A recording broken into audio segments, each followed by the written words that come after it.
What is it like to manage this area? Great team of staff.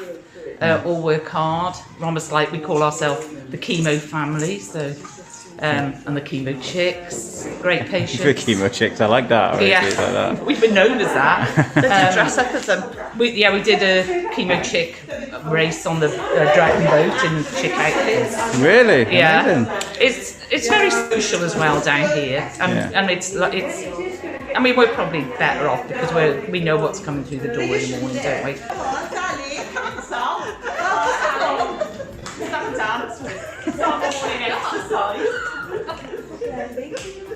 Nice. Pick it up. I think it's really important to keep that morale good and light and fluffy. We've got a reputation, have we not, Sal, of having good a reputation, huh? A good morale amongst other things. And the staff don't leave. The staff are retained, aren't they? Retain the staff, yeah. Got lots of applicants when we do have a job or a temporary job. Nice. So, yeah, and obviously we get to know the patients really, really well because they're in for years, some of them. So, and they say the atmosphere is really nice down here. Well, I got the feel from that. We saw the dancing, Josh. You know, guys, just getting those positive juices flowing. That's really important. Isn't it? It's very positive. And we've got a great admin team as well. So they join in. Everyone's a chemo chick family.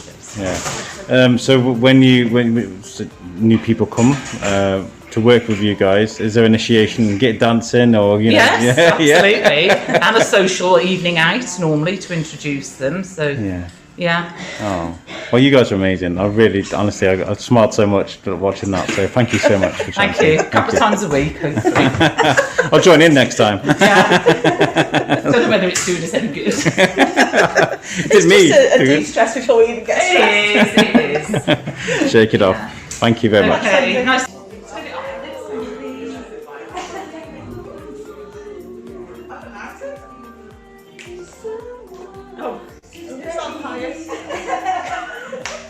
I feel like I should do some top of the pop stuff now. We need to follow this one. No, she's not teaching.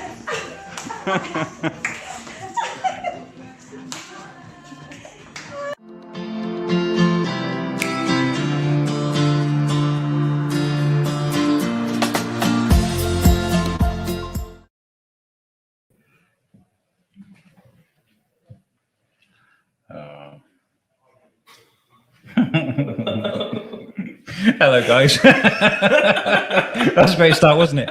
Hey, guys, welcome to Pod Aid. I'm Alex Whiteley, and over is one of my co-hosts for the 24 hours we're going to be doing this, Shane. All right? Yeah, we're here. Can we hear you? Okay? Can we get in? I don't know. Can you hear me all right? Guys, get in the comments. Let us know if you can hear us. Okay.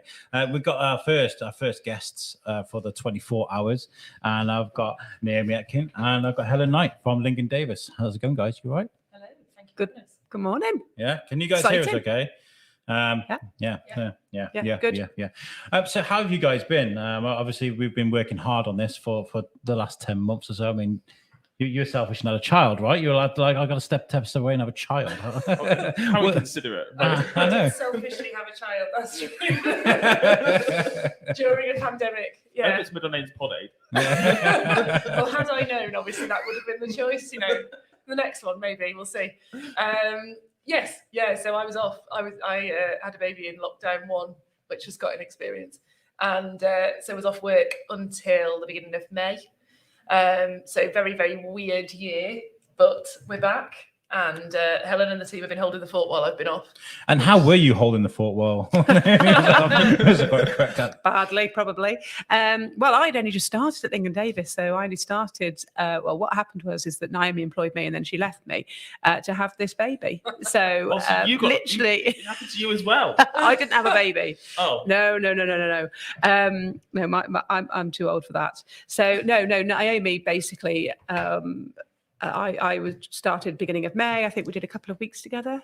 Perhaps we did a month. Maybe a month. Yeah. But of course we were in lockdown, so we didn't actually see each other. So yeah, we did hold the fort, and it went okay. Yeah.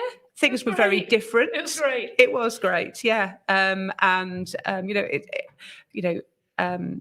The COVID has brought on so many challenges, hasn't it? It's, we were in a whole new world of, I'd never experienced anything quite like it, especially in something like fundraising, where you are so used to being tactile, seeing people, being involved in events and all of that thing that I love doing. That was just gone. It was like, goodness, what are we going to do? So it really was a whole new world. But, we've done really well. We've been able to manage, we've had great guidance from the hospital because we've been on a hospital site, which has supported us hugely. So, yeah, we've done okay, but things are getting much, much better for us. Yeah. I think we're living in a hybrid world now, aren't we? So there's a little bit of virtual and a little bit of physical stuff, right? Yeah. Yeah. And actually, there's some good things in that. Yeah. Particularly, I mean, our charity covers Shropshire, Telford and Wrekin and Mid Wales, which is a massive area. And actually, one of the big problems that we get spoken to a lot is, it's difficult for people to get around. The public transport network is poor.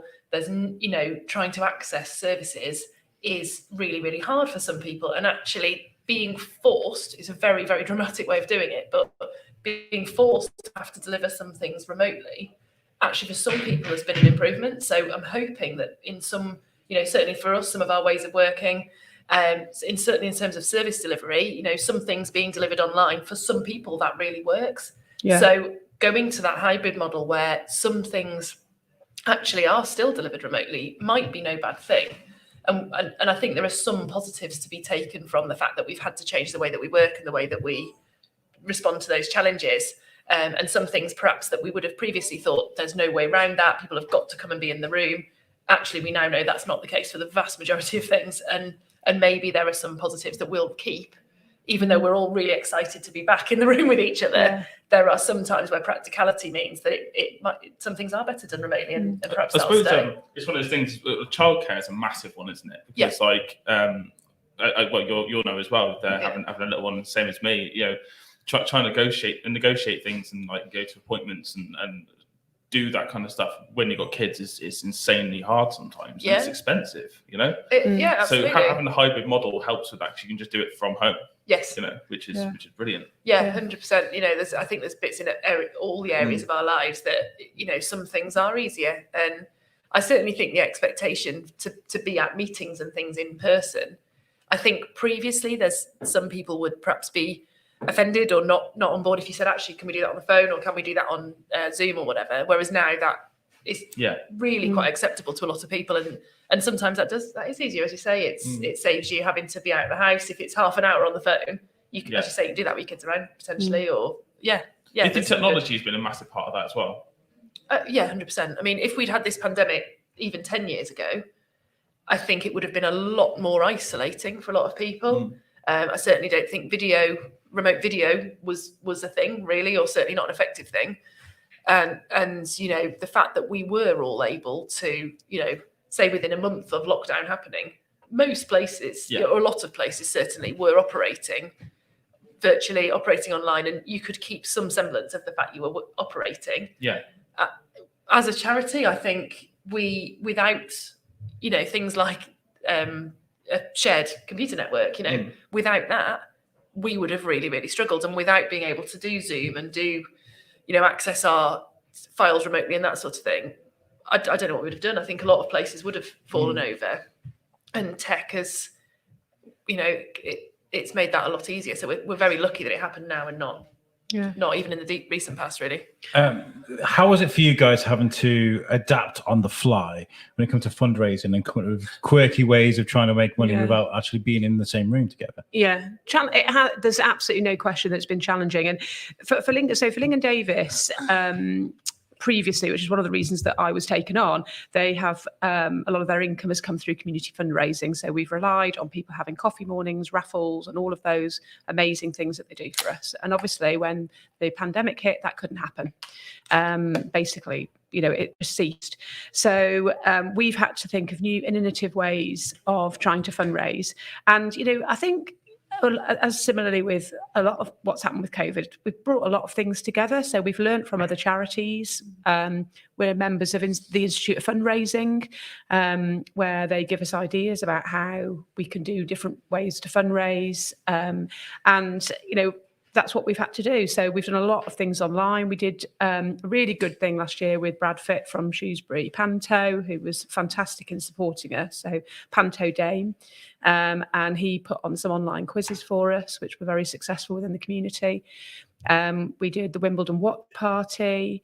So all of these things virtually. And we did get a wonderful amount of people supporting us, but it's nothing like the real thing. Yeah. And people actually, as I said earlier, getting involved personally. But I do think, like Naomi said, things have changed. And in some ways, things have changed for the better by way of us being much more time effective. And I still think we've got a long way to go with technology. Yeah.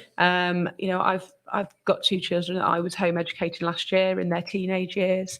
Wasn't that fun?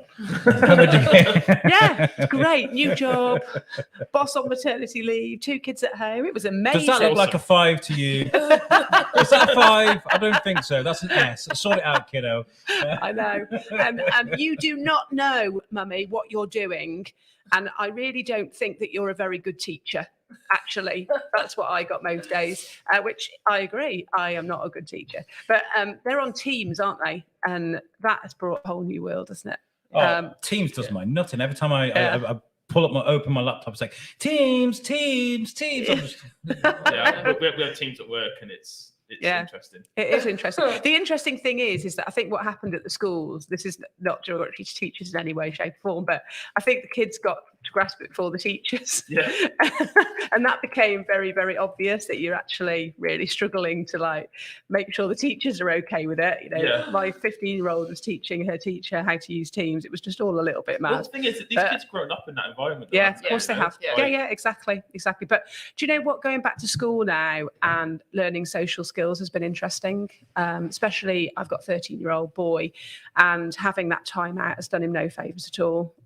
Because school's not just about education, is it? It's about socialising and learning to know that you like some people and don't like others, and how you adapt and all of that. So, anyway, we're going completely off piece here, aren't we? You wanted to talk about James Bond at the beginning of this. Oh, yes, that's because I'm a massive Chris Evans fan. That may create some controversy, but I am. And he went last night to the premiere. Welcome to Top Gear. Sorry. I love him. I love him.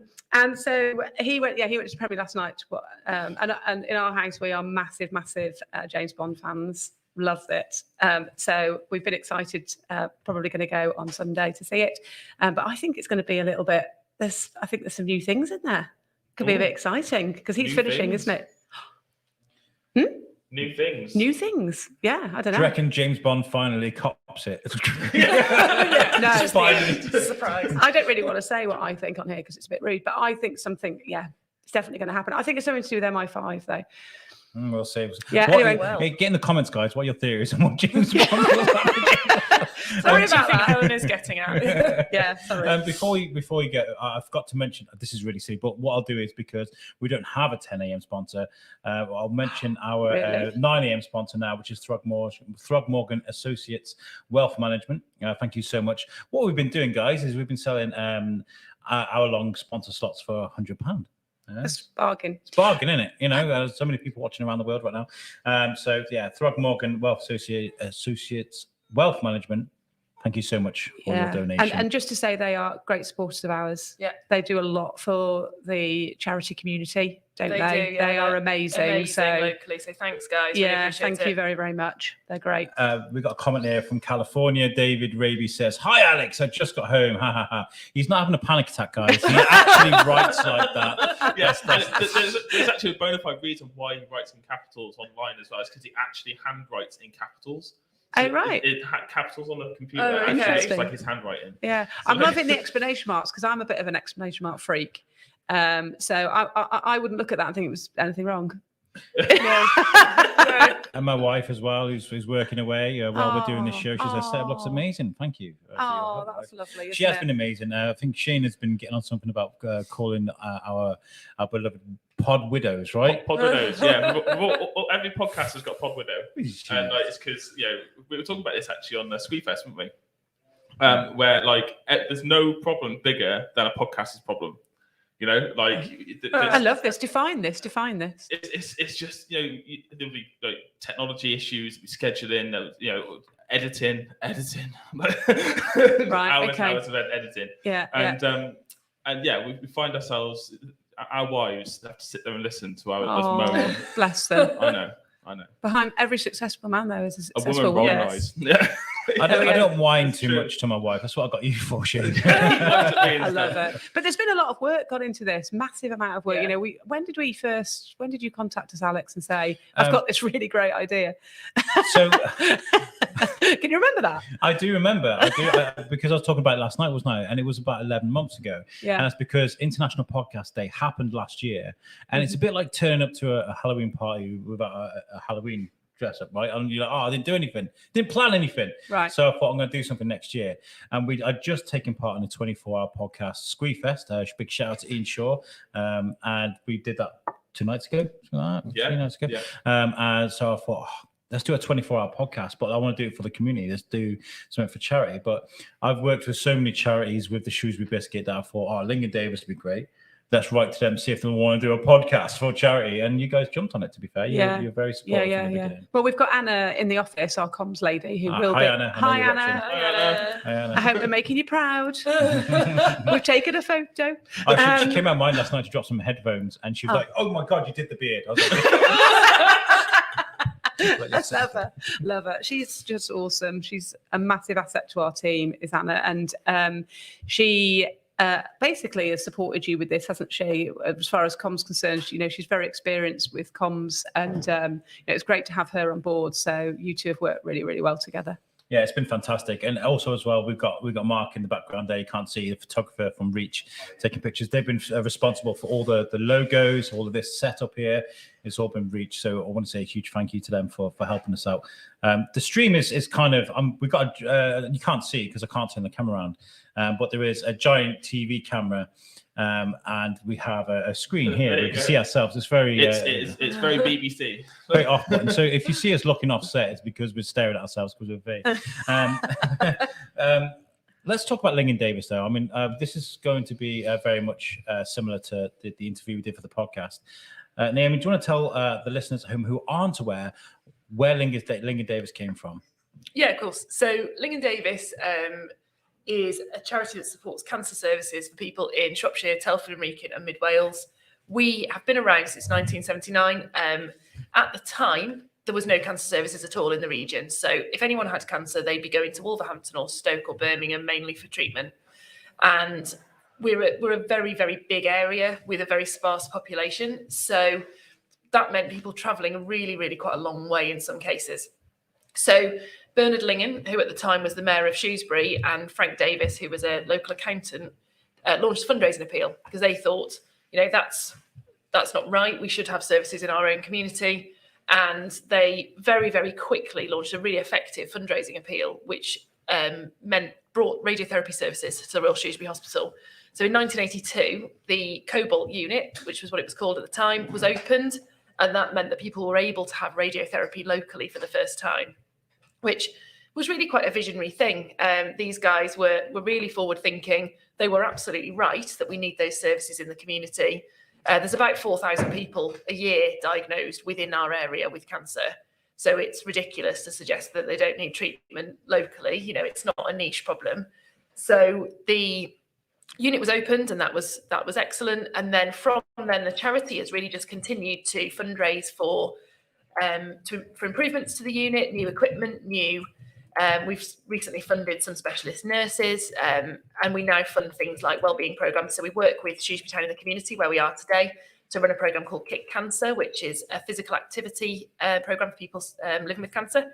And we're really broadening now what we fundraise for, because we, of course, we're interested in good quality treatment. We're interested in people getting the medical support that they need, but we're also interested in quality of life. And increasingly, people survive cancer, but they may be left with side effects from treatment. They might have psychological needs, they may have physical side effects, and actually there needs to be more attention paid to that and people's quality of life and coming back and living well during their treatment and coming back to, as far as possible, normality following that treatment is also really important. So we continue to support that. We've recently launched our Live Life scheme of work, which we've got a lady called Miranda in our team who's going out into the community, encouraging people to understand the signs and symptoms of cancer, to be aware of cancer, to go to the doctor if they are worried about anything. Unfortunately, one of the side effects of COVID and lockdown is people not going to the GP or struggling to get a GP appointment. That means that the Cancer Research UK believe there's many thousands of people currently living with cancer who don't know they've got it. So I mean, there's going to be a huge surge of people after diagnosis. Yeah, potentially. Yeah. And unfortunately, some of those people will be diagnosed later than ideally they would be, because the big message with cancer is that the earlier you're diagnosed, the more effective your treatment is likely to be. And the risk at the moment is people are sitting at home with a symptom that hasn't been checked for whatever reason that is, and they get diagnosed later, and then their treatment, unfortunately, is less likely to be effective. So that is a challenge that's coming our way and the way of the whole National Cancer Services at the moment, which is a bit scary. But we're really trying to help with that in some small way, encourage people to see a doctor, encourage people to push for an appointment if they think they need one, and try and get in and have that treatment, because the treatment is there if they need it. We got a comment here from Eve as well, who says she's very grateful for her treatment being at Lincoln Davis unit. My daughter has all hers, and QE in Birmingham as hers is a specialist cancer. So I know Eve has been going through a terrible time. That whole family's been going through the middle. Yeah. Bless them. Well, we all kind of hate cancer, right? That's why we're doing this. Yeah. So hate's a strong word, but I think we're allowed to use it for cancer. Yeah, right? yeah, definitely. So, I mean, anything that you guys can do to help with this show, even if it's just a share, okay, a share from this link for this show will help, because then more people will see the text to donate number. They'll see Lincoln Davis. So, I mean, David's, he said thank you, by the way. She said you like his exclamation marks. Pleasure. Exclamation mark. David's there in Santa Ana in California. If he shares it there, then lots of people in America will be watching too, if they're still awake. Nick Jones as well. He said from Throgmorgan said, "I'm proud to be able to sponsor a fantastic charity and a very exciting day ahead." Oh, thanks, Nick. He's so good. Nick. And we've got Dave Prince from the 90s Arrival. Goes, oi, oi! Sounds really good. Thank you, Dave. Morning, Dave. Thanks, Dave. So what's so obviously you've got some new things coming ahead that you just mentioned. When it comes to fundraising, what's the most exciting thing that you're looking forward to putting together? Oh, many Are we allowed to say that? Oh, many things. Yes. Can I start? Yeah. Okay, so later on this year, we are just we launched sort of yesterday. Semi was our Abbey Fest, so that is a beer and gin festival. Beer and gin, you say? Beer and gin, beer and gin, and live music. Yes, you heard it correctly. At the Abbey in Shrewsbury. Which is on the 26th, 27th of November. Have I got that right? I think 27th, 28th. It's the Friday and the Friday Saturday. and Saturday that weekend. Last weekend in November. And we're working in conjunction with the Abbey on that. So that's a really exciting event. So they are opening up, obviously they are a church, and they are opening up... what was that? There's somebody in the background watching the feed, by the way. So that's okay. That's right. That's okay. Fired wife. Heck. Was it you? Was it Shane? What's he doing? My What's he fault. doing? My fault. I want to get the stream up. He's watching the stream on his phone whilst doing a podcast. Oh dear. respect. Trying to No, multitask. I was actually checking the quality of the He's trying stream. Actually, He's trying to multitask. Yeah. Give up now. It's not going to happen. So Abbey Fest, that's exciting. And Darren from Gin Different, which obviously Naomi's very aware of. I seem to be having a relationship with Naomi's husband. It's all a little bit weird. But anyway, that's fine. Me too, actually. Every time I mention Darren, he kind of appears. Did he tell you about the thing from the food festival? I was interviewing the lady from Shropshire Distillery, and I was like, "Yeah, Darren from Ginger." And as I said, he literally walked around the corner. I was Weird. Yeah. It's like he knows. Yeah, Like he's you got a summon six. him. Yeah. It's a bit weird when you're messaging him on WhatsApp and sending him a bit of a kiss, and then his wife's opposite you going, "Have you done this?" And I'm like, "Just message him now. We're on it." Anyway, the good thing is she knows. It's all open. It's all in the open. But anyway, so that's Abbey Fest. We've got a Santa run. Well, we've got 2 Santa runs actually. Yeah, we We're being a have. bit greedy. So we've got one over in Multi-Santa. Oswestry, Shropshire Santa Run, which is with our friend Alan Lewis at Adrenaline Sports, who has been a fantastic supporter and partner of ours now for this year and into next year. And he's putting on a Santa Run, which is being sponsored by Town and Country in Oswestry and Penton's, Gary Penton. So that's happening at the beginning of December. And then Salop Leisure are also doing their Santa Run at the end of November, which is also with in aid of Lincoln Davis. So we're going a bit mad on the Santa thing, but that's okay. Why not? Yeah, we've got a carol service If you need a bad Santa, by the way, I make really? an amazing bad Santa. with your Your green green beard. beard. Oh, yeah. Well, I I can do love it white it. if you like. I don't know if you should do Twisted Fairy Tales, Bad Santa. I did it at the prison for one of the. We did like a Twisted Fairy Tales Christmas type thing, and they were like, "Yeah, we want you to be Santa, but be drunk." And they give me this horrible, disgusting T-shirt to wear, and I love and this. come walking out with a bottle of whiskey, like, "What do you want? I love it. I You love want presents? You've been naughty, ain't you? Or you've been naughty, you know." Probably a different vibe than the Oswestry Santa Run. Probably, I yeah. thought it. Yeah, maybe. I'm just trying to think where we could use that. I'm Yeah, sort of like, we'll find something. Yeah. We can find a use for that, Alex. Even if it's our Christmas party. Yeah. So the other thing that I'm going to mention on here as well, which is really lovely, we've had some really good meetings with the National Trust Okay, cool. at I forgot what it's called. Sunnycroft. Sunnycroft at Wellington. So they have very kindly agreed to give us or donate to us a Father Christmas trip for people affected by cancer. So they open up Sunnycroft. They do the Father Christmas thing. Families go and they go and see Santa. And I think they do some crafts and things as part of the experience during December. It's very popular. And we had a really great meeting with them about how we could work together. And one of the ways was whether or not we could offer some of our families that are affected by cancer, as I say, it might be a parent, a grandparent, or the children, to go and see Father Christmas free of charge, courtesy of National Trust and Lincoln Davis. So that is just coming together nicely. Really proud and excited to be working with them. And it's great, as I said earlier, to be working in collaboration with other charities. Yeah. It's a really good thing for us. So that's just this year. Do you want back next year now?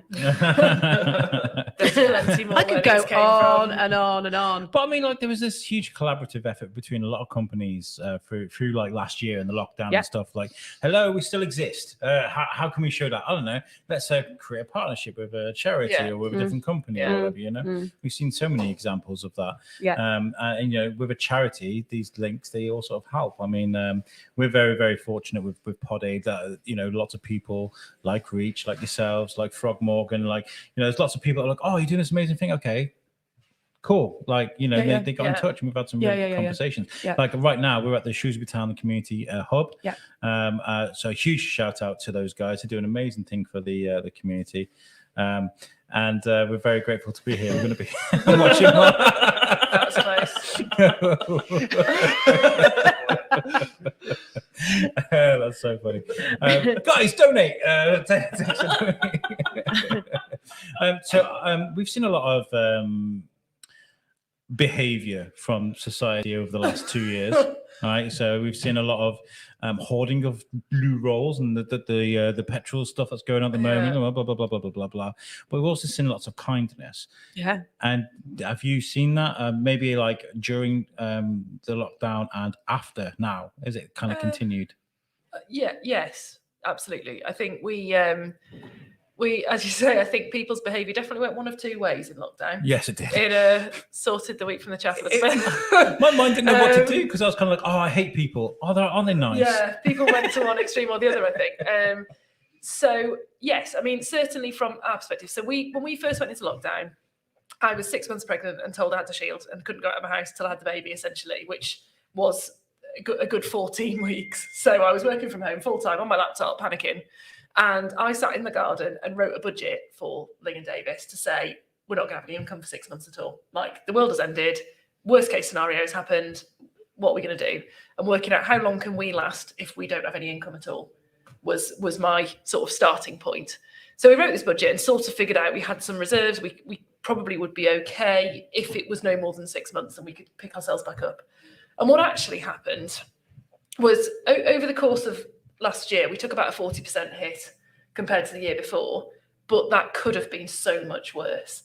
And what was really lovely is people, so we have a scheme called the Friends of Ling and Davis scheme, where people donate regularly, so give a standing order every month.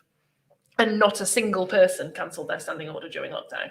So every standing order we already had just stayed in place.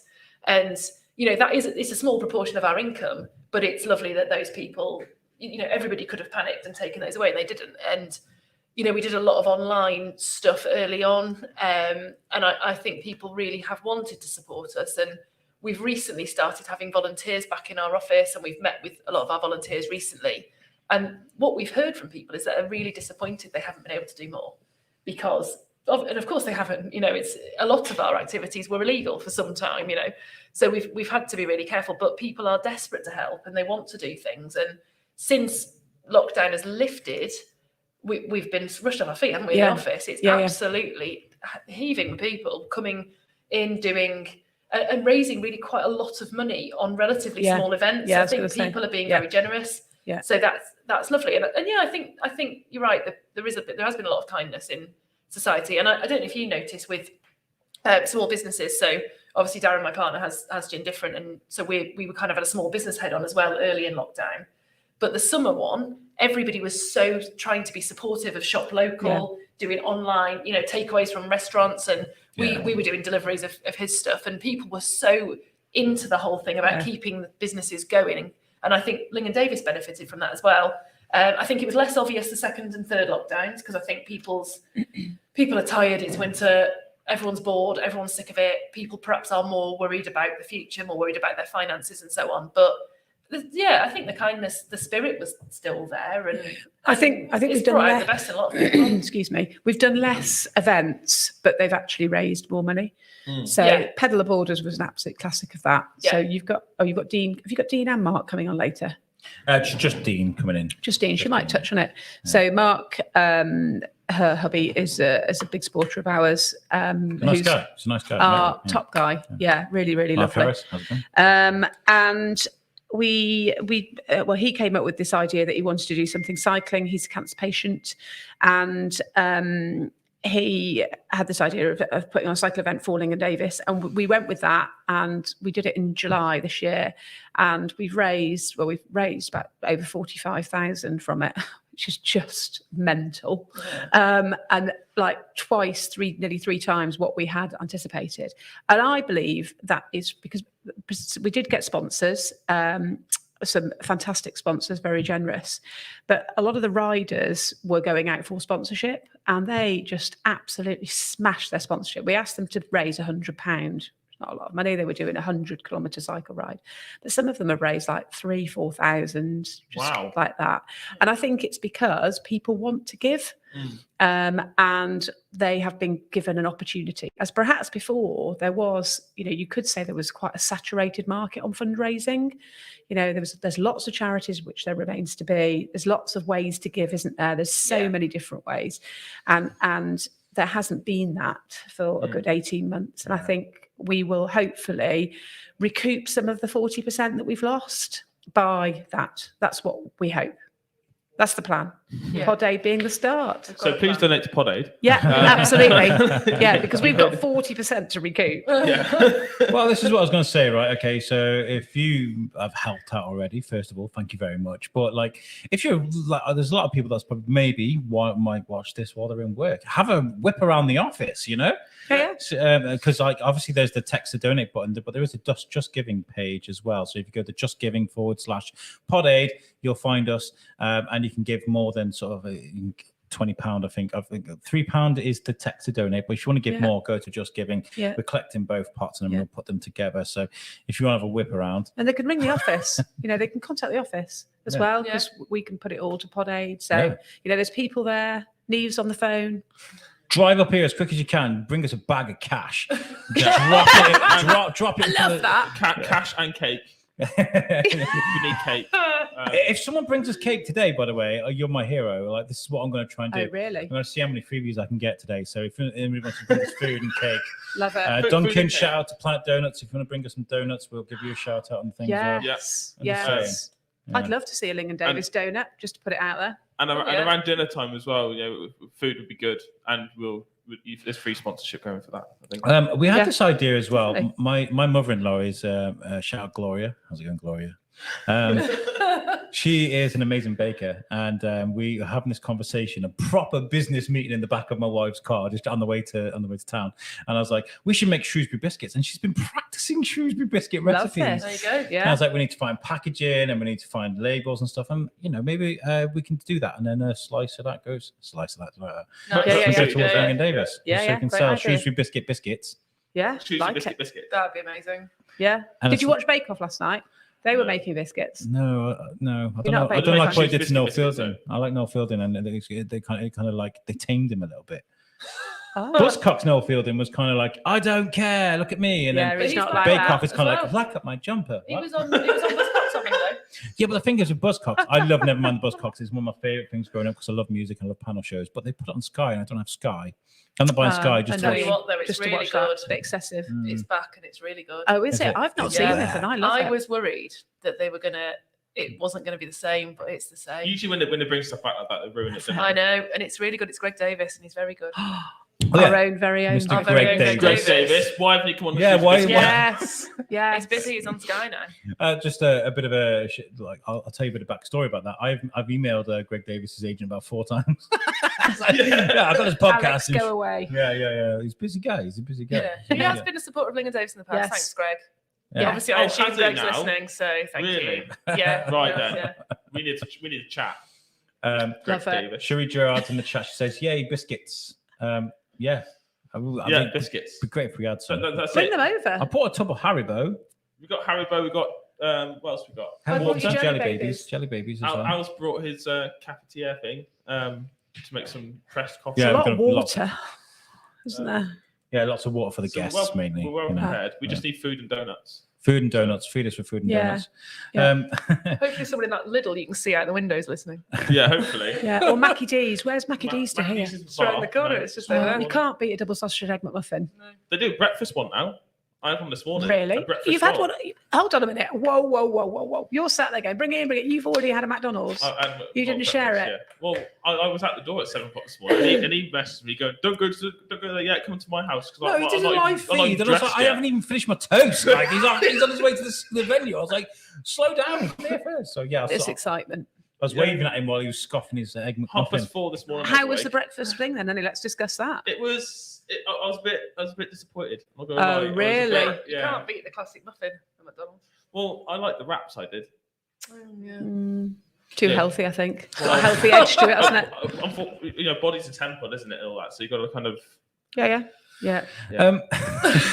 I'm going to leave here and go straight to Mackie D's. Yeah. I went to Starbucks on the way here, and there was nothing in the No. fridges. No, Starbucks at the SA garage. I went. No fruit toast. Oh. I wanted no. one of those vegetarian pretend breakfast sandwiches, and they didn't have any. Very, very but they're blaming lorry drivers for everything. HGVs, man. Yeah, she went. There's been no deliveries. I Well, there went. wasn't. No, well, Basically, she I can't can't say bother what I to said. part the bread. But That's what it was, wasn't In it? the meantime, very you can aware text this is Pod so 83 to 70085 to donate £3, and all the money goes to Ling & Davis. So Anna's going to kill her. She's going to Very go. early in the morning for all of this. Alex sent us a load of questions about things we need to cover beforehand. And I was like, don't worry, Anna, we're completely on this. We're all over it. We're going to have very sensible conversations. Have you checked your phone? You probably get a text saying we need to talk. I have checked my phone, and at the back moment, over there. P45. Have you got one? at the moment, we've got David Raby is a little bit inebriated. You got to explain that he's in California, so it's early hours of the morning for him now. So he's got in, he's drunk, he's seen this, and he's messaging me, and Just tell him to send some money if he's drunk. he wants to be Santa, He said, God damn it, Shane, for the stream thing earlier. How much is that in American doll hairs? You mean English muffins? I think it's, Oh, yeah. I can't show that one. It's got a swear word. Well, are they English? Yeah. The McDonald's. McDonald's muffins are, yeah. They're just muffin, yeah. Okay.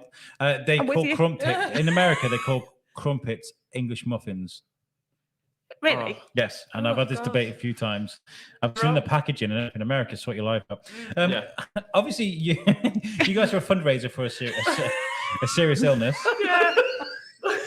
Yeah, but you do have Why are we laughing at that? We do. It's not funny. We do. Yeah, but we have to be a little bit. You have to be on the spectrum to be a fundraiser. There's absolutely no question about it. There's no point. Well, there's no point in being serious and heavy, is there? If you're trying to ask people for money and you're doing Santa stuff and all of that. So yes, there's a serious element to it, very much so.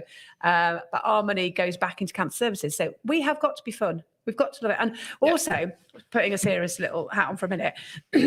Nearly all of the people that support us, that come through our doors, talking to a chap yesterday, top guy who has just done, his friends have all done a wolf run because he's affected by cancer. He's going through treatment at the moment.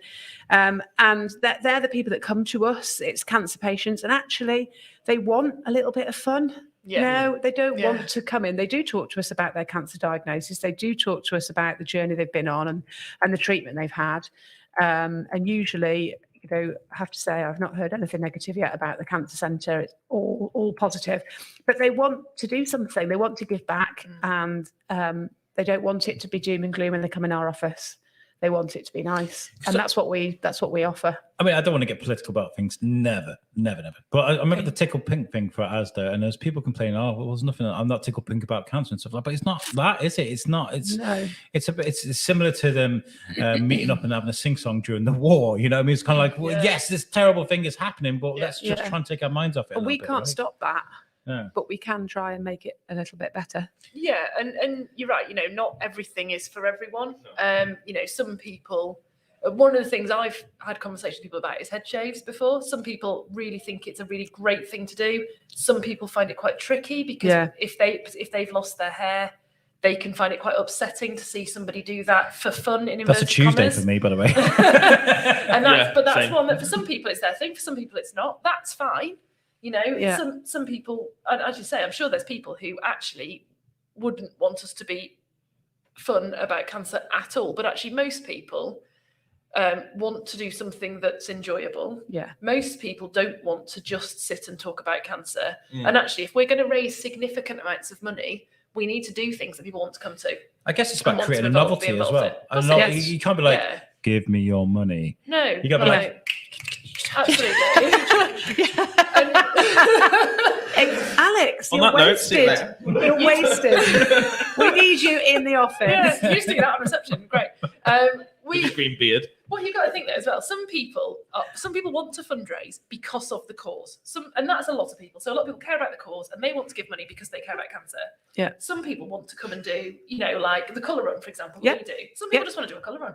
And the fact that we get the money is great, but that isn't why they're there. But that's fine. We're still getting the money. Yeah. And, we don't need to be a purist about it. We don't need to say, they have to fully understand the cause. Actually, if they're happy to take part and they're happy to donate, great. Yeah.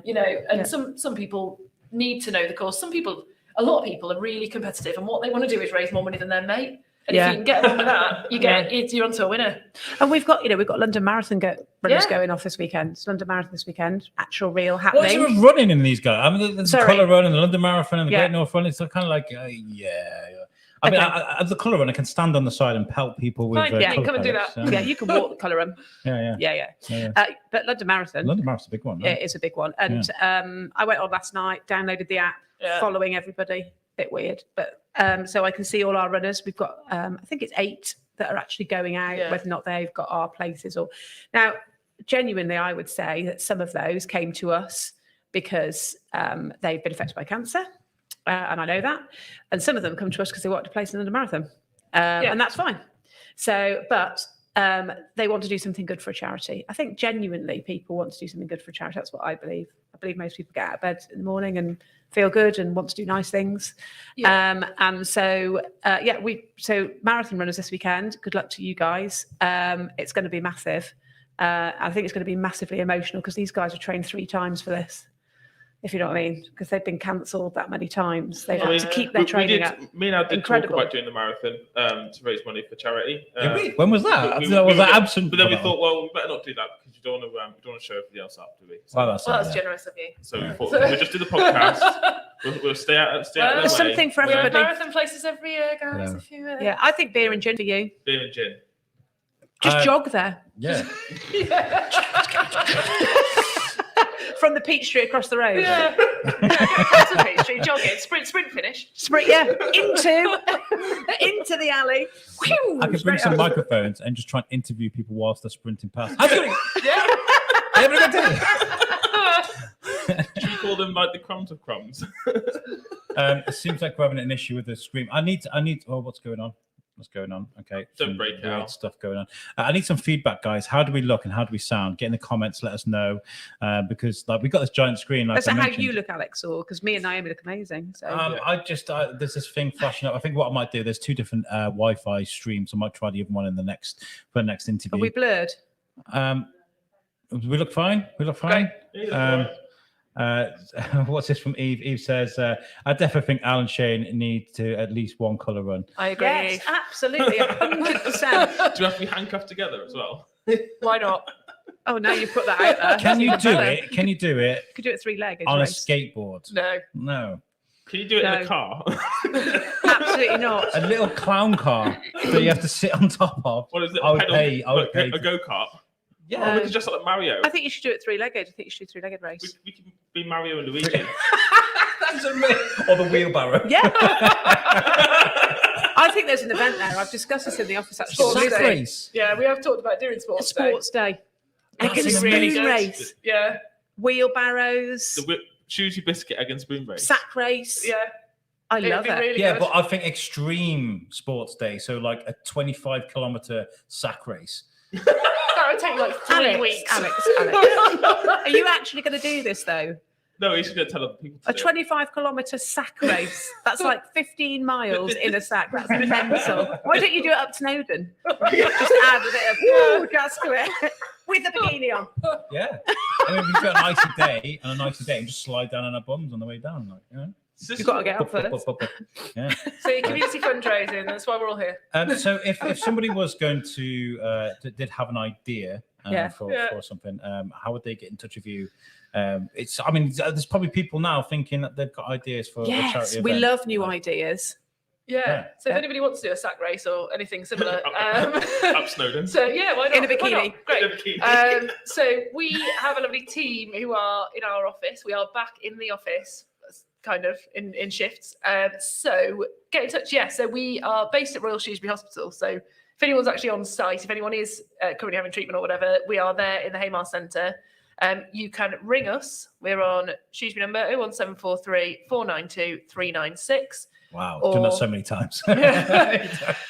So, or you can get us on Facebook, Lincoln Davis Cancer Fund on Facebook. We do respond to Facebook Messenger. Or we've got an email, which is hello@lingondavis.co.uk. So please just give us a shout. We've got a lovely team who will come and will talk you through your ideas. Even if you're not quite sure what it looks like, we're really happy to help with kind of honing an idea if that's what you need. We can do things like sponsor forms and T-shirts and buckets to get donations in, all that sort of thing. So we've got a bit of merch we can lend you or give you, Yeah. and We've got our new fundraising packs. we've got a fundraising pack. So if you are interested in doing any fundraising, there's loads of fun stuff, and it doesn't need to be anything special. You know, if you normally do a Christmas drinks party at your house, you know, put some buckets around, make it a fundraiser. You don't need to do anything elaborate or anything different, but you know, it really does all help. And you know, most of our money, certainly pre-pandemic, does come from the community, and it comes in small doses. You know, most of the donations we receive from events are, well, we had a huge proportion of our donations are less than £100. We're not talking about huge events at all, but it really, really all adds up, and we do appreciate anything that anybody can do. Yeah. You know, we are here for the community here, and we're owned by the community. Really, you know, Yeah. it's all we're really proud of that. So Have you ever had somebody come forward for an event and you've been like, we can't do that? no, not in my time. No, actually. you know, there probably would be some things we'd say no to. There's certainly Sponsored burlesque. I think that's a great idea. Wouldn't say no necessarily. There's some stuff we wouldn't be able to do. So, for example, you know, we probably wouldn't take a massive donation from a cigarette company, for example, as a cancer charity. There are some boundaries, and there's some stuff that we do need to protect our reputation. So there's a point at which where we might say no if something. Obviously, if something was illegal, we're not going to say yes to it. But there probably are some boundaries. You know, got to be a bit careful with political things. What about and stuff. baked beans, Naomi, in a bath? Helen found out yesterday that I'm frightened of baked beans, and I'm never ever. What? She's never going to let me forget it. I just find them, they're so sinister. They're really shiny. I don't like the juice. She needs some therapy.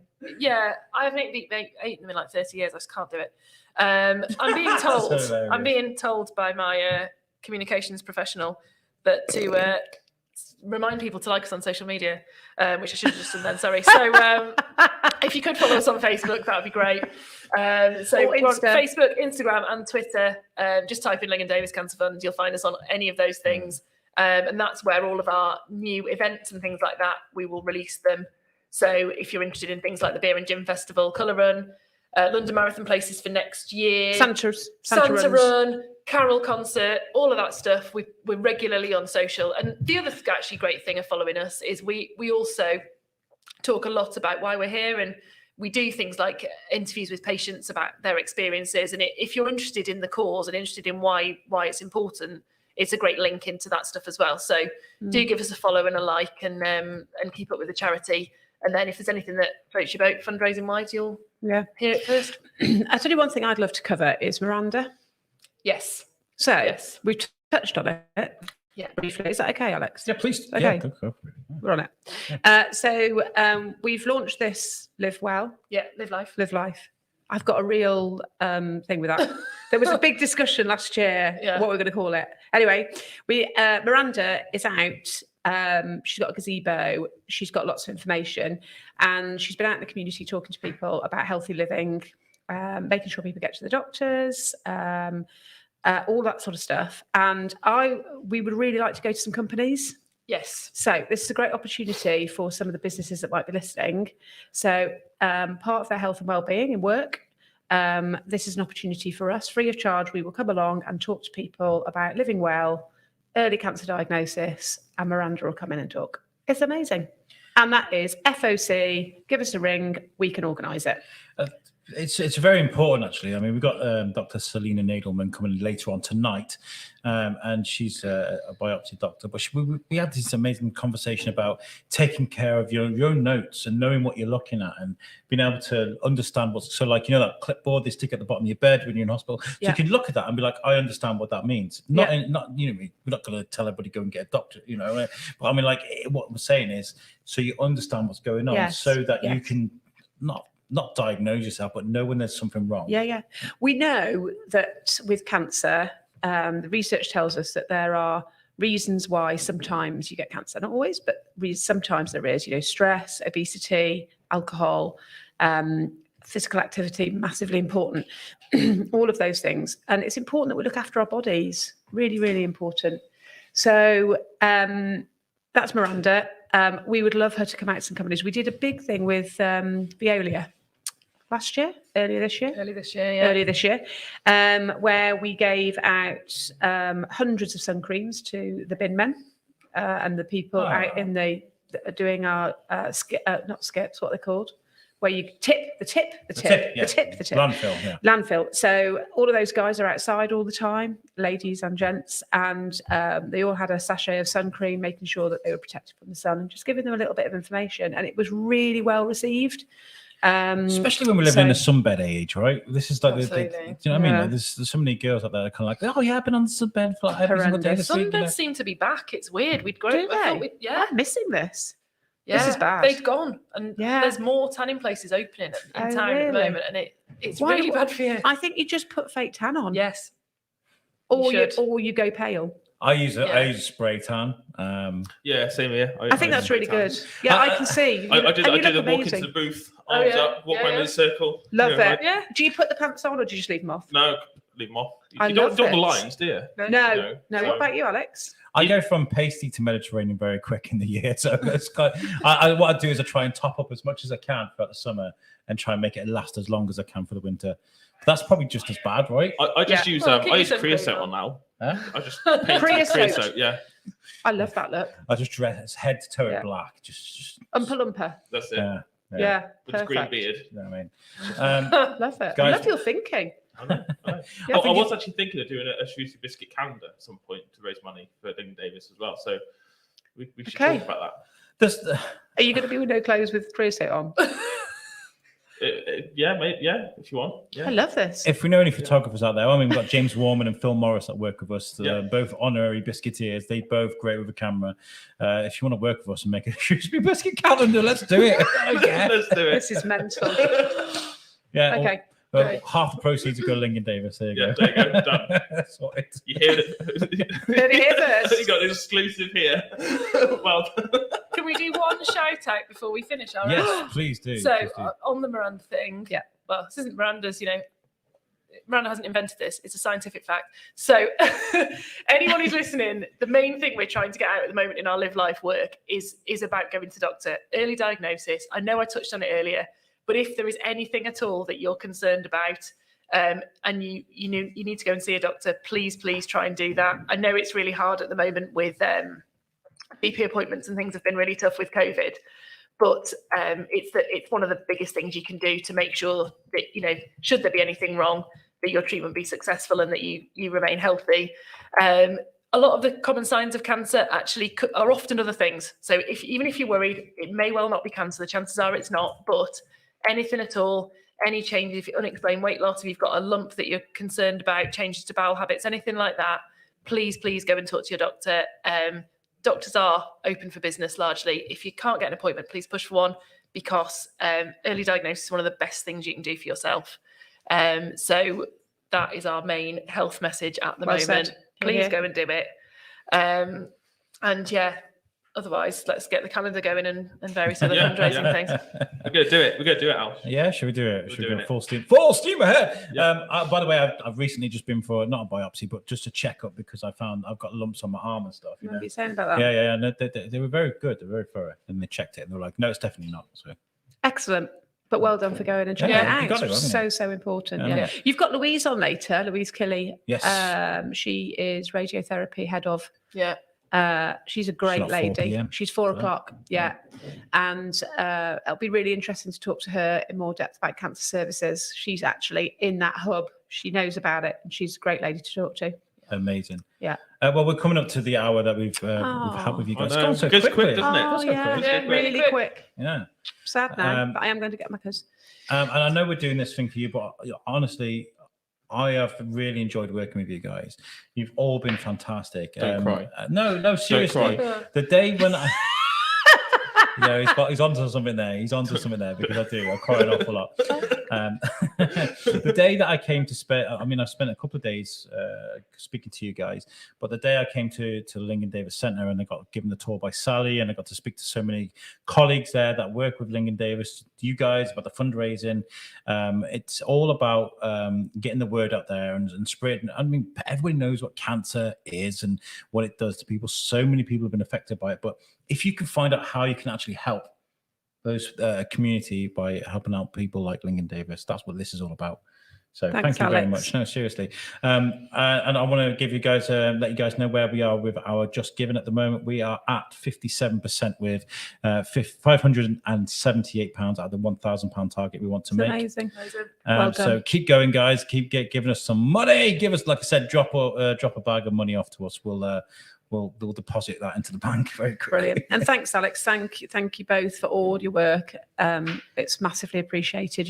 Sometimes it's not always just about the cash that, bring cash in, but this has given us a great platform. Yeah. So thanks so Yeah. much. No, thank you. What I'm going to do now is I'm going to play us a little bit of a video, gives these guys time to step away. Coming up next, we've got the amazing Kevin Horrock, who's going to come and talk to us about his books and life of an executive bodyguard and being a DJ. He's a great guy. And I think possibly we're going to be joined by somebody from Shrewsbury Town, the community too, to talk about what they do. We have an amazing lineup for you throughout the whole 24 hours we're going to be doing this. This is stream 1, and we'll be going with this until 5 p.m. Look at that. So, guys, thank you for joining us today. Thanks for having us. Nice to see you both. Thank you. Been great. Good luck. Thank you very much. We're going to need it. You'll be fine. We'll be fine, I'm sure. Okay, so this is what we'll do. I'm going to play us a message from our friend.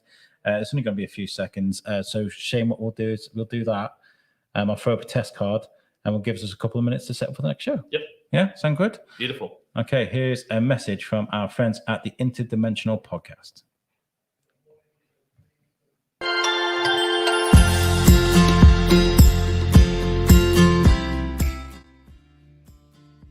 Hey everybody, this is Brandon Cruz.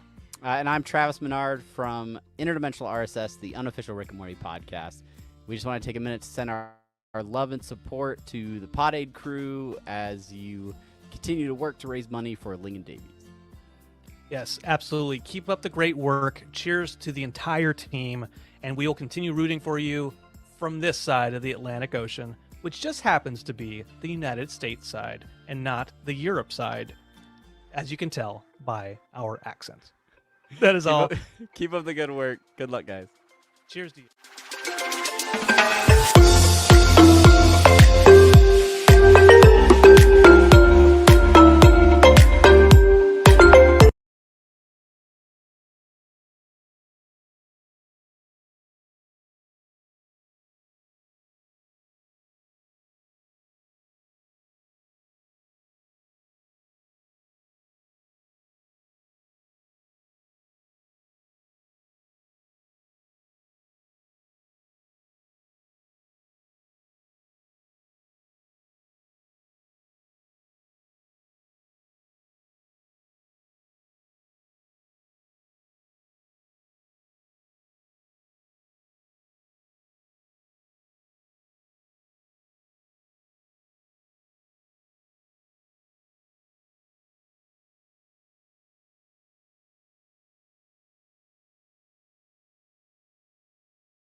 You look like the Joker. Is that the intention? There we go, guys. We're back. Joining us right now is a good friend of our show. He's been on a couple of times. That's Kevin Horrock. How are you, sir?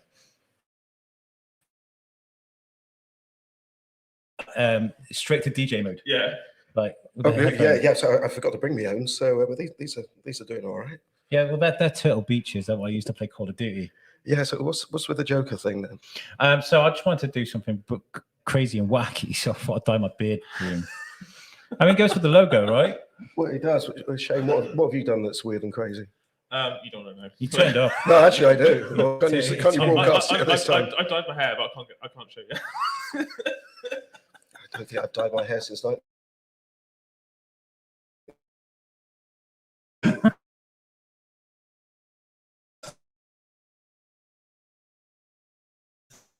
Like so.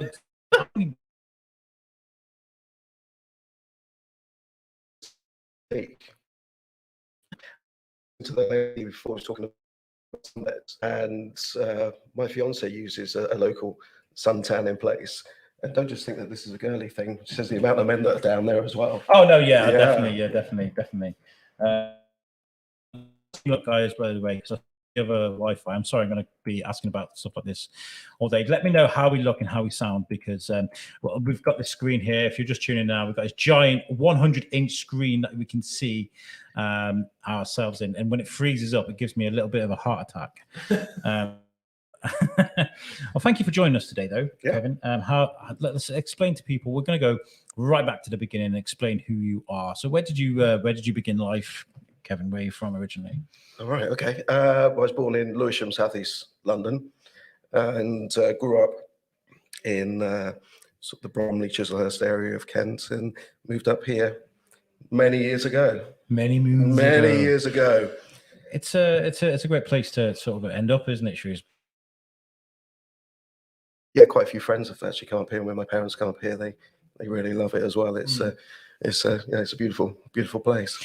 I didn't think much about. I didn't think too strongly about. The setup here. We're all sat in a line now, so if we want to have a proper conversation, looking at each other's eyes, we're kind of like, I have to go. Right, tennis match. Didn't think this through. No, we didn't. No, I mean, that camera, that screen could have done with being on the backboard. Then we could have just looked at each other's eyes for that way. But you were a bodyguard for many years, and I know we've had this conversation a couple of times, and I'm never going to press you for like, oh my God, what happened when such and such was underneath your, in your wings, whatever. But how do you step into a role like that? It's a very important role. Certainly things happened, but 20 years. 20 years. I only retired from it, if you can use that word. Probably about 3 years. Spent 20 years in that business.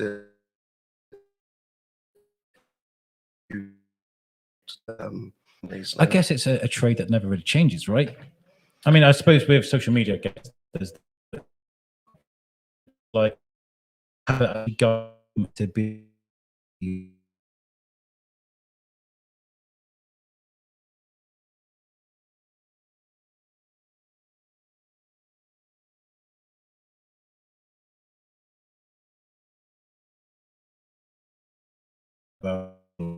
I'm just a quick throw up the test card and send it to your wife. I'm very sorry. Okay.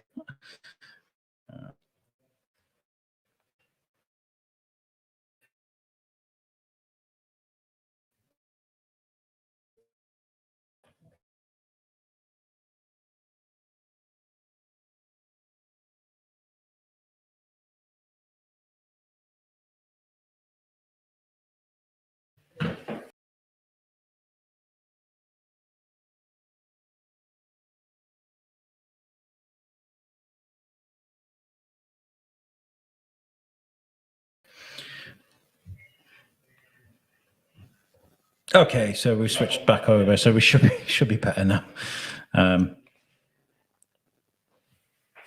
Okay, right.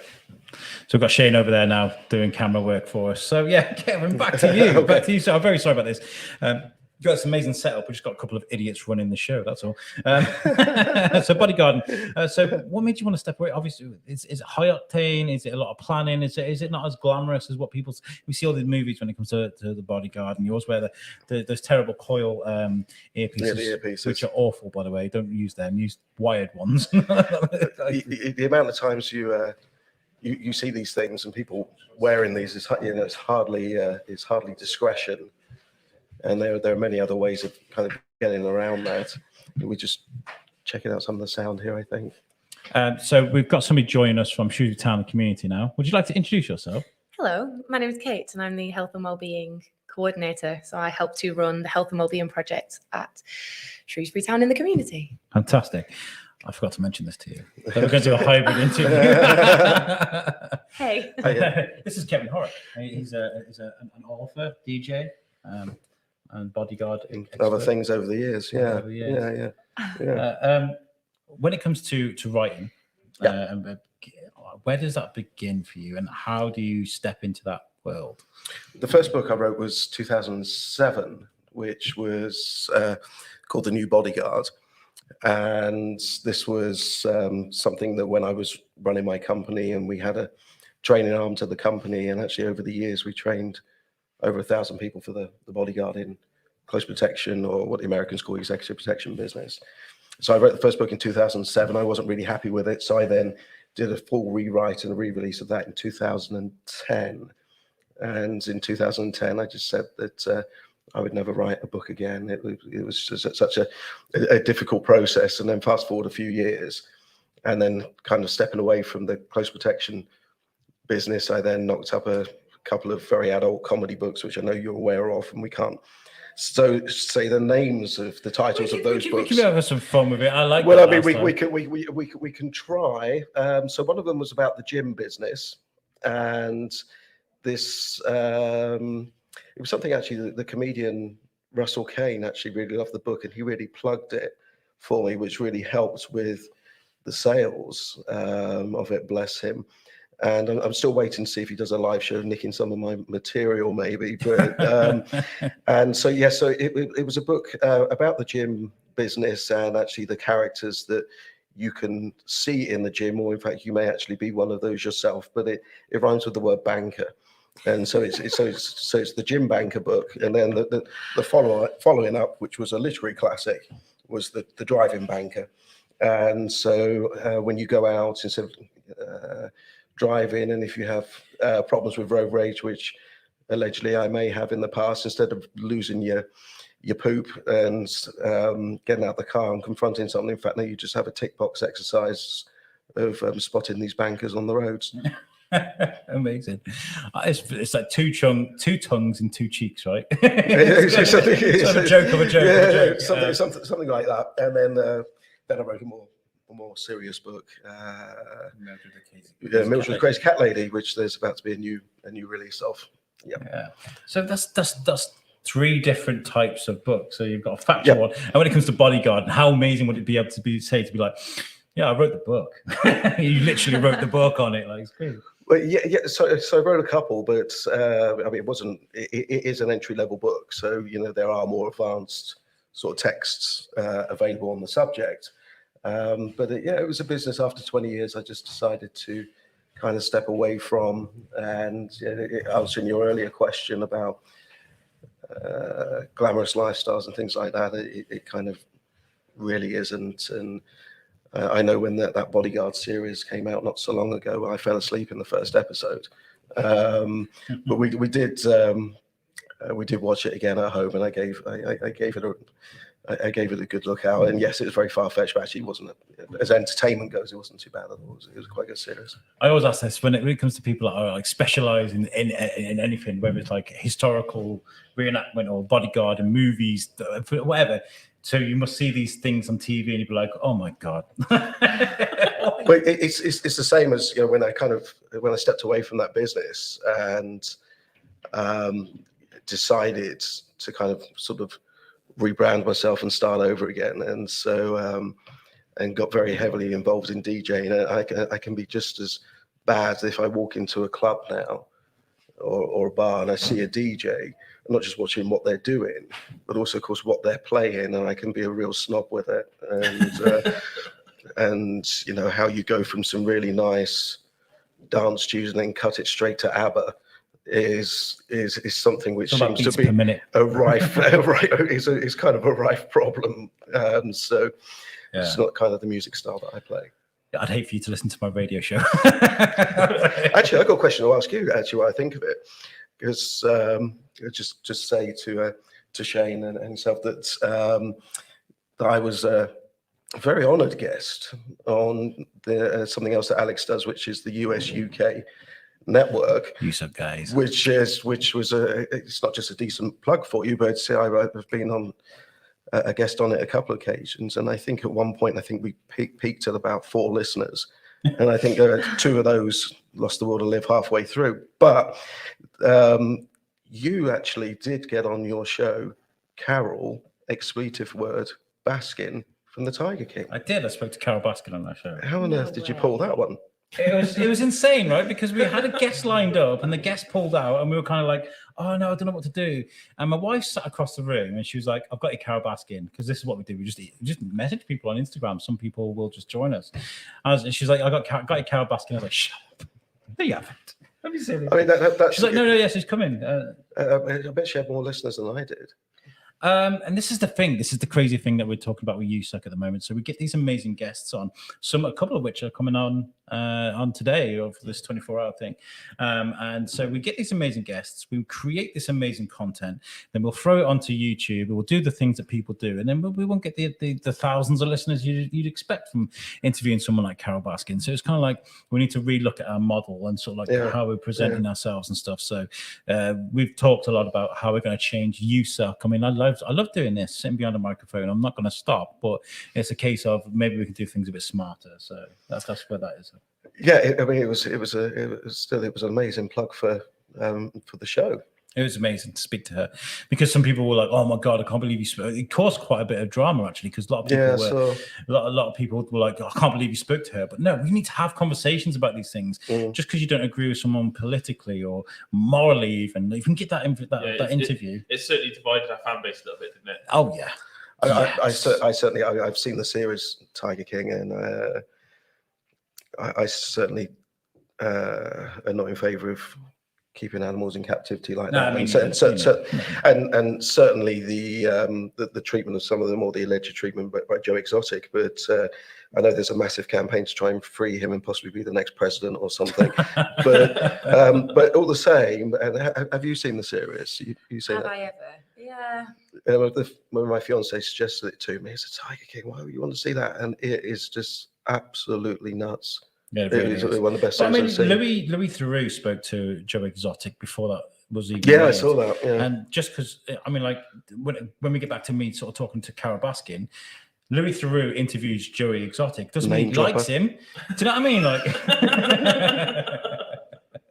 But anyway, yeah, let's not bloat up my ego anymore. Like, oh yeah, I spoke to Carol Baskin, got 4 listeners. Let's talk about Shrewsbury Town and community, because this is what we're here to do, right? The Pod Aid is all about reaching out to communities from around the world. Next year, we're going to challenge people to do the same thing in their community. This is the perfect place to be. I think I've spoken to you before on the Biscuit, haven't I? Yes. Yeah, we did do an interview before. Yeah. Do you want to explain to people what your role is and what it is you do? So I'm the Health and Wellbeing Coordinator. The bulk of Shrewsbury Town and the community's sort of work is done around kids and grassroots football. So we coach kids in schools, we coach kids here on site, and taking kids from, tiny little mini kickers right through up to hopefully the academy, maybe even being professional footballers one day. That's what we're known for. But there's also this teeny tiny department called Health and Wellbeing, and that's what I help to run. And so we look at health intervention, which is we kind of look at what's going on nationally. So we get statistics from Public Health. We get funded by the English Football League Trust, the Premier League. We look at what's going on in health generally over the population, and then there might be projects we can do to try and combat that. So at the moment, we have a lot of work around older adults. That's what I specialise in. I am the older lady. I make lots of cups of tea and I ring lots of people, and it's all about keeping older adults socially together. So not like trying to tackle isolation. So people aren't lonely and physically independent and mobile. So trying to increase their physical activity, because, you know, if you don't use it, you lose it. And once you lost it, it's not coming back. So we want to keep people as fit and healthy and independent for as long as possible. We have a cancer rehabilitation program, and this is all through exercise, and sport is obviously the lens, but the work is all about just trying to make people better. We have a mental health program for, which is really, obviously, COVID has really pushed the envelope there. Like it was very much like turn up, play, leave. And now all our participants are encouraged to come, have a game of football. It's a very sort of gentle, non-competitive environment for anyone to just come and play at the game. Football is like a very testosterone-fueled thing, isn't it? You know, and it's it really like, can be. Yeah, and you know, with guys up until recently, because there's been a big sort of switch, has been kind of like trying to encouraging guys, especially young guys, full of testosterone, hang around with the mates to talk about their feelings and stuff. You feel like there's a lot of work to be done there with that? Definitely. I think people are coming to us, I don't know, I hate to say it, maybe like a little bit later than that. You know, we're now starting to see people who are really suffering from maybe conditions that were manageable through COVID have become unmanageable. We're meeting people in crisis. People are coming to sessions and in a really bad way. And so now after the session, after they've had this game, and we do encourage, I mean, they're a really nice group of guys because they're all in the same boat. There's no judgment. Nobody would, you know, they don't play the game and necessarily talk to each other about their problems while they're on their pitch. Nothing else matters but the game, and everyone having time on the ball, having a good time. And then afterwards, we encourage participants to stick around and have like an hour of peer support time where they can talk openly if they want to, or just talk about Avengers. It's a reoccurring theme. We'll have like professionals will come in. We'll try and do some upskilling and workshopping around how to manage your mental health when things are getting a bit on the low side. I think one of the most important things, and Shane, who's a mental health first aider, is about trying to keep things going before you notice those signs, right? So kind of keep that, because mental health is something we need to constantly attend, right? It's something you've got to constantly work at. And I remember last time I spoke to you, Kevin, you said that the lockdown really, really affected you, right? That's what you were saying to me before, that it was really hard for you. I think in as far as I'm quite a social person, and so when actually being sort of contained in the house like that, it does have an effect. And it didn't help that I was starting to do stupid things and did something in the garden which I still don't know what it was, but I put my back out for 3 months and couldn't really walk, and so I had to have a physio knock all my back into alignment.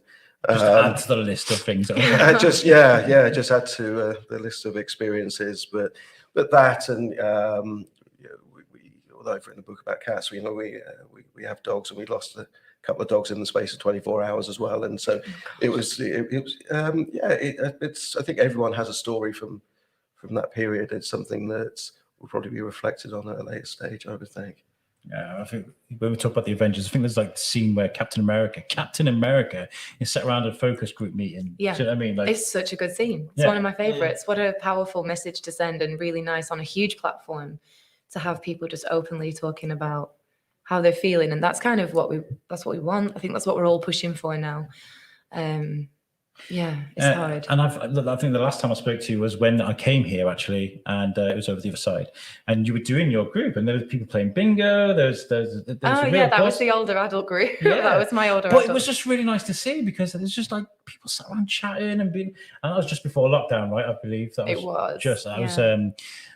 Shrewsbury Town community had opened up the 4G pitches to the people that use the Shrewsbury Arc, and there was you doing your thing, and had a footballer walking around. It was a really nice day. It was great, and I was on a microphone, wasn't word for the bit.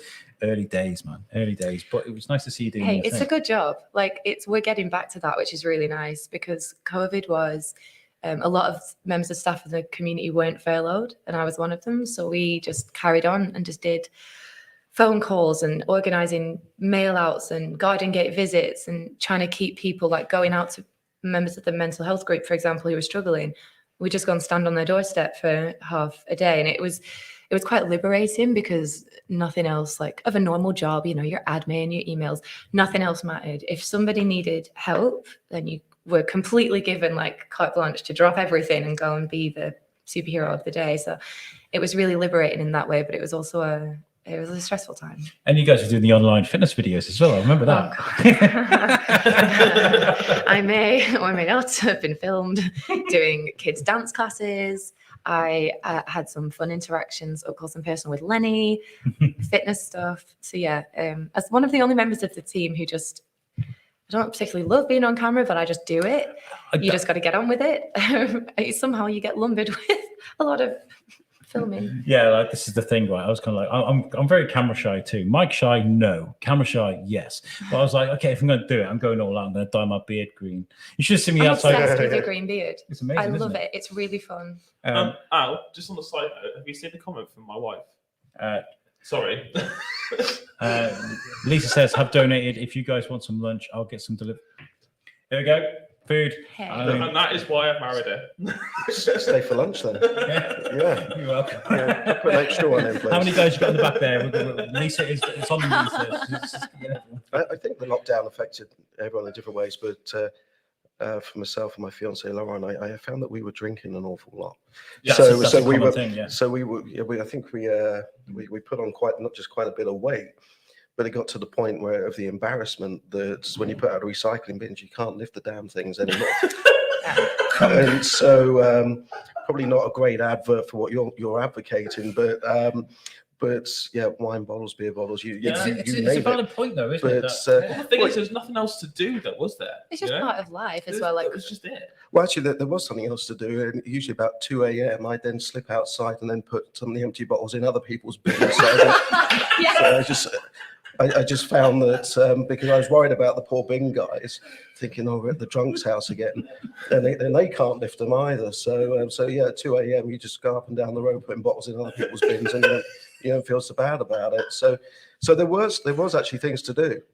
Yeah, it's a very busy time, really. Yeah. The street admin. Yeah, you just have to plan it out for when the bin guys are coming.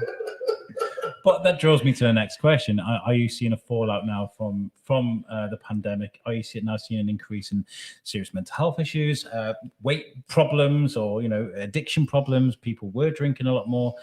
Is it affecting you guys? I think the mental health group have seen. What's really nice is we're seeing a lot more people reaching out, which is one of the things I don't know. You would hope, but I couldn't have expected and predicted. But a lot more people are just reaching out with emails or partners. My partner needs support, which is really good. So a lot more people are looking for help and finding us, which is great. Hopefully benefiting from the sessions. The severity of I guess people are suffering a little bit more, but that just we're all together. I think we're all aware of it, and we're getting a lot more support from other partners who are specialists. Like, we all have our mental health first aids as a charity. We acted quick. I think one member of staff had a crisis, somebody in crisis, in contact with them, and then it was like, okay, the bar needs to be raised. So we all got mental health first aid training, which is really nice to be part of an organisation that are so quick to act. Yeah. But we've seen a lot more numbers, we've seen a bit more severity. And in terms of all the other things we would expect from COVID, which would be weight gain and listen. That's me. He didn't. We are in talks with the council and public health regularly, trying to figure out how we can be a better support to just mainstream, because sometimes it can feel like if you're just an average person who's just going through their life and you don't have any serious health conditions and the GP's not nagging at you, it can actually be quite daunting. Like, well, what's for me? Where do I go if I don't really like the gym or I don't really like this? And so we really want to fill that gap and try and make sure that everybody is caught in the nets. And if you need a little bit of help with diet or nutrition or exercise, that we provide. My sister actually said something to me a while back, and she said nowadays, in this day and age, like, fitness doesn't have to be a chore anymore. No. And I was like, what do you mean by that? She goes, well, when you're at school, it's like, you do rugby, football, or like hockey. That's basically it, But she goes, like, now there's so many things you can do. You can BMX and do rock climbing. You could do swimming, all this other stuff that's available all over the place. Skateboarding, quad biking, all this stuff to get you out. she's like, there's no reason for it to be a chore or to be difficult to find something that you enjoy. That's such a good point. I think that's half the battle. Yeah. It's like everyone says, "Oh, I really want to lose weight." I'm like, don't go to the gym. If you don't like the gym, don't go. Yeah. You're not going to enjoy yourself. You're not going to have a good time. You're not going to work hard. But if you love dancing, find a dance class. I like rounders, and I'm not really a team sport person. Rounders is amazing. Rounders is the funnest game. So shout out by to yourself though. Out! Out with his green beard, just trying to play rounders by himself.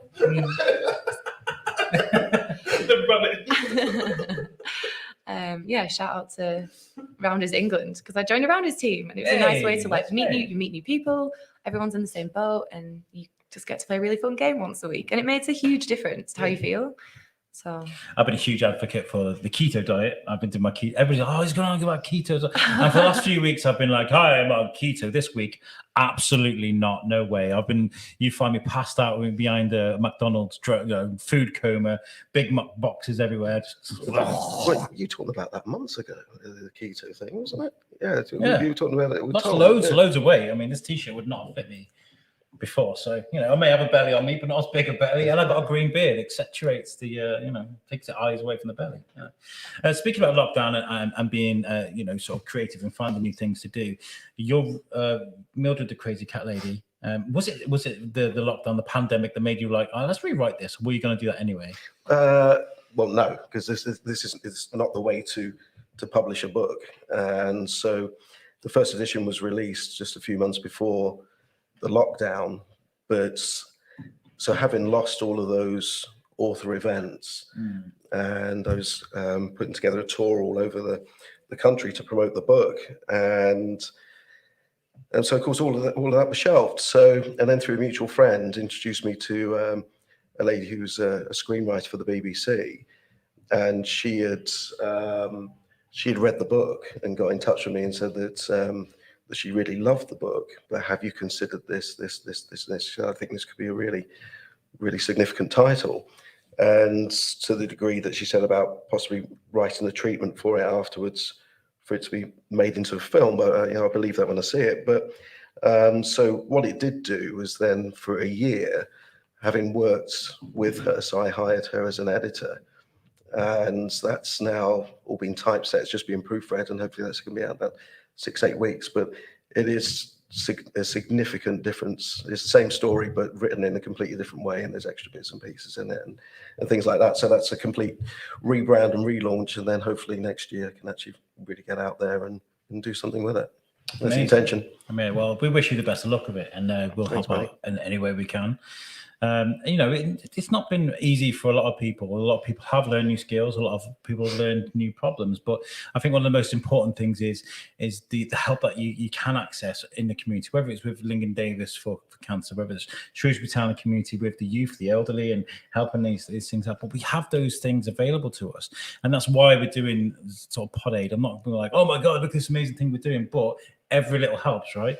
If next year we're going to be doing the same thing, but what we're going to do is going to get podcasters to join us on our journey, and we're like, oh, David Raby, who's been messaging all day, he put your the actual name of your book in the comments, which we can't bring up, so well done, David. But like if David reached out and did his own thing in Santa Ana in California, or Tom Bruno, who will be on later on tonight, did it in Vermont, and we're positively affecting the world in little ways.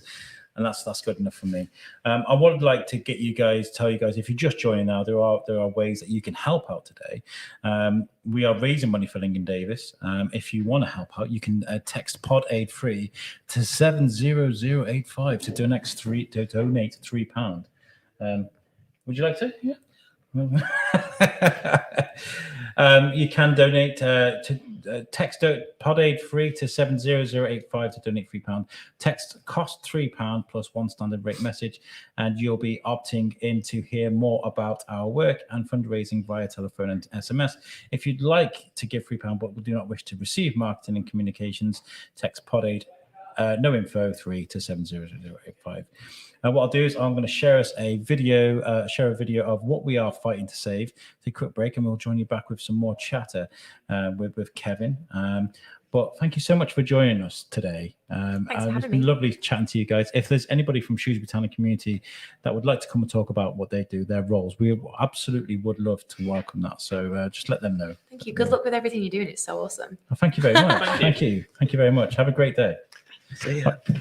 So here is a message. So I went to Lincoln Davis Centre, and we had a good walk around. And this Sally from Lincoln Davis gave me the tour. And this is the walk of a patient. Enjoy.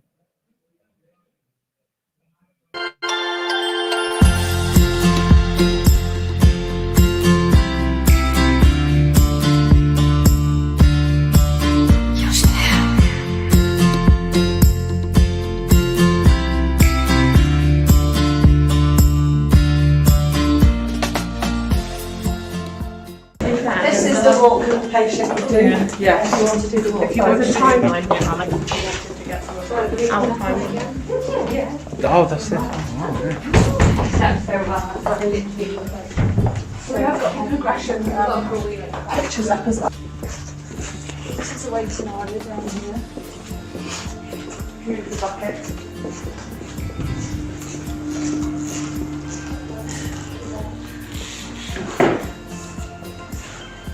Amazing. So basically the patients come down the stairs, check in with the ladies whether it's for chemotherapy, outpatients or radiotherapy.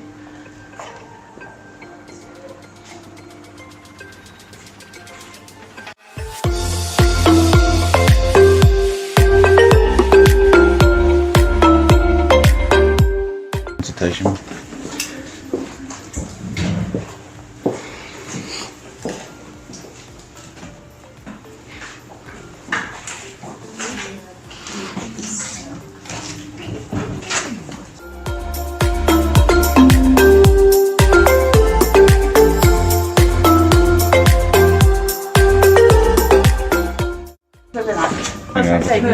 Yeah, that'd be amazing. So a radiotherapy patient would have this. It's very good.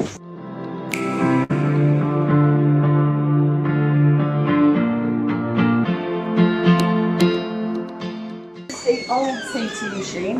Obviously Lyndon Davis are actually funding our new CT machines. They're actually going to be replacing this one. Wow. Not in this room. I can take you into the room. I've never seen one of these up front. Sounds daft, but I've never seen one. So. Oh, right, okay.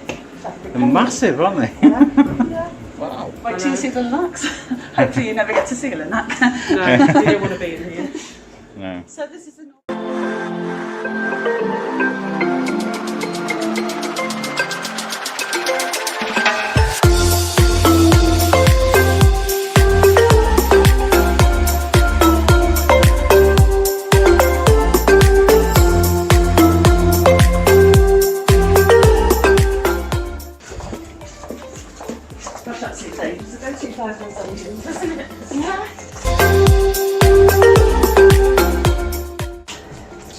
This is like something out of, I don't know.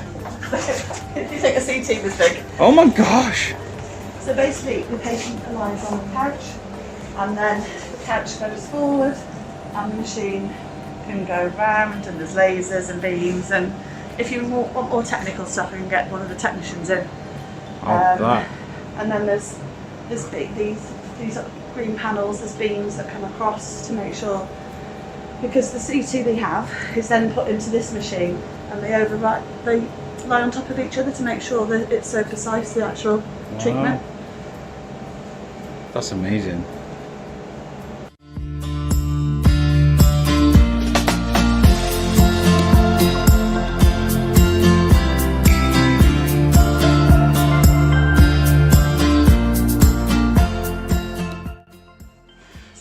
Board we have here, anyone can look at. They can see what nurse is in charge, the date. This is obviously yesterday's diary really. How many nurses are on duty, how many clerks, how many HCAs, which doctor is on call.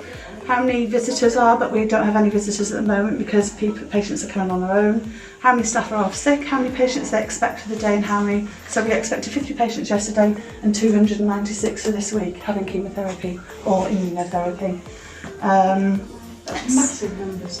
Yeah, it is. Yeah. Huge. And you think that's a backlog because of COVID? No, this is we are normal. busy, That's normal. but we are full. We've always been full. Unfortunately, cancer grows, isn't it? And more people are catching it, and it's 1 in 2 now, isn't it? Yeah. The statistics are 1 in 2. What's the morning like then? Do you guys come in and have a handover, talk about what's going to happen today? When they've arrived, they do their prep for their line because they have so many patients. They call a line, and that nurse is responsible for all those patients on that line for that day. Then they all have a meeting just to catch up if they're concerned about any of the patients coming in. With a consultant, and then all the patients start arriving. Amazing. So the patients are starting coming now, actually. There's one coming back there. Okay, so we best get out of here.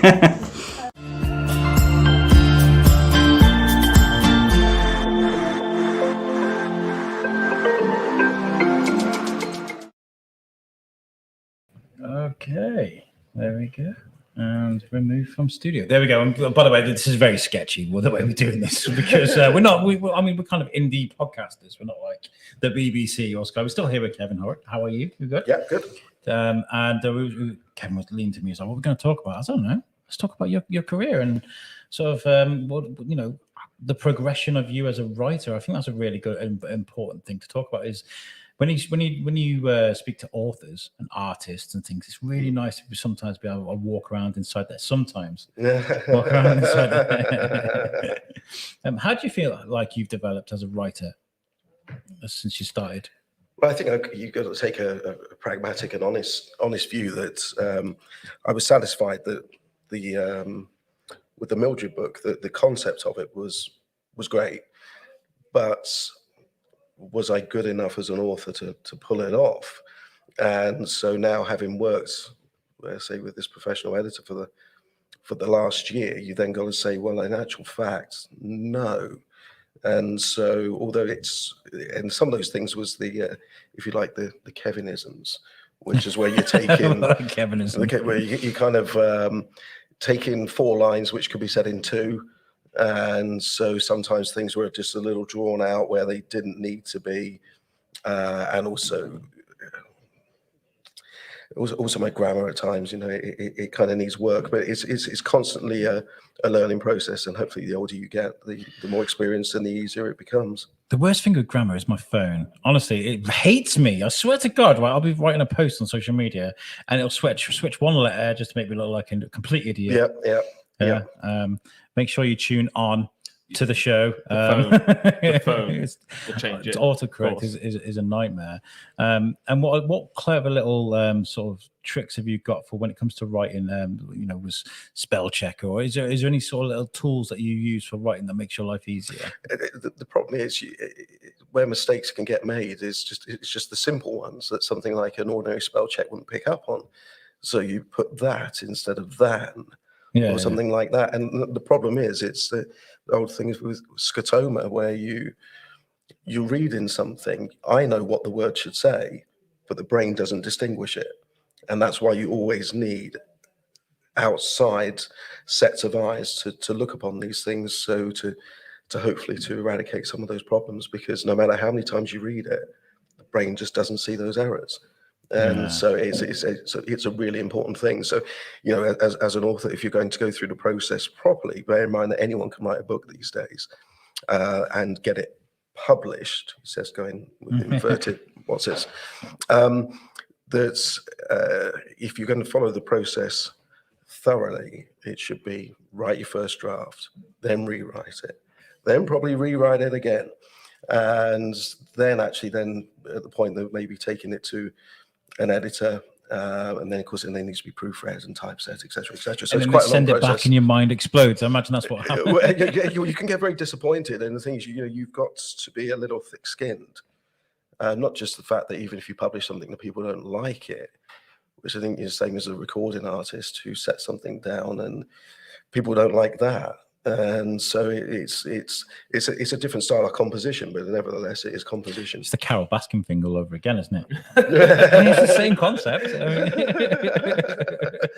No, I've never buried a partner allegedly or fed them to tigers allegedly. If you're watching, Carol, we really enjoyed having you on as a guest, so don't listen to Kevin. I did say allegedly.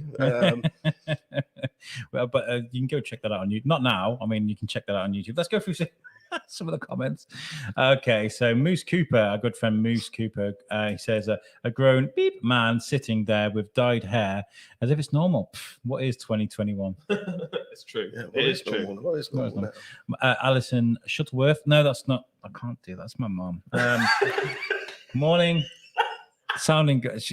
Okay, so guys, I do a radio show every Thursday, and my mom tunes in every week, and we have the Discord running through the show, and she's chatting to me as we record, and it's very nice every week without fail.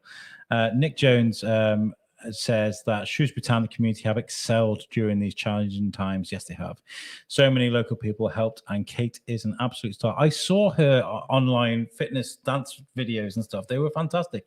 It's all when what's his name? Joe. What's his name? Wicks. Joe Wicks. Yeah, he was doing all this health fitness thing, you know, and it was just a great. And I was really. It really excited me seeing people do stuff like that, because it's kind of like, this is the future, right? People looking at things visually as well as listening to things, and virtual world is very exciting to me. Actually, I mean, just stemming from that point, and of course it was the Bond red carpet event last night and the release of that, and of course, are we in that period now where we are witnessing the death of cinema, and in the future that everything is just going to be streamed to our homes? And so there was pressure on that last night. I saw some of the commentary that was being made on the news that almost is this the savior of film, which puts an awful lot of pressure on that. But as time progresses, something like the cinema, like petrol stations, is going to start phasing out. Actually, petrol's not a good subject to raise right now. No, that's a swear word now. We mentioned that already today. People and how much I'm like, oh my god, people are amazing. They're terrible. Friends, oh my god, they're amazing. They're terrible. Friend sent a photograph, and it was over in Millbrace, and there was a guy didn't just fill his car, but he had about 6 jerry cans there as well, and filling all of them up. And you just think, well, I can't use the words. Just remember your first book is a petrol station banker. I don't know how well it'd sell. It's actually because a couple of friends said, why don't you write a DJ banker book? But what an amazing idea. Do it. But the thing is, I'd never get work again. It's like when you do these things, and you can't be rude to members of the public, but for some reason members of the public think they can be rude to you. And first of all, I'm not a jukebox. I'm here to play. You've been paid to play. And somebody would just walk up to you and then say, and hold up their phone. Just hold up their phone. It's like, yeah. And they don't say anything. Got this, mate. And it's just like, I just wouldn't go over to people and do things like that. Or then, of course, the classic is, can you put this on? Please make sure it's next. And it'd be completely different music style that just doesn't suit. And so, well, what I tend to do is like, actually, I'm doing the years concurrently at the moment. So I think we're doing 2003, and somebody asked for something from 2000 on Discord, because you can request tracks. And I was kind of like, okay, and I just saved it for the end. You can have it, but you can wait for it. When you're in the groove, and it's really important for people to remember that. You've put a playlist together, and you've put it together with science and everything, because it's all beats per minute, and it's all got a. Well, yeah, I mean, I don't generally, but if I'm playing sort of one of my most, I guess I'm kind of getting a bit of a moniker for is, although I'm an old school metalhead, is that like your mate Tom Bruno in Vermont, is that generally people don't want to hear that. So the sets that I play, and the sets that I really enjoy playing is the 90s classics and Ibiza classics. And if I'm doing a classic Ibiza set, everything has to be key matched, beat matched, and synced appropriately. So you need thorough concentration. So you just don't want people coming over and trying to interrupt you, or you're missing all your cue points. And so it's it can be challenging. That being said, if you ever want a Kevin show, make sure you come and say hello to him because he's a nice guy. A couple more comments. Sherry Gerard, great friend of the show. How's it going, Sherry? Says she's off to a dance class in Roton, and she'll join us when she's back. Fantastic. And Luke Allen said show's looking great. Watching from a break in college. Fans of the Shrewsbury Biscuit will know Luke from Reduced to Clear Biscuits. Great guy. And Moose says, I beg to differ. Metal is life. well, I agree. And actually, Matt Connaughton, who is a guy I started listening to this show in New Hampshire in America. It's Matt Connaughton Unleashed. And I don't know what it was. It was just suggested to me. And the guy just chats throughout his show. And I really got to like his radio show. And he's helped me out with a lot of advice on how to make my show. And he's like, make a show that you enjoy. And I think I took that a little bit too literally because I was playing all kinds of music that I enjoy. And I was kind of like, I don't care if you don't like it. I'm going to play it anyway. Well, this is it. I often put on tunes that I like, but it's not for everyone. Yeah. And Dan Thornhill, who some of you may know as Green Day Dan, he's been on our show recently on the Shrewsbury Biscuit, says I'd be happy with keeping the metal tracks in the show. Can he still be Green Day Dan, considering he's now doing country music a bit now, isn't he? I don't know, Dan, get in the comments. Are you okay with Green Day Dan, or can we what's a good country name for Dan? I think Dan Thornhill was kind of Country Dan. Country Dan. Country Dan. Country Dan. Dapper Dan, man. Go to Dan Thornhill Music and make sure you buy a CD from him. Dapper Dan, 10 lab points or just general points if you can tell me what film that's from. When you look at pop culture at the moment, for example, we can use Gerard Way with the Umbrella Academy. He writes this comic book, gets bought up by Netflix, they make an amazing show from it. So we've had this conversation before.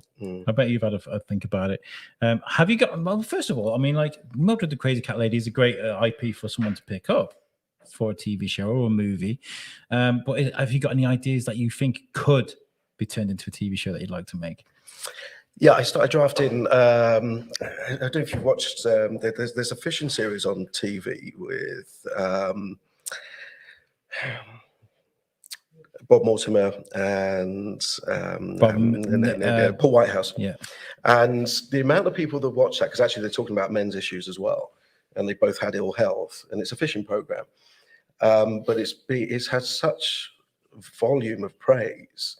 That actually I have been writing a very dark comedy, very loosely based around fishing and fishing exploits that go completely wrong. But it's all of the characters in it, all centralized around the local pub, which is it's full of just drinkers and stoners and all sorts of interesting people.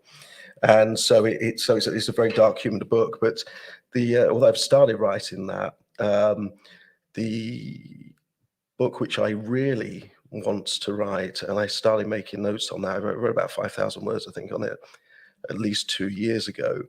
Again, is a very dark comedy about the drug trade and a metal band that's of aging rockers who inadvertently become the largest drug smugglers in the country and don't even realize they're doing it. I don't want to say too much about it because it has the way that story is going to twist and turn is it's darkly hilarious, but also at the same time there's just serious points behind it as well.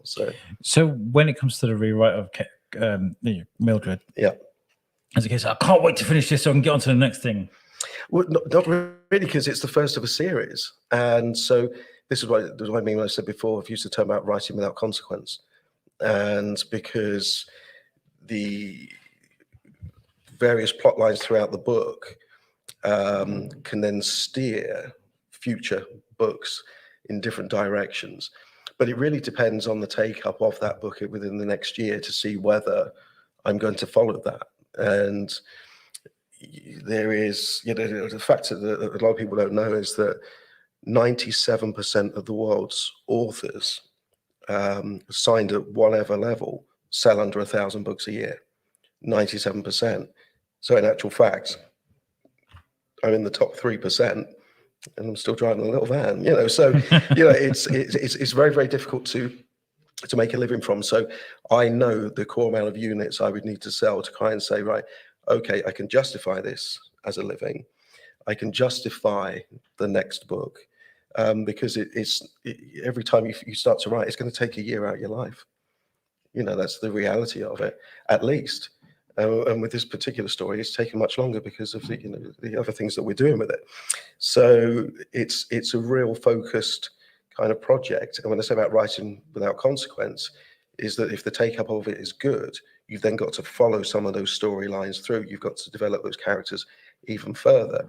But when you get to the end of book one, you can then put that down. But of course, you've then got to bring that back again. So we'll see what happens with that over the next year, because I'll then need to move on to that. But I do want to get on with this. The rock band with George R.R. Martin. I'll get there when I get there. Well, yeah, quite. Yeah. And guys, if you've not read Mildred the Crazy Cat Lady, would you like to tell people a little bit about the book and why they should buy it? Yeah, it's set in Shrewsbury, and you've got this lovely lady called Mildred, who inadvertently loses her job, and it's almost it's a young adult book, but it's like almost a bit of a Da Vinci Code type thing, because it's full of hidden references and hidden meanings, which took hundreds and hundreds of hours of research, particularly to do with ancient Egyptian beliefs and the cat's culture within that, if you like. And so Mildred, who has quite an remarkable life, is given a cat by a stranger who arrives at her door, and her condition of keeping this cat is that she joins the local cat club. But this cat club is in a very exclusive band of women who have met behind closed doors going back thousands to thousands of years, and they kind of fight bad forces. So we've got it's almost some of the reviews are coming always said it's like Potter-esque, except without the magic, if you like, and without the waving of wands. So but it's a very involved story, and the new version I think is going to be around about 430 pages long, so it's a little bit shorter than the first edition. Oh, okay. Well, make sure you guys buy it. Would you prefer people to buy it from independent bookstores or Amazon, or make sure? Well, you see, this is where it gets very complicated with publishing, because I do something called hybrid publishing, and so, like I said before, anyone can write a book these days. This is how things have changed, and so the whole marketplace has changed significantly over the last few years. And so anyone can write a book and then go on to something like Amazon, where you can then self-publish that. You can put it straight to Kindle and do something called print on demand. But generally speaking, if you go down that route, you won't get your books in mainstream bookstores, generally speaking. So I have to deal with a wholesaler.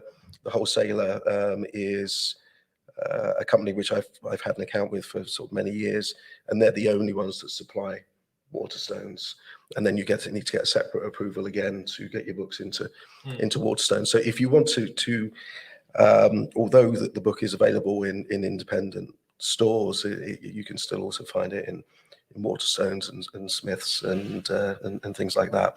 But Amazon is such a priority seller for most people now, and you can actually see that I can look at the ranking scores on the book, and you see it's at a certain place one day, and then it may have dropped 100,000 within a day. So it gives you an idea of how many books are actually going through Amazon. It's absolutely crazy. Wow. I think when it comes to chatting to you, I feel like we could sit and exchange hours for ideas. There you go. Ideas for hours. I'm tired Ideas of for it. hours. This is a 24 hour. I know, Yeah. 24-hour podcast. And by the way, guys, if you see me looks like I'm ignoring Kevin whilst I'm looking at my computer and being ignorant, I'm not. I'm working on artwork and stuff as we're doing the show.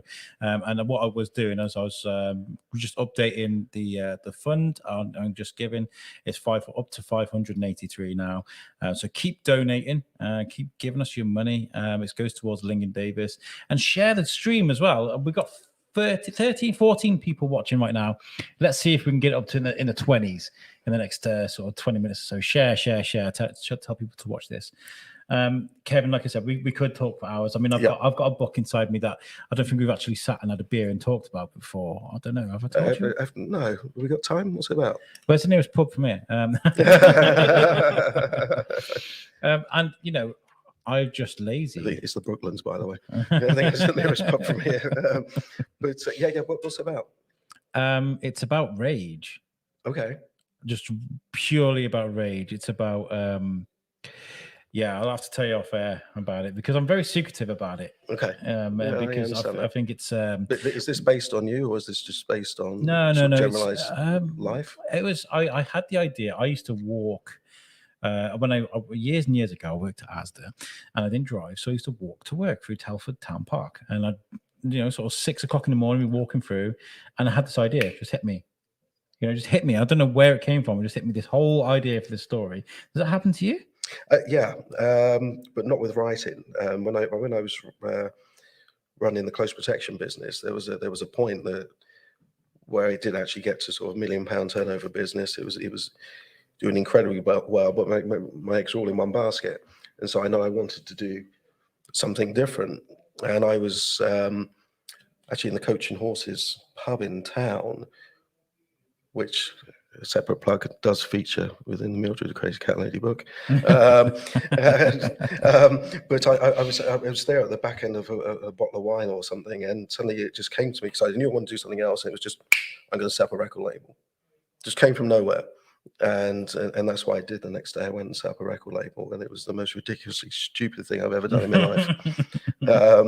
And in fact, 11 and a half years I ran that label for, and I mean, at its worst, it was down £250,000, and this was all money I kind of earned and paid taxes on. It was a very, very painful experience, but eventually with some successes, we kind of recouped that, and I did actually sell the label for a profit. It's not a great profit, which would probably fall below minimum wage actually over 11 and a half years, but actually in the decline in business, which is the music business, actually to sell anything and that for a profit was something. But that's the thing off the top of my head where I just suddenly had this blast of inspiration. But don't set up a record label. That's my advice from that.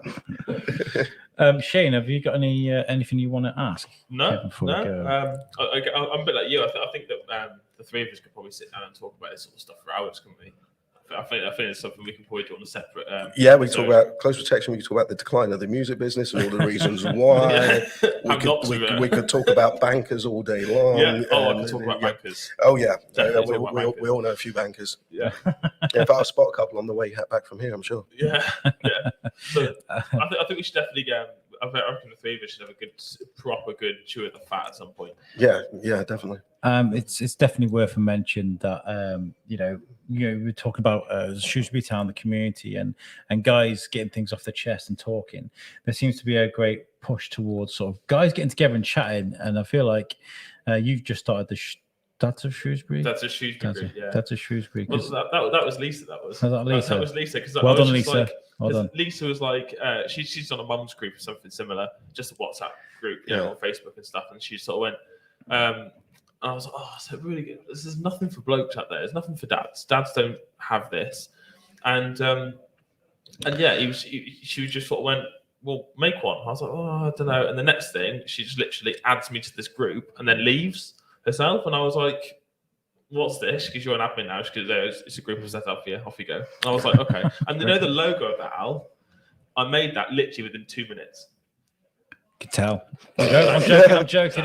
It's fantastic. There is I know they don't like being labelled as a punk band, but there's a band called Idols who I've listened to for sort of the last few years, and they have a group on Facebook called the AF Gang, and which I've not checked for a while, but they have thousands of members on it, and it's one of those few places where there's no vitriol. There's where people just don't just talk about the music, but actually talk about things going on in their lives, and that's happy stories, sad stories, and things like that. But actually, where people can really air things without getting abuse, which is very, very difficult on social media do those things and actually not get abuse. And I think no matter what we say and we do these days, you're upsetting somewhere along the line. So, some of these things are really positive. definitely. Right, we've run a little bit over. I can see Dean Harris just in out there, so we're going to wrap up. But very quickly, where can people find you if they want to offer you a job for DJing? Offer me a job. Offer me a job. Yeah, for despite what I said about DJing, actually, I think the last since lockdown, I've been sort of doing 1 to 3 gigs a week. So it really has changed, Good. and people really want to get out there again. And so yeah, there's been some really good gigs of late. So yeah, kevinhorak.com, and that's HORAK, kevinhorak.com. Maybe you can contact through there. I'm easy to find on Facebook. Amazing. I've really enjoyed chatting to you. It's always fun. Yeah. So thank you very much, Kevin. We're going to play you a quick video of some of the work that's going on at the Lincoln Davis Centre at the moment. This is an idea of what the funds go towards when you're donating. Obviously, we're not funding this, but we're helping.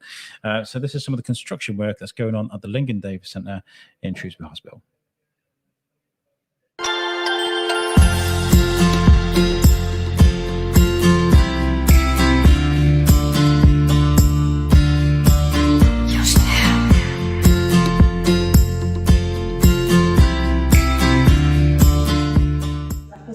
Well, let's talk So about they this. actually piped in all the concrete flooring last Saturday. Oh, right. So that's all Amazing. sorted. Amazing. This is when they were knocking through from the clinic room. That's the clinic room now. So they've actually knocked through the doorway so they could get into the courtyard. Wow. So what they've done, that used to be a window into the clinic room, and they've knocked through that to make a doorway and access into the clinic room, taken out everything in the clinic room and knocked through into the courtyard. So we can go that way. They're very hard hats though.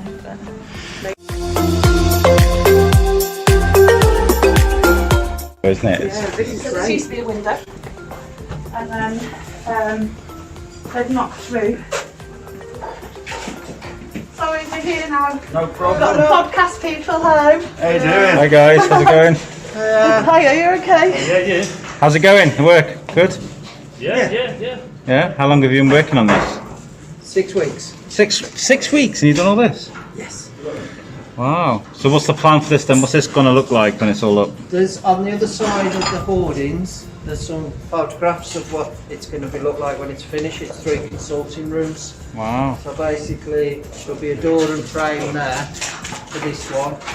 That one is just the outreach which will come through, and they can link the two to that one. Anything you want, we'll keep you This is amazing. Progress, right? Oh, yeah, it's really come on, hasn't it? Yeah. The biggest thing was the floor mould and that was. But no, you've really cracked on. It's more the technicals of getting everything into here. Yeah. And keeping the service running. Yeah. Well, that corridor we just walked through is very small. Well, it's all small, isn't it? You know what I mean? So, yeah. Well, I'll leave you guys to it. I don't want to hold you guys up. So, thanks for chatting to me. All right. Thank you. Cheers. Thank you. These grade areas, they were all windows into the other clinic rooms, so they've bricked all those up as well. Wow. It was just an empty courtyard with greenery in. So is it a single layer? Yeah. Right, okay, and then there'll be a roof. So, the money that we were raising for Podade, not just for Podade, but the money we were raising for Lincoln Davis goes towards projects like this. So, your money goes to good places, people. So, keep raising money for Lincoln Davis. As you can see, you know, all this money that we're trying to raise will have a positive effect, right? So, the NHS doesn't always fund everything for people that have got cancer. So you have to rely on charities like Lincoln Davis for the extra bits, the extra bits of treatment, the scanners, all these kind of things that make life easier. Because, like Sally said on a vlog earlier, rather than make people sort of travel to the faraway places and get a scan, they can do it here. You know. So what we're doing is important. So any money that you guys have, it's quid, £10, £100, hey, it goes towards a great cause.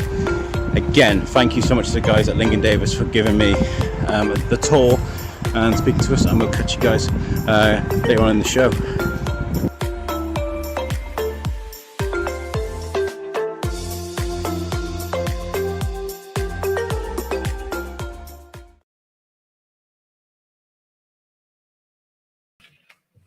Hey guys, and we're back, and that was Kevin Horrock. Thank you so much for joining us. Right now, we've got a very special guest, a lady who's really inspired me since I met her, and that's Dean Harris, our former.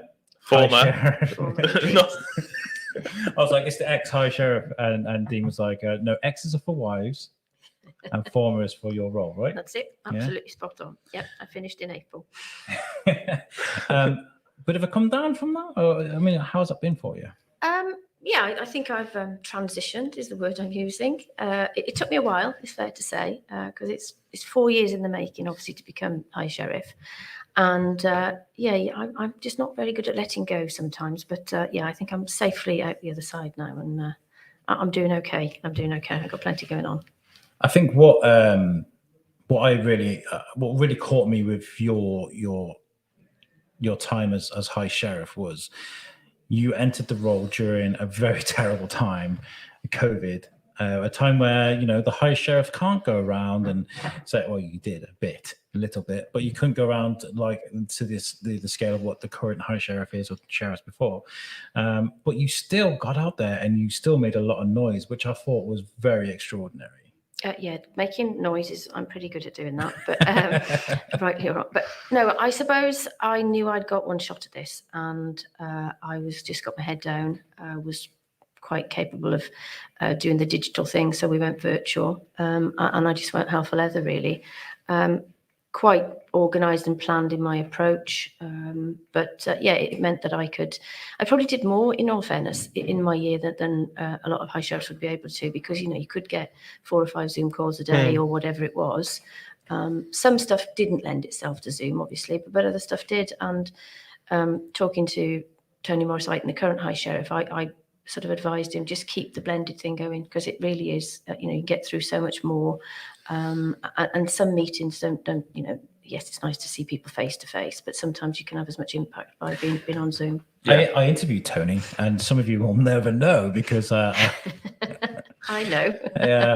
We've got to set up an interview because I did an interview with him, but Zoom has this great trick it does to people that like to sound amazing for interviews like myself.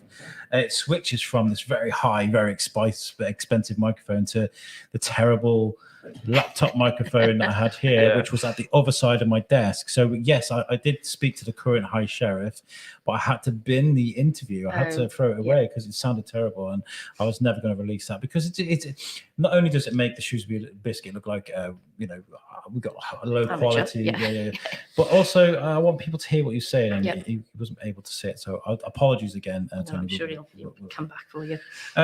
Let's talk a bit about you. So where did you come from originally? Where are you from? Oh, Dean Harris. Grew up in South Wales.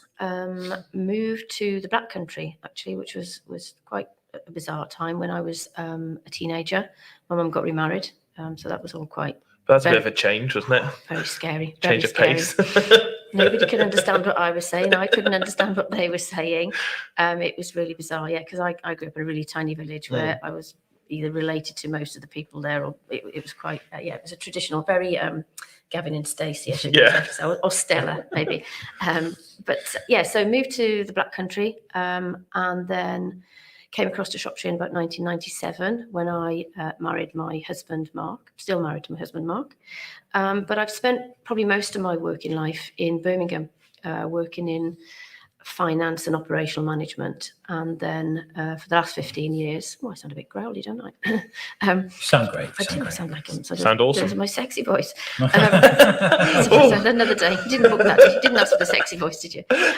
So about 15 years ago, we set up our own company here in Shrewsbury, the business company. So I've been a director and business consultant at that for the last 15 years. So, but no, I'm truly ensconced in Shropshire now and have no desire to leave. It does that to you, doesn't it, Shropshire?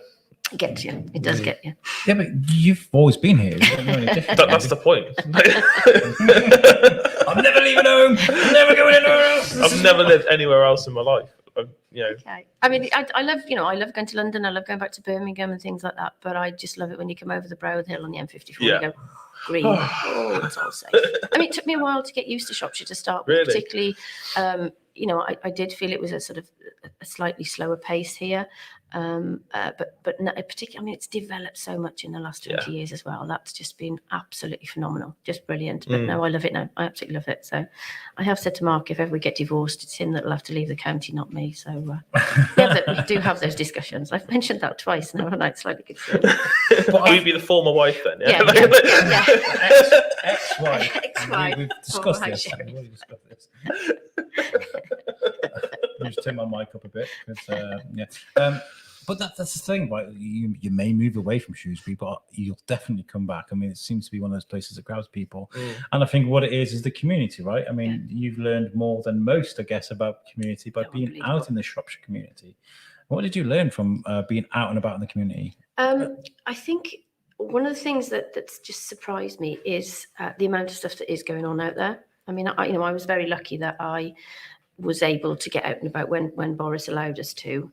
So I did do my sort of 18-day tour of virtually every town in the county, which was important to me, so that I did get to see what was really going on out there. And I was, quite conscious, didn't want to become Shrewsbury or Telford centric. And different parts of the county are very different, but it's just how much we rely on the amount of stuff that's going on out in the community. Some of the services and facilities are it is volunteers and community groups that are doing stuff that is so important that we really as a county would fall over without them. So that was phenomenal. And people just quietly going about doing amazing things, not wanting any recognition, and we're doing all of this before COVID. I think it's fair to say that COVID really has. If people weren't going to do it in COVID times, they weren't going to do it at all.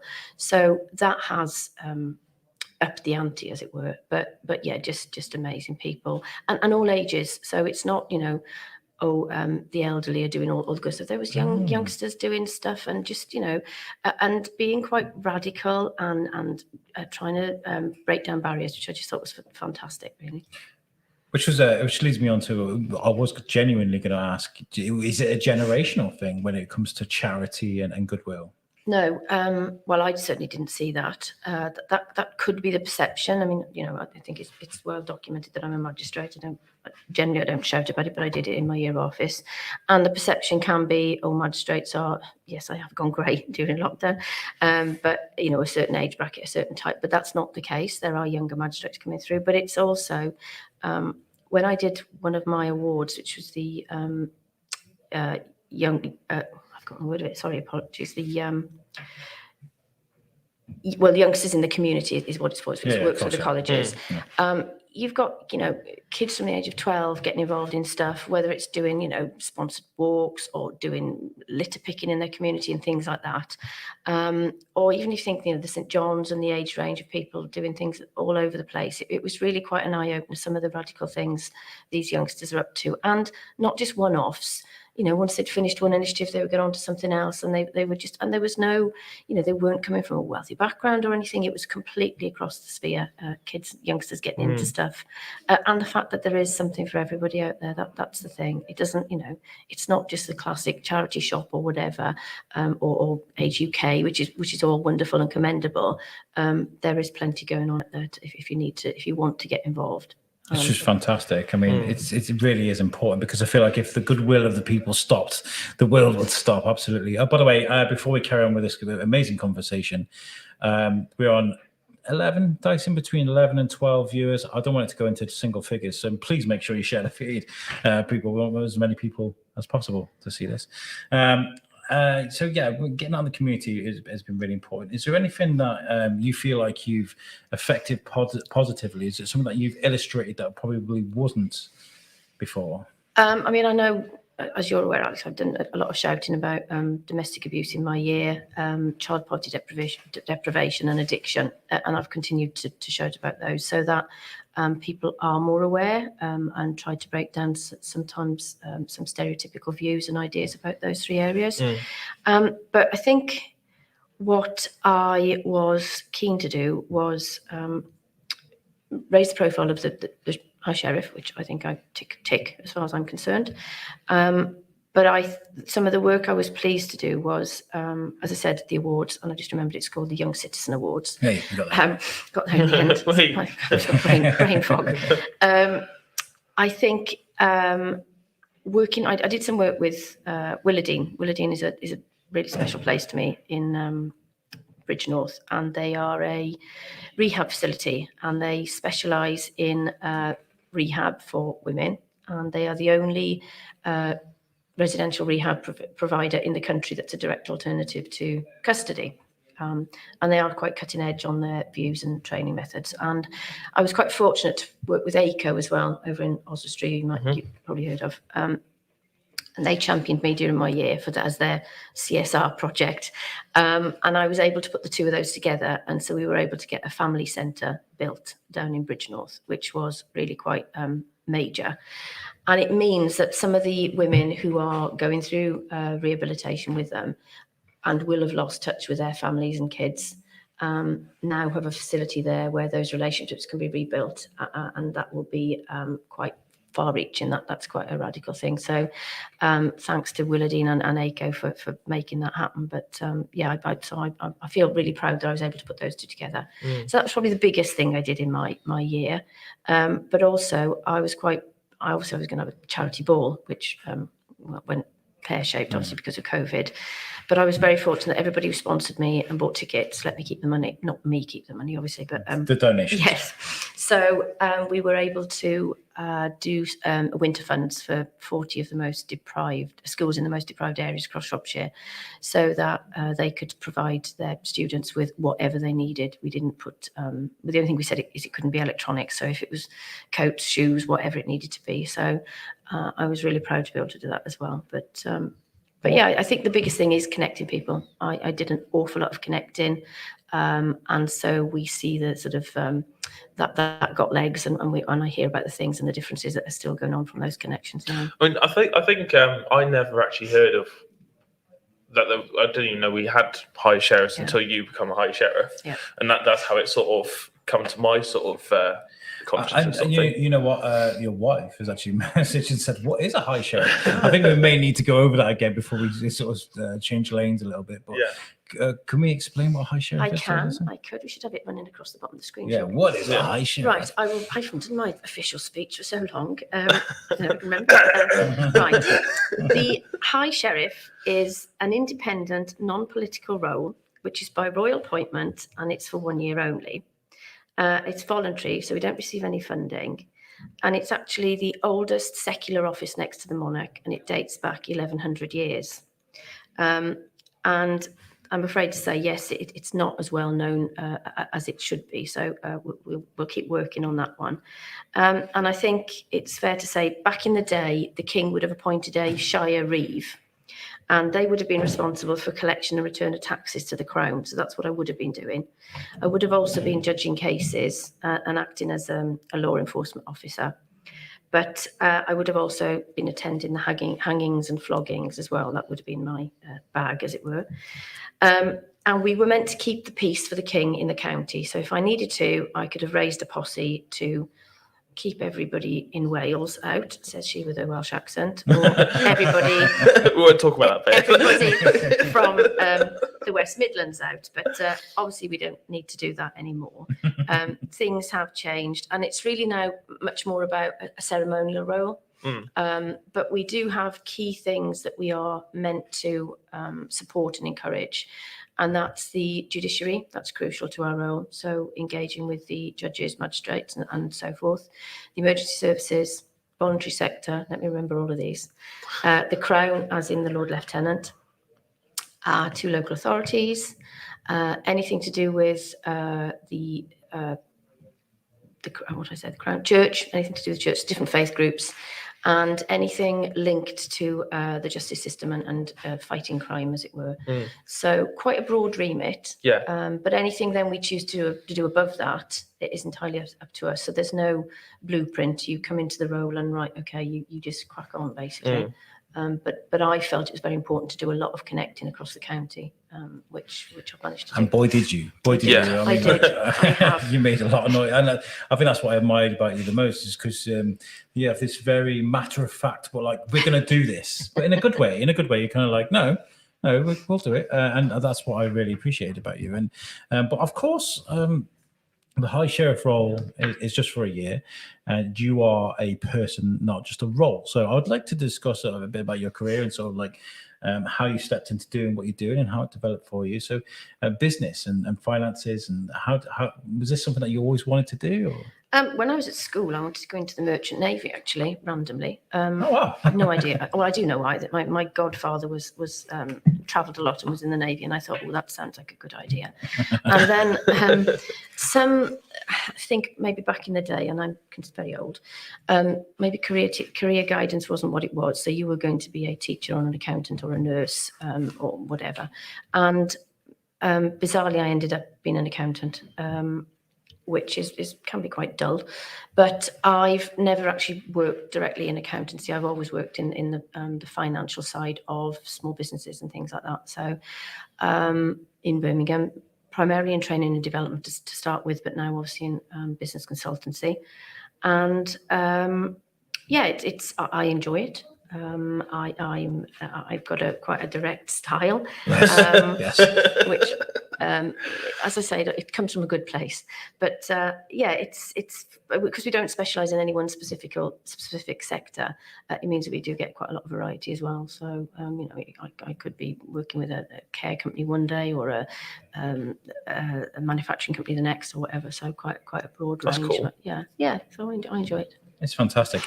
Listeners, by the way, that screen again is making me feel very nervous because it keeps freezing. It's fine. I've got it on here. Yeah, are you watching it on there?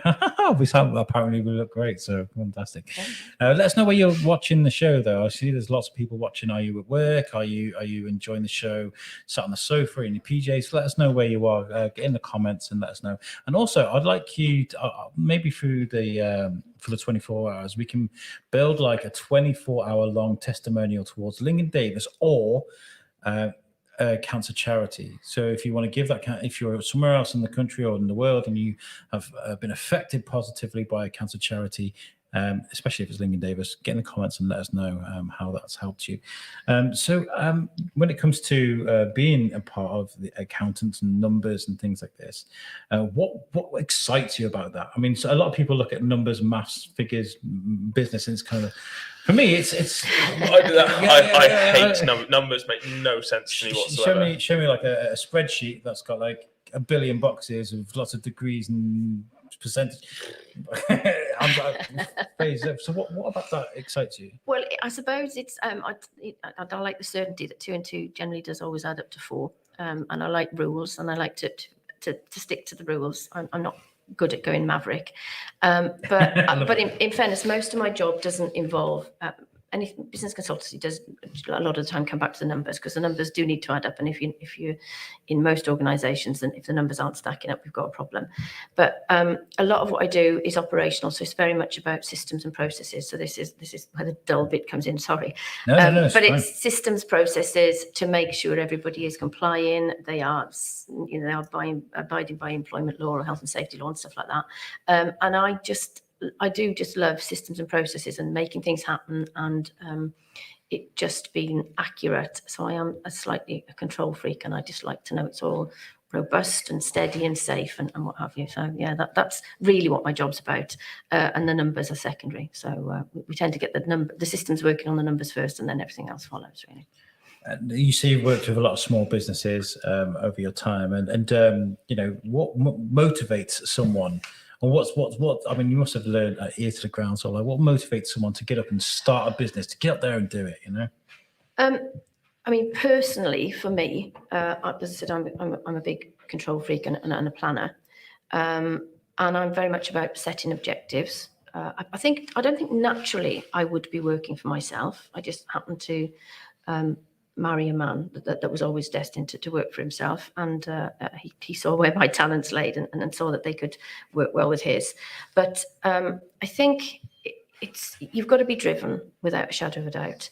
I am extremely impatient and quite straight talking, as we've already mentioned, but I think being proactive and quite tenacious helps you from that point of view as well. And as I said, I thrive on putting people together and making things happen. But I'm also aware, like I said, I'm like Marmite, so it comes from a good place. But I think you've got to have tenacity. You've got to have tenacity and lashings of resilience, no matter what business you're setting up.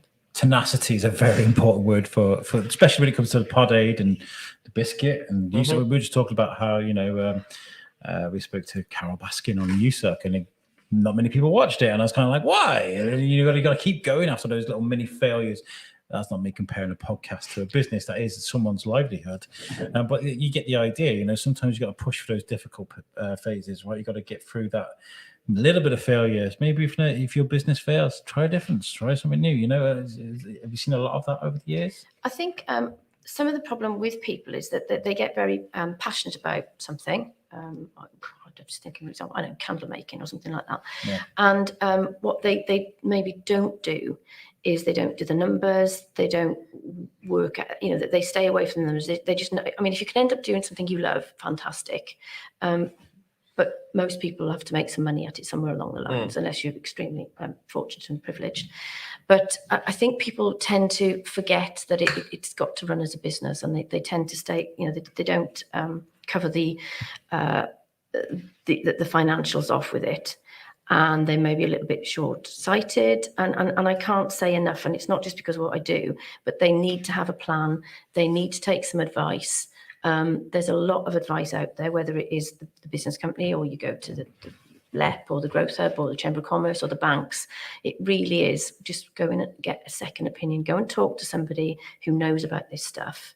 They're not there to shatter your dreams, but they are just there to just give you a slightly hone you in a bit. Just rein you in. We don't, not about shattering dreams. That's not what we're about. But we just want to make sure that if you are starting something, sorry, I'm shuffling a lot of papers here because there's something I just want to make sure I cover off. Of course, please do. I know I can't find it, which is usually but anyway, we'll find it somewhere along the line. But sometimes, though, when you do these things, we have these grand visions of where you're going to go with a business. Do you know what I mean? You almost start spending the money before you've even made it. Yeah.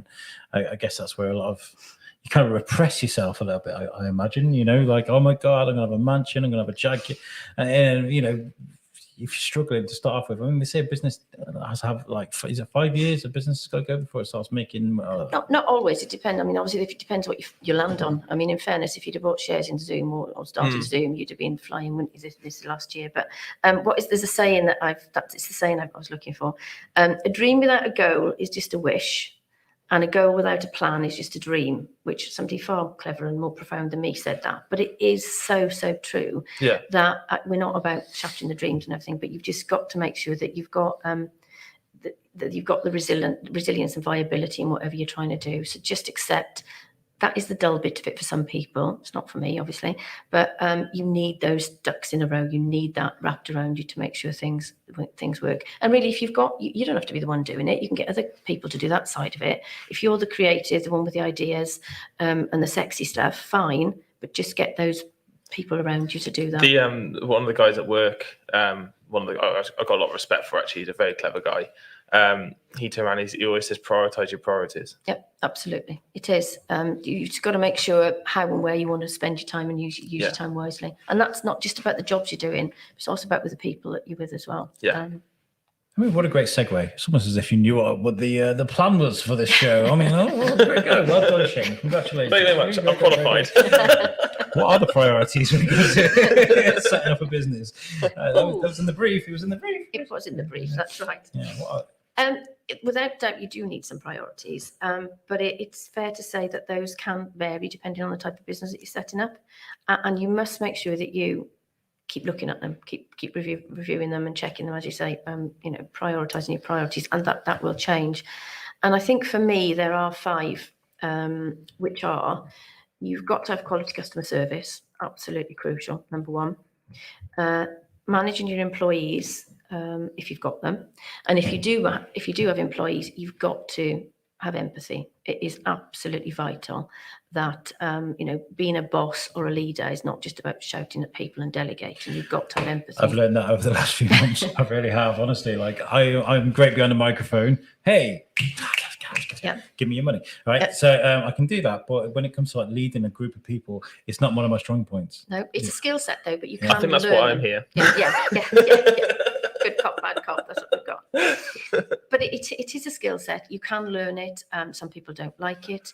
Some people it comes naturally, but it's the same as anything else. And also, I think the worst thing you see is people promoted within a business constantly, partly because they've been there the longest, and the management skills, nobody's given any time to that. They just think because you've been there the longest, therefore you must be able to do it. And that is really unfortunate. And most people leave an organisation because of people in the organisation. Yeah, I think you're right, and something that happens quite a lot in businesses and corporations and stuff is people get promoted based on their work productivity or their numbers and stuff, not based on how they actually interact with people. No, you know. And also, you know, staff turnover in a business, it's so problematic and so costly. But so yeah, how you manage your staff, employees, it's about more than money. It really is. It's not just about salary. Thirdly, then office management, which again is quite a lot of what I do. So making sure you've got the systems, the processes, the health and safety. Yes, I know that yawn stuff, but it just means that you're compliant, you're legal. Everybody feels there's some sort of control and structure behind what they're working in. A strong marketing plan, vital. And again, marketing absolutely is not my strong point. So I generally find a man who can or a woman who can. And then also having the ability and will to keep learning and growing. So don't ever think that you know it all. Really, it's worth just listening to somebody else. You know, there's new stuff happening all the time in the world. If you think about it, you know, the whole Zoom Teams thing, you'd have thought that sort of 5 years ago in some of the SMEs. That's the thing, right? It's always been there, hasn't it? Skype was about forever and nobody ever used it. No. Well, we went through a bit of a phase, didn't we? But all just thought it was just ridiculous. Terrible for streaming, by the way. It's a lot. I take a lot of advice off my sister when it comes to this sort of stuff because she's really, really good at, like you said, listening to her. You know, she is one of the people. She's good at everything, but you know, she's worked her way up. She's done everything in her role. She's runs a library now. Okay. Yeah, she's done it right from like work experience at school all the way up to like now being like the youngest serving branch manager for the library service in like the country or something. Yeah. And she's a woman. You should do that. Yeah, a lot. Yeah, she doesn't need to. She's got that look. She just glares at you. But yeah, she is awesome. She's a massive role model of mine. And something she said to me is that you know, like I said, always learning. And even though you know she manages people that have been doing the job longer than she's been alive. Yeah, because of she's worked her way up the ladder. She's now in charge of them and she runs them. She doesn't tell them what to do. No. You know, she listens to them and like she's like takes it on board and you know, because people that go around, you know, cracking a whip and pointing and it just doesn't work because you know somebody else, even though they might not necessarily be more experienced, they've got a different perspective, which might be better. Absolutely, and it's not about, you know, being a good boss. It's not about making people scared of you and things like that. Which I mean, you know, we've all had bosses like that in the time. I have. But you'd like to think that. I mean, I know it's difficult, but you know, I am a big one of I can't be dealing with bullying at work and things like that. And the more people can stand up to it, but I also appreciate it is tricky if you've got somebody when your livelihood depends on it. But you'd like to think organisations are a little bit more open to you know, whistleblowing and things like that now, really, because I just can't. It's one thing I just can't tolerate. I just detest it. So. But yeah, it is. It's a big thing too, and sometimes you know when you're in your heyday. God, when I was in my 30s, I thought I was invincible. And I was going to take over the world and this. And that. We've all been that. That was a long time It's a podcast. It'll be amazing. Everybody will love me. They'll tune in. Surely, Carol Baskin. Let it go, Alex. Let it go. Let's make it a business. It'd be well good idea. Dye my beard green. Resilience, as we said, resilience. You've just got to keep going. You've got to keep going. No, you're doing a good thing. You're doing a good thing. We'll find out. But no, it's important to listen to your peers as well, isn't it? Yeah. You know, I'm in a strange situation in that I'm married to my co-director. That wasn't always. So am I. So we okay. I felt like I got a heckler then. Gosh, where's this going? So it's slightly it's an odd situation. I actually know probably about 4 people who are married, and we were business partners before we got married. I don't know if that's a good thing or a bad thing, but we tend to very much act like business partners. Always, well, not always. There's time and a place, isn't there? But Mark is probably far better at letting things go when we're away from the office. but I'm not, I have to say. So that is something I'm working on. And don't get me wrong, I'm far from got it all taped. I am still very much a work in progress. But at least I realise that now. It's important. It's important to leave work at work to a point, isn't there? I'm just sometimes not very Can't good do at it, especially if you've had a row. Which again is, when we talk about getting your work-life balance and things going, it's a real tricky one. And it's not about 50-50. It's not about saying, like, I've got 50% time of this, but whatever. It's about making sure that you've got, I suppose, you feel fulfilled in both sides of your life. And that's a very OT crunchy word to use, but you know what I mean, that you feel that you've got some sort of, it is balance, a healthy balance, and it might be that, you can get your deadlines done, but then it means that you can have time for your friends and your hobbies, eating and sleeping well and properly. I don't know that this is your forte, really, Alex. This is a tricky one for you, isn't it, really? And then obviously not worrying about work when you're at home. And as I said, I am not there. We're all, it's a work in progress. And I also appreciate this can be tricky if you've got caring responsibilities, you've got a demanding boss, you've got health issues, you've got financial issues. So it's all very idealistic. But at least if you can sort of have some sort of plan and effort to work towards it, because it won't happen unless you work towards it. It doesn't generally happen by accident. You need to have that respite, and that's what I was feeling guilty for, like, I don't know, my mic's playing up. I was feeling guilty for, like, having like a couple of hours on the PlayStation or watching a movie instead of doing stuff for Pod Aid or for the podcast or editing and stuff. I feel really guilty for it, but like, it's really important, isn't it? You've got to.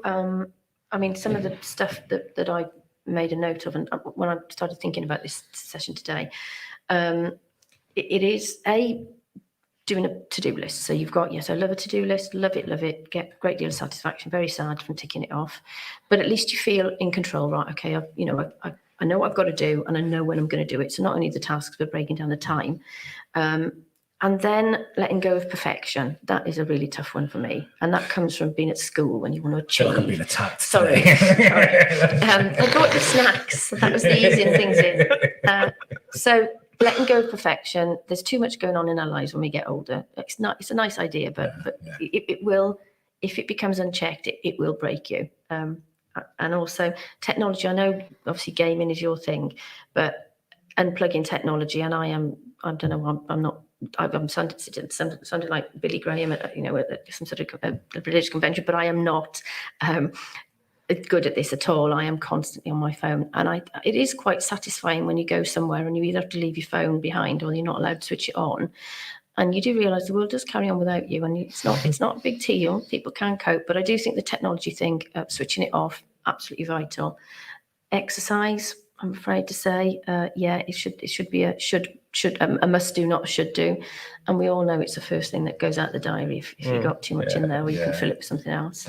And like you say, limiting time wasting and people who aren't really adding to your life, really, I think is absolutely vital. Cutting out toxic people, and that's family, friends, anything is important. I think hard, but it's one of the hardest things to ever do. But I think it's the most invigorating.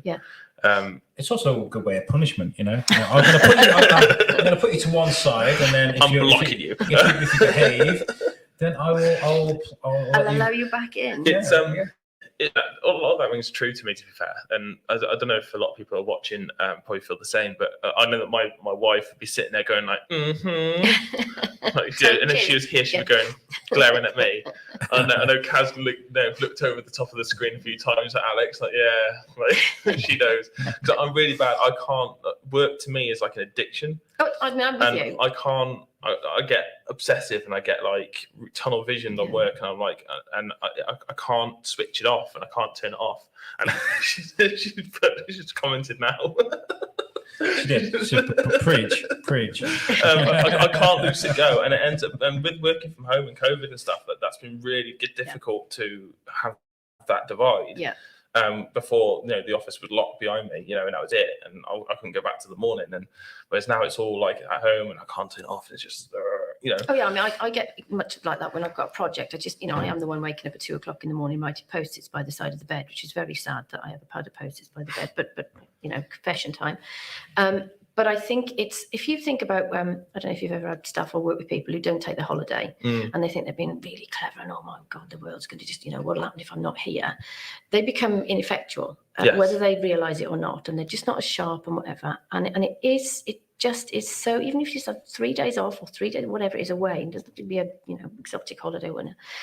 It just sharpens your brain again. And I think it's just doing that, putting it into context and realizing, and it sometimes just comes with age. I mean, if you'd have been talking to me as 25 years ago, I wouldn't have been having this conversation then, and I'd have been worse than you. But it was, there was no room for anything else in my life except work. And we do have moments like that, and there is times when it's right, depending on what project you're doing. Yeah. But it can't be at the cost of everything else, because when people have these life-changing epiphanies, don't they? Generally, when they've had talking about Lincoln Davis, quite often when it's a serious illness and everything, it's a shame that you can't bottle some of that life-changing attitude that they get through unfortunate times and get it when you haven't got that negativity. It's the age-old thing, isn't it? Old guy tells the young guy, lift up properly, you're going to hit your back and you'll be sorry if you do. And you're like, whatever, I can lift it. And do you know, old man? Yeah. And then next thing you get older and you're like, I wish I'd listened to it. My back's knackered now. It's true. It's absolutely true. But it does, what is it? You wish you could put an old head on young shoulders, don't you? But gosh, yeah. Oh, she's telling on me now. Lisa's telling on me. Sorry, chaps. This is like some sort of education forum you've come on to today. So. No. I've needed it, and okay. So when this all started with the pod aid stuff and the planning, I was going a bit overboard with constantly working, constantly badgering the guys. Have you done this? We need to do that. We need to make sure this is done. Oh my God, why? And I kind of it's possible, guys. Me. I mean, people, and it's just a massive learning curve for me because it's not easy. It's really not. When it's your baby and you put all your love and your soul into it and everything, and you want it to work, it's really difficult to sort of match the. I don't know. It's really difficult being a leader sometimes. And it was my good friend Eric Fluger, who will be on the show later on tonight. He was like, "Yeah, but you're the leader. Mm-hmm. You said this is your thing. Yeah, like you brought these people into. A lot of the people that are taking part in Pod Aid had no choice. I was just like, we're doing this thing, guys, and they're like, okay." So yeah, pretty much. So it's literally how it happened. Sometimes you've got to humble yourself. Style, but that's fine. That's fine. Sometimes you've got to humble yourself, though. You've got to listen to the advice that's been given to you. And I do now, after having that conversation with Eric, it was just a very personal conversation. But all I've got to say is, you changed my mindset, and it's kind of like, maybe I am wrong. Maybe I do need to listen and learn. This is a process for me as it is for everybody else. Yeah, it's the whole learning thing, like I said before.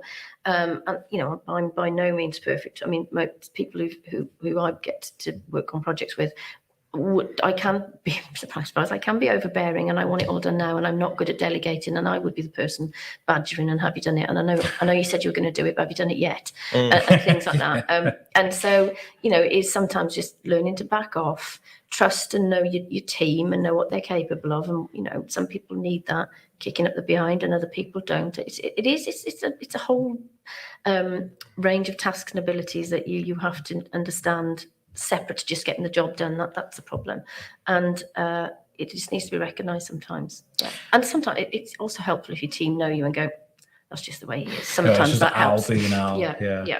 I mean, me and you have fallen out for a couple of days, and we've gone, I'm not talking to you, and you've gone, I'm not talking to you, and we've kind of thrown a toy out the pram, or whatever. Dummy, I think it's a dummy.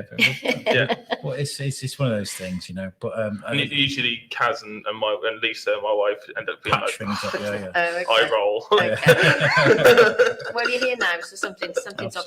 So the love has continued, doesn't it? By the sounds of it. As we started this podcast, I asked people where they were today while they were watching, and Lisa, Shane's wife, is sat on the sofa in her PJs. Baby's napping. Oh. Eve Taylor says she's sat on the sofa in her PJs and she's listening and watching. Thank you for tuning in. And Nick Jones says he's watching out at his desk, and I deal with emails, client admin. Dean was a fantastic high sheriff who really raised the profile of the role. Was that a little hands up there? Was that a little hands up emoji? I like that. Yeah. Very good. Very good. And my wife says she's working and watching Pod Aid. Amazing interview so far. Thank you. Really good. Really good. My mum, she works nights, so she says she's going to go to bed, so she's going to abandon me soon. But make sure you share it like at least 18 times before you do. Yeah. Yeah, I know one or two people who said that they're going to catch up later because they're working or they're doing stuff. Yeah, this is the thing. We don't expect. But Lincoln Davis have said, thanks to all that you do, Dean, for us and the charity sector, an inspirational lady. I agree. Lady, I like that. I like that bit. Which And, obviously, having a name like Dean does cause confusion sometimes. And Lisa says Shane kept checking his email on holiday. I did the same. Well, see, we could do this, and obviously none of us have really been on holiday except to Wales, I think, this year. But we're both as bad, but we allocate maybe some time in the morning, and it's like, okay, hour of emails, then it's off. So you're not, got your phone and going back and forth. So we are quite disciplined, because otherwise the pinging gets on your nerves, but also, you can't read your book or whatever. So we are quite disciplined when we're on holiday about that sort of thing. It's changed as well, though, because we've got smartwatches now. I've actually put it on. It's on. I thought I did. I've just put it on Do Not Disturb, because an email or a text or a message comes through. Yeah. I'm doing this, and it looks like I'm going. Yeah. Hurry up. Well, Yeah. I'm not. I'm checking my thing, and that's even worse because you're lying in bed trying to avoid it all. And last night I went to bed and left my phone in the lounge on purpose, because I was like, a 24-hour podcast, I don't want to be looking at my phone. It's really important too. Yeah, I think, that is the other thing, is like I said about unplugging technology. And I think part of the problem is because it's constantly accessible now, isn't it? I mean, when I think back in the day, when I don't think you were born, but, back in the 80s, when you had a phone in your house or maybe a phone box, you saw people. I mean, how we ever went out at night, I've no idea, because we must have just organised it. We just assumed we were going out every Friday. We must have met at the same at the place. pub at 9 I o'clock. have no idea. but it is. And so it does mean that the working day never ends. And which, I was listening to an article about people working from home and wanting a shorter working week and this, that and the other. But I think quite a lot of people through the working from home are finding that they are doing longer hours because they just don't have that divide between work and home. You're not disciplined enough to go like 9 to 5 or whatever it is, then it's off and that's the end of it. Yeah. It's just constant, or you break off for an hour lunch or you go and do something. But I mean, we've got our offices away from it. It's in the yard at home. So there is a physical divide. And as I say, Mark is very good at switching the phone off and everything off at 6 o'clock, except he plays solitaire on the iPad, which I find quite bizarre. I really don't understand. Spider solitaire is very strange. I just find it solitaire. I think there's the secret in the word that you on your own, really. But I am terrible at leaving my phone on, but that's partly because I'm nosy and I'm watching what's going on. It's not because I'm checking emails and things. I mean, I find that one of the things I've found difficult is, obviously, I had a baby just before the lockdown, the first lockdown, and I think he's only about 2 or 3 weeks old, and then lockdown hit. So literally, it was just like. And is this the first Baba? My third first, yeah. Oh gosh. So, and then obviously I got thrust then into a home working environment, which I'd never done before, and it was like, I used to stay up anyway until like midnight-ish to do the feed. But then what was happening is that she would go to bed early. And it'd be like 8 o'clock, baby's asleep, and I'm like, I've got nothing else to do now. Get my laptop out and start doing work. And I'll start doing emails, do the feed, put him back down again, and then carry on doing emails until I got quite crafty at it, until one time I had my headphones in, up and away to music, and she did that, banging out emails, and doing loads of work, and tap on my shoulder. She's there with hands on her hips, going, what the hell are you doing? At like 2:30 in the morning. And I was like, Yeah. You'd only keep going for so long, wouldn't you? And then you'll fall over at some point. Shut that laptop right now. I think this is where the office is important, though. There's a lot of people saying, we don't need offices. People can work from home. Do all these kind of things that we've learned during lockdown. But I feel like, you're saying you got to keep work and home at home. An office separates that. You've got no choice, have you? If you leave your laptop at work, which I do, by the way, I've got a laptop I can easily bring home, but I don't. I leave it at work because when I'm at home, Sorry. I work hard. when I have to. Hard and smart. Yeah, smart. Yeah. So I feel like the office is important. So, maybe. I think, especially in a lot of, we've got some clients who are in the sort of creative industry at the moment, and I know that it's important for their team that they get the buzz working together and things like that. And we work with an architect as well in London, and the same for them. And particularly some people who, you know, I'm very fortunate. I've got an office of my own. I don't have to share it with anybody, thank goodness. But, you know, that's fine. I'm not trying to work on the kitchen countertop with dogs, kids, and this, that, and the other. Or in a one bed something or other in the middle of the city with vile neighbours and everything. So everybody's, you know, situation is different. So I think there's room for it for people's own mental health to get back into a work environment. And I've got some friends who were offered the opportunity to work from home, and they said, I can't do it. I need to come into the office, and they've been able to do that with whole safe distance malarkey. But yeah, I think it's made us. I think it's catapulted us probably 10 years ahead of where we possibly would have been without COVID. But I think it's just having people and companies, organisations that are, well, let's go back to how we did it before, because that was safe and everybody's in the right place. And I know if, you know, Dave comes in at 9 o'clock, he's here at 9 o'clock, and he's bound to be working till 5 o'clock. I can stand over his shoulders and make sure he's typing down. I think it's just people having the wherewithal to just think a little bit outside the box, because the world has changed and we've just got to accept it's changed, really. Yeah.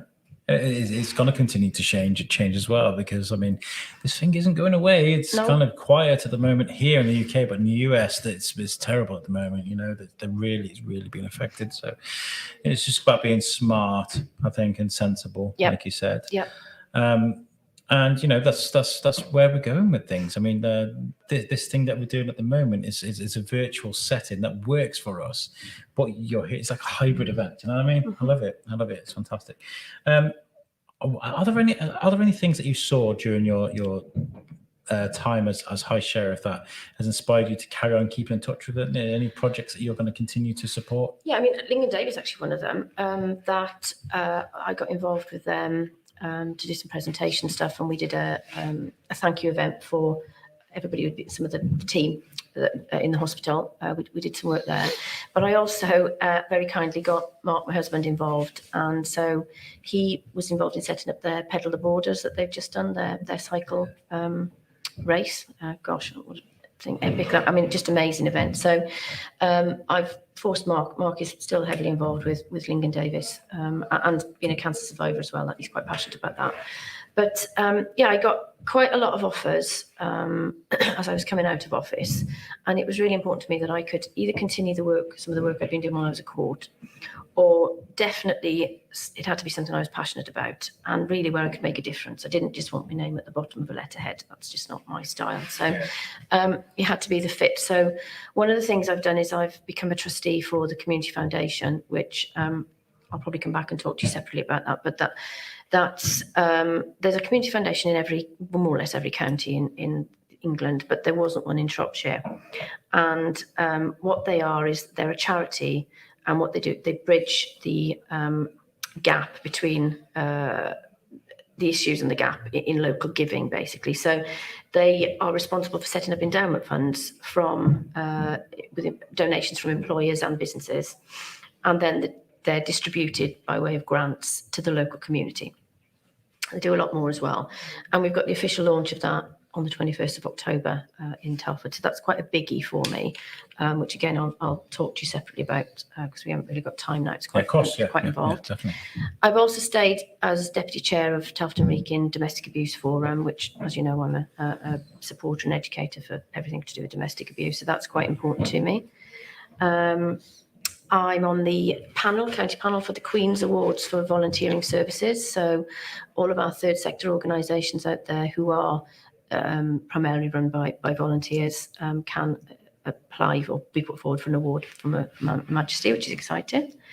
I then am on the steering group for Shropshire's Outstanding Communities, which again is an initiative that we did through the Community Foundation to recognise communities across the county. First year this year, we had 20 applications.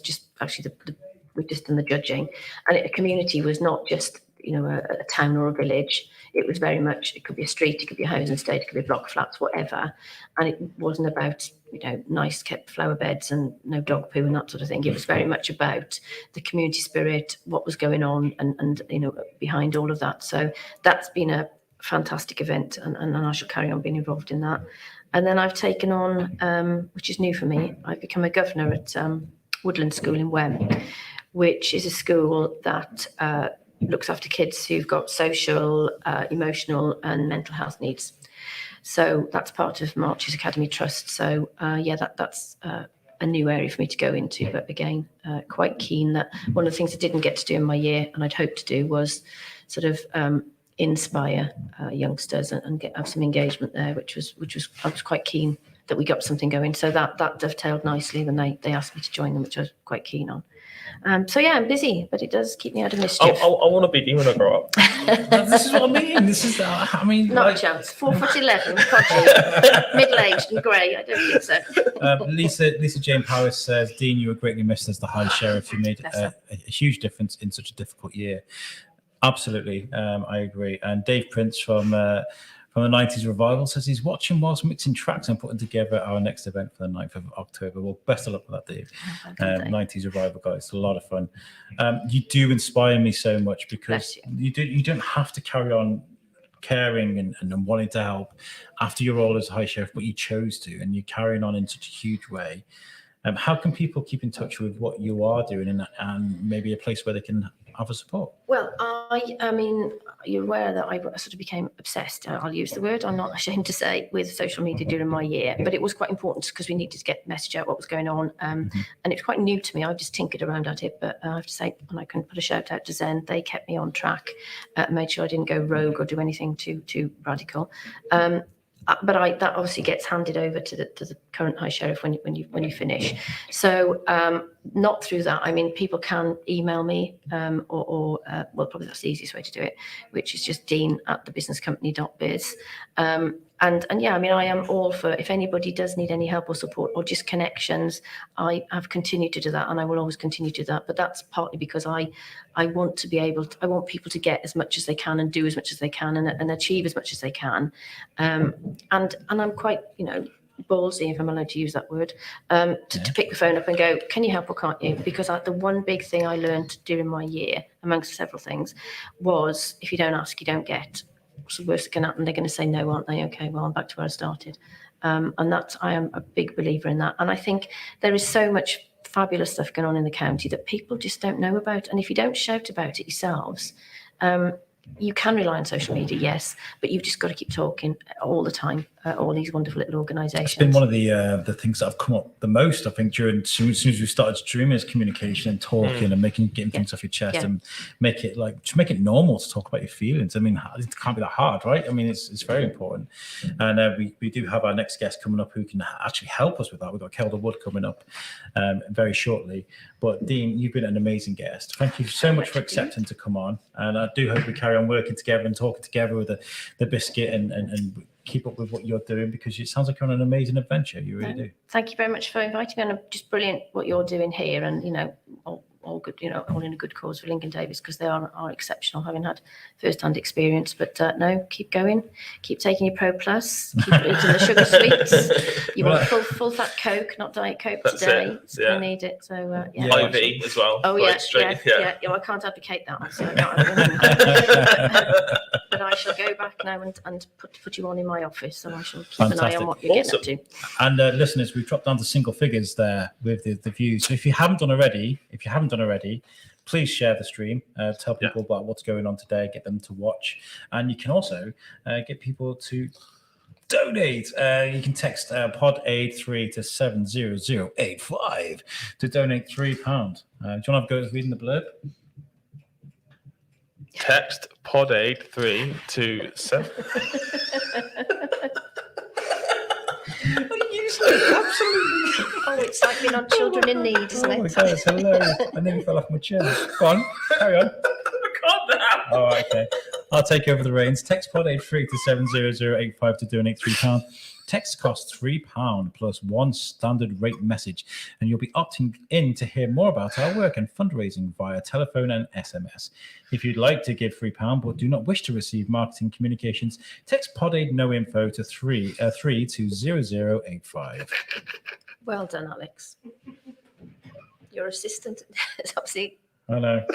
Gone off on one. I think it needs a coffee.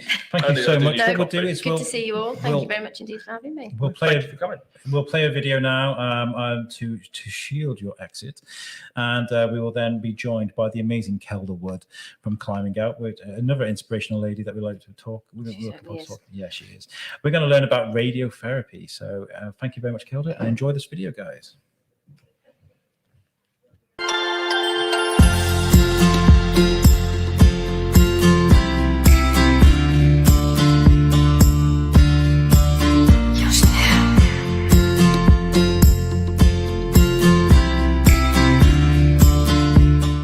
So radiotherapy patient with cancer.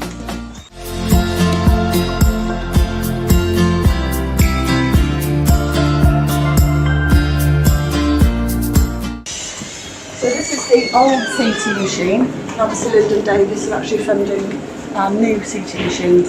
They're actually going to be replacing this one. Wow. Not in this room. I can take you into the room. I've never seen one of these up front. Sounds daft, but I've never seen one. So. Oh right, okay. They're massive, aren't they? Yeah. Wow. Wait till you see the Linacs. Hopefully you never get to see a Linac. No, you don't want to be in here.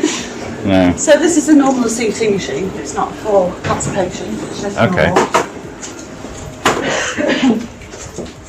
So sometimes the patient sits here and the radiotherapist will just have a conversation with them about their treatment and medication and things like that. I'm good at a spot. There's a Linac machine there. There's another waiting area here where they sit and be called through. Another Linac machine down this way. They're all built-in concrete bunkers, so that's why they're so separated. I'm surprised you can't stick them around it down. Wow. They have to because of the radiation. So this is Linac 2, which Lyndon Davis part funded.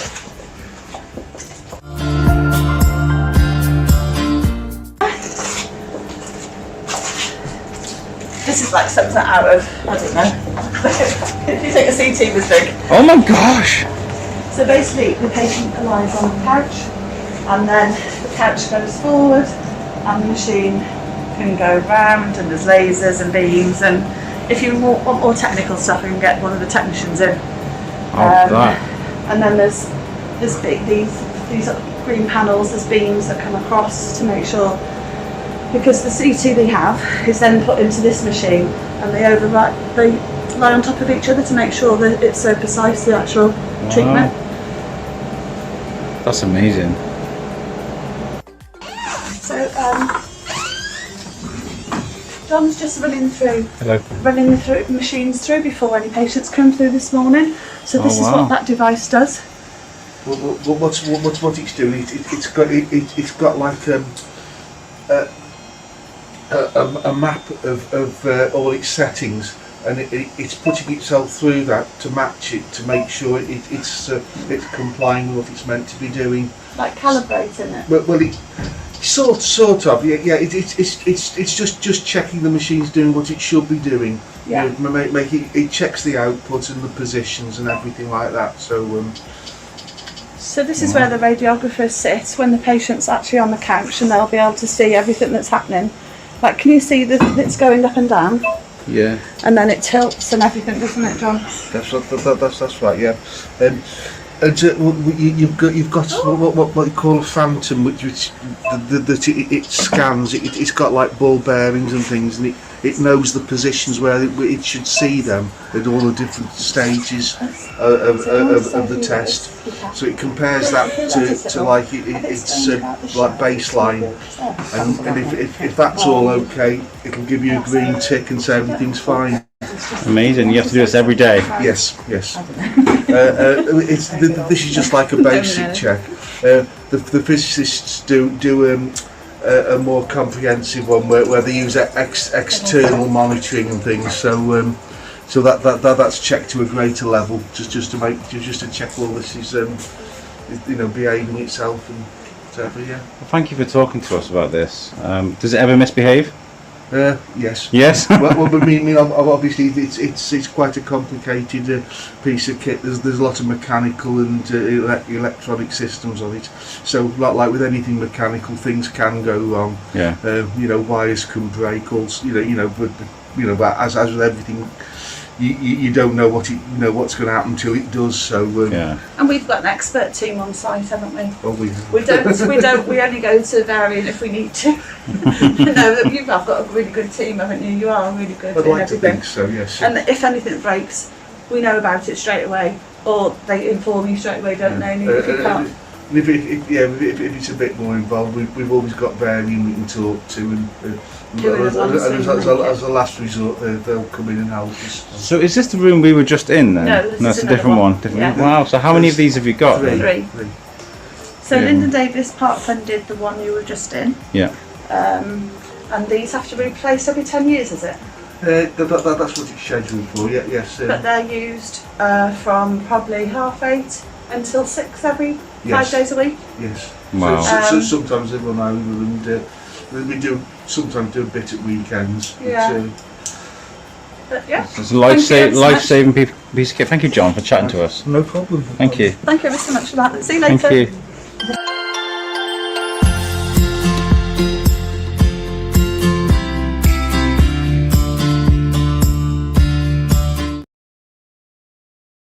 Hi guys, and we're back. That was Dean Harris, a very inspirational lady, and I'm very glad that we got her on the show.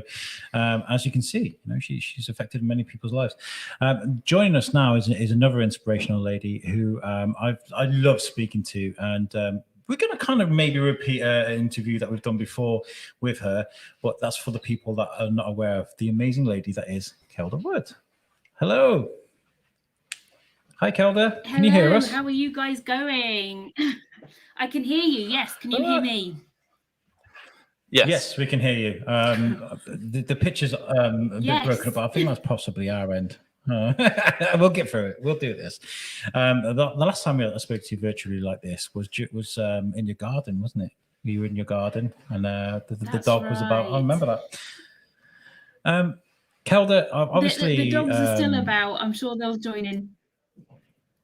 They're absolutely fine. They're welcome. Absolutely welcome. I'm counting my mid-interview yawns, by the way. I did 2 during the Dean Harris interview.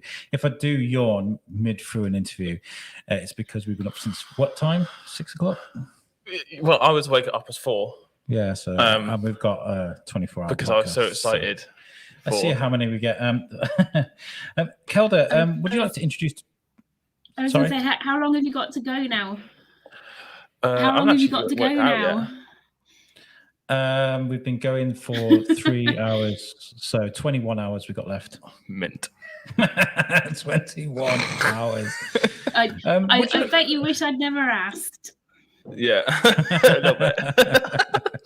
This is all part of it, guys. We're putting our bodies on the line to raise money for Lyndon Davis. If you're just joining us now, there's an option there to text PodAid free to 7085, or you can go to justgiving/PodAid, and you can donate if you want to donate more than that. So, Kelda, I think we need to introduce people to who you are. Actually, we've got a nice comment here from Katie Ring. She's watching whilst working on my Shrewsbury Christmas edition. Alex Whiteley, you rule, and Shane too. And Shane. Hello, lovely Kelda. Nice to hear your voice. Oh, bless you.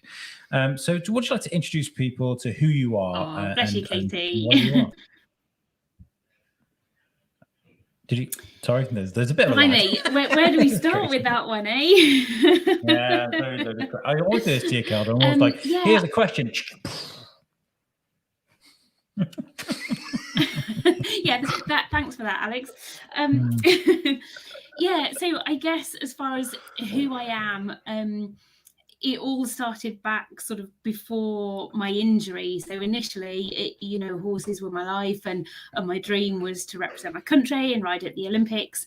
I then had a serious injury back in 2002 after a bale of haylage, fell off the stack and crushed me underneath, and that really did change everything.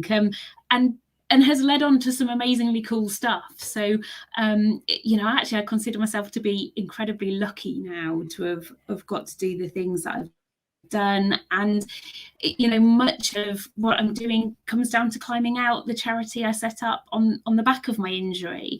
And life really revolves around that and trying to now reach and inspire other people who've been through their own mental and physical trauma, and to show them that there is hope and there is life after trauma, and things can sometimes even be better after these things happen. And that's what makes you amazing, is because, there's a lot of people that would have had a terrible thing happen to them and be like, oh, this is it. This is me done now. And, there are some people obviously that there are struggling with disabilities. Of course there are. But, you offer that bit of inspiration to say, actually, no, if you're an amputee, you suddenly become a superhero. You can do amazing things. You can still run. You can get about. And, you offer this inspiration that comes after trauma, and I think that's very, very important for people to see and witness. And I think, funnily enough, I was having this conversation yesterday with someone, and the big thing for me is around choice. It is tough, and when we go through these challenges, it's not about being a superhero. It's not about being positive all the time. It's kind of about that. That's my dog just joining in the background. I don't know if you can hear him, so he had to let his voice be heard. But yeah, it's really about recognizing that it is tough and it is challenging, but that we have a choice. And the choice is the huge bit. Setbacks are part of life.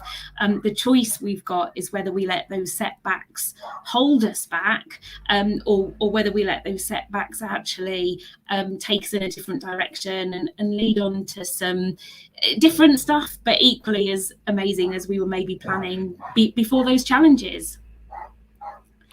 Yes. And where does climbing out come from? Where did that begin for you? So I guess after my injury, and then I went through my own it was 10 years really where I was stuck in a bit of a rut and not moving forwards. I then decided to climb Kilimanjaro, and when I was doing Kili, that I guess was the start of the climbing out journey, in that was when I really realized it was about my attitude, and it was about focusing on what I could do rather than what I couldn't. So I came back from Kilimanjaro and began retraining as an outdoor instructor, and decided to have a bit of a change of direction with life. And then the more I got involved in the outdoor industry, the more I saw that there were so many people like myself who were maybe stuck after a mental or physical trauma, and struggling to find a new purpose and direction in life. And that was where it really came from. It's evolved a lot since then. But I'd been working up in the Lake District one day. I was driving home, and I was actually asked to speak to a young man who'd had a similar injury to me, but hadn't accepted the impact it had had on his life, to the point he tried to commit suicide. And I had this phone call as I was driving home from the lakes, and we didn't have hands free then, so I pulled over onto the side of the road and spoke to this young man. And after talking to him, I just thought, oh my God, we need to do something with this. We need to do something to try and show people that it's not the end, that there is life after mental and physical trauma. Yeah, it's very inspirational. I've just sorry, is it suddenly got more echoey in here? Or is it just me? I don't know. That's weird. I think it has a little bit, but yeah, that's weird. It's just one less person in the room, isn't there? That's what it is. Yeah, what it is. Oh, and what was the feedback like, or what was the take up like when you first started? Did you have to? Was it an instant sort of, oh my God, there's this thing we can do now, or did it take a bit of graft to get it up and running? It took a lot of graft. I mean, it has been a real slow burner. The first year we ran one program, so we run 5-day programs, all aimed at rebuilding confidence, self-esteem, and motivation. And it was tough at the beginning because I guess you're looking at taking vulnerable people who often have some quite serious injuries and illnesses out on an outdoor activity program, and there was understandably a bit of resistance around, you know, is this safe, and is it going to actually set people back? So it took quite a bit of persuading to get our first kind of cohort of people to come on a program. But I think we then, you know, it was kind of, we let the programs do the talking, and the outcomes were phenomenal from the offset. So the first year we ran one program, second year we ran 2 programs, third year we ran 4 programs, and slowly but surely, you know, we've just chipped away at it, and now we're running kind of 9 programs every year, along with all the other kind of stuff we're doing. So it has grown massively, but it's been an 11-year kind of journey now, and I would say we're only just getting to the stage where I'd say we're feeling established. But I actually think that's been a good thing. You know, we've been able to prove our worth, prove the outcomes, you know, and gain so much credibility for what we're doing. So much credibility. And I've it's heard great so to many good see. things. It's good. It's good now to kind of see the outcomes from that, which is great. So if somebody was listening now, and maybe they got a child with disability, if they've ever had trauma in their life, and you know, they were going to reach out to Climb Out, what would they be expected from you from the get-go? Say somebody picks up the phone, or they write you an email and they're like, I need help. What's the process there? Yeah, so we have a kind of referral process to get the ball rolling.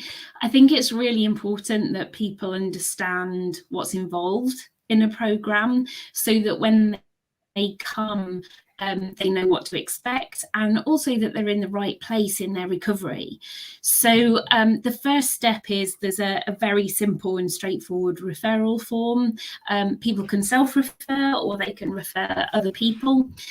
Once I receive that, I then make contact with the individuals and arrange to have a phone call. And the point in that phone call is to really, like I say, chat through and explain everything that's involved with Climbing Out, but also to get an understanding of that person's situation and where they're at in their recovery journey. Because the really important thing with Climbing Out is that Climbing Out is about moving forwards. So we're not there to deal with the trauma. We're not there to provide counselling and therapy. We're there to look at the future. What do you want, and how are you going to make it happen? And I think suppose it's a little bit like a occupational therapist, isn't it? Yeah, I guess it's, I mean, a lot of what we do is around the mental resilience, but it is about understanding that someone is ready to move forwards. And sometimes it might be that actually they need other support to help them deal with the trauma that they've been through, and aren't quite ready for Climbing Out. And between us, if that's the case, we'll identify that and then signpost them to the necessary support, with a view to then them coming on a programme in the future when they're ready. And that's why that personal phone call is so important, so that we can really chat through things and have an understanding of everyone's situation. I'm really glad you say that, though, because I find it really hard having conversations over email sometimes. You know, so much gets lost in translation, or things can be taken in such a different way when you write it over via text. So I feel like, you know, a face-to-face or a phone call is a better. This is why I prefer doing face-to-face interviews. You know, this is why the Biscuit needs a studio. Give us a studio. No, I mean, like, because the virtual stuff is great, but like you do have to deal with things like we're dealing with now, the lag and things like that. So a phone call, face-to-face, you get to really know someone, don't you? Absolutely. And I mean, again, it's the beauty of what's happened with COVID, isn't it? In that we have got more kind of used to using Zoom and such like. But you still can't be face to face, because we get so much out of reading people's body language and expressions and tone of voice, and you don't get all of this going on in the background with dogs barking and all the rest of it, do you? No. So you're right. No, I couldn't agree more. But you know, with climbing out, everyone's an individual. You know, we keep it very personal. We've always wanted to stay fairly small so that everyone is very much an individual, and we can have a personal relationship with everybody and really understand them. You know, it doesn't just become a process and that people are kind of just a number coming through the program. So yeah, that's something that's been really important to the whole ethos of the charity. That's very refreshing to hear. Usually people are like, oh, let's reach as many lives as possible. I mean, obviously reaching and inspiring, but like when it comes to like growing, climbing out, he's like, no, we'll stay as intimate as we can so we can offer the best help we can. That's really nice to hear, actually. Yeah. Yeah. And of course... It's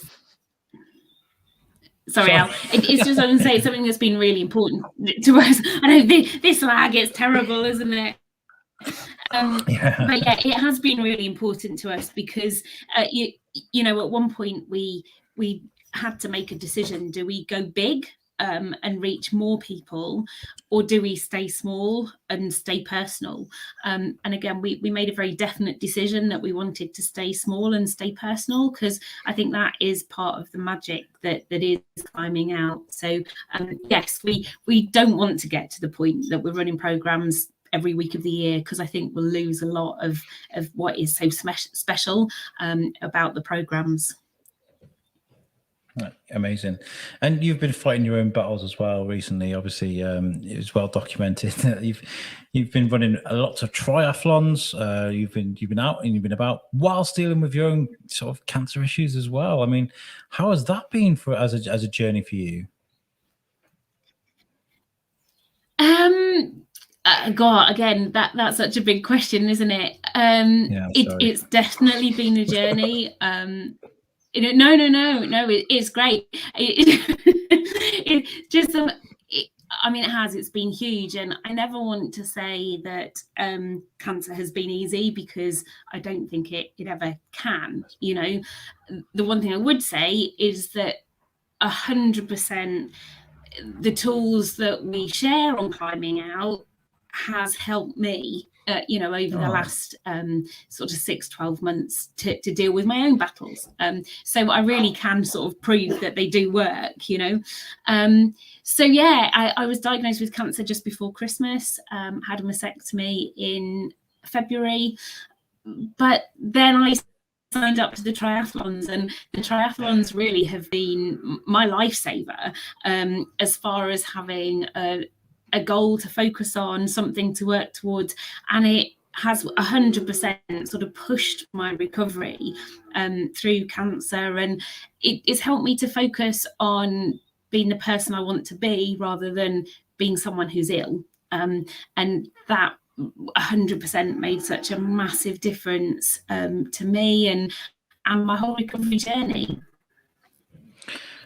Were there many doctors going to you, no, you can't do this? And did you have to sort of defy those doctors?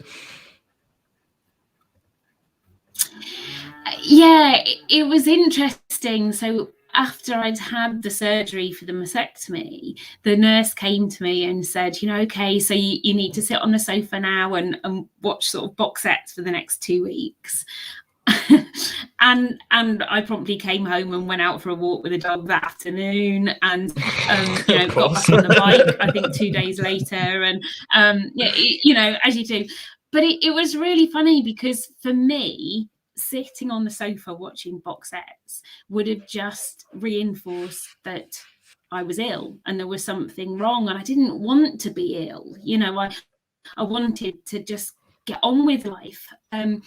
And I didn't go crazy at all, but I got out. I walked my dogs. I got fresh air. I got moving. I just kept on taking tiny little steps. And again, I hate to sound almost like I don't want it to be that it sounds like, oh my God, like, but I couldn't do that, for other people listening to this, because I wasn't doing anything amazing. It was just about, you know, I got on the turbo trainer, so I wasn't riding a bike out on the roads or anything, but I got on the turbo trainer and just did 20 minutes spinning my legs. You know, I went up to the gym and I was just lifting like 1.5 kilogram weights, but it was nothing amazing. But what it did do was it put the control back into me. Instead of like cancer defining my life, I was defining my life, and that gave me confidence. That made me feel more like me. That made me feel more in control, and that helped my mindset so much that really speeded up my recovery journey. And something, it's not necessarily right for everybody, but certainly for me, that absolutely works. Was it because your focus was on not only just sort of like living or surviving, it was also to achieve something that you haven't done before? Yeah, I mean, I think I decided to sign up for the triathlons before I was diagnosed with cancer. And that in itself was a big enough challenge because, you know, I haven't run for 18 years since my injury. I hate riding bikes on the road because of my accident when I was hit by a lorry, and I can't do front crawl, or I couldn't do front crawl, I should say. So it was already sort of quite a challenge to sign up to for 2021. You then chuck cancer into that mix as well. But I guess that's almost when I like to rise to the challenge, because it was like, okay, let's make this as tough as it possibly can.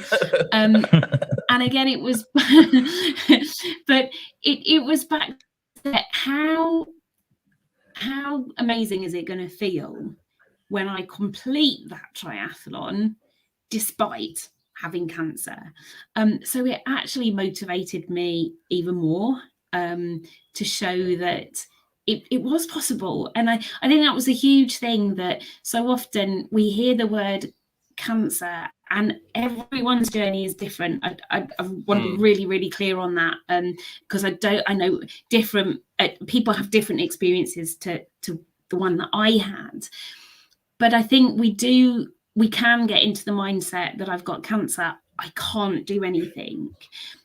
And I really wanted to show that we can, you know, and if we are positive and focus and have stepping stones, that it can help us get through it in the best way possible. It doesn't mean it's not tough. It doesn't mean it's not a really challenging time, but we can get through it. And I hope that maybe just kind of reached other people that were going through it, and maybe help them realize that it doesn't have to be all doom and gloom. I think you did reach someone, actually. I mean, Eve Taylor's been watching all morning. Thank you, Eve, for tuning in. And she says, "Wow, you're amazing. I wish I had a portion of your strength." So you've definitely inspired her. And Nick Jones, who's been watching as well from Frank Morgan, says, "Kelda Wood is an amazing diamond. So humble, yet massively inspirational, setting an example to us all. An amazing human being that we are lucky to have in Shropshire. We were fortunate to have her at clients' events yesterday, and she blew us all away yet again." Because this is why I keep bringing you on, Kelda, because you do. Every time you speak, every time someone hears your story, there's one or two more people that will get inspired by that. But I've already told Nick he's got to stop blowing smoke up my backside, because I'm going to get really big-headed soon. You tell me that all the time as well, to be fair. But do you know what I think is that it is about inspiring people for me. And you know, from what Eve said there, I'm not a strong person. I'm really not. I've just made choices, and that's all it is, you know.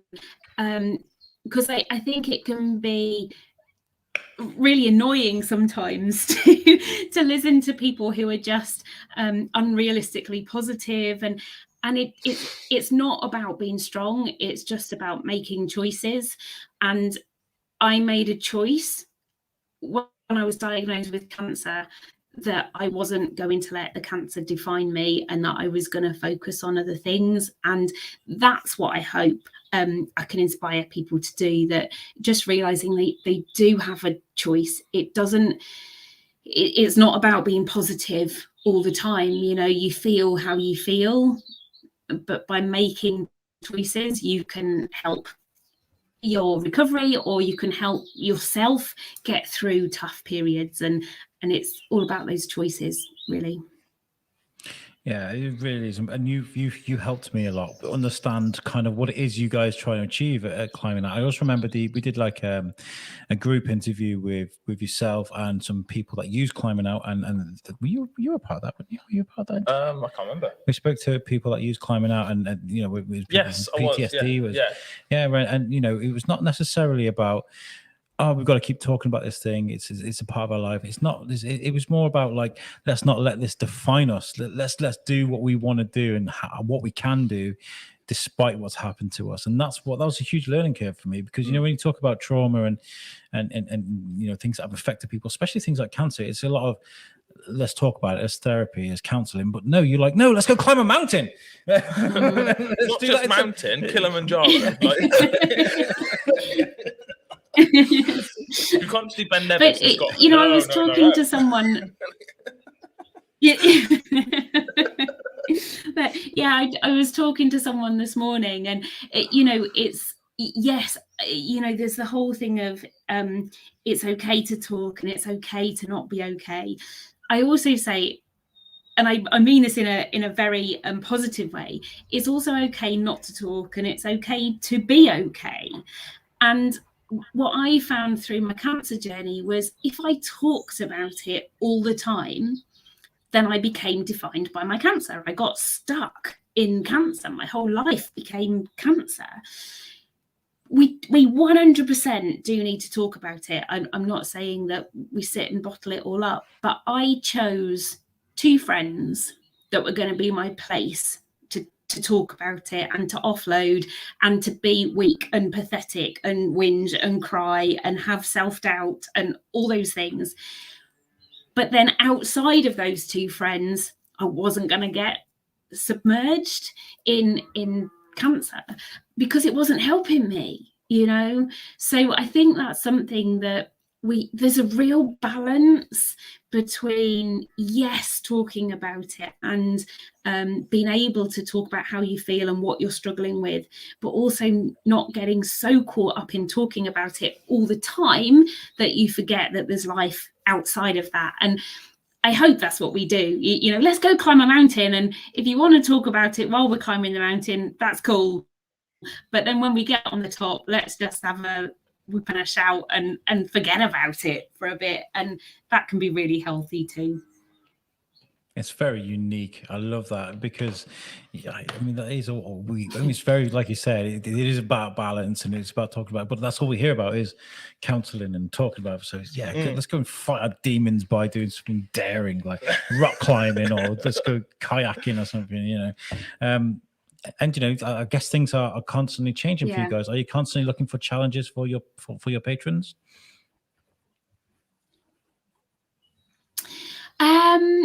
Yes, I mean, we've got so many plans in the pipeline, which is really exciting. So we've got 2 more programs left this year, which is fantastic, and they're all fully booked up now, which is great. We've then got 8 more programs lined up for next year already, which is fantastic. But the really exciting thing is we've now got our level 2 program happening again, which is a walking and climbing program in Scotland. So that's for people who've already been on a 5-day program and are now looking for the next step. Because I think one thing I really learned through my own journey is that we often do need those next steps in place to keep us moving forward. So if it was just a case of come on a 5-day program and then it ends, you know, for some people that might not be enough. So we wanted to introduce opportunities for further development and growth and learning and fun and friendship and challenge, all those things. So the level 2 program is the first stepping stone. We've then got a level 3 program, which is a wilderness canoeing expedition in Sweden. That has been planned over the last couple of years, but COVID stopped that. But it will be happening either next year or that might be 2023. And we've just been approached about doing an expedition to do a unclimbed summit in Greenland, which is kind of crazy exciting, but it's actually for a documentary that they want to make about showing how people have overcome challenges and gone out and done things. So that's very much in the initial stages, but that the aim is to take a group of people who've been through our programs out and do that and keep pushing them and keep challenging boundaries and stretching comfort zones and keep giving people that next step, which is what it's all about, and keep things moving forwards. Now, some people, when it comes to, I don't know, PTSD, problems, I mean, okay. So take someone like me who is, I suffer from anxiety. I'm not going to compare myself to other people that have suffered traumas and injuries and what have you, but sometimes you may find it a shock, listeners, that I like to punish myself with a massive workload. I'll be like, oh my God, let's do a 24-hour podcast or something. And this is my way of kind of just pushing myself through difficult times. I guess with climbing out, sometimes maybe people can take on a little bit too much. Does that happen? And is there a way that you can work through that? Absolutely. And you know, interestingly enough, we were having this conversation yesterday because we recently had a gentleman come on a program, police officer, but he had a heart condition. And if he pushed his heart rate to over 140, he was in danger of keeling over. And we take him down to North Wales to climb mountains, which it's kind of slightly worrying from our perspective when he then tells us that if his heart rate goes over 140, he can keel over. But what was really interesting was, first up, it was about managing that so he could still climb a mountain and manage his heart rate. And we actually got that slowly but surely we were able to push that heart rate a little bit. And he actually ended up by the end of the week getting his heart rate up to 155 and being okay, but he learned that he had to have a heart rate monitor on him, and that as soon as it started to get up above 140, he would stop and take a breather for a couple of minutes, and that was what made it possible. Now, the interesting thing with that is that there may be things that wouldn't be safe for him to do. We've talked to him about the Greenland expedition, but that's going to be physically tough. And it might be that that's just one step too much. And that's as important a learning as finding out what you can do is finding out what you can't do and being okay with that. Because, all of us who've got physical and mental limitations, there are some things that it's just not possible to do, and again, that's not being negative, that's being realistic and practical. Understanding what you can and what you can't do. Yeah, absolutely. And for us to say, oh, you can still do it, actually we're just putting that gentleman under far too much risk, and so it absolutely wouldn't be appropriate to do that. So our whole approach with climbing out is about keeping it realistic. So let's not let our mental and physical trauma hold us back, but equally let's be realistic about the limitations we have and how we manage those. And I can relate that to myself in that I now kind of am really, really, really want to do an Ironman because I want to prove to myself that I can. But I know that I love it. but this is the thing. So I want to, but I have to be realistic. Running 26 miles on my leg is pushing it too far. And doing 10k as part of a triathlon is me at my limit with my leg. So I have to go, I know you really want to, Kelda, but that is one step too far.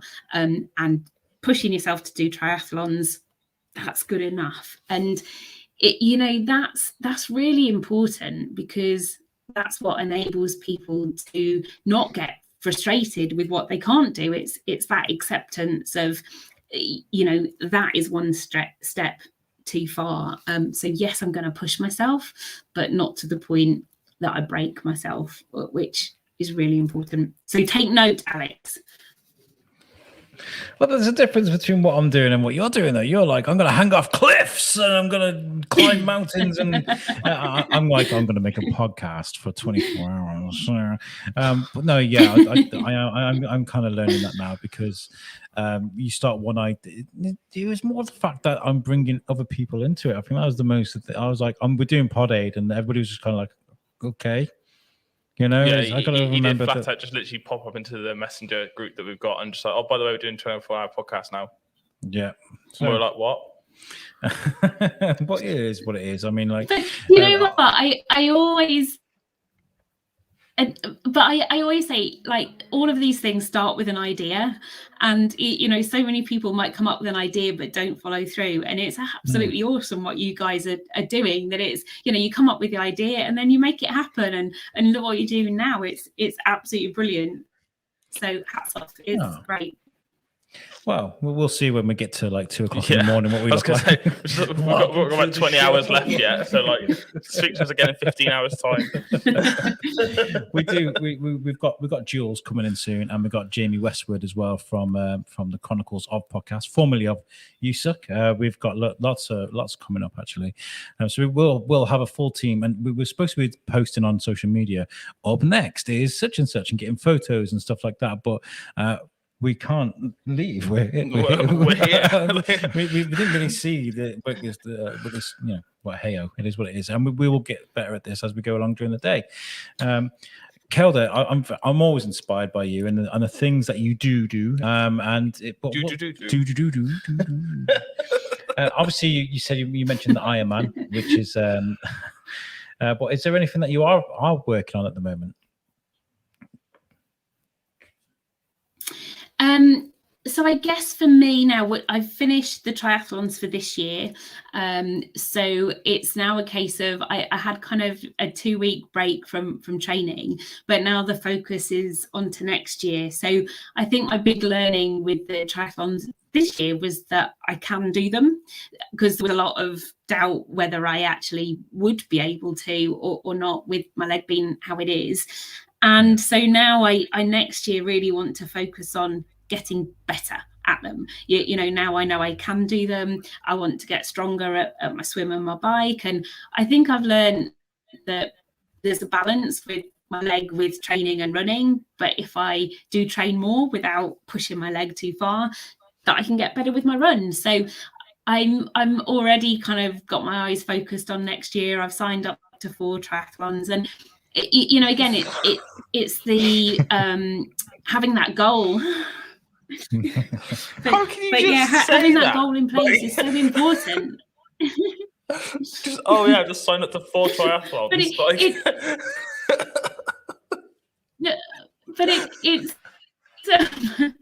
It's kind of fun. I enjoy it, and it makes me happy, and it gives me confidence, and it keeps me motivated. So it's exciting that they're in place, and that gives me a reason to keep training through the winter, and that keeps me motivated. And as far as mental well-being goes, that's what keeps me sane and happy and confident. And so it's kind of super important to just have those goals in place and have that to look forward to. So and there's something else really exciting happening, which I've got to tell you about. So there's I know this is like groundbreaking news. But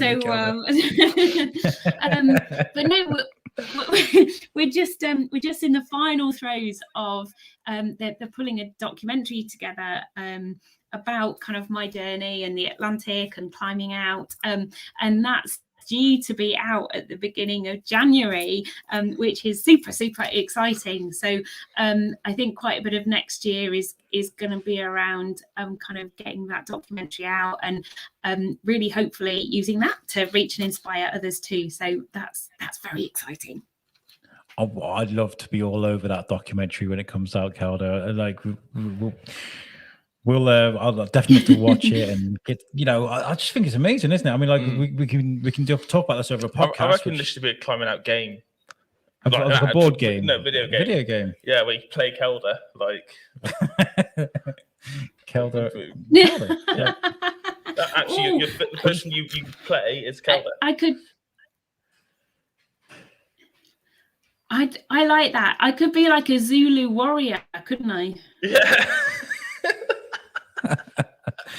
I definitely feel like there's a book in there somewhere. Have you any ideas of putting your adventures into a book?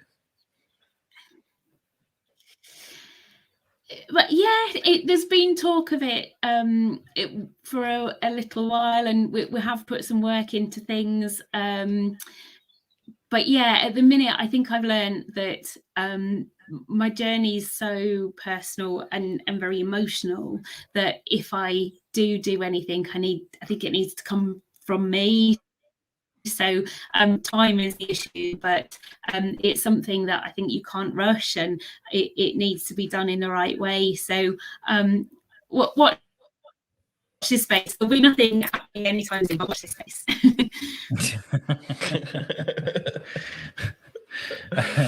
No, I'm sure we will always be surprised with what you do, because there's always something around the corner. When it comes to climbing out, if obviously you say you want to keep things small, are there other charities that you work with that you learn from with climbing out that you could probably refer people to as well? Absolutely. And that was something, when I said earlier about the phone calls and understanding people's situation, sometimes we have people who have too high a level of physical challenge for our programs to be appropriate. For people to come on the programs, they do need to be independently mobile and self-reliant and self-medicating. And that's really just to keep the programs achievable and so that we can challenge everyone at the appropriate level. But I never believe in saying no. If someone needs some help and support and they need that kind of glimmer of hope to keep them moving forward. So we've got a network of other charities and organisations that we work with that we can refer people to them and they refer people to us. And that means hopefully between us all, we can support everyone with exactly what they need. And, again, to turn around and just go, no, sorry, we can't help, really doesn't solve anything for anyone. But to say, our programs aren't appropriate, but there are these organisations that are, is something that's really important. So, we make sure we're always doing that and building our network of partner organisations that we can work with. What do you like to do to wind down, Kelda? I'd dread to think. I like to skydive.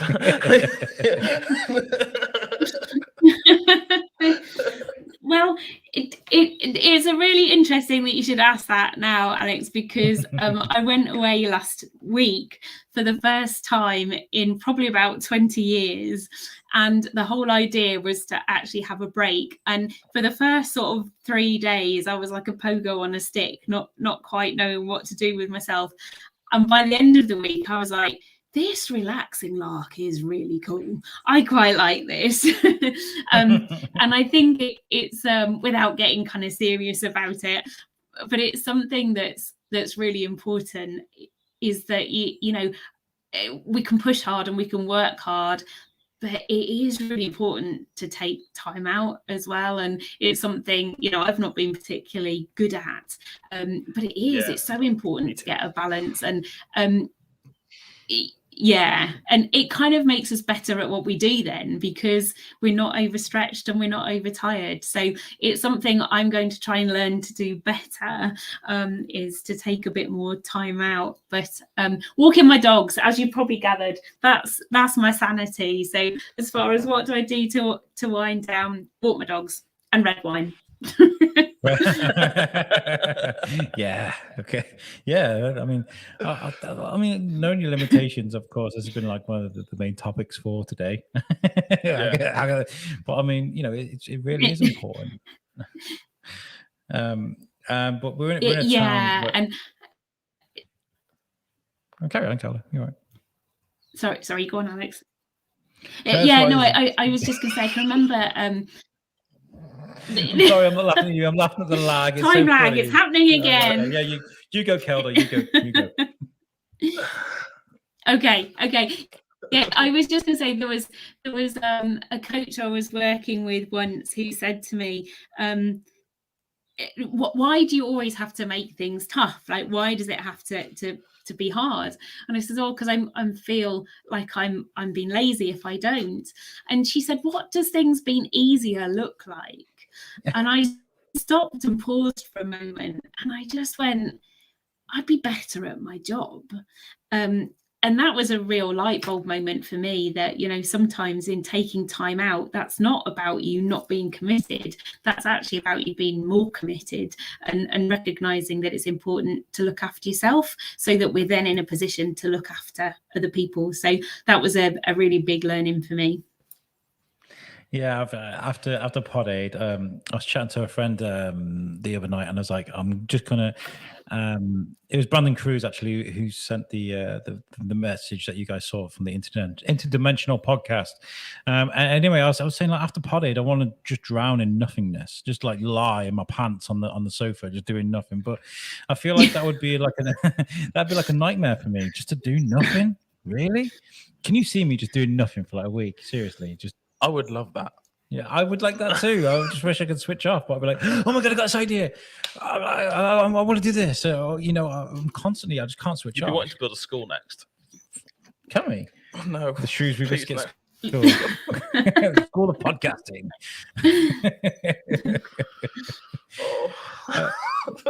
Kelda, I'd love for you to tell the listeners where they can find all the information they need about climbing out, whether it's reading material to inspire them, or whether they want to get involved. Yes. So everything's on our website, which is climbingout.org.uk. And we'd love to hear from anyone who is interested in attending a programme themselves, or knows someone else who would benefit from taking part. One of our biggest challenges is reaching the people that we're trying to support. And I think a lot of that is often because people think there are others more needy than them, or that they don't have the confidence to come forward in the first place. But honestly, we'd just love to hear from anyone, and we'll always chat things through and kind of reassure people that this is for them. And as far as others being more needy, I always say everyone's situation is relevant to them. So you might have just broken your finger, but if your dream is to be an international guitar player, that broken finger can be life-changing. So our aim is to just help people be the best they can be and fulfill their potential, and be happy. Like, that's the most important thing, isn't it? Of course. Absolutely. And I just love chatting to you. Every time I speak to you, we have such I do feel inspired. It's the same with Dean Harris, who we just had on. There's so much to be learned about the things that you guys do and what drives you, and how you become the people you are. I mean, this is why I love doing what I do. I love climbing inside people's heads and just having a good wander around, because you find something new every time you do. Kelda, I want to say a huge thank you for joining us on the show. And I've got a couple of comments. Lisa Hinton, who's Shane's wife, I think she just ordered us a Subway, right? No, your wife has. Well, Subway on the way. But Lisa says, I find this really interesting. Illness has taken my motivation away. What a great thing to exist, obviously. But she says that she might look this up for herself. And obviously there are illnesses that do affect people's well-being, mental health, and things like this. And do you get a lot of that as well with climbing out? I really kind of wanted to say something on Lisa's comment there. Alex, if I can, because do you know the bit that I think is life-changing about climbing out is the analogy I use is that if you picture yourself sat in a car and you're trying to drive off, but no one showed you where the handbrake is. So it doesn't matter how much you press the accelerator, the car's never going to move. And taking the handbrake off isn't complicated. It's nothing difficult. But if no one showed you where the handbrake is, you can't do it. And when Lisa said there about illness has taken all my motivation, do you know what? It's there to take it back. But if you don't know how to do it, you can't do it.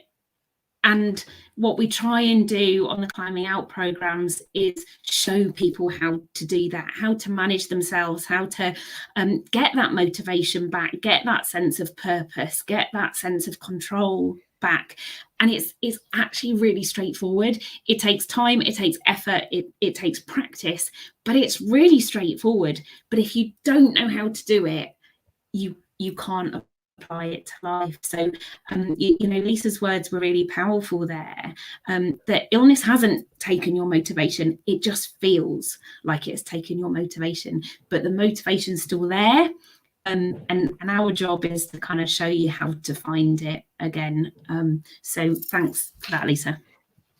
Amazing. And Eve says she can't wait to see the documentary, which is great. It's a release date yet? You said it's out soon, but do you know if there's a release date for it at all? Yeah, they're hoping for the end of this year, beginning of 2022. So still in the pipeline at the minute, but we've been lucky enough to get an amazing team behind it, and I've seen some of the stuff that they've done, and it looks incredible. So yeah, it's really exciting. Hopefully that will be some powerful stuff to come out. Amazing. Have you got any closing thoughts, Shane? No, I'm just going to I'm going to get my wife to look it up. I think I'm going to give a gentle nudge. Make sure you check out the website, which is www.climbingout.org.uk. It's an amazing website with loads of great pictures, lots of information, and everything you need to know about Kelda as well. Yeah. So I took that job away from you, Kelda. Sorry. So you're taking on too much workload. No, you did it so well. You did it so well. Amazing. Kelda, you have been an amazing guest. Thank you so much for being so supportive with everything we've been doing with the biscuit and with this, and coming on and being an amazing guest. I'm sure that you've inspired a couple of people, lots of people actually. But I'm very grateful to have spoken to you. Thank you. Yeah, thank you. Yeah. And well done, you guys. Like, good luck with everything. I hope it goes well, and you're doing pretty awesome stuff yourself. So good on you both.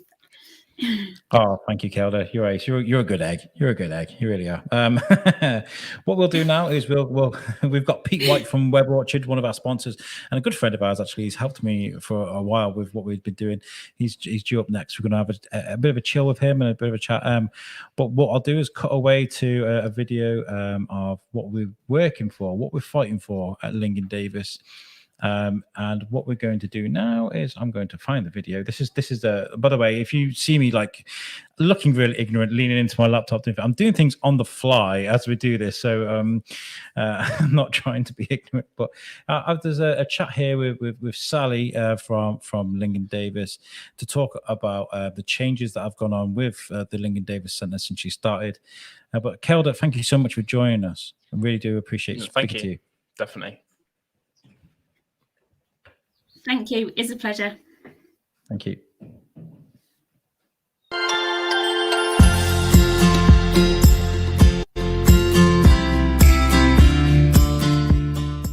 So now I'm sat with Sally. Thank you so much for giving us the tour today. It was nice just seeing everybody doing what they do. I mean, I know it's empty and we didn't get the feel for. I would never shove a camera in patients' faces. So to get what we've got today, I'm very grateful. But I'd like to talk to you about your role and sort of like, how long have you worked here? I've worked in the trust 15 years. I've been in oncology 5 years in January.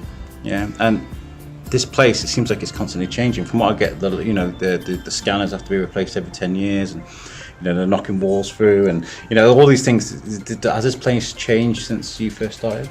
Yeah, unfortunately, cancer is growing, isn't it, within the public, and and treatments are changing as well. So where someone used to come in for chemotherapy and they'd have so many cycles and then we'd just see them in outpatients, now immunotherapies come into play, which is completely opposite to chemotherapy, and they have to have follow-ups every couple of weeks. So we're finding that we haven't got enough outpatient capacity, hence the building of the 3 clinic rooms. So treatments are changing all the time. Why do you think that is? Why do you think the numbers change all the time? These patients? Because of treatments, really. Yeah. Where we'd see someone in clinic once and they'd be in chemotherapy for the rest of their treatment. The new treatments, we're seeing them in clinic every other week. So they're just taking up all the appointments, and people are living longer, which is good. Yeah. So all the treatments that are coming out, people are surviving longer. I mean, my father died when I was 27 and he had his disease for 8 years. That disease now people live with. So that's how treatments changed. Yeah. I mean, the work that they do here and with like research and new therapies, new treatments coming through and stuff, and the new types of scanning. You say Lincoln Davis is trying to get you a new scanner, right? Yeah, so the CT scanner, they've got a life, haven't they? The scanners themselves, and we really use them. That scanner's on and used 5 days a week, and on Saturdays as well sometimes. So the lifespan of those, I think that's 10 years as well, so they're all out of date now. They're still being used. But Linda Davis are purchasing the next one for us. So there you go, guys. New scanner. They're not cheap either. How much is it? It was 2 million for that one we looked at. The Linacs are about 1.5 million. The CT machines, I think the next one's 750,000 off the top of my head. So we offer treatments here which big centres like Clatterbridge and other big cancer centres offer. We've got the same treatments here. We're a small area compared to some of the areas, but we can offer our patients the same treatments, which is brilliant for our patients. And we've just started Sabre as well. Saber's, I don't know all the technical side of it, but we couldn't offer our patients in Shropshire this. They had to travel. They're poorly. They don't need to travel to Birmingham every day now. They can come here and have that treatment, which is amazing. That's progression. Yeah. And seeing a lot of building work earlier, and what they were doing there is progression. This is how you guys are sort of moving forward. Yeah, we've got to move with the times. Otherwise, we can't. We've got to move with the times because we need to offer our patients the best service we can. Well, thank you for chatting to me today. Okay. It's been really nice. Right, I'll catch you guys in a sec.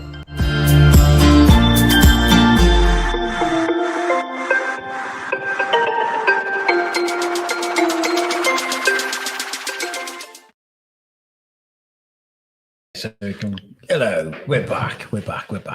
And yep, we got my camera lady over there, making sure we zoom in. Looking great. A little bit more. Get the lighting right. Yeah. We are joined by one of our sponsors. I'd say one of our sponsors. I hate saying that, Pete, because you've been. He's been there from day dot. I think, hasn't it? Quite early on, I reckon. Quite early on, yeah. And obviously, Web Orchard supply our websites for both the Shrewsbury Biscuit and USUC. So, I mean, we've been chatting together for a couple of years now, getting to know each other and stuff. And so, I thought it would be great to get you in and chat to you about. I mean, like, there are lots of people that have made startup businesses over lockdown and pandemic, things like this. And so that generates a couple of things. One, it generates a pool of people with new skills they realize they didn't have. And also the need for online Etsy websites, things like that. So, I mean, how's that been for you? Great. They gave me money and everything, yeah. Oh dear. Well, thanks for having me to start with. And it does feel like I'm part of the family. So and it's been great to be able to support you guys over the past couple of years. So the beard looks much greener in person than it did on the live stream when I was looking this morning. I couldn't quite work it out on the YouTube. Stand in front of the camera now.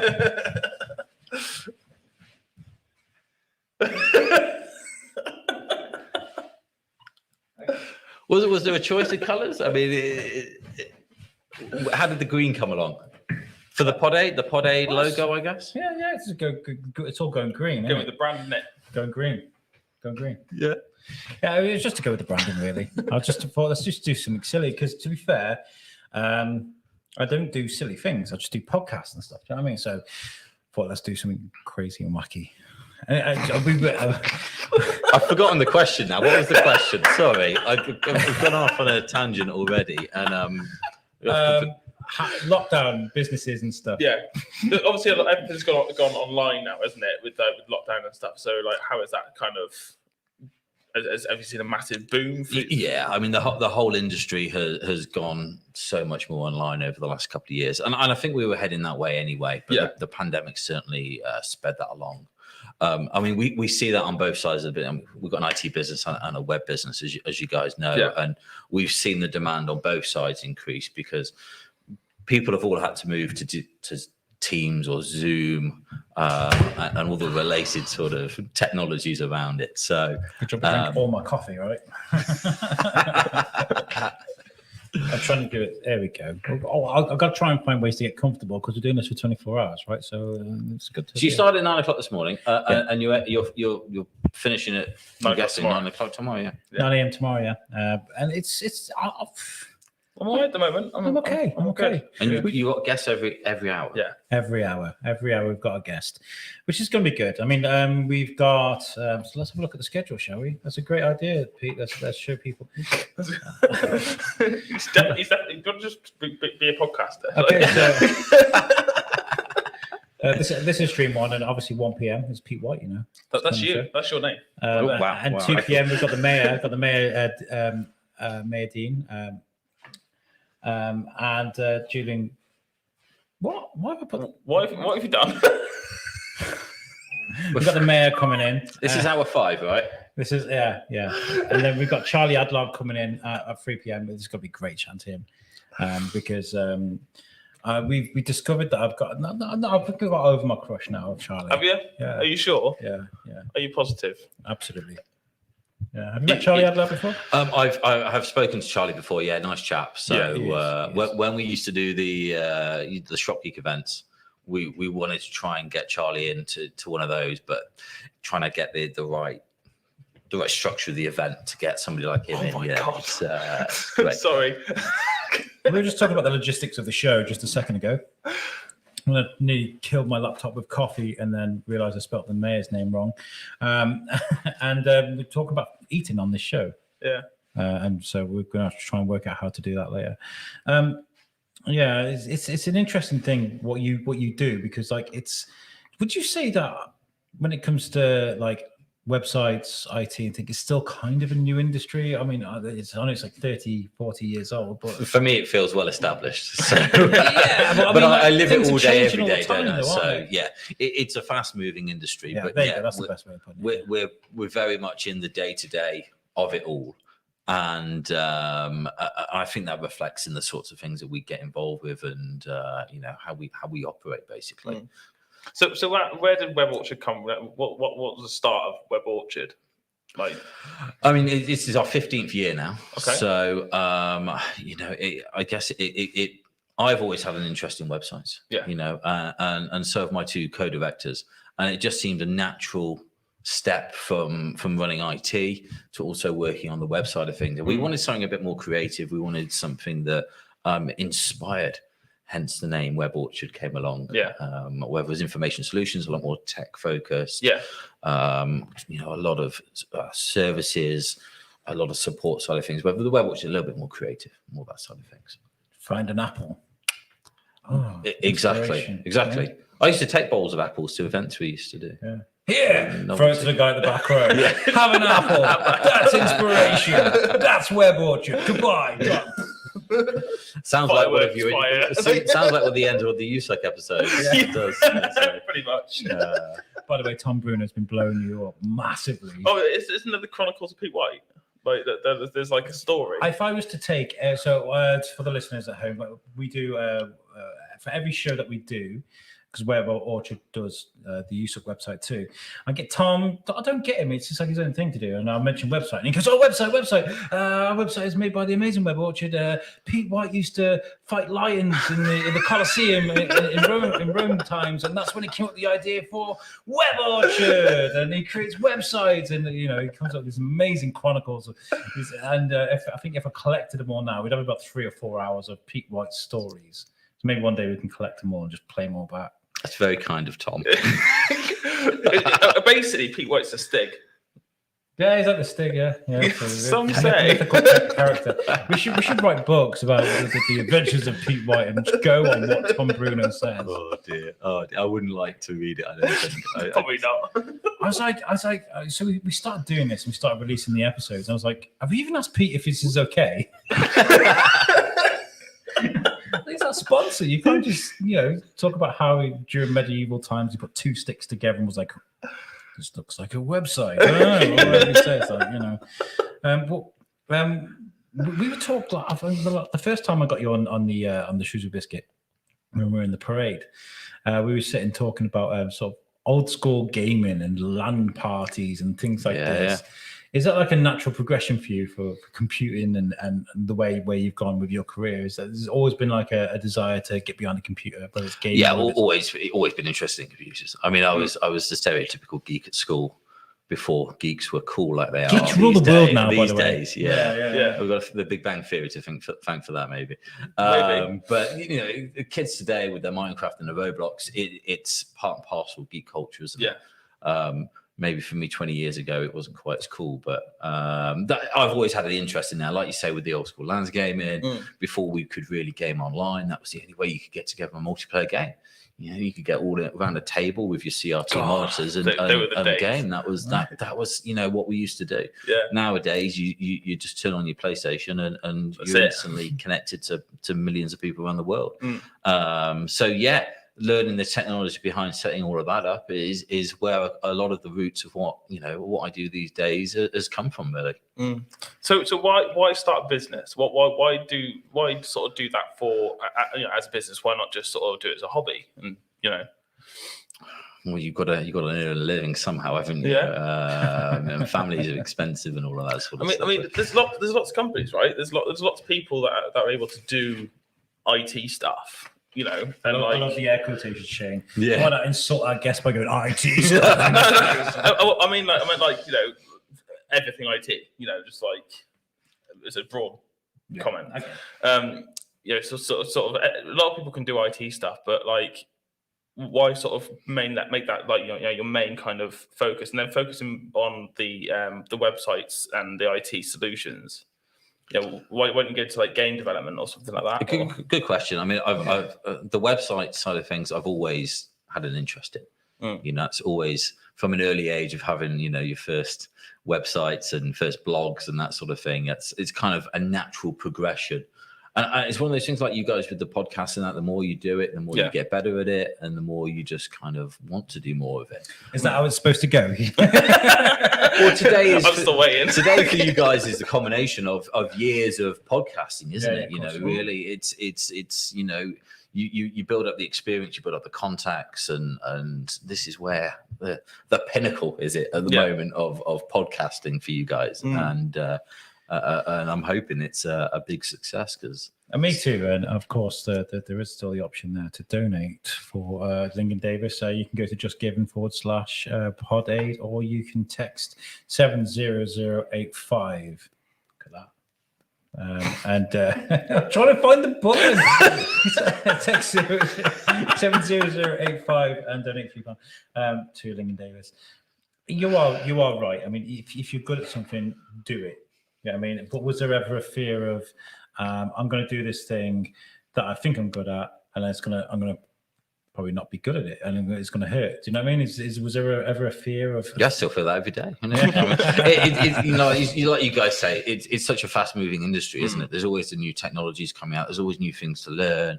You see other people doing similar things to what you're doing. How are they doing it differently? So there's always that constant process of upskilling yourself, upskilling your team, and trying to look ahead. What's going to be the trends in 5 years' time? Where's the market going? Are we going to be building everything on blockchain technologies? What's artificial intelligence at the moment? Where is this industry going? And that's part of the excitement, I think, of it as well. I mean, you're in the right place, really, aren't you, for the future? Because that's where everything's going. Even like I'm a mechanic by trade, so like for my sort of line of work, it's reducing. It's on the decline, you know, and like you do less mechanicking, and it's all IT stuff. It's all. How good are you with electric engines? Honestly, I ain't got a clue. I have not got a clue. I've got a basic understanding, but I wouldn't know how to work on them. But the good thing is with IT stuff, you probably could get your head around it. I love the honesty that it's not even, you don't even try and just like probably working out, but no idea. No idea. Not clear. And the thing is, I would also say that nobody should be working on hybrid electric vehicles at all unless they've got training. No, because they'll kill you. It's electricity. They will flat out kill you. But whereas somebody who's got IT or electrical knowledge is much more equipped to deal with it than I am. I imagine the first thing you do with most cars is you plug the diagnostic equipment in anyway, and it shows you on the laptop roughly what's wrong with it, I guess. Mm-hmm. And when you start going into remapping and then programming and all that sort of stuff, that's not a mechanic skill set. That's a coding skill set, you know. If you think though, every industry is like that as well. Yeah. So whether you're working in a care home to working in a supermarket, everything is more and more IT related. Yeah. And ultimately, that's where people like us and companies like us come in to provide that level of support for, you know, the basics of running a laptop, a desktop, a server. So I think you probably, you know, you place yourself well in the right time. You know, in theory, well, not in theory, literally, you know, you got the experience now. You got your 15 years on the run now. And this stuff, everything's boomed into the online world with COVID and stuff, and you're literally there going, right, okay, we can sort that. Exactly. You know, and if it doesn't work, I'll become a lorry driver. So that's always a win-win, isn't it? I love that. Like you said, right, we are becoming a more technical world. It's becoming more and more technologically based as we speak, right? So now they're teaching basic coding for kids. My kid come back from school, it's like, we did coding in school. And I was like, wow, you're 6. You know, it's becoming more and more prevalent. What are your thoughts on that? I think it's great. Yeah, I think it's great. And you know, we have a skill shortage in general in IT in this country due to the number of jobs there are. So the more we can get through our schools, our universities, and the same, you know, we've got kids some of their age, haven't they? You know, and the stuff they can build on Minecraft with Redstone and so on. You know, it's showing the minds that they've kind of got and the skill sets. You know, if our kids want to go into IT, you know, that's a great potential career for them. I think I heard from I think it's my brother that said to me that a lot of the kids or teenagers and stuff now that play a lot of first-person shooters and those kind of games and simulator games have the same reaction speed as fighter jet pilots. Not me, not when I play Call of Duty. Not me. But because they're growing up with it, it's the brain to the reaction time. It's a lot faster than me and you because they've been brought up with it. They're used to it. Yeah. So when you think about then putting those kids as a 20, 25-year-old lad in the industry, you know, as a training to be a fighter jet pilot or whatever, you know, whatever they're going to go into, it makes you wonder what the world's going to look like in the future when those kids grow up. You know, we could have lots of fighter jet pilots. Yeah, we'll be sound, won't we? Not a lot of HGV drivers there. Still no HGV drivers. Talk us through year one then for Information Solutions and Web Orchard. What was that like for you venturing out there? What was it like? Wow. I guess it's finding those first customers, isn't it? You know, and doing those first sort of projects. Pressure. It's the pressure, isn't it? And it's the difference between, you know, when you're building a website for yourself or your own organization compared to doing it commercially. And building up that first bit of experience. So that's such a long time ago. I honestly can't remember. How long ago was that? That was 40. I mean, that was 15 years ago. So wow. It's we had a good team internally. You know, so we had a good bunch of us that are working on that. We had some good initial customers.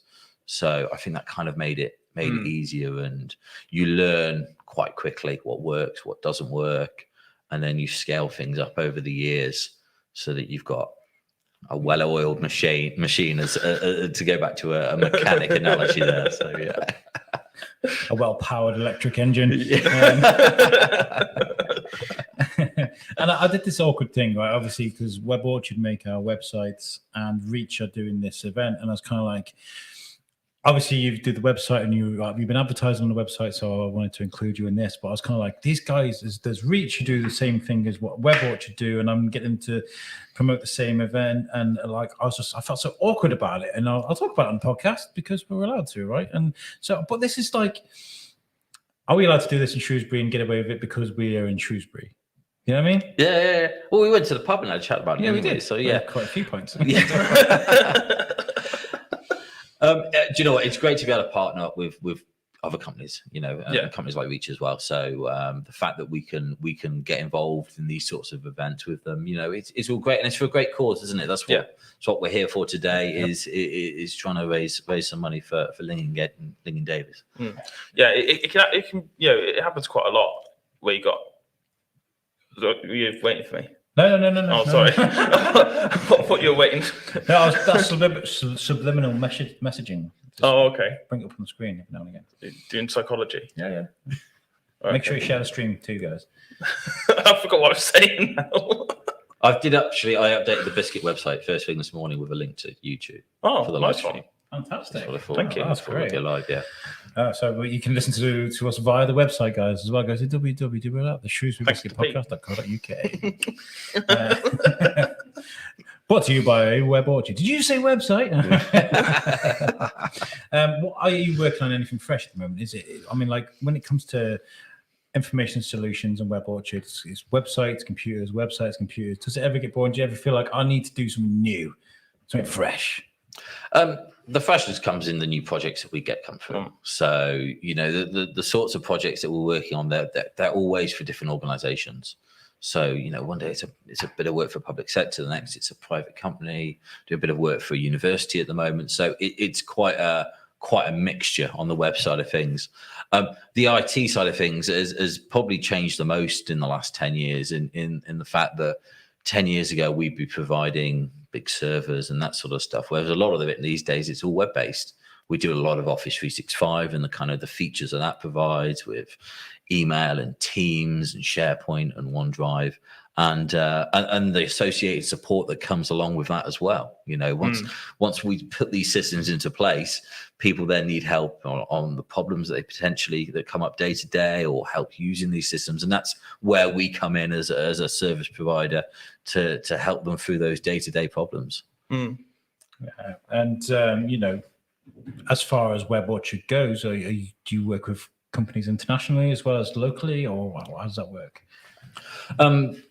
Web Orchard is mainly UK based. We've got a few international customers, and the majority of it's UK based these days. Information Solutions, very similar, but it's mainly companies within about a 90-minute drive of Shrewsbury. So, because there's still, you still need to go on site occasionally on some of these customers. So, 90 minutes though from Shrewsbury covers, anything from Coventry to the Welsh coast. So it's a fairly wide area that we can cover, being so central here in Shrewsbury. Well, you can't meet up at the Inn and the Green and go for a few pints, can you? True. Very Shout true. out to the Inn and the Green. Make sure you go. So yeah, I mean, like when it comes to Shrewsbury and Shropshire, obviously it's very community based. There's lots going on in the community, and I know that you work with a lot of community projects too. What's the importance there for you guys to be involved with so many community projects? I mean, yeah, we have various charities that we support, and there's various other organisations that we like to get involved with. I mean, this is where we live ultimately, isn't it? We want to provide something back to the communities that we live in and the organisations around here. So where possible, we do try and get involved and offer some other expertise, a bit like we try and do with the biscuit and so on, really. So yeah, because I'm useless, so I'll message people like the play button's broken. It's probably just some simple thing. You go in, you press refresh, and you come out, and it's like it's fixed. Wasn't it? I seem to remember not long after the website was made, you were like, "Oh, I'm going to do this," and you did something. You were like, "I completely broke the website. Completely broke it." Well, luckily there's a publish button, so you can just go back. But I nearly broke the website 3 times. They're almost idiot proof, aren't they? Almost. Yeah.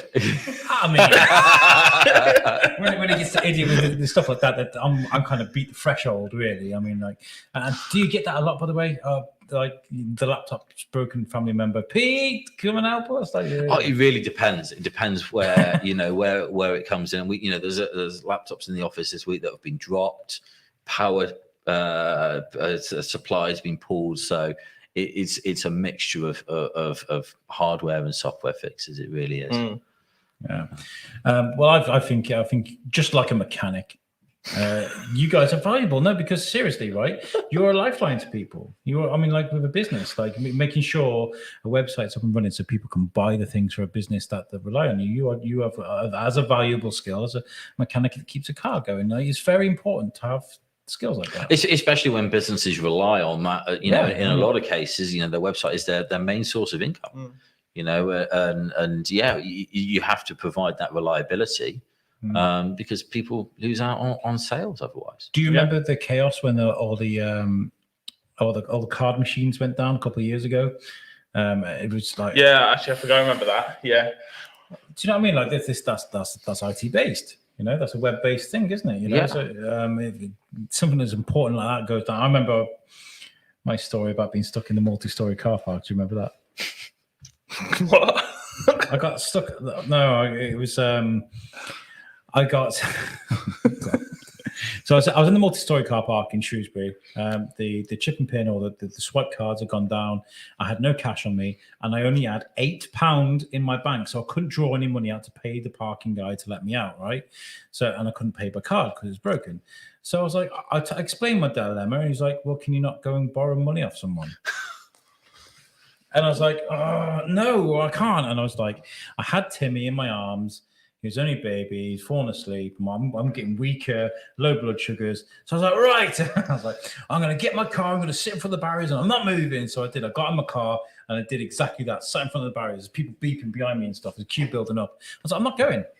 And I saw the guy go and pay with his own cash for the barrier to go up. And it went up and I went out. So he couldn't just let you out? No, you had to literally pay for a ticket. A few days later, I did go back and I gave him his money and a bit more to go and get a pint with, and I apologised, and he nearly cried. Bless him. Do you remember that? Yeah. Was that your wife's idea? No, it was mine. No, because I don't like being a pain in the backside. I don't like being horrible, but it caught me on a bad day where I was just like kid in my arm. I'm going dead this time. There's nothing worse when something like that happens when you've got kids around you and stuff, and they start whinging, and then you're just like, I just want to go home. It gets to that stage where you can only just make it to the car before you sort of pass out, and obviously I had to park up, carry them. Yeah, it was just a very bad day. It's that extra level of pressure, isn't it? Yeah, Really? exactly. Yeah.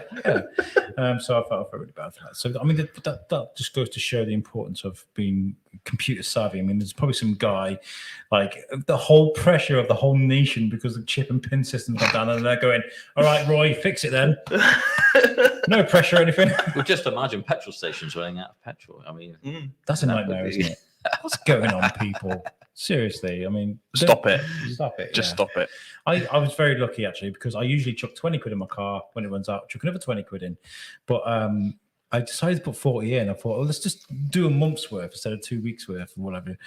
And so my car's just sat there throughout this whole thing while everybody's panicking, trying to buy diesel. I'm kind of like, yeah, cool. You've been lucky. Yeah, I haven't used my car, so I've been fine. Yeah.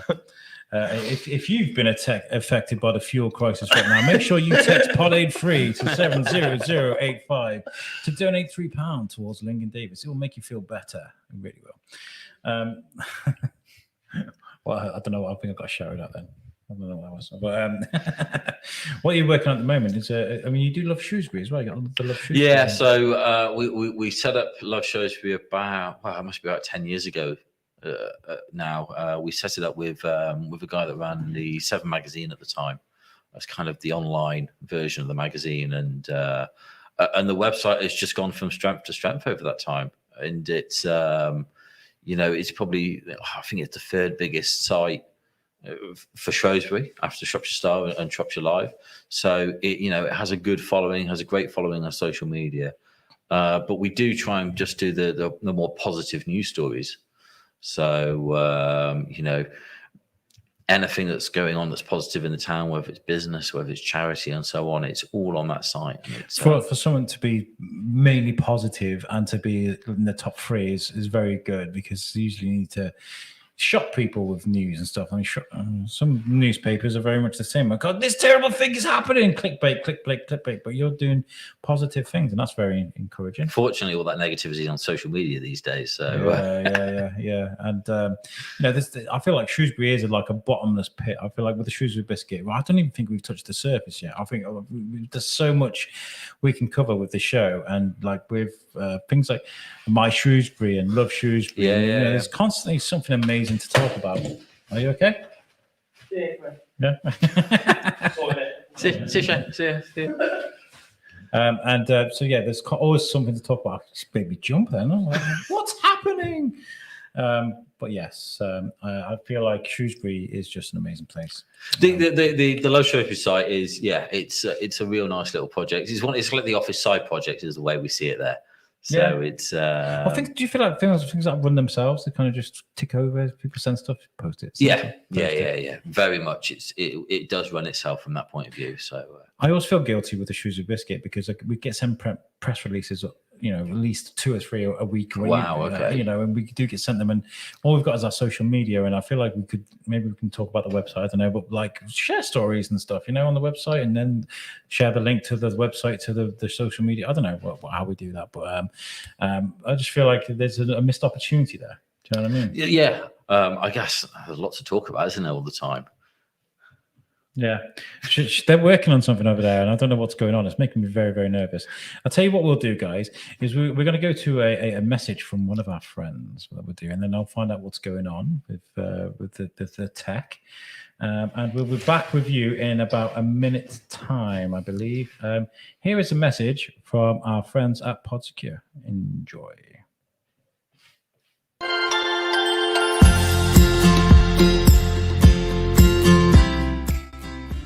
Hi, this is Dean Giles from the PodSecure Podcast Network. You are watching Pod Aid. Make sure you go and donate to the Lincoln Davies Cancer Fund. You'll see the link right down here, scrolling across the bottom of your screen. You'll be glad you did, and so will lots of other people. Thanks.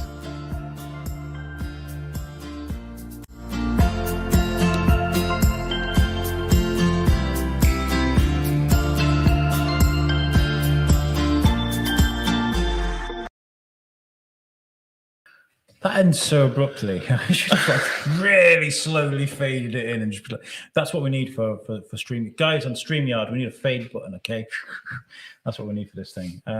We're back with Pete White. We've sorted out our tech issue. Although I'm looking very blurry on the big screen now. What's going on? Just give it a minute. Yeah, I want people to see the green of my beard. It'll settle down. Is that permanent? Yeah. I bleached it and then put like semi-permanent so it'll last. But I kind of like the idea of it now. It's kind of like a money thing. Maybe I should have different colored beard all the time. No? It looked great with a spray tan as well. What do you reckon, guys? What get in the comments. Get in the comments. Do you think Al should keep his green beard? What colours would you like to see on Alex's beard? Like, I don't know. Christmas baubles. It would actually, very Christmassy. Yeah, amazing. Shrewsbury is what we were just talking about, and how easily sellable it is for Christmas. For less than 100 days now till Christmas. What? Yeah, less than 100 days. It's nearly 2022 as well. Yeah. Pod Aid has written a pink beard. Okay, Pod Aid. I think that's my word. This has been hilarious for the whole thing. So we've Reach have put together our social media, and they're like, who do you want to be admin for the social media? And I was like, me and Shane and Kaz and Tom Bruno. There's a few people. So, but whenever I comment on there, I get Alex Whiteley or whatever. Whenever my wife comments on things, it comes up as Pod Aid. It's amazing. She's the secret CEO. She's like a secret millionaire, but yet nameless. Every time it comes up, she's like, "Oh my god, I'm in so much trouble." But like, she's actually like, is it the stonemasons? Is it or something? Was it stonemasons? I don't know, Shane. What are you talking about? See, you mean just the Masons? Yeah, the Masons. What are we talking about? Secret Society. Secret handshakes. Yeah. Oh, right, okay. Yeah. So Shrewsbury is amazing locally. Is there anything like internationally that you'd like to work with? Is there something that you haven't worked on yet that you'd like to? Oh, that's a great question. Yeah. No idea. Make your mark on the world. It's a good question, and it's the unknown, isn't it, of these things? What is it that you'd like to do? And you know, when you're building a website, nobody says, "Oh, come out to Dubai for the week" or something. That would be a nice surprise, wouldn't it? If part of the project you've got to come and join us for a week out here or something. But there's, you know, we get involved in loads of organisations that do stuff all over the world, and it's always very interesting to see the sorts of things that they're doing. And if we look at, you know, a charity like Build International, who were in the same building as us in town, and you know, the work they do in Zambia, and that, you know, some really good building schools, community centres, training up people. I think that's some really exciting stuff that people are doing. It'd be nice to get involved in that sort of thing as well, I think. I've just written down now, I don't know why I wrote it down because I was just going to say it anyway, but staying on top of unicorn business ideas, right? So like things like TikTok, Uber Eats, all these kind of things that happen very quickly. They're kind of like, oh, here's this thing. And you're like, okay.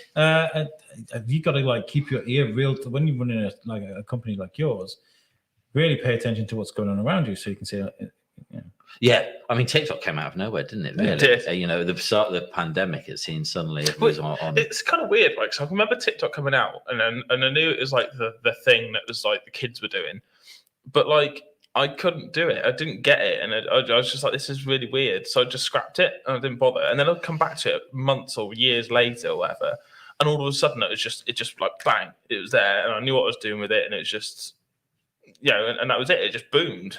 It is, isn't it? And now when I open it, it's just all kind of old TV clips or just 30-second segments from YouTube videos, all that sort of thing. But what I heard about TikTok is it's so hyper, like the algorithm is so honed into what you watch and what you prefer to watch. So like somebody was like, oh, it's just creepy kids dancing. I was like, well, it's because you're clicking on them and watching them. Like, don't click on them and watch them, and they won't come up on your feed. Like, I like there's a funny monkey that I like to look at. It's a monkey, and he opens up presents. People buying presents. He opens them and he goes, ah! You know, I like that sort of stuff. I like pranks and stuff. So that's kind of things I get. No dancing kids. There's a guy that cleans swimming pools whenever I open. Yes, the pool guy. Pool guy's great. Oh yes, have you seen the drain guy? Yeah, I have seen.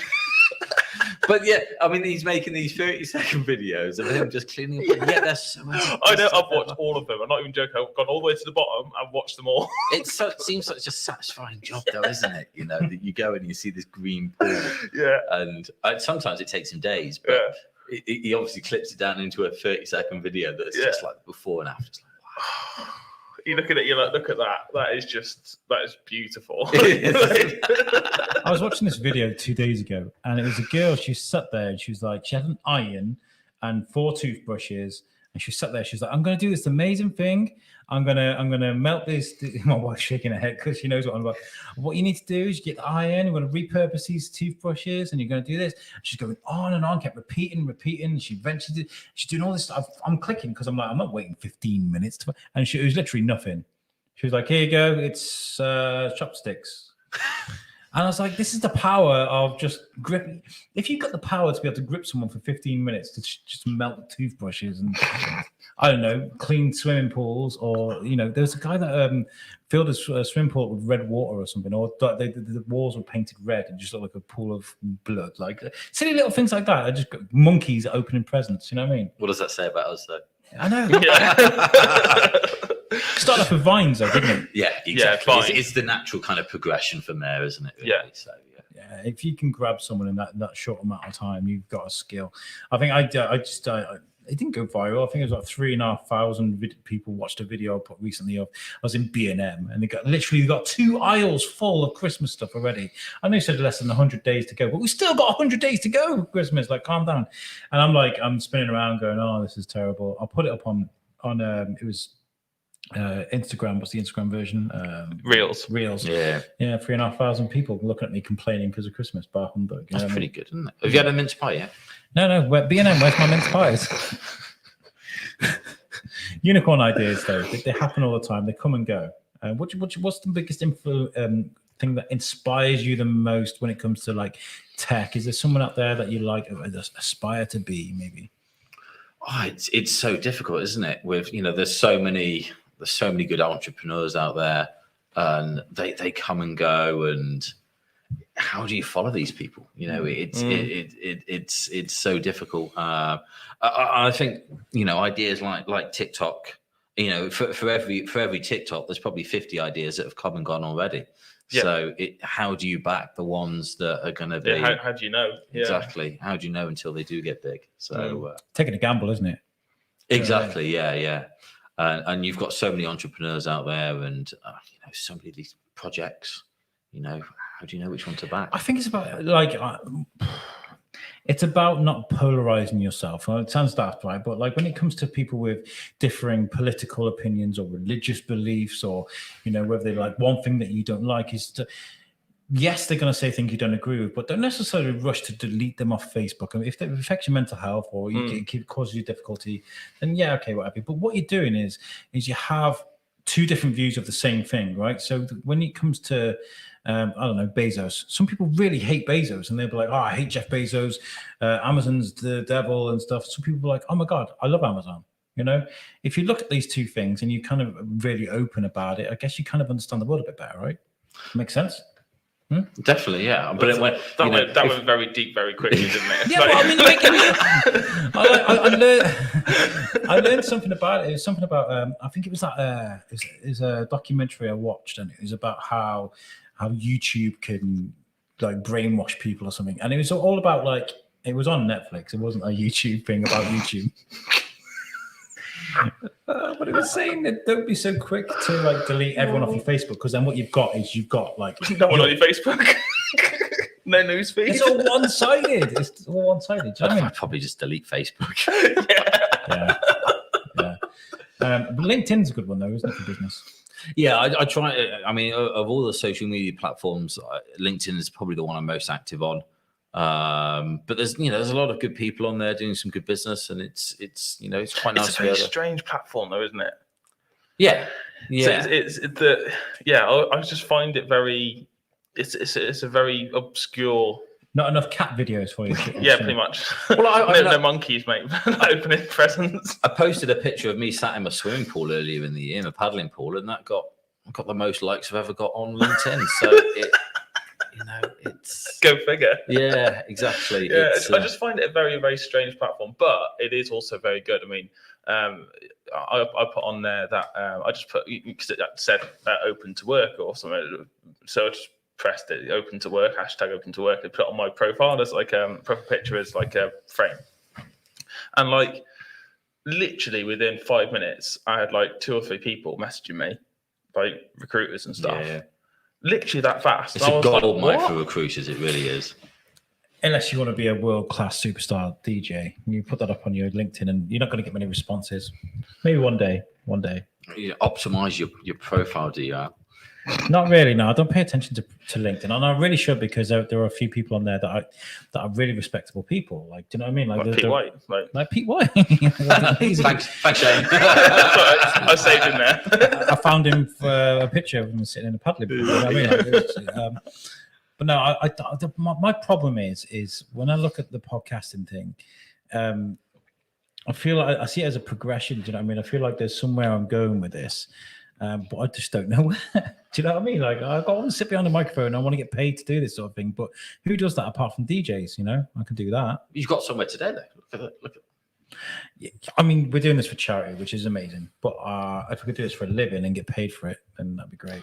Yeah. We just need somebody to give us lots of money. You need Spotify to come along, and basically say, do what you want. Do what you want. Here's 80 grand a year. To do it. And you'll be in our exclusive list. Yeah. Well, I have this idea of connecting towns via a web of podcasts. Okay, so something biscuit based, but for a number of shows. So I have one in Telford, one in Ellesmere, one in Oswestry, and then you connect them all up with an umbrella. We have this idea. It's a pretty big umbrella, mate. It's huge, and I've spoken to you about it before. It's not something we could do, but we can sort of facilitate it and get it going. Do you know what I mean? Isn't that basically what Elon Musk is doing with the internet, with the what's it in space? No. I mean, just creating. I'm creating like a Telford biscuit and an Ellesmere biscuit and an do you know what I mean? Like, and then version of that kind of thing, because I think you're onto something with positivity. I think it's really nice to see the good things that are happening in town, because sometimes you need to give your brain a rest from the crap that's going on in politics and the stuff that's going on in the forecourts and petrol stations. Sometimes it's good to read something good or hear something good on the biscuit. Yeah, I mean, we're bombarded by media, aren't we, in general? Yeah. It's just anywhere you look, it's, you can find it in 24-hour news, websites, and so on, isn't it? It's, how do you take a step back from all of that and try and be a bit more positive? Yeah. There's a phone giving us, I don't know what's going on. I left mine over there so that it wasn't constantly vibrating in my pocket Shane's and phone. distracting me. Sometimes the mics are like, no. Let's go through some of the comments. Obviously, the people have been chatting to us while we've been going there. So we had the Pink Beard comment earlier from Pod Aid. Lisa says, Captain Bluebeard. Yeah, maybe. You have to do your pilot voice, though. My wife says, actually on her own personal. Oh, okay. She says a rainbow beard. That'd be quite cool. Difficult, That though. would be quite coll. Mine and Shane's feeds are totally different, Lisa says. Obviously, That's true. Different likes. I probably watch more cat videos than she does.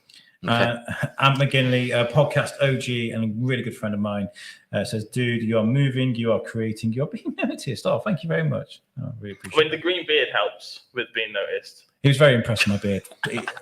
Ant has done loads of crazy, he's got this amazing red beard and he does all these amazing things with it. So he was very impressed with my green beard.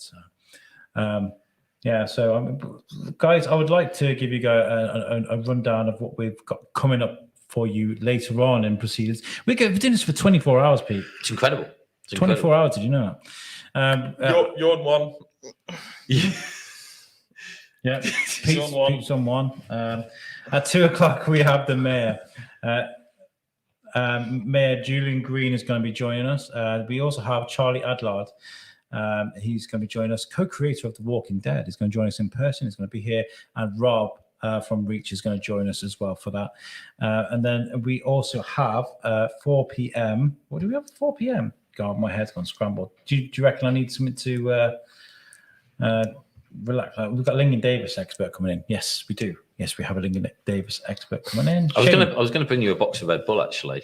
Oh yeah. I should have. Yeah, I was thinking about that. I was going to try that Carabao. What's it called? Carabao. Just to see what it's like, but I thought it's not the time to be experimenting. I think it's the same colour as your beard, actually. By 8:00, I'll be like, welcome to the show. I feel fine. Oh my God. Pete, tell people where they can find Web Orchard and get in touch and stuff. Okay, so if you're interested in the Web Orchard, you can find us at theweborchard.com. Same with Information Solutions, you can find us at www.info-soul.co.uk. I'm sure I'm writing to Shane, help me, because I'm flagging a bit. Oh dear, you're just dying for that subway, aren't you? I don't know what it is. I think we've been going since 9:00, and as you can tell, like from the beginning of the show, I was kind of like, "Hi, welcome to Pod Aid," whereas now I'm kind of like words and stuff. You know what I mean? Words and stuff. You know what I mean? What do you like to do that doesn't involve computers? Like things that take your mind off things like that. I'm a big football fan. Yeah? So yeah, big football fan. Who's your team? West Ham fan. Why? So that's where the family's from, outside of London. So lifelong West Ham fan. So it's a good season for us, doing well. Yeah. So it's doing all right. Really. I always do the same thing with sport. I'll be like, oh yeah, the first few seasons of the football, and I'll be like, yeah, I'll watch the match of the day and watch the match of the day, and then the NFL season starts and football's gone. That's your thing, is it? NFL. I love my NFL. The American football. Yeah. It's my 4th season watching it. I watched it for like 3 seasons. I don't have a team yet. What I did do was with you suckers, I let the supporters, my audience, choose a team for me, and they chose the Arizona Cardinals this year. So I choose a different team every year. It's just a good way of enjoying the distance, the league from a distance, you know? Yeah. Formula One, big Formula One fan as well? Maybe next year. Because they're changing the rules. Not a Lewis Hamilton fan then? My wife's shaking her head. I quite like him. I think he's all right. I think he's misunderstood. I really think what? Because a lot of people don't like him. They think he's a bit too cocky, but I think he's misunderstood. I think he's a nice guy. What about you? Yeah, I think he's great. What about you? Sorry, I suppose. Yeah. Shane doesn't do sports. I don't do sport. Not even Formula One. You're a car guy. Yeah, I was going to say, being a mechanic. I think I prefer to watch Formula One than football, if I had to choose. Could you change a tyre that quickly? Probably, yeah. Yeah. Well, they've only got one big nut. They have, yeah. Oh, not if it's my Citroen. No. Shane fixed my car before, and he said he'll never touch it again. Change my battery. I have to take all these components off the top of the battery first. It's ridiculous. Yeah, I'm not a big fan of Citroens. To be fair, I think your car gave me an aneurysm or something. I swear to God, it was not a good look. What do you normally work on then? Anything? Well, to be honest, I'm not actually on the tools Citroen. at the moment, Right? Because I'm office based now. But yeah, I mean, over the years, I've worked on pretty much everything at some point in my life. I've had smart cars in, minis. I even was doing up in Morris Marina, 1974, for a while. Yeah, I've worked on pretty much everything at some point. But the things I've done it all my life. That's what I've been brought up with. Yeah. So yeah. I'm useless with cars and with computers. I couldn't fix a car. No? I could basic diagnosis, but I mean that's a lot of people. Flat tire. Well, that's knackered. Yeah. It's only flat at the bottom though. Yeah. A lot of people have tried learning new skills through lockdown and the pandemic and stuff. I keep saying lockdown as if it's like this recent thing, but it was a long time ago, wasn't it? If you think about it, like lockdown, first lockdown, it doesn't seem it, but it is. I'm wondering in the comments if anybody's learned any new skills, if there's anything they learned during the pandemic that they thought of, while they got a bit of time, might as well learn to eggs. Eggs? What, how to cook them? Eggs. Yeah. You learned how to cook an egg. Yeah. Yeah. He looks really proud of himself. I did, honestly. What kind of eggs? It's just eggs. I struggled with eggs. I just couldn't boil them right. My scrambled eggs were dry. I couldn't do all, eggs were just like my Achilles heel. So I decided that I was going to master eggs. This is the content people are here for, isn't it? I mean, what are you laughing at? How are you with your eggs? Get in the comments, guys. how are your eggs? I mean, fine. Not to the point where I'd probably, go into a discussion about them. I fry them. I can poach them. I can scramble them. I mean, what? My scrambled eggs are on point now. For a guy that doesn't cook, I don't eat eggs at all. They're terrible food. Is that part of the keto diet? No, it's actually really good for keto, but I can't eat. I can't eat eggs. I don't know what it is, but I make a good omelette, right, wife? Yeah, I make a good omelette. What about your soft-boiled eggs? I don't know. I've never boiled an egg. My soft-boiled eggs are on point. Luke Allen says minute by minute podcasting for me over lockdown with 2 minutes about time. So this is a craze of a type of podcast where they take a movie and they talk about a minute, 60 seconds of the movie, and they discuss what happens in that movie. So I mean, like, how does that work, Luke? I mean, if somebody's walking down a corridor and it takes him like a minute and a half to get down there, welcome to episode 26. And Keanu Reeves is still walking down the corridor. Like a Walking Dead when he's like walking down the railway track for like an entire season. I mean, you'd probably pick the minute with the most action, I'm guessing. I suppose so, yeah. But then again, as well, like okay, let's talk about the lobby scene in The Matrix where they're shooting loads of things. Yeah, that's over a minute long. And you join us halfway through the action, and you just did a cartwheel. If you remember from the last episode, he just picked up his gun, or he ran out of bullets. I'm trying to remember The Matrix now. I'm excited for The Matrix 4, though. Yes. Very excited. Yeah. I kind of am, and I'm not. I mean, like, we're going to go on a tangent about Matrix. Luke says lots and lots of tangents. Okay, let's go do that. Let's follow that up with a tangent. I feel like they're going to do a lot of samey stuff. I've already seen it in the trailer. I've watched the trailer about 5 times. It just looks great. You know that scene where he pushes him against the wall and punches him loads of time in the chest? That was in the first movie. Let's do it in the new one. Yeah. You know the helicopter scene where they jump? Let's do that in the new movie. I feel like they're just going to recycle loads of scenes. I mean, that's good. What would you have? You'd have Neo making eggs? Yeah. 2 eggs. Oh my god, there's a glitch in the Matrix, man. But, and Keanu Reeves is great on me too. I thought Keanu Reeves is the Dom. I like Keanu Reeves, but I feel like how many John Wicks are we going to get? 8.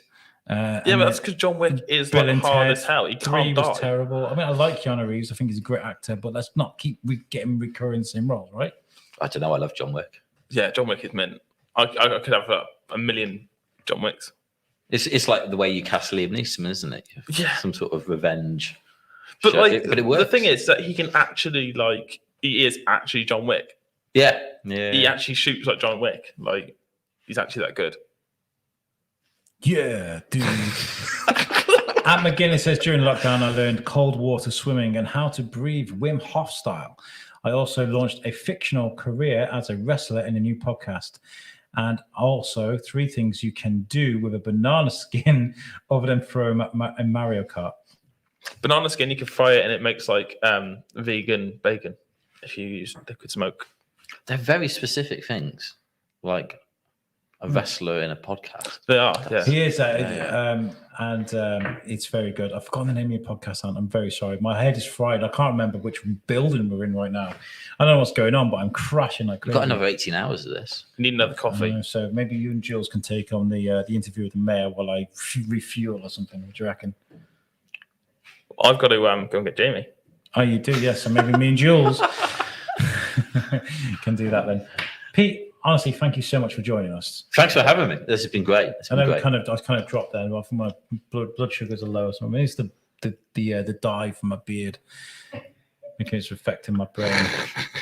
No, I really appreciate you guys having me on. It's been great. It's been great fun. And I hope the next 18 hours goes well. I'm going to try and listen as much as possible. I will admit I'll probably by about 11 o'clock tonight I'll be flagging, but you know, Yeah. I'll try. Well, get in the comments, mate, and yeah. Yeah, this is what I'm saying, guys, as well. If you like, oh, I've got to go to work, so join us. We will be back later and get in the comments. A couple more comments before you go.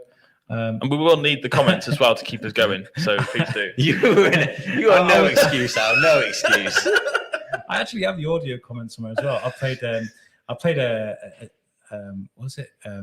Cax and Cax, insurance salesman or something. It's good role. And it's called Wrestling with the Champ. I'm very sorry, and my head is spinning a bit. Also, we wrote Reduce to Clear over lockdown, and it did a lot of pre-production too. And if you want to find out more, go to the Shrewsbury Biscuit podcast. We did Shane did the Reduce to Clear episodes. Yes, really good. Pete, thank you very much. What we're going to do now, guys, is we're going to play you a video and show you what we are trying to save. A bit like what we've been doing all day. I'm going to find it now. This is an interview that I did with Lizzie at Lincoln Davis, talking about fundraising and the importance of it. So enjoy.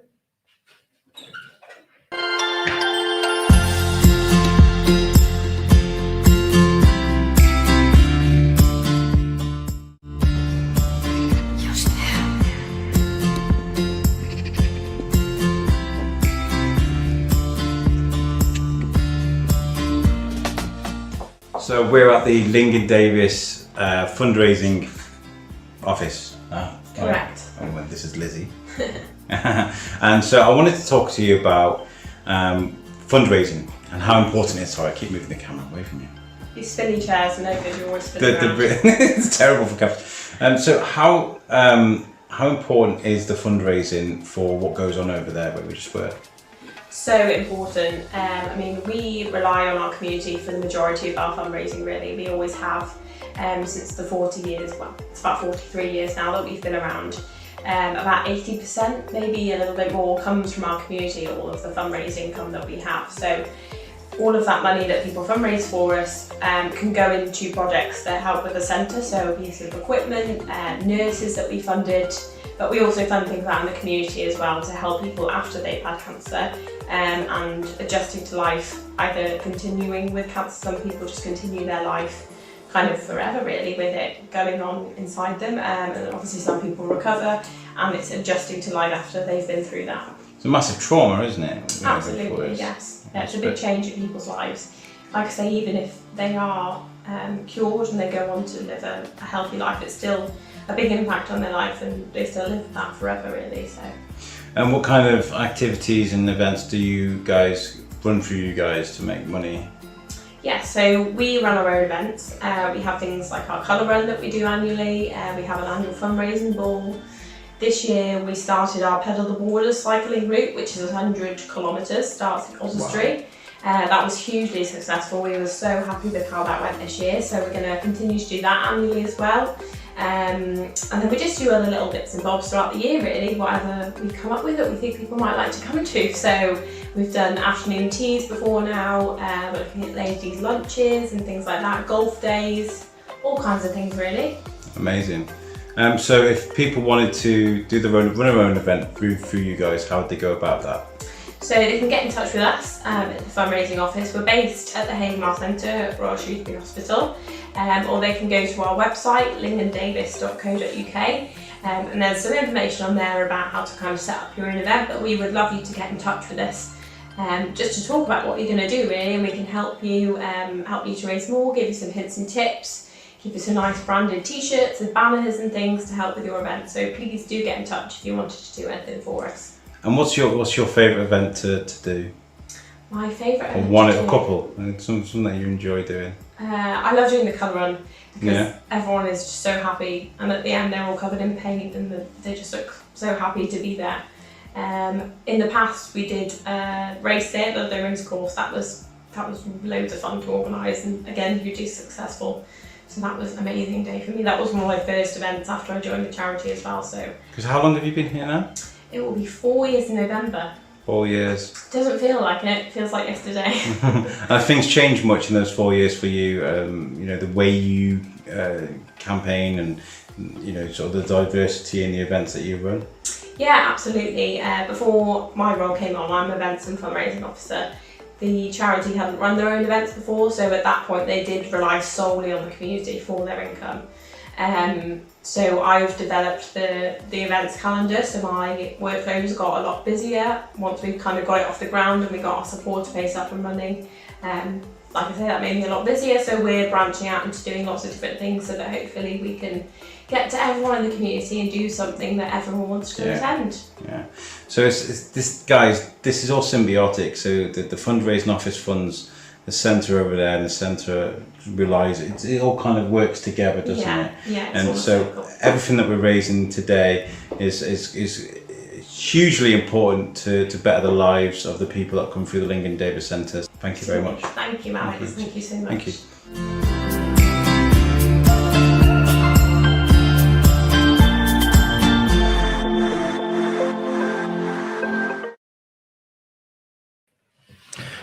Hi guys, how's it going? We're back. Hope you enjoyed that.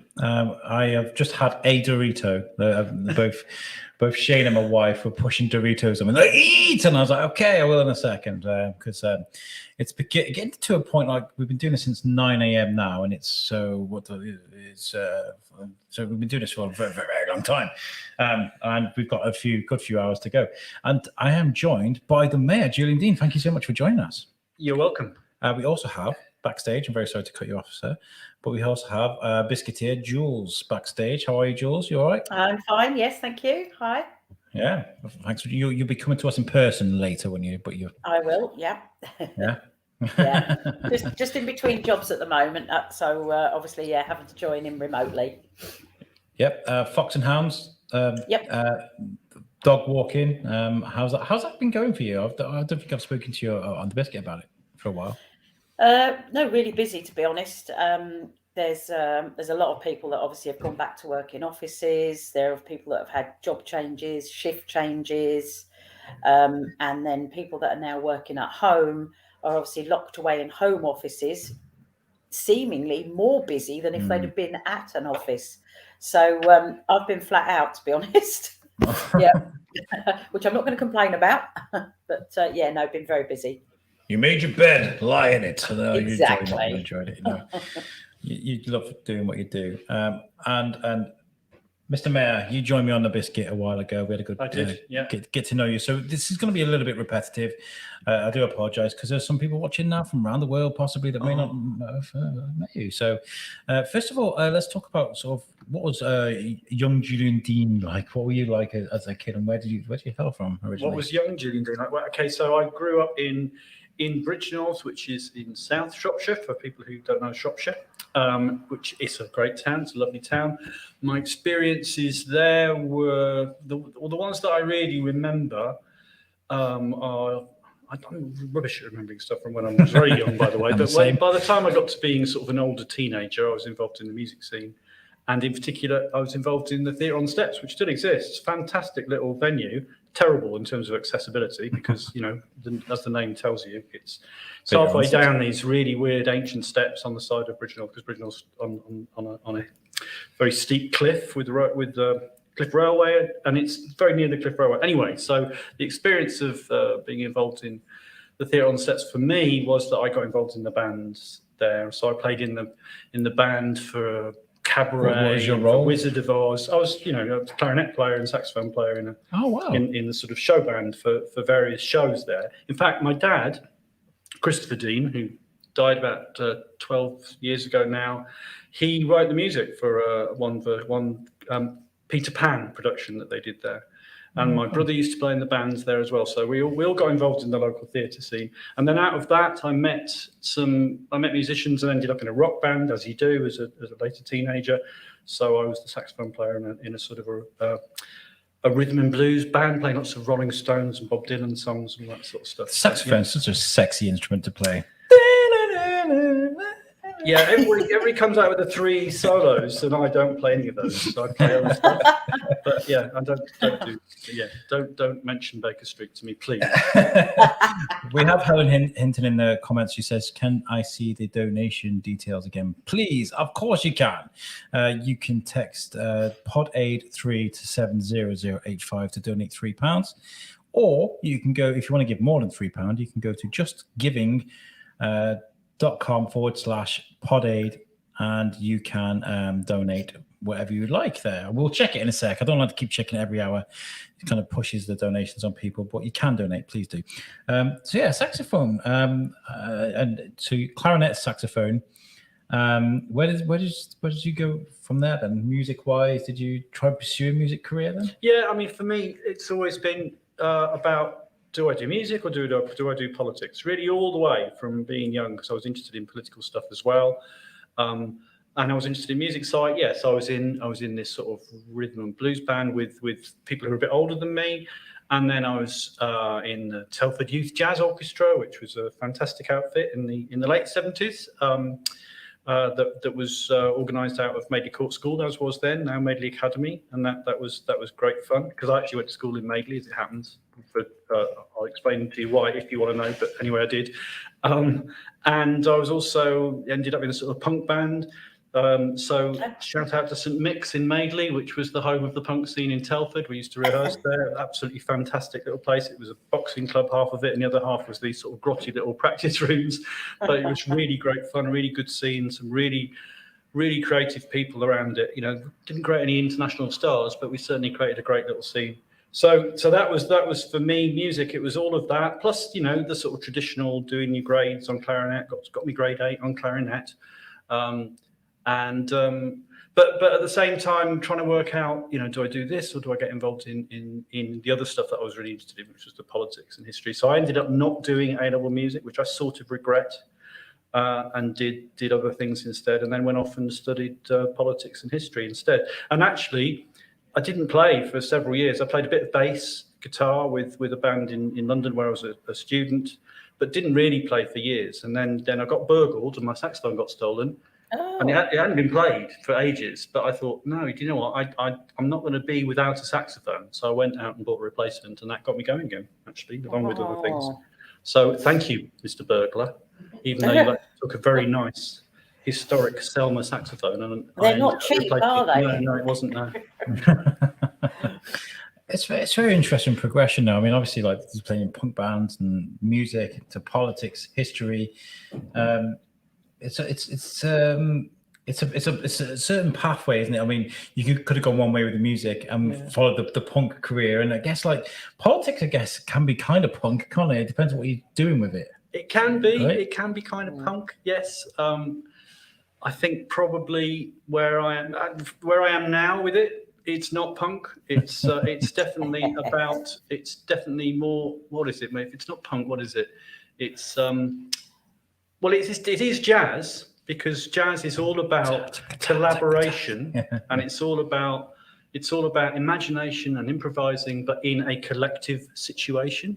There's and that's what politics ought to be. It ought to be people being imaginative and pushing their thing, but in a collective situation, in a situation where we're all working together. And I think that's the sort of politics that I'm trying to pursue nowadays. Amazing. I think it's unique, isn't it, Jules? What do you reckon? Like, because a lot of politicians, they sort of follow the grain at the moment, don't they? They kind of, I don't know. Yeah, and I'm thinking in my head, obviously, because you said punk, because back in the day, I was also a punk, and for us, that was all about anarchy. Yeah. And again, I was from down south, so it was more the London scene as well. So that is an interesting move that you've made away from that.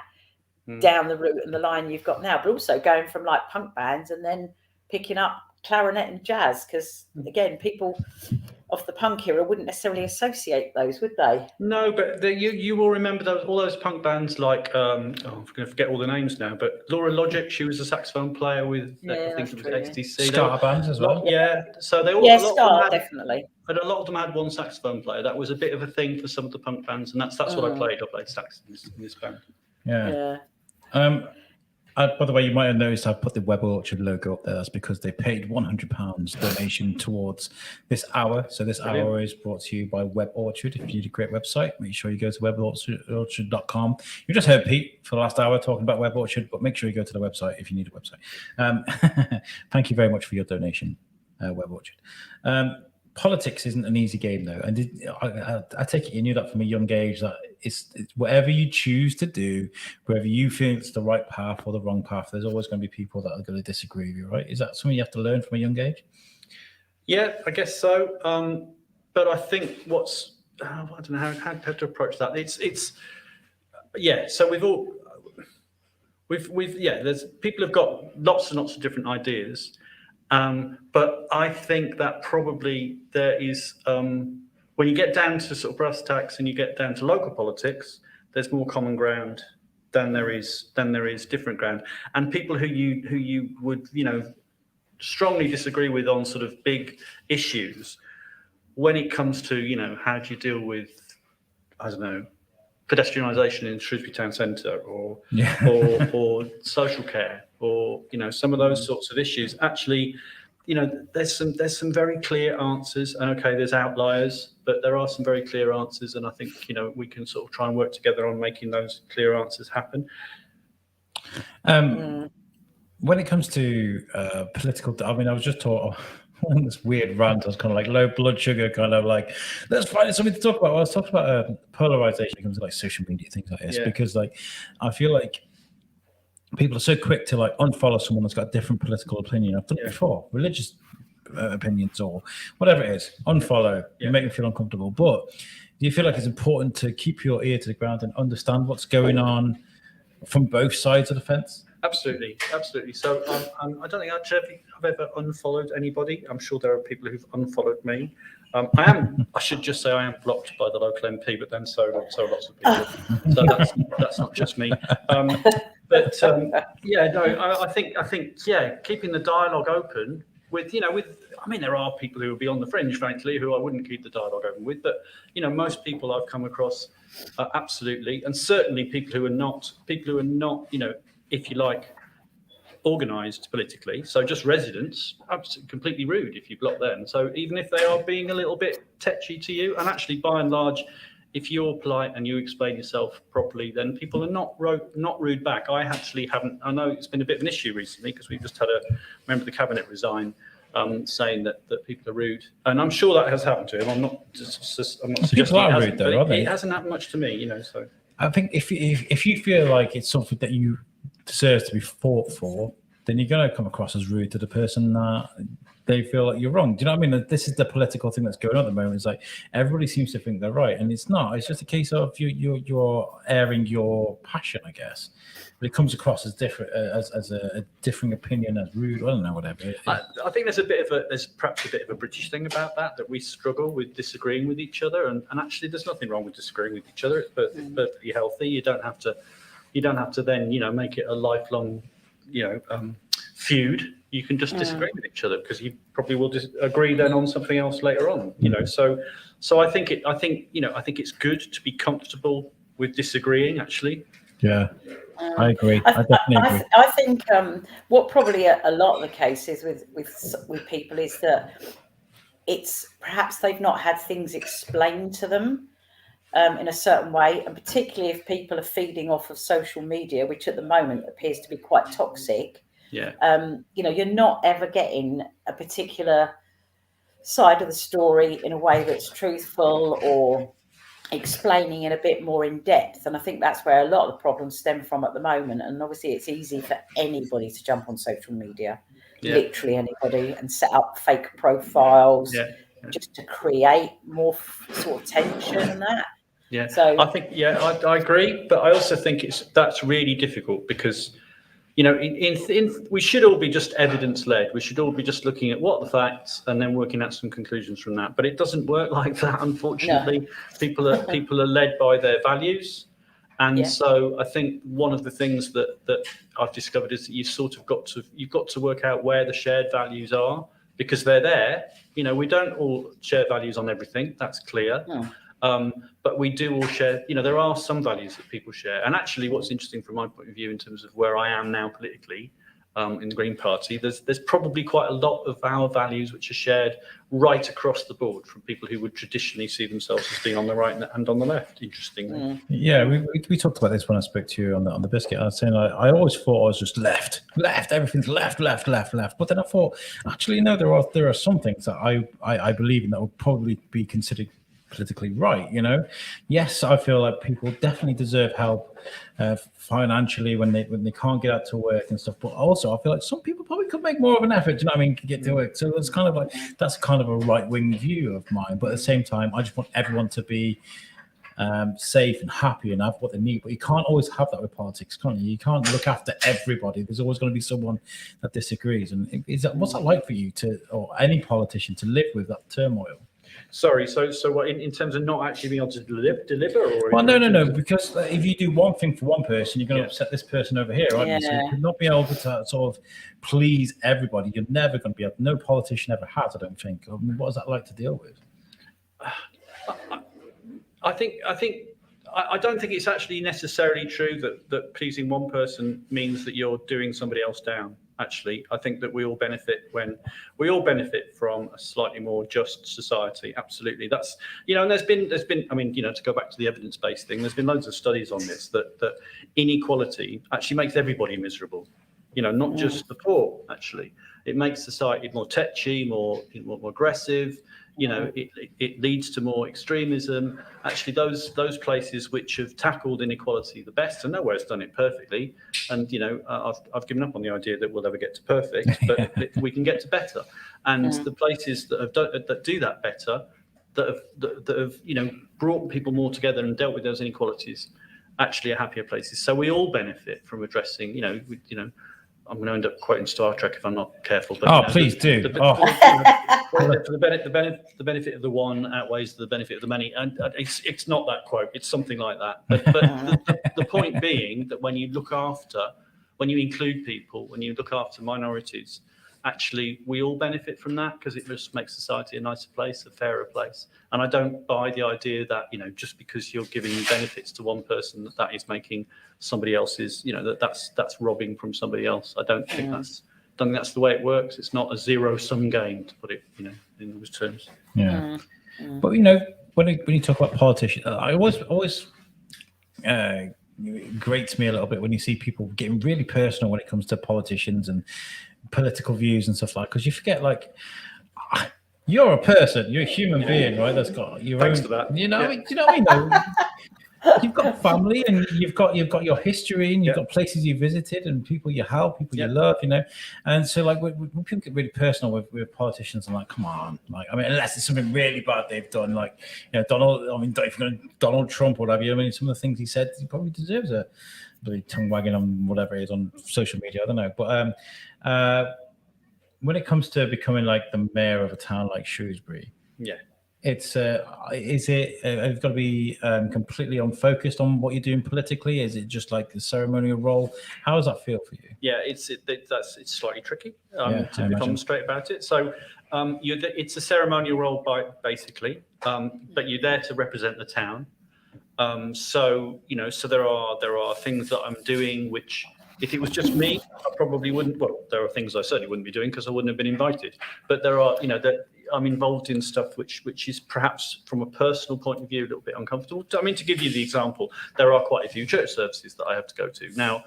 I'm not religious, so for me that's a bit of an odd experience. Actually, it's fine. They're very welcoming. The first one I went to, I should mention, I went to St George's Church, which is actually in my ward in Frankwell, and it was a 100-year celebration of the local British Legion, and the local vicar, I'm pretty sure he's a vicar rather than a priest. This shows my ignorance. Yeah, he is. He was great. He was very welcoming. He knew, we knew each other because he's in my ward, and we've worked together. We worked together sort of during COVID, looking after people. We worked together around the 100 years remembrance of the First World War. So we'd done things together already, and he was just so welcoming. It was lovely. He obviously went out of his way in terms of his introductions and his sermon and everything to say this is for everybody. It's not just for people who are here as practicing Christians. So that's been fine. And then in terms of the sort of, do I keep the politics out of it when I'm mayor? It's tricky because lots of people know that I am the first Green Party mayor in Shrewsbury. So people end up in conversations with me about that. It's really hard not to talk about that. Exactly. Isn't it? So, but actually, it's all right because Shrewsbury Town Council has, along with Shropshire Council and lots of other places, declared a climate emergency, and that's the big issue from a Green point of view. So, I'm perfectly within my rights as a representative of the town council to talk to people about, okay, what do we do about greenhouse gas emissions? What can you? And it's nice. I mean, so last week I was at not an opening, but to celebrate the work done by a factory in North Shrewsbury called Turtle Doves. Now, you might have seen their shop in town. They have a shop where they sell gloves and such like made out of recycled cashmere jumpers. It's unbelievable how many people throw away cashmere jumpers. By the way, I saw bags and bags of these ridiculously expensive jumpers in their factory. And they're expanding. They're looking at doing more things, mostly with sort of end-of-line materials. And it's a good little company. They employ quite a few people. And I end up talking about these sort of climate emergency sort of issues. Now they're in a big old factory which was presumably built for another purpose. It's got these enormous gas heaters which are kicking out loads of carbon. But actually they're not very far from the incinerator. Now I have a problem with the incinerator, but actually the incinerator is kicking out a load of heat, and there are people looking at creating a heat network for North Shropshire, which could then mean that heat is not wasted. And so instead of burning yet more gas, some of the industrial units in that park could be heated with heat from the heat network from the incinerator. So this is an idea which is, it's not new. It's happening in lots of places. Lots of parts of the world have heat networks all over the place. We're a little bit behind in this country on it. But that's the sort of thing where I can use the role of the mayor to push an agenda that, yes, I personally am committed to, but so's the town, so's the even Shropshire Council, so's lots of local people. So it works. Yeah. So, Julian, in terms of you've just said there about, it's done in other places in the world in terms of that sharing of heat sources. So how often do you sort of research outside of the UK to see what other communities in other countries are doing that, at some point the UK might decide to expand further and explore? Yeah. So, I mean, personally, I don't do a lot of that sort of research, although I am involved in it because my day job is involved in that sort of thing as well. But I pick up on what other people are sharing, and what the experts are looking at. And certainly in terms of, I mean, the heat story. I mean, one of the things is that in the UK, the big carbon emission areas are transport and our buildings in terms of the stuff that we actually sort of emit right in our area. Then there's all the stuff that we buy on Amazon or whatever, and where that's produced is also, creating emissions. So you've got to deal with all that as well. And there's agriculture. But for now, if we just think about buildings and transport, then actually the story in other parts of the world is different. It's not always better, but sometimes it is better. So some places have a better public transport story.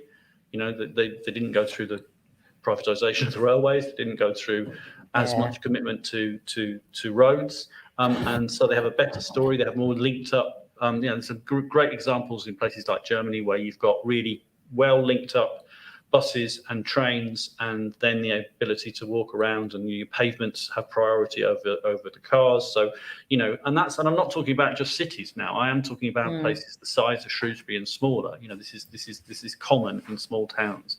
So we can learn from there. In terms of buildings, we have some of the draftiest buildings in Europe in terms of our homes. We have some of the oldest housing stock in Europe. So we've got a lot to learn from places that have done this better and sooner. So I mean, heat networks is one thing where you're using industrial sources of heat, but you can also have heat networks which are just about how do you heat the homes in an apartment block.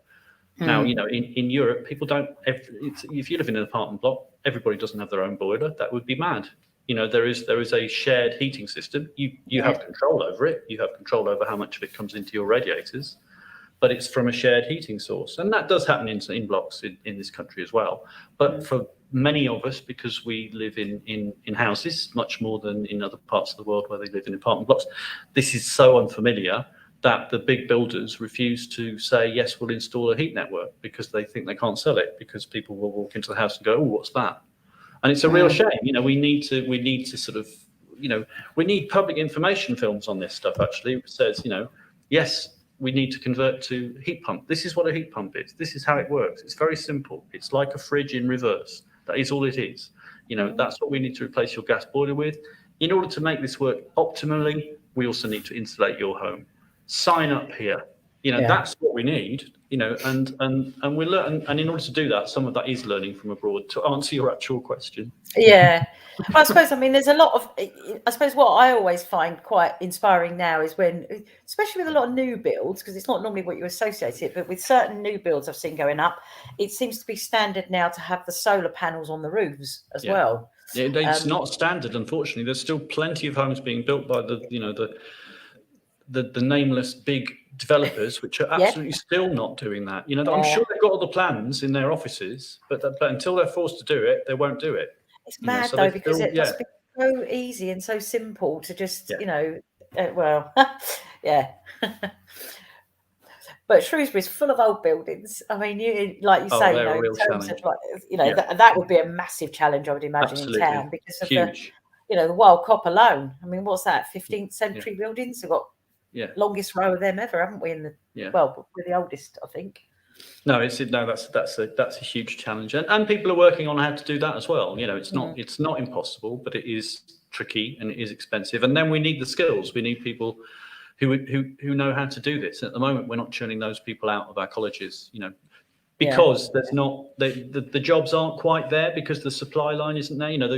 If the funding was clear, then the firms would go, okay, we're going to set up, because we can see now there's 5 years of funding coming down the line to retrofit old buildings. The government has got the message, and they know it needs to be done, and they've set up this funding track. So we can set up a firm, and we can now go to the colleges and say, we need people who are skilled in this, this, and this. At the moment, that funding stream is not clear. So the firms don't get set up, so the colleges don't set up the courses. Yeah, so it doesn't. What about the flooding though? Because I mean, obviously that's a big environmental issue. And then I mean, how do you solve a problem like Shrewsbury? And I mean, how many times did the town and businesses flood last? Well, what 2020, isn't it? I mean, everything came on top then, didn't it, for everyone? But especially down where you used to live, Al. Colum was really bad.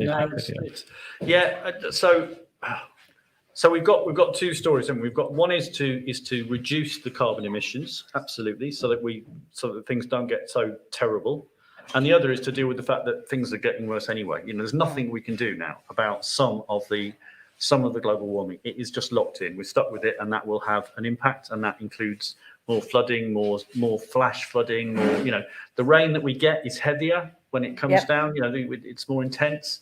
There's all sorts of things like that. And there's more heat waves.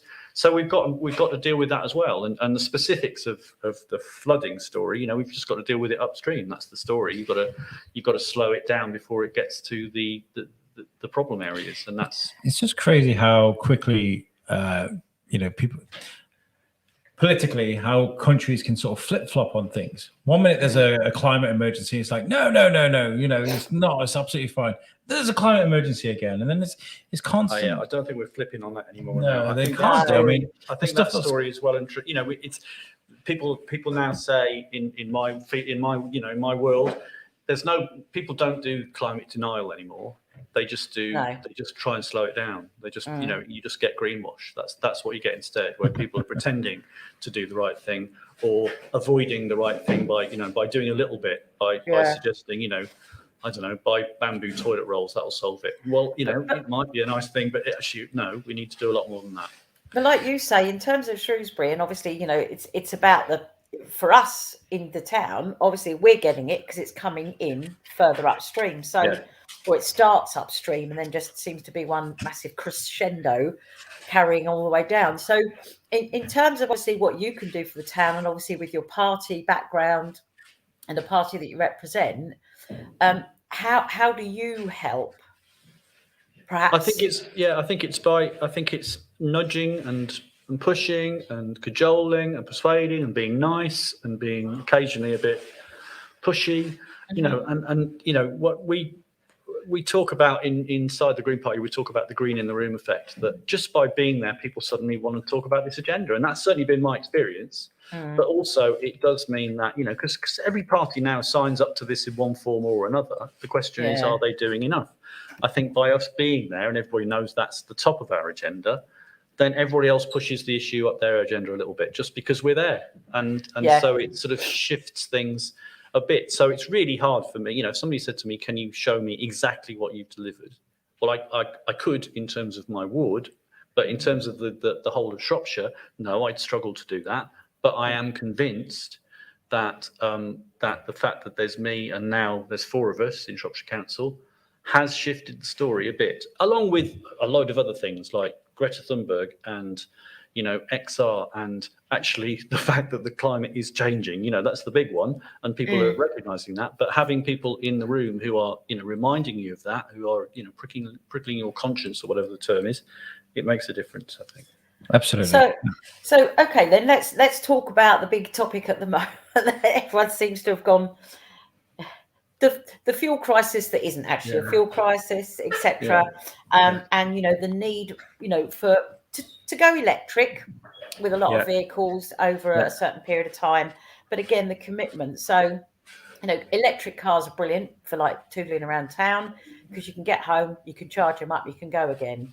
But I suppose for your salesman that's on the road, that's got to go a lot of distance, or people that are having to, particularly if people start holidaying at home more, people have got to travel distances. So in terms of that whole network there, I mean, how visionary does that need to be to get that going in the right direction? I could talk for several hours on that, so I need to be careful. First thing to say is, in terms of the gas prices and everything, that is as big a story with our heating. So going back to the whole business of converting our heating, there are more emissions from our gas boilers, I read this morning, than there are from our gas power stations. So that's a huge story there. But in terms of transport fuel and electrification, I mean, the first thing to say is electric cars are great, but actually the way we're doing it is completely nuts.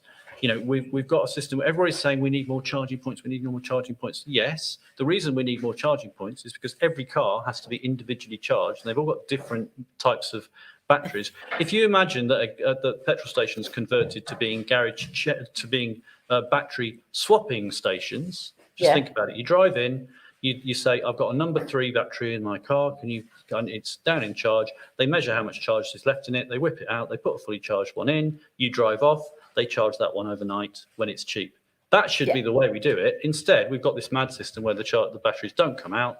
They're all different designs because that suits the car industry. You know, so it's a completely nuts direction we've gone down, unfortunately. But you know, there are ways of doing it. The electric cars are getting to the stage where they can cover those sorts of distances. The technology is getting better. But also we actually just need to reduce the amount of car-based travel, which is all about. I mean, we have no Sunday buses in Shropshire. We have hardly any. We have no evening buses in Shropshire. That for me. No, I know. Tell me about it. You know, if you live in a city, you see people in a suit on a bus. Yeah. In Shropshire, you don't. They, you know, and that's a tragedy. So because they're not regular enough for people who rely on that sort of transport for work. If they were, then we can start shifting people across. And as I say, we know that because it's what happens in places like Germany and bits of Scandinavia, all sorts of other places. It's difficult in a town like Shrewsbury, though. That's difficult with infrastructure because we're surrounded by water in the main towns. You know what I mean? So you can't really spread out. We've got these historical buildings, so you can't build up. It's a difficult situation when it comes to infrastructure, isn't it? You know? It is, and I'm gonna shoehorn in now my new scheme, because part of the infrastructure story, along with getting the councils actually to spend more on public transport and walking and cycling, so that we don't have to rely on cars. Part of that story is also the infrastructure of the sort of edge of town shops and restaurants and hospitality and DIY stores and all those sorts of places. So you know, at the moment, those short journeys, people rely on their car. Now, I get it. If you're buying a bunch of shelves, you're going to drive. But if you're buying, you know, a few screws or whatever it is, or you're doing a small shop, then actually you should be able to do that nice and easily on a bus or walking or on a bicycle. And at the moment, it's not that easy. So some of the supermarkets have, you know, good cycle parking, and when I say good, you know, those horrible, if anybody's a cyclist, you'll be used to the fact that you get these horrible little sort of things attached to the side of a wall, which you shove your wheel in at great risk of buckling it. And then you work out how to tie it, but actually all you can tie it to is the wheel, not the frame of the bike. So that's a bit hopeless from a security point of view, especially if you, like me, have just got yourself an expensive electric bike. You don't want to do that. And then it's out of view. There's no security cameras. It's hidden around the back of the supermarket. That's hopeless. You know, they're spending nothing on cycle security whilst they're spending quite a lot of money on looking after their trolleys. Well, I think that's a bit unfair. So we need good infrastructure in shops for people to cycle to them, and restaurants. And, you know, McDonald's, no cycle parking. I checked it out. Nando's, no cycle parking, except for the fact that there is a bit by Cineworld, so fair enough. You know, but by and large, these sort of edge of town places do not have good cycle parking. If you can get that, and also good access for mobility scooters and good access for walking, then it makes the whole story of being able to do that much better. So my scheme, to get to it, and it's with Ling and Davis. Is it tubes from Futurama? Because that's the only answer I'll accept. Sorry, no. Start building the tube system. So, no, it's not quite that. It's not. I'm only the mayor of Shrewsbury. It's not quite that ambitious. No, the idea is with Ling and Davis. What we're going to do in January is they're going to run a website thing where people can nominate a place for an award, or also a wooden spoon for either being really good from an active travel, to use the terminology, point of view, or being really poor. And they can put in some comments, so they can say, yeah, this such and such a shop, great cycle parking.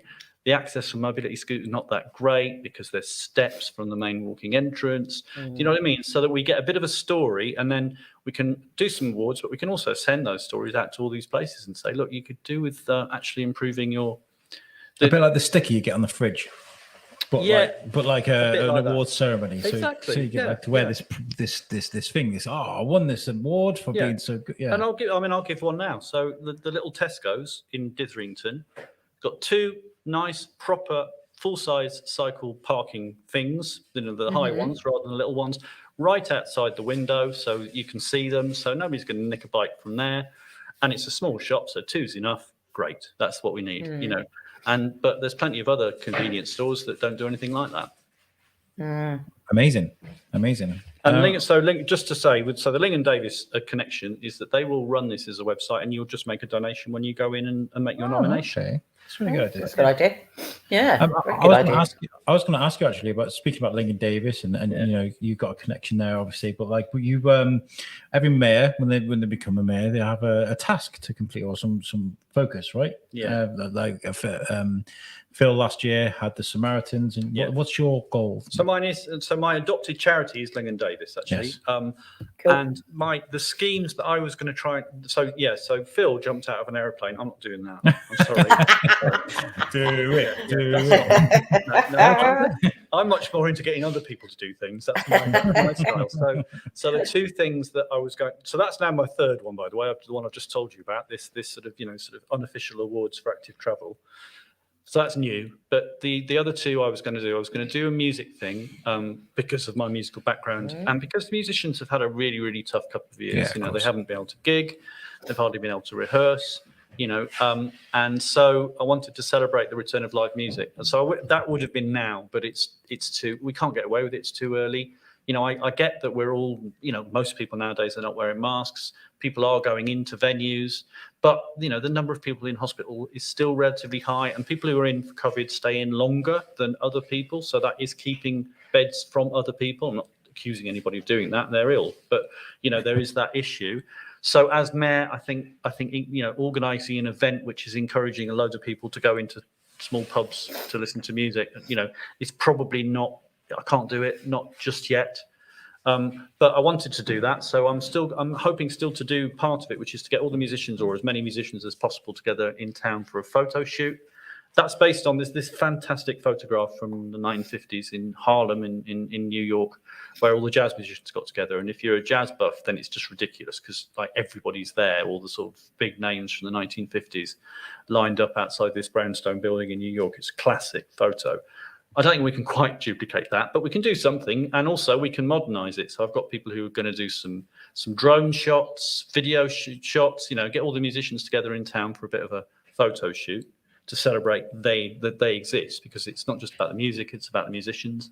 And then maybe in the spring we'll have a bit of a festival, but not a sort of an out of town or park festival, but a festival just in the pubs with all the local musicians playing.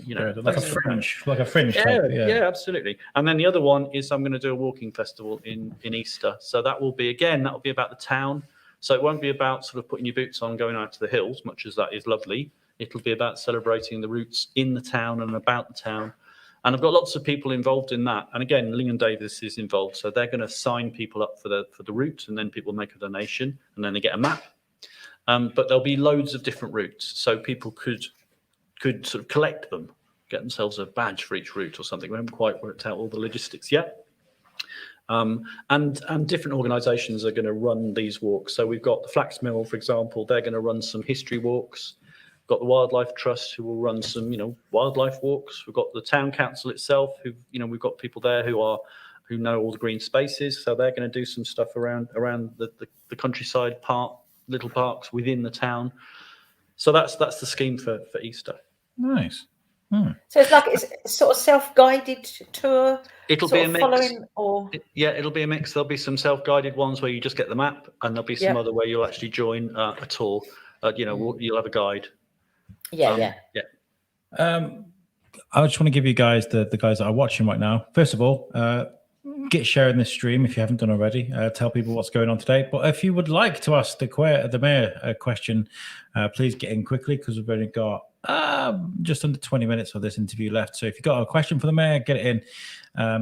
It's really funny because I'm going to be completely honest. Tom Bruno sat backstage. He's watching the show. He's just enjoying himself. I nearly threw him in. I was like, he's my American co-host throwing him with this podcast. But he was like, no, don't do it.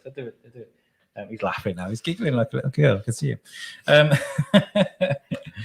What's been your journey like as the mayor? Has there been lots of great sort of events that you've been to? Have you learned a lot on your journey so far? I mean, it's just amazing the conversations you have. That's in the end, that's what will be memorable, is meeting people you never would have met. On Saturday, I opened a kitchen depot shop in North Shrewsbury. Just got chatting to one of the two blokes who runs it, and just getting his life story really. And he's into sales, but he sees sales as being a people thing, and they have a good relationship with their customers, was the impression I got, and there's no reason to doubt it. It sounded completely real. And he'd grown up, he was shy, and but he'd found a way through to this, being involved in this work which was outward looking. that's just one example of the sorts of interesting conversations I have with people I would never ever have met. But just to the specifics of the sorts of things. So I've already said there's been a bit of churching going on. There's also been I started a darts match a couple of weeks ago. Yeah? Yeah. Did you know? Did you win? I didn't even get to throw a dart. They didn't even ask me to throw a dart. No, they made me cut a ribbon, but they didn't. At least in America, they let you throw the baseball. Do you know what I mean? I didn't get to throw a dart. But interestingly, though, it was between the Shropshire team and the Salopians. Now, yeah, I know. There seems to be a bit of politics. Aren't they in one that. of the same? There does seem to be. It'd be funnier if it was the Shrewsbury team and the Shrewsbury team. That would have been That would be good. But they were both in their sort of darts shirts. And great. I mean, they're really nice darts shirts, but it was really hard to tell them apart because, of course, they were both using these Shrewsbury Town colours. You know, so yeah, one of the teams needed an away kit really, but there you go. So that was one. What else has been interesting? So, yeah, Monday we had a canal trip in Llangollen. I think I pronounced it well. You There. did well. That was very good, wasn't it? Llangollen. Yeah, and I can't pronounce the other place, but wherever where the that's aqueduct it, is. where the aqueduct is. Yeah. And that was with the residents and trustees of the Berwick almshouses. So there's about 11 people live in these flats out on the Berwick estate, which are it's a charity, and they're awarded to people who've struggled financially. And they're a lovely bunch of people, and we just sort of went out on this boat and along the canal. It was lovely. So I saw you at the food festival as well. I was like, no, you didn't. No, that wasn't me. No, folk festival. Folk festival. Yeah. I just want to say, actually, I did not get free tickets to the food festival as mayor. I mean, what? But I did to the folk festival. Oktoberfest is in a few days. Yeah, I haven't heard from them either. Beth is on the show later at 6 p.m. Beth Heath will feature I'm from not pushing Shropshire it. Festivals. I'm not pushing it. All right, we'll do this. We'll get you. We'll put the word in for you. I have been invited to Milton Keynes to watch Shrewsbury Town play there. That's hilarious. By the mayor of Milton Keynes. I'm going. Yeah, I saw you at the folk festival, and I was like, word for the biscuit. And you're like, yeah. But you got whisked off, obviously. Busy guys, mate. It was great. Yeah, it was a great event. It really was. We really enjoyed it. I want to just big up the recycling operation there, because I went to, as mayor, I went and sort of stood with the people who were, they were sorting the rubbish, all volunteers, run by Annie Thomas, who has a company that does this sort of thing, but works with volunteers. Really, really good operation, really keeping the place looking clean and tidy and making sure that the stuff doesn't go to landfill. So great job. I want to say thank you to the folk festival for making me realize that you like country folk? Country music isn't terrible music. No, it isn't. It isn't. I developed a mild obsession with a band called Truck Stop Honeymoon. They were fantastic, and so yeah, country music isn't that bad. Shane's shouting me at the background because he loves country music. He's called me a bit of a Who heathen. do you like, Shane? All of them. Okay. Yeah, That's a cop out. That's a cop out. Dan Thornhill. Yeah, make sure you go buy a CD from Dan Thornhill. DanThornhillmusic.com. Yeah, the role of the mayor is always kind of like a mythical role. When we were out and about, we're doing the biscuit stuff. Jules will attest to this. We just see Phil everywhere. There's Phil. He's there. I saw you at the Fit Festival. Are there things that you got on the calendar that you're really looking forward to? Or would you like to add more things? I mean, what's it like? It's busy. I mean, you've got some days there'll be 2 or 3 things. Some days there's nothing. But I mean, over the year, traditionally you're doing sort of 400 or 500 events of some sort. It was quiet for the first few months for me, obviously, because we were still we weren't in lockdown, but we were in restrictions, so there wasn't a lot happening. But nowadays it's picking up. Is there anything? Just trying to think of things that are coming up. I mean, I am quite looking forward to going to Milton Keynes for the football. I think that's quite fun. There's nothing else sticking out at me at the moment. I've got from a green point of view, we've got something coming up in October, which is called Green Doors, where homes that have gone through that conversion process, that are now sort of off gas and have been properly retrofitted, as they say it, they do an open door day, so you can go around and see how that works and how people's homes are. So I'm quite looking forward to that. Been invited Is that in town, Julian? Yeah, it is. Yeah. Oh, okay. Yeah. I think it's just called Green Doors. I'm sorry, I don't have the date on me, but yeah, Green Doors. How dare you not have the date on you? Sorry. What? How dare? These things happen. I was just checking up the Just Giving, by the way, guys. You guys are doing a fantastic job.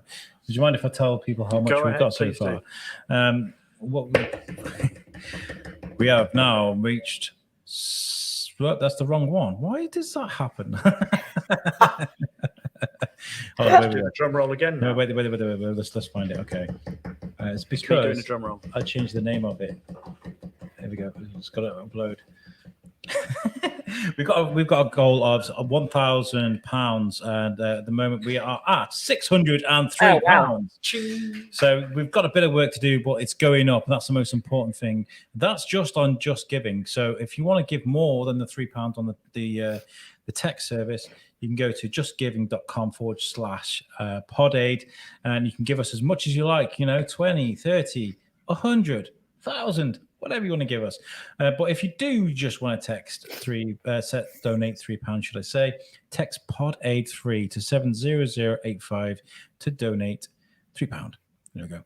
That's not bad though for a 24-hour podcast, and we're into our 6th hour. Absolutely. I'm into my So 6th that's- hour. This is why I'm kind of shaking a bit now. I wrote the sign to discreetly message Jamie, like, "Are you okay with Charlie Adlard?" I realized people will just see it on the camera. Why did you even write that? Like, you know what I mean? But I love Charlie, so Yeah, you've got Charlie coming in. yeah. Oh, fantastic. So there's some weird stuff going on with the feed right now. Some buffering stuff going on. So can you please let me know in the chats if you can definitely see us? My wife is. We're good. We're good. The life of a mayor. Is this like a break for you? And then next year, is it going to be back into politics? Look at a mess the world is. We've got to solve all these problems. What's that going to be like for you? I think that, it's not a break because all of that stuff is still going on. All my other duties are still there as a councillor. I've still got to, do all those things. So it's extra. I think that, if you like, the legacy from a personal point of view will be that business of just having had lots of conversations with people I've never met before. So that will be useful to have those connections. But also, I think, there's a great line in the Bob Dylan song. I was so much older then, I'm younger than that now. And I think that's so true that and why did I say that? Because I think the business of not being, of not assuming you're right is something you actually, you grow into. I was much more right about everything when I was 22 than I am now, but I think this has also been an acceleration of that. Just hearing yet more people's viewpoints and yet more, input from people that you can learn from. So it's all, so it's been a learning experience, and that will carry on for me. Amazing. I mean, I do wonder about, like, you see pictures of past mayors of Shrewsbury, and you wonder what it was like for them, and who's next and what's around the corner, and will the role of a mayor ever change? I think it has changed. I think a few years ago I'd have turned up in a big car out there, and with somebody else, sort of my minder, But today I've turned up on my bicycle. The town council is between vehicles for the mayor, but the next one will be an electric car. Whoever is the next sort of minder, if you like, will also have other duties that won't. So it's being modernised all the time. It is changing. Yeah, I mean, that's for the good, though, right? For the good. I think so. Excuse me. Sorry, we have a question from Tom Bruno. It says, "What's the strangest thing you have encountered thus far as the mayor?" Oh, apart from podcasts, I'd say podcasts. That's hard. I don't know. I don't think it hasn't been that strange. I suppose. I think the darts match was a little bit strange. That's no criticism of the teams and the organisers. It was very well organised. It was just that, I turned up and you never know. Oh, I will give you one. So I did the awards ceremony for the higher education at Shrewsbury College, which was an honour, and it was great. And so we all met. I thought we all met outside the column, and then marched down to the college. There was probably, and when we were mingling at the college, I don't know, I was guessing there was about 30 or 40 people there. And then when we started walking down towards the college, I sort of looked behind, and it had grown a bit. There was probably 100, maybe, got down to the college, and then there was this marquee, and I'd been told, yeah, you'll say something. So I'll say a few words to these students to congratulate them. And the marquee was packed full of about 500 parents, which was a bit of a shock. Suddenly I thought, I better actually write a speech. So I stood outside this tent with my phone, sort of writing some notes as to what to say. But actually, it was fine. It went well. But that was a bit of a surprise. I just hadn't prepared properly, I suppose, is the truth. But sometimes that can work for you. That can be a nightmare, can't it? I mean, we a few years ago we got to interview Scouting for Girls, the flower show, and they're like, "Do you want to interview Scouting for Girls?" And I was like, "Yes." And they went away, and I was like, "I haven't written anything." They were like, "Yeah," in about 15 minutes. And I was kind of like, that's right on the spot. So, just quickly scribble some things down, and away you go. Do you know what I mean? Yeah. But I think that can, that sort of a little bit of spontaneity is I think it goes down well. Can do. Yeah. I'm really admiring your energy here and keeping going. I can see if you were up close to him, you would get this sense of he does look up close just a little bit knackered. I have to be honest. This is the end of this. The end of this podcast is going to be the end of the 6th hour. We've been doing this continuously, non-stop with no breaks. That's even worse than a council meeting. not much worse. The last one was 10 till 3, so that's 5 hours with just 2 10-minute breaks. Would you say that's one of the most difficult things being a politician or being a mayor is the volume of information you guys have to take in? Yeah, absolutely. And so since May, there's been four of us in the Green Party in Shropshire Council, which has made it a little bit easier. But before that, I was the only one, and there was no way I could read it all. Absolutely no way. So you had to sort of pick and choose your battles, and not battles. I'm sorry, pick and choose your collaborations. Yeah. Well, Mr. Mayor, you have been a fantastic guest. Thank you for well, yes, we got 5 minutes by the time we played the intro, the video at the end and stuff. But what is next for you? I mean, is it straight bums on seats back in political world for you after mayor, or have you got plans for something new? Not really. I mean, I've just passed my 60th birthday, so I'm happy tooting along being a councillor for a few years yet. But if there's anybody in the Forthill area who agrees with the Greens, who wants to think about taking on the job after me at some stage in the next decade or so, let's not put a date on it, then that would be lovely. But and then after that, I don't know. Yeah. Go and live on an island in Scotland, maybe. Who knows? Or just walk around Shrewsbury saying to everybody, "I used to be the mayor, Do that. Of course you did, Grandpa. Of course you did.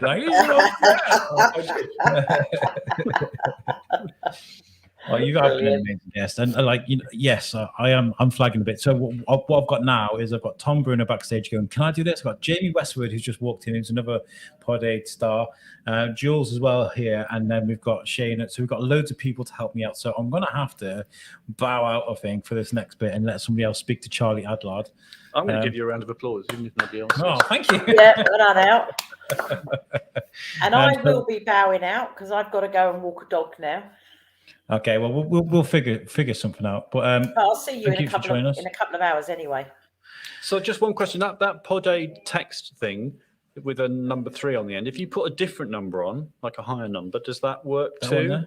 It's got to be 70085. But yeah, if you text Pod 8 5, for example, will that give £5? Oh, I don't know. But let's not try. That's normally what Let's not happens, try isn't that. it? Let's Yeah. just keep it to Pod 8 3. Okay, maybe. sorry to confuse people. But that is a good point, though, isn't it? Because that's normally what happens. You normally have something that's Pod 8 and the amount text too. So Yeah. Well, make sure you guys text Pod 8 3 to 00085 to so donate at least £3. £3 gets in. Yeah. Yeah, £3 gets there. Do it twice. Do it a number of times. And in fact, a big help, actually, if you're just joining the stream right now, a big help would be just to share the video. Just press share, bam, put it on your wall. And the more people will get watching, the more people will see what we're doing here, and the more people that will be likely to help. And we have got a great lineup. We are here till 9 o'clock tomorrow morning. I am struggling already, so I'm definitely going to get some food. Mr. Mayor, thank you so much for joining us. Thank you for inviting me. No, it's going to be amazing. Coming up right next, we have Charlie Adlard and Rob Hughes from Reach. We're going to sit and have a chat. We don't know who's doing the interview, probably me, but we'll see. I'm going to play a video now for you guys, like we have been at the end of all the interviews. This is an interview, a video of what we are trying to raise money for. Here it is. Computers, guys, computers, trying to run this stuff. Here is the Chemo Chicks. I played this video earlier. This is amazing. These are the guys from the Chemo Ward at the Lincoln Davis Center. Take a look at this. This is who we are fighting for.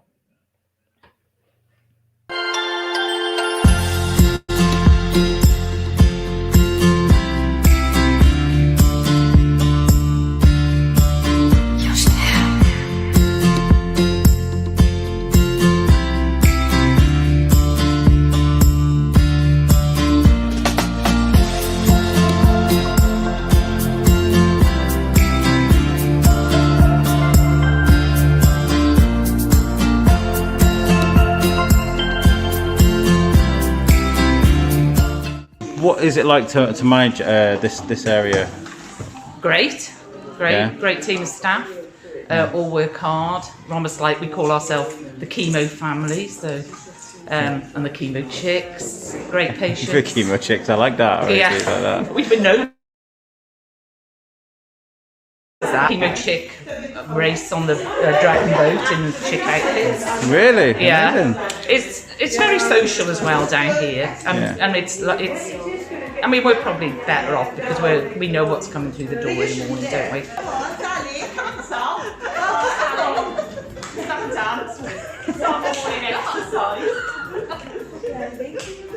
Nice. Check it out.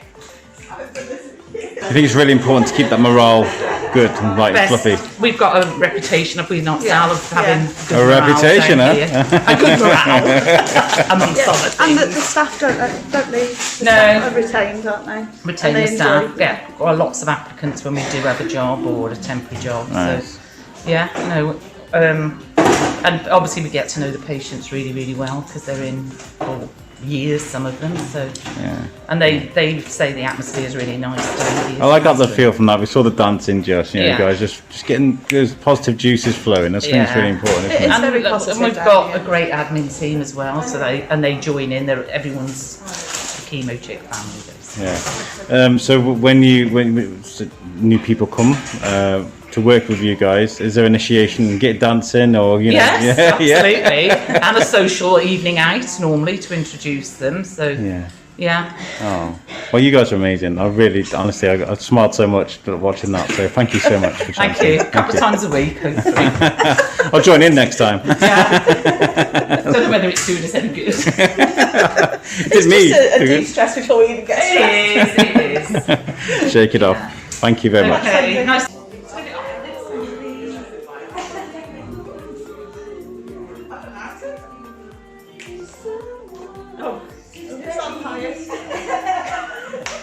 I feel like I should do some top of the pop stuff now. So. We need to follow this one. No, she's not teaching.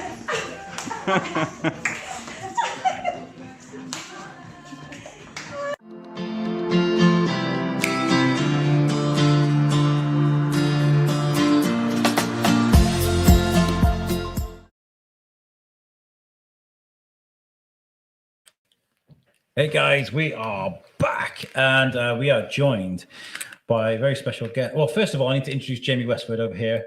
He is ex-USUC, left, went did his own thing now. Going really well. Very well. Good. Glad to hear. It's an honour to be here. Thank you very much. And we have the amazing Charlie Adlard, co-creator of The Walking Dead, amazing artist, and true Salopian. True Salopian. Yeah. And we have Rob Hughes from Reach. Thank you so much for doing this for us. No problem. It's really great to have you guys here. And the reason why I've got to explain this because I got a board here that says, "Are you okay with Charlie Adlard?" And that's basically because I'm struggling right now. I'm very dizzy. I've got to say, I've been doing this for 6 hours straight. So that was me cueing Jamie into John. Do do this by yourself? And he's kind of like, I love you, mate, but it'd just be you know the scene in Wayne's World where Garth's just like, it'd be that. That's exactly what Yeah, but what we do have here backstage as well is we have Tom Bruno. Give me a nod, Tom, if you want to join us on this interview. Yeah, I'll throw in Tom Bruno too. Here we go. So joining us from Vermont, we have the amazing Tom Bruno. How are you, Tom? You good? I'm good. Got done with work a couple hours ago, and I decided I was gonna pop in, and then I'm like, he's talking to the mayor. He's too distinguished for me. I can't hop in on this conversation. I gotta hold back. I'm a low life compared to this gentleman. But with the likes of Charlie Adler and Rob, I can definitely join in. So I'm here. Hey, what's going on, guys? Well, what does that say about us? That you guys are stunning individuals, We're and not you're doing. distinguished. You're distinguished in just different ways. Tom, are you okay with Charlie Adler? I totally am. If Charlie remembers, we did our first bumbling interview with Charlie, like our first big one, and I'm so grateful that you get to see us now when we're at least like 1 times better than we were before, because it was just bad, rugged bad. Well, look at us now. We're doing this, and we have reached a thank for the marketing, the logos, how we look today. Shrewsbury Town, the community for the venue, and of course our amazing guests, our sponsors, WebWatch, all these amazing people that have come together to make this happen. So we're really, really happy to be doing this. And Tom, I'm just going to remind you, we're on the biscuit side of this. So watch it. I have to remind him, he's from New York. He kind of spills out of him. Does. So first of all, I've got to start with Mr. Charlie Adlard. How have you been, sir? I mean, you've moved into your new house now? I have, yes, finally. Yeah, Finally. 3 months now. And how's work been for you? Obviously, we've just come out of the lockdown pandemic. What's that been like for you as an artist? Well, probably is not to make light of it, but I'd say, as most of us freelancers want to say, I've been practicing self-isolation for the past 27 years. So it hasn't really been that much different, to be honest. Amazing. I mean, it's one of those things that you can just sit and get on with, I suppose. And this is the world went kind of virtual.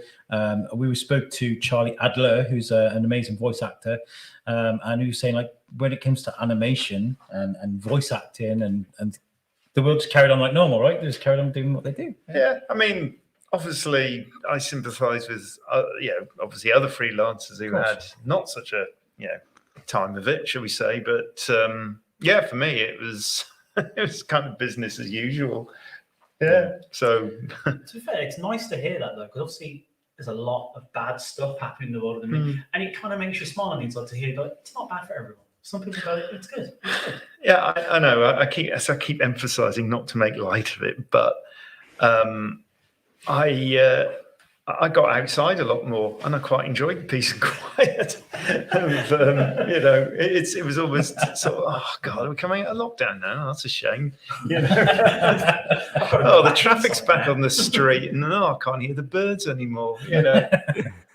And what about a company like Reach? That everything went sort of online, didn't it? I mean, especially with Etsy, people couldn't go out. You can't go to the shops. Well, you can buy it on our website. What was that like for you guys? Pretty busy last year and since reopening, to be honest. Yeah, lots of new websites for people that traditionally were having just shop fronts and things, who are wanting to digitalize. Huge lift in social media. Social media traffic's gone through the roof.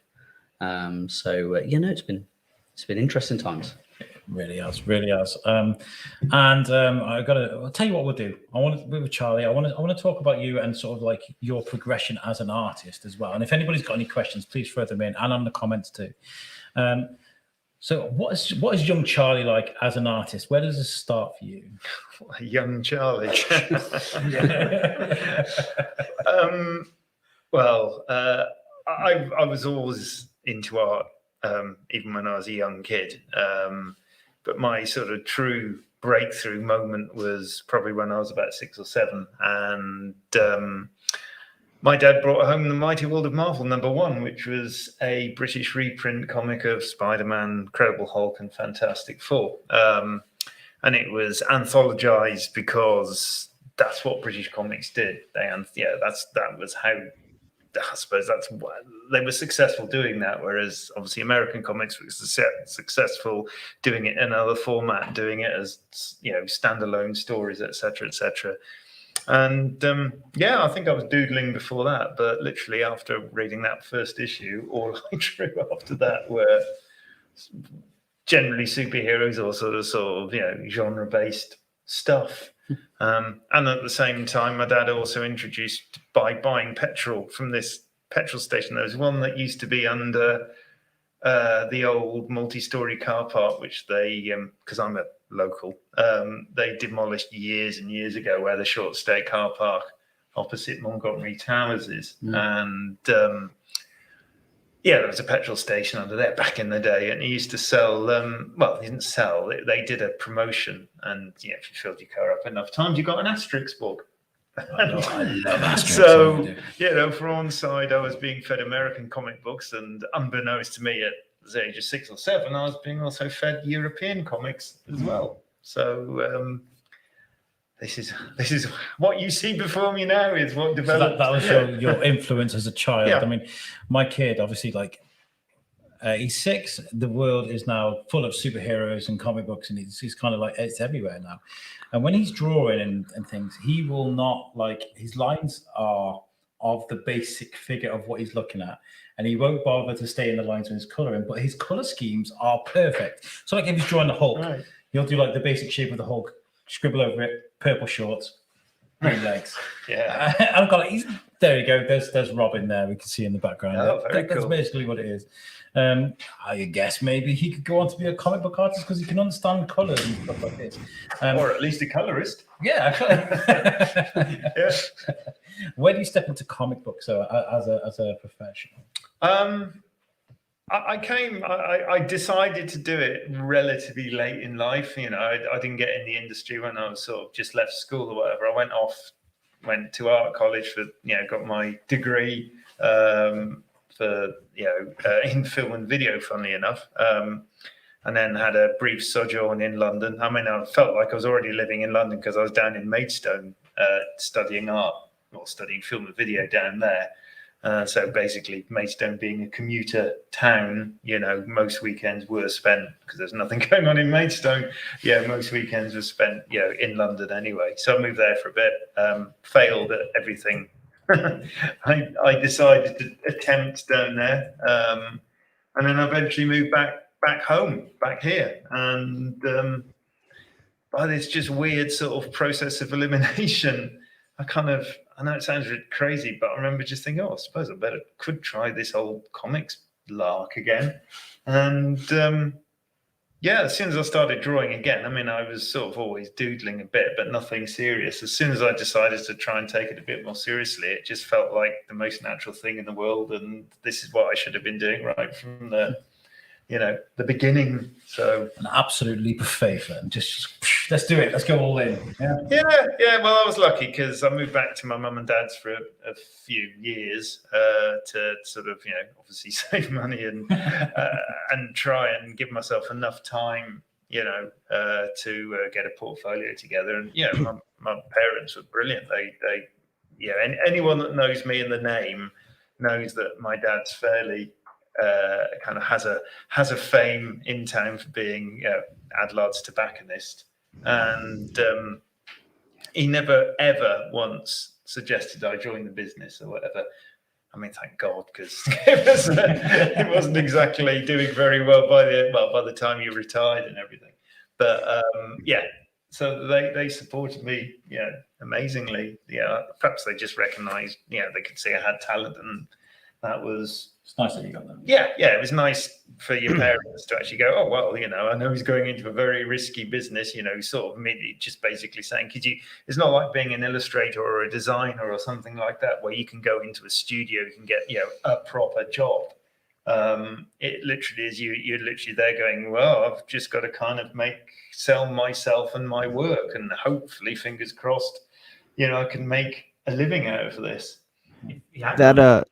That seemed the greatest looking windows in the whole of the high street with your drawings all over them. Would have been amazing. Everyone walks past, like, what's that? Oh, tobacco now. There you go. Yeah. That seems to be a common thing between a lot of great artists is having one, very supportive parents, and two, kind of like them having this understanding that it might not be like of their generation that is to be known for your guys' career, but at least that generation, it seems to be like the thing to do and to take a chance and take a risk more so than just to fall back on something that's comfortable or familiar. Would you agree? Oh, absolutely.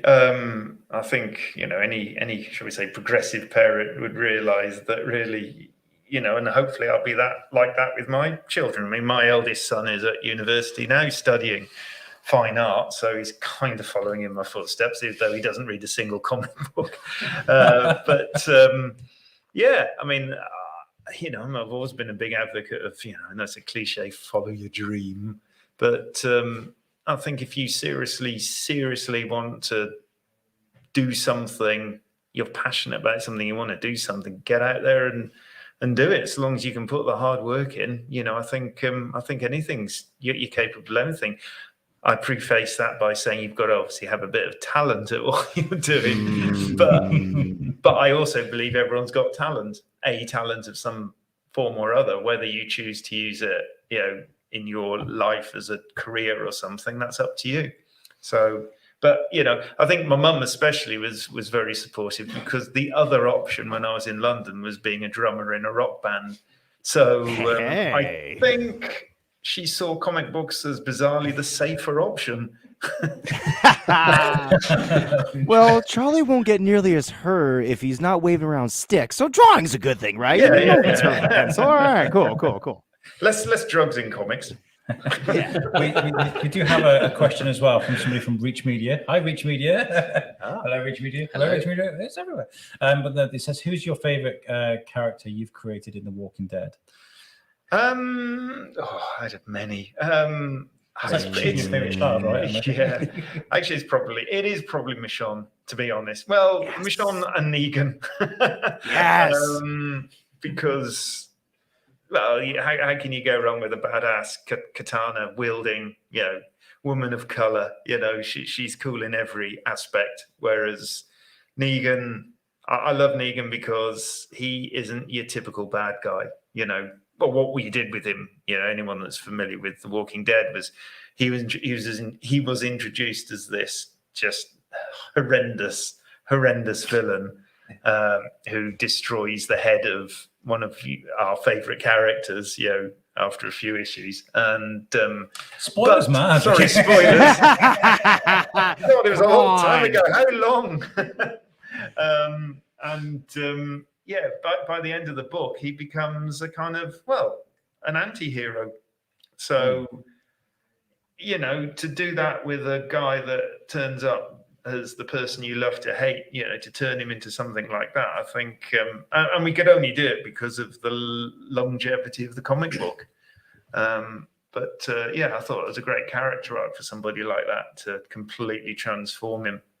Speaking of Negan, how does it feel to have like a caliber of actor like Jeffrey Dean Morgan scream at the top of the lungs that he is so excited to take this character and he was hoping to be this character when he heard from the TV show? How does that feel to a creator like yourself? Oh, well, it's obviously it's very cool. You gotta ask. What else can you say? It sucks. I don't want him there. Who's this Jeffrey D. Morgan? I've never heard of him in my life. No, I mean, as soon as I was told that he was in the running and then he was going to be Negan, I thought, oh yeah, that's a really, really good bit of casting. He has the smile, definitely. You know, and you know, he plays a character to perfection on screen. It's brilliant. There's a scene in the I know we talk about the TV show now, but like with Jeffrey Dean Morgan, there's a scene where he's behind. All you see is his silhouette behind the tarpaulin, and he's swinging the bat around, and he's just like singing as he's on his way. I was just like, well, it's one of the most iconic for me, one of the most beautiful scenes, because he personifies that character in the way he walks, the way the music, you know, it's just so beautiful. Are you a fan of The Walking Dead? Are you No, not particularly. Sorry. Do you like? I mean, obviously, Reach is very. It's a lot about visual and art and stuff like that. Is there anything that moves you with art and comic books or graphic design? What is it?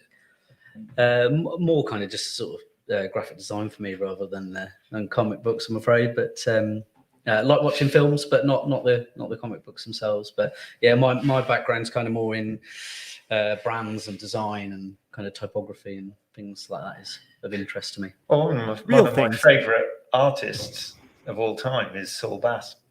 So, who anyone that doesn't know out there was the guy that designed most of the sort of the 50s, 60s Alfred Hitchcock posters, things like that.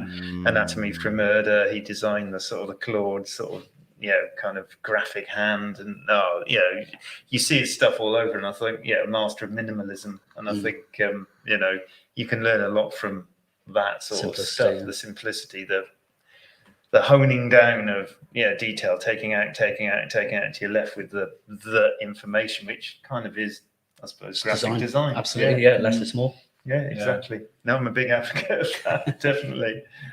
It's not easy though, is it? When you got a story you want to tell with I don't know, as less noise as possible. It's never easy with graphic design, is it? Because sometimes you just go a little bit too far. Oh, that line was too much, or this needs a little bit more. You get trying to find that fine line, isn't it? I think people try and load too much on things, on social posts or posters. The design is in stripping it back, actually. Yeah. When I'm ping ponging back into when Walking Dead became the sensation it was, comic book wise, what was that like for you guys as a journey? As an adventure. It was so, because like I say, I've had a career of over 27 years now, and 16 of which was on The Walking Dead, and not very many creative teams spend that long A, together, and B, working on the same book. And I think everything happened relatively gradually for us. Because of the length of time spent on, it wasn't like 1 minute we were drawing a comic book, next minute we were being approached by TV people and going, we want to make a TV show, there were a couple of false starts. There were a couple, it's the old story. I mean, it got onto television relatively quickly compared to so many other properties, but for us, it was kind of stop, start. And by the time it actually got to being official, it was almost more relief rather than elation. You just thought, oh God, I think I got that over. At least we've got this go. And then you've got the thing. Well, if it's not a success, it's going to be, that's it. We were lucky to have the book, and we were lucky that the book was already successful. And I think because of that, it didn't matter to us as much as if you had a book that no one was reading, and this was the big opportunity. I mean, for us, obviously, when it became a successful show, it launched the book into the stratosphere. That was the difference. But I think I'd have been quite happy to have carried on just drawing the comic book. But I've always been like that. I've always sort of seen it as like, well, that's my part of the world. I never really got that involved with the TV show. I just let that carry on as one thing, knowing full well that we were kind of weirdly in charge of it all anyway, because we were writing and drawing the book. It was simple as that. But that was enough for me. That's where my love lies, in comics, not in TV adaptations or going over there and doing storyboards or designing or illustrating sort of key scenes or as an artist, your contribution to something like that is fairly minimal in terms of, I suppose, inverted commas, importance. A writer can go out there and be producer, writer, go in the writer's room, etc. Whereas you're the co-creator, myself, you go in there and you can offer some visuals, which is important, but not as it sounds odd to say that, but not as important as a contribution to the overall thing. Because if you've already done the visuals anyway, because you've done the comic book, so you're only repeating yourself. So it's quite bizarre to see another comic book artist doing the storyboards to The Walking Dead. Yeah. Tom, did you have a question? Yeah, actually, I was gonna say that's the difference between a true artist and a person like myself. I would have had that opportunity and milked it for everything it was worth. I was like, I want to be on the show, I want to write it, I want to be the director like 20 times a year. But you, as a true artist, you're like, no, I like it the way that I originally created it and the way that I originally drew it, and that's what makes me the most happy, which I really respect. And I'm also gonna say, 3 is kind of a crowd. I'm gonna let you and Jamie finish off this interview. I really do appreciate you guys. Let me step on, and I'm gonna see all of you guys in a couple hours. Yeah, that'll be around 6 o'clock, 7 o'clock my time, and I'll be taking over. But Charlie, Rob, it was a pleasure meeting you, gentlemen. Just Tom. And you again, Tom. Thank you very much, man. I'll see you later. Oh, no problem at all. Jamie, I love you. Nice seeing you, buddy. You too. Alex, don't fall asleep. Bye. I'm beyond that now. I've got the shakes a little bit. Doing what you love, though. I mean, like this thing's successful. You're loving doing it, right? There's that electric feeling about you're doing what you're born to be doing. I mentioned Truck Stop Honeymoon, the band I met. I interviewed at the folk festival, and this guy is an amazing guy, and he said to me like. When you feel electric, when you feel happy when you're doing something, it's because you were born to do it. And I really touched me. Just a really simple way of saying like this thing that I do behind a microphone. Okay, I'm not a millionaire yet doing it, but I do it. I'm good at it. I'm happy doing it, so I should carry on doing it. You know? Absolutely. Yeah. I mean, yeah, it's kind of what else could I do? Because I'm not very good at anything else anyway. But yeah. I'm at my most relaxed when I'm working. Oh yeah, that's a ridiculous thing. I mean, a good example was literally yesterday. I had some friends, colleagues come up to my house, and to basically, I won't go into the long of how this works, but it was basically a signing, a CGC signing, and. There were more sketches to do than I anticipated. And I felt that because, even though I'm still drawing, because that was more of a, you've got your instructions, do this, do that, draw that. I found that quite tiring and quite stressful. And I was doing it for almost, over 2 hours. As soon as those guys left and I got to do the day job sort of thing, because I felt really tired and I was getting a bit of a headache and all this sort of thing. I was like, oh God, I'm not looking forward to the afternoon. Literally, as soon as I sat back down after I had a bit of lunch, I was so relaxed, doing my own thing, doing what I should have been doing as opposed to that, I get to play every day. It's great. What's the expression that you enjoy what you do, you don't work a day in your life? Yeah, absolutely. It's inspiring to hear you say things like, because it encourages other people out there to go follow their passions. And I wish more people, including myself, had more confidence to do that, to go, that's the little thing I like doing. Someone else did that.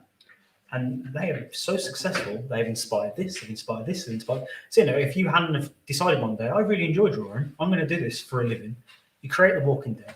You inspire this person goes, oh my God, that's amazing. I could do that and write a comic. Or I've just watched that Walking Dead program. I could be an actor. I could start. But it's mad the way, like the domino effect of how things affect people simply by following a passion. And I think I always find that thing so inspiring when you hear people talk about that. So, thank you. Well, no, that's exactly. It's and everyone has different passions. That's the thing.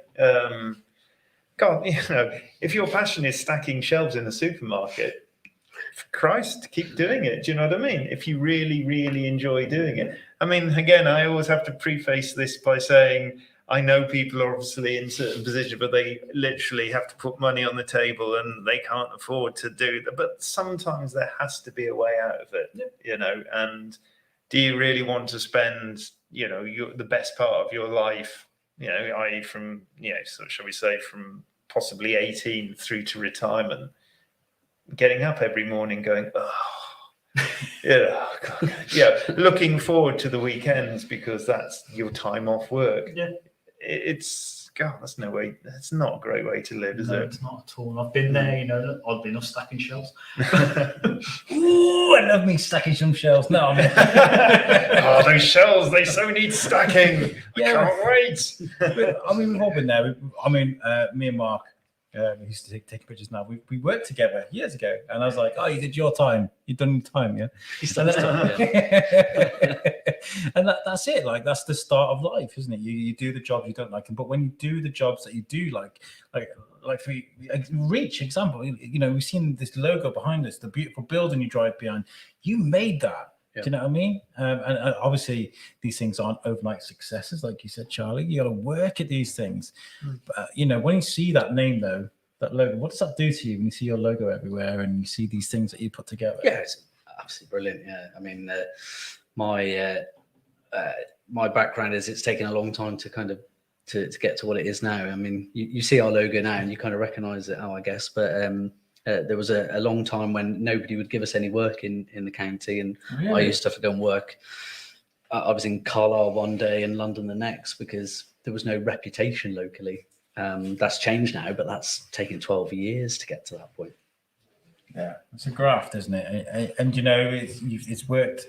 It's worked for you, and you're giving other people chances to go out there and do these things, which is why I'm so grateful for this today, because you took a chance. I asked you to help us, and you did. And look at what we're doing today. So. Yeah, but when you came in to see us, it was inspirational what you were trying to do. You were helping local charities, and we love getting behind and supporting local initiatives. And when Al came in, we were like, look, we want to get involved and support where we can. It's much give me a chance to blabber on for 24 hours. Give me a microphone. And it doesn't stop talking. Colour your beard green as well. Colour my beard green, it's like being centre of attention. What can I say? I mean, and so obviously The Walking Dead. By the way, me and Charlie got this hilarious story about the. So I brought Charlie. So I've got to set it up. Comic Salopia. We've been interviewing for 2 days. We had the studio, and we've been speaking to comic book artists. And I hadn't yet spoken to you yet, Charlie. You've been doing panels. You've been up and down. So that story. Yeah, this story. What's the other story, Charlie? We have plenty. But anyway, I hadn't spoken to Charlie yet. It's the end of the event. He's standing on the stairs, chatting to someone. And I'm standing in my chair and I'm going, I haven't spoken to Charlie yet. And I hate, if anybody's listened to my show before, my wife's here, I hate sticking a mic in front of people's faces and going, interview for the biscuit. It's the worst thing. If it's planned, it's different, right? So I'm queuing myself up and going, oh my God, he's having a conversation. I go tell Charlie, it's like, can I have an interview? And he's like, no, I'm busy, I gotta go. I was like, oh man, I think I just annoyed Charlie to shame. And he walks up, and that's it. It ends. We're still friends. We're still chatting, do stuff together. Charlie comes to the studio to do an interview, and he goes, "Oh, by the way, I was nearly very miffed with you." And I was like, "What's?" He was like, "You were 10 meters away from the biggest mic drop moment in comic book history." I wasn't miffed. I was talking at the time because it was very quiet. It was at the back of the old, what's now the university buildings, isn't it? I was talking to Eric Stevenson, who's the publisher of Image Comics, who had been invited over, and he gracefully accepted to come over, and he obviously Image are the people that publish The Walking Dead. Myself and Robert Kirkman, the writer, had planned the ending to The Walking Dead we started talking about it about 4 years ago before it finished. And Robert's idea, which I thought was brilliant, was literally not to tell anyone and literally just do the last comic book and it says the end at the end. Brilliant. And try and really keep it a secret. So it was the biggest kept secret probably in the comic book industry, because once you talk to somebody, this just spread like wildfire on social media. So only myself, Robert, and Eric, and my wife and Robert's wife. And then it suddenly starts to get a bit broad. I did tell a few other people under strict confidence. And then I remember having a conversation with Robert, and he told us few people under strict confidence. So you're just thinking, we're both saying to each other, don't tell anyone. And you're like, but anyway, I was talking to Eric, and Eric was being really loud about it because it's one of those things that you have this story, and the only people you can talk to about it are the people that know. So he obviously hadn't really talked to anybody. So he was like going, "Oh yeah, oh my God, this is amazing!" Blah, blah, blah, blah. And I could see out the corner of my eye Alex and just hanging around. And I was thinking, they're bloody listening to this. I was going, Eric. I couldn't say anything. I couldn't go, Eric, shut up. You know, because that'll make it really more obvious. Yeah. So I was thinking, oh, this is it. And Robert's going to go, oh, you told everyone, you know. And so it's not me, it was Eric, you know.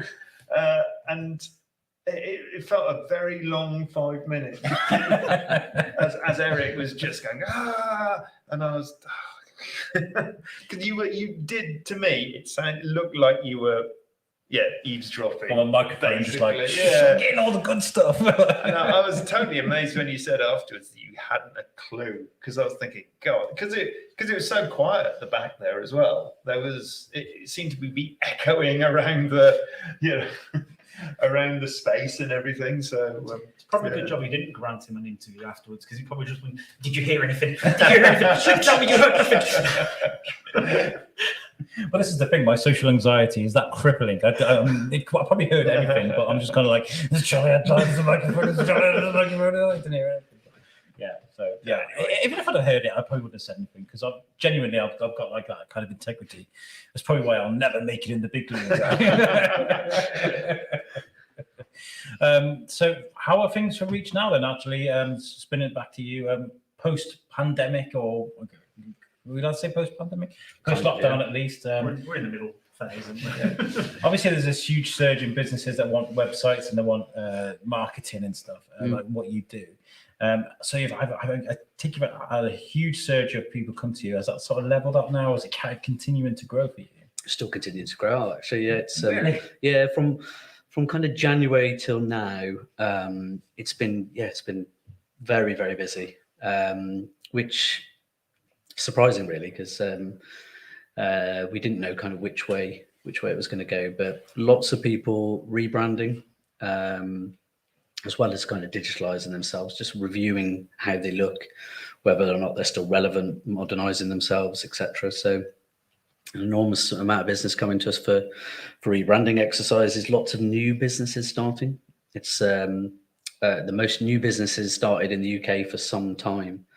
Especially younger people as well, 18 to 35. There's a good charity we do a lot of work with over in Telford called Shropshire Youth Support Trust. And they've had an influx of younger people wanting to start new businesses, seen an opportunity, or perhaps they've been made redundant or lost their job or something. So we've been supporting those kind of smaller businesses as well. But yeah, bigger businesses are having to reinvent themselves and change things, and it was always going to happen, wasn't it? You know, I mean, like you send people home to go and think about things, whether they want to or not. Yeah. A lot of people are going to create stuff, and we've had lots of new artists, new musicians, new businesses. We spoke to so many on the Shrewsbury Biscuit about these startup businesses, whether they're bakers, whether they're textiles people that make masks, or so many people, especially in Shrewsbury. That obviously I can't see further than Shrewsbury because of the Shrewsbury Biscuit, but locally we saw a great rise in that. Well, you only have to walk around town, don't you, to see all the kind of new businesses and new cafes and things opening up and bars, and it's good to see, because it could have gone completely the other way, I guess. So yeah. That's the one good thing about this, is like you're saying, a lot of businesses moving more things online and whatnot. Like talking to people I know who run businesses, they feel like they've found a new passion of what they do, because you get placed and you're like, this is what I do. I go to work, I open the doors, But it's, oh, this is different, isn't it? I quite like this. Oh, let's get someone to help us push this out, because this is, I enjoy this. I like this now. It's well, yeah, it's that complacency, isn't it? And, exactly. How much, it's interesting how many businesses, like you say, have probably just gone, just gotten by on just doing the same old. Yeah. And then all of a sudden, you could see this pandemic as sometimes as a positive, because it's forced people to reevaluate and do their businesses differently. So it's And those people having new businesses, they probably had a push that they needed, because maybe unfortunately maybe they lost their job or something. I think when you're working Monday to Friday and you're getting a paycheck at the end of the month, you kind of don't tend to try anything different. But if you get that push, and I think that's what's happened with a lot of people starting up by themselves as well. Lockdown was great for us because we actually spoke to a lot of charities, because one of my ideas was let's talk about what charities are doing differently to sort of raise money, because fundraising just stopped overnight. Like, you can't go to events anymore. So we spoke to a lot of charities, and it got me thinking about ways I could help, and this is where Pod Aid came from. Yeah. Absolutely. So well, Ling and Davis they lost a huge amount of fundraising from last year because they rely on people doing events, whether they're big events, running events, cake stalls, whatever. Yeah. So they've had to review how they've been doing things themselves, and that obviously they're a bigger charity in Shropshire. So the smaller charities are definitely struggled. There were so many places that were designed to help people that would just cease to almost function. So we sparked up the mics. We used Zoom and Skype. We experimented with different things, and StreamYard that we're using now today, just to try and give people a voice and sort of talk about life during the pandemic or life after the pandemic. And, one of the charities is the Hive, obviously in Shrewsbury, and that was like things like that for young people, for young artists, for young creators to have a space to be able to go and express themselves. Hugely important. Gone, and that affects mental health. That affects the youth worker.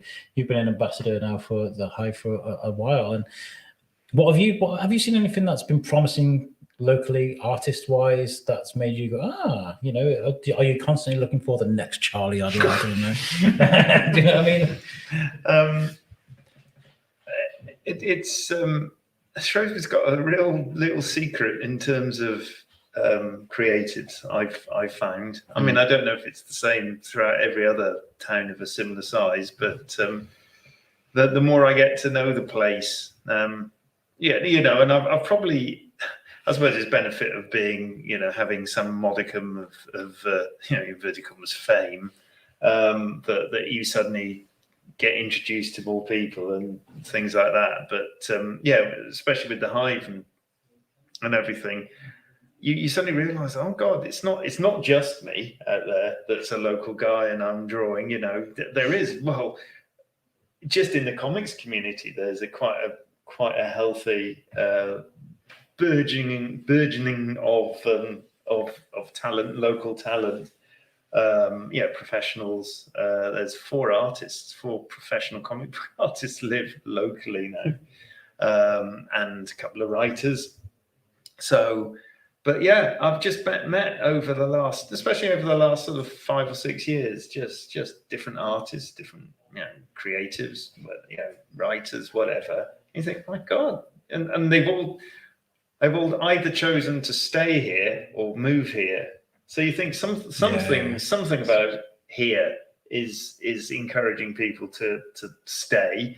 You probably don't notice it much as a local because, well, you don't. It's that classic thing. You walk through your own town and it takes a stranger to point out something on top of a building.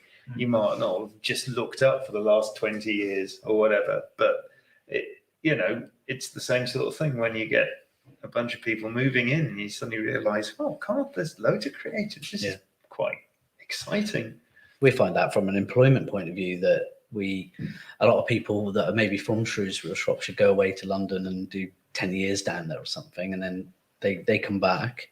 Obviously, talented people, they want to have a family locally, and then we sort of try and employ them because they're good people. They've gone away and done their crazy times, and then coming back. And that Shrewsbury does. There's a lot of Shrewsbury and Shropshire people that do that, go away and then come back and want to work locally and bring their families up. Or move here and refuse to leave, like me. But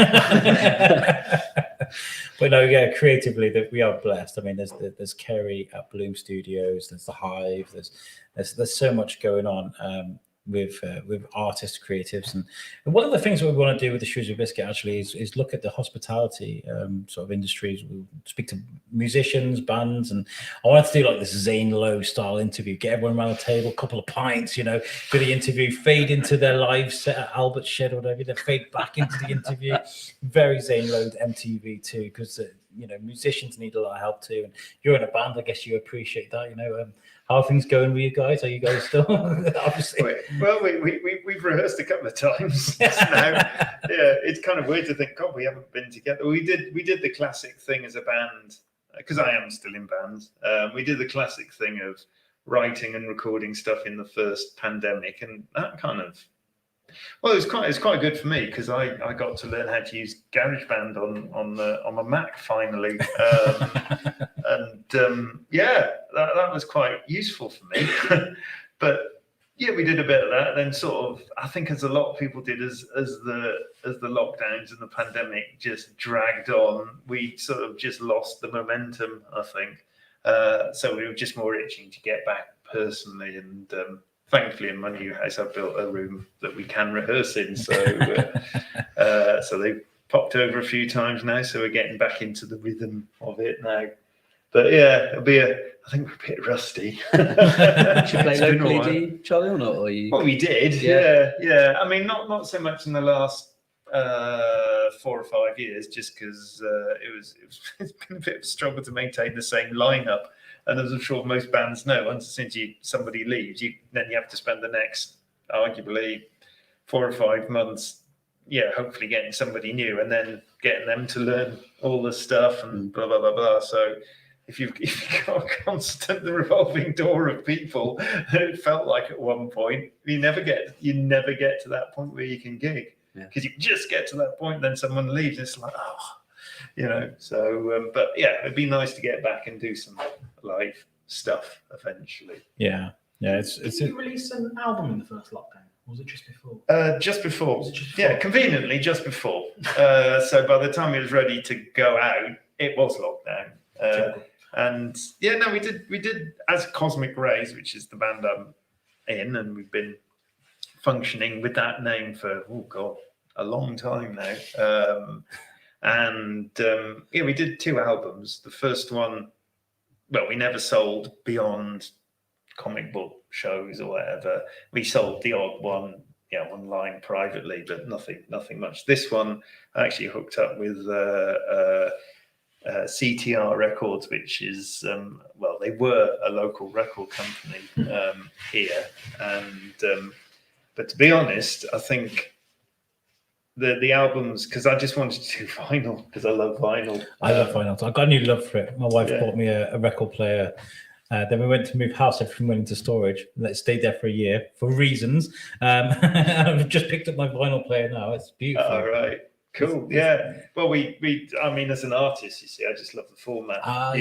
Because you can, it's all big, and you can, we both albums we did as a gatefold, so I could just go crazy, with the design and everything. I mean, the design of the second one, funny enough, is very minimal. It's not comic booky at all. The first album was a bit more comic booky, and we were, at the time, our guitarist was another comic book artist, so we sort of weirdly divvied up the art chores on the first album, and myself and Phil, the other artist, didn't really have similar styles, so it was a bit schizophrenic in that sort of thing. But by the time the second album came around, I was the only artist left, so I could completely dictate what the imagery should be and everything. I told Shane Chebsey to keep me one of the copies of the album, and I forgot to sort of say, what have you still got of it? So I don't know if you still got it. I got it. If you're at home, I'll bring one over. I'll pop round in about an hour. I'll be in touch. Don't you worry, because it is a beautiful cover. So I was like, I need that. I need to own it sometime. And you know what? You and Shane Chebsey. Huge shout out to Shane, by the way. A good friend of ours. He used to do a podcast with me called The Weekly Bazaar. It was good fun.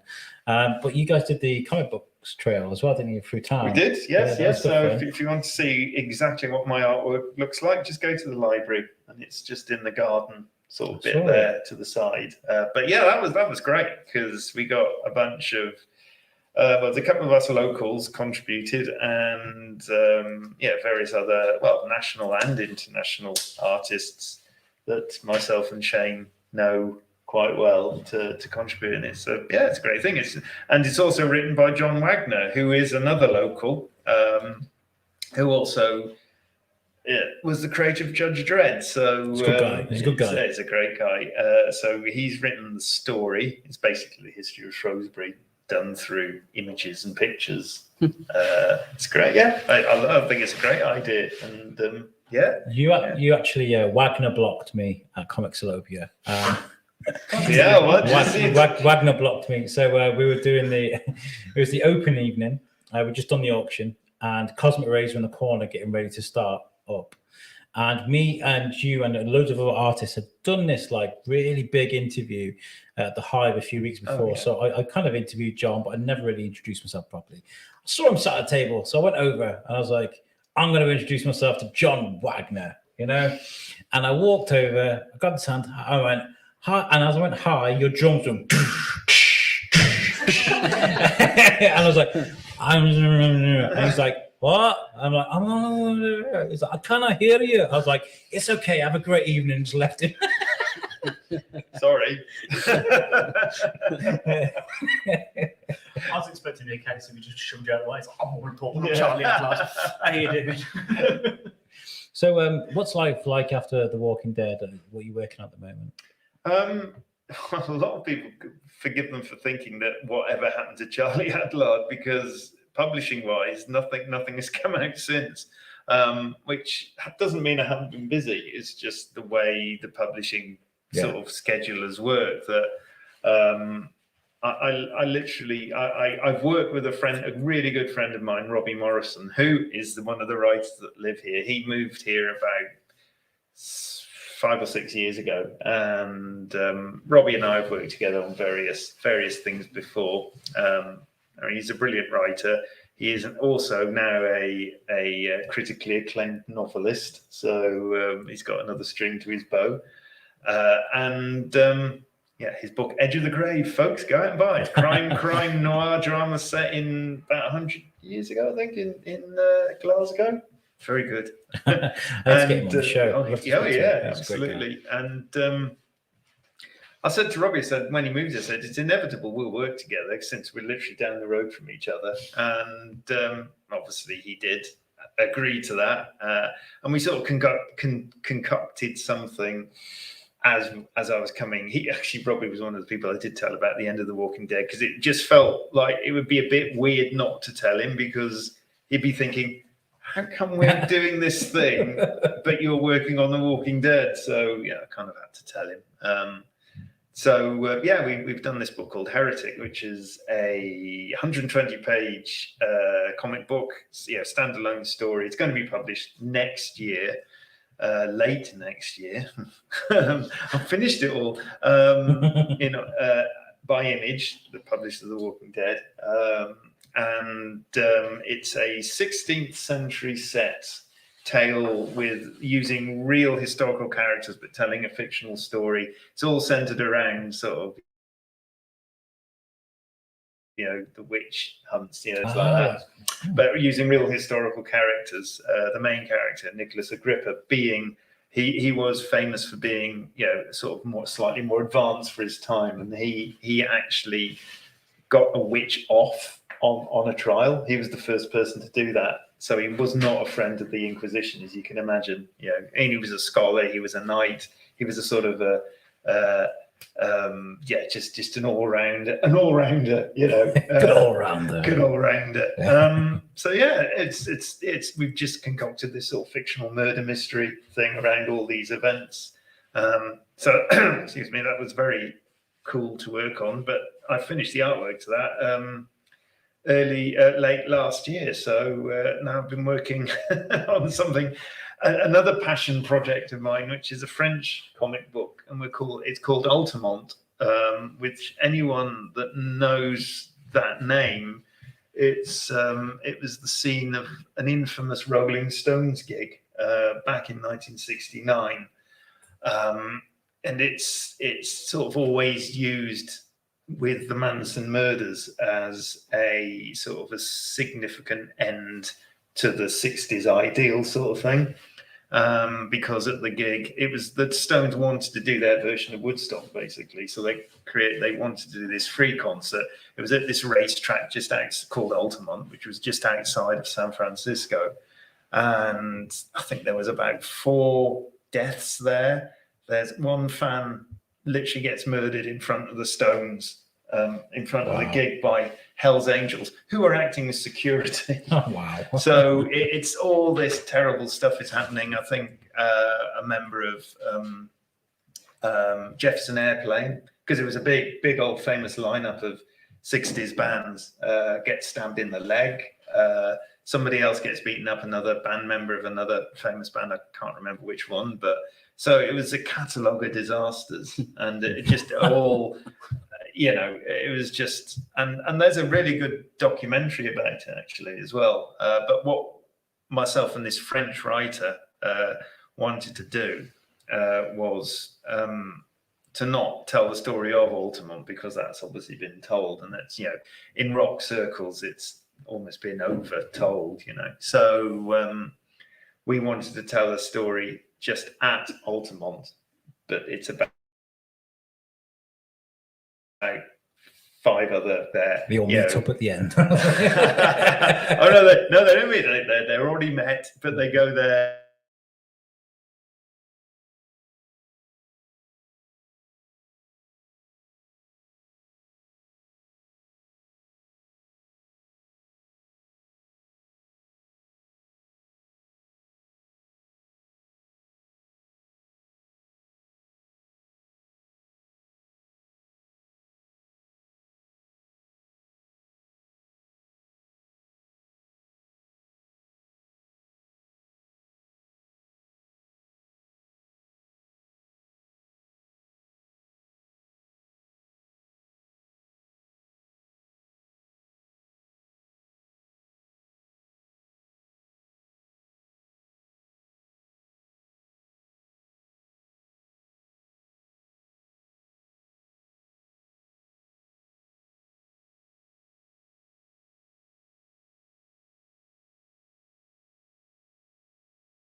How we have arrived here is kind of the start, not the start, but elements of what happened there. You can understand why the paranoid 70s happens, which leads into, sort of obviously really just cool snowballing into various other politicized, kind of things. That's a really cool idea. I like that.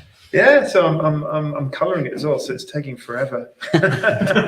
So when you finish a set of drawings, then Charlie, and it takes them over a year to publish, it's very frustrating. Yeah, I was going to say that must be a nightmare, because I guess you want it out in a few months. I do. Well, yeah, it's a long story. I won't go into why it's but it's not my fault.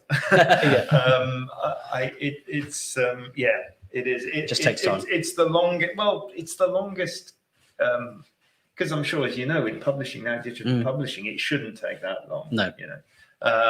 So there are other elements to it other than just scheduling or whatever. But from my point of view, it's like it's kind of done. It was very frustrating to eventually have to go. All right, October 2022. Yeah. So it's over a year. The artwork would have been, and I'm sure, as you know, you do something that. Not relatively that long ago, but still long ago. By the time it gets published, you're looking at going, could have done that differently. Could have changed that. Could have, rather than if you get it out straight away, it's sort of, at least you're looking at it going, yep, that's pretty much the best I could have done it at the time. Do you miss the routine then with Robert? Like, we need this done, blah, blah, blah, blah, done. Then we need this done. Do you miss that routine? I miss the routine of sounds bizarre to say, but not having to think about it, because you're doing so much work. Yeah. You're producing so much so much stuff, that your attitude has to be almost that will do. So I was doing a page, putting it aside and not going back to it at all, because I had to do 2 pages a day, and that was it. That was the deadline I was setting myself. So because I had to do 22 pages a month and a cover, so it's a considerable amount of stuff. And but if you don't think about it, if you don't overly think it, it kind of, serendipity happens, magic happens. You kind of look back on a lot of that stuff and go, God, because I didn't think about it, because you didn't set yourself up for going, today I'm going to draw the best thing I've ever drawn in my life. If you go in with that attitude every day, you will never draw the best thing in life, and you'll be constantly disappointed in yourself. It's so much more healthy to just go in and almost with that attitude. Well, I'll see how we get on. Have you ever been doodling on a pad and you just write like the best S you've ever read, or sort of drawn or something like that? You're like, oh my God. Yeah. Have you ever done that? You're just doodling away. And you're like, oh, that's the best thing I've ever drawn. Like, well, I up until the pandemic, obviously, I was doing life drawing quite regularly at the Hive, and because they had sort of sessions every Tuesday evening. And sometimes I'll come home with those drawings and go, why can't I draw like this on the comics page? Not because they were, because they were so loose and so exciting and so vibrant. Yeah, because I wasn't thinking, because literally we had 10-minute poses. So you're there trying to get it all down. And, then I was thinking, I'll try a bit of color. And you're trying to do that in 10 minutes, trying to a bit of watercolor or whatever. And by the very nature of doing it so fast, okay, there's a lot of rubbish, but there's also the one that comes out is you just think, how did I manage that in such a quick amount of time? And sometimes I just wish I could translate that into what I do, professionally. And I kind of sit there and go, you just can't help but noodle. And I was saying about Saul Bass, it was like that thing about just less is more. There's my favorite comic book artist, probably the guy called Alex Toth, and he's unfortunately dead now. But he was sort of really active in I suppose his main period is sort of late 50s into the 60s, into the 70s, and he famously designed a lot of stuff for Hanna-Barbera, the animation studio, back in the 70s. But he was the real typical example of less is more. You could almost, if you got an original page by him, you could see whiteout pen that literally was taking out stuff because you go, I don't need that. That's unnecessary to the storytelling. That's unnecessary. And he's a really good example of how an artist has progressed to a certain point where he's comfortable with that. He can draw anatomy, he can draw backgrounds, he can do that in his sleep. So he's now concentrating on the image itself and making it as the best he possibly can. And by that, he's taking out stuff. That's how he's seen it. And unfortunately, I think with the general public, they perceive good art as detail. Enough said, because you see a lot of things that go for a lot of money because it's got a lot of detail in, and you think, that detail's hiding a lot of bad drawing because there's a lot of noodling going on. But hey, is there anything that you've sort of gone on to sell, or something you see a lot, or something that's very popular that you've made that you're like, oh, can't believe I did that, that's terrible? Is there anything that you've done that you've been surprised by it? No, there's plenty of stuff I look at and go, Christ, why did I let that one go? Because it's so bad. I mean, we are doing a very crass and commercial thing now with The Walking Dead, which is basically re-releasing all the issues in color because they were originally black and white. So hey, make even more money. And but what we're doing within our industry, we do things called variant covers, which is basically if you get another artist to do another cover, a lot of fans will buy the issue twice because they want both covers. So it's commercially, it's a thing that works.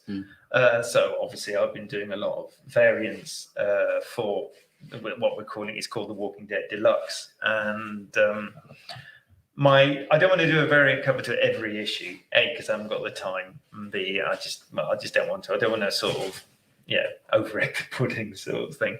But what I said I'd do was I'll do a variant cover to every kind of significant issue, like first appearances and things, or issue 50, 25 and things like that.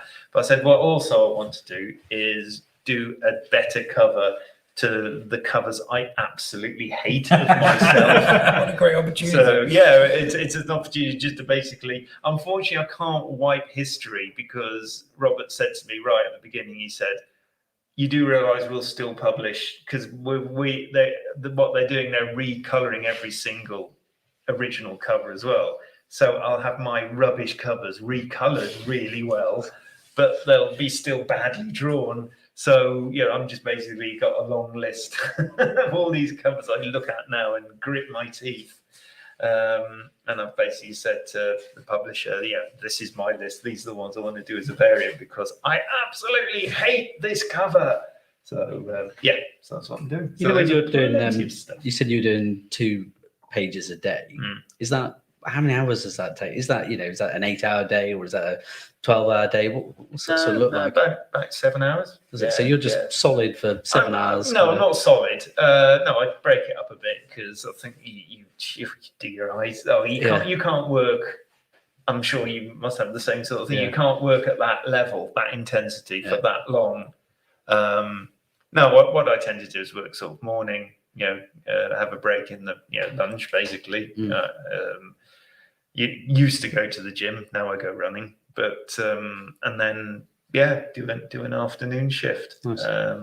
Just break the day up nicely. But I've been really, I have a reputation for being fast, so it's never been a problem. Bizarrely, lots of people go, God, you did that much, and I kind of go, yeah, and I did it in like it was a 9-to-5 job, and I didn't even work weekends. Occasionally I might have to get up. I'm an early riser actually, so occasionally I'll get up early on a Saturday and a Sunday and do a couple of hours in the studio, just not even to catch up because I enjoy doing it. Simple as. But that's a bit of extra work got done over the weekend, and I haven't even disturbed my weekend sort of thing because it's been whenever my wife and the family have all been asleep anyway. So that's cool. It's crazy, man. Dishing out genius like dollars at a genius. What an amazing skill to have. This is why you're the famous Charlie Adlard, of course. We are coming in short on time. In fact, we've gone over on time, so I do apologize. Sorry. No, it's fine. Is there any closing statements you'd like to make, sort of encouraging young artists? Any advice?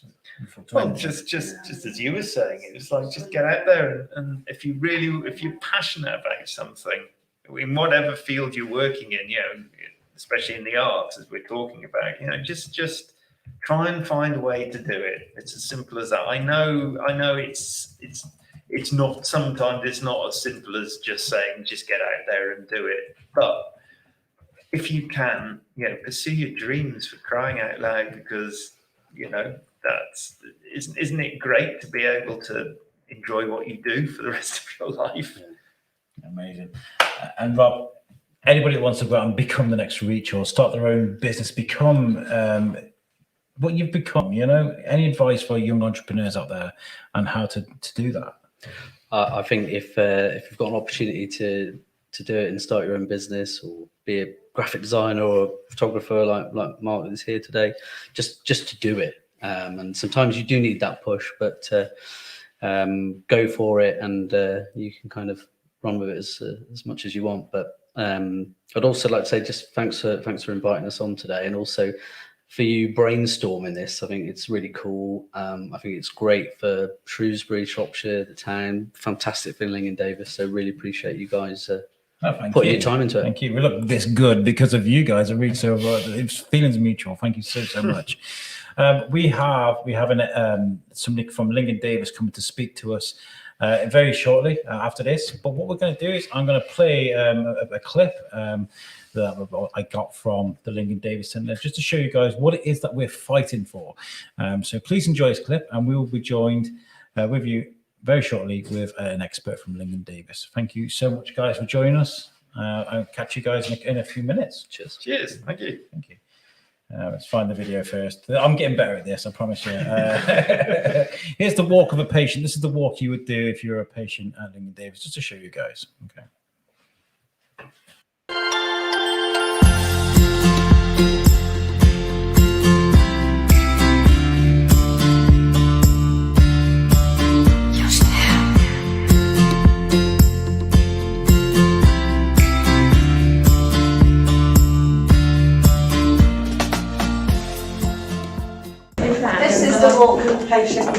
Yeah, if you want to do the walk. If you want a timeline, yeah, I like to get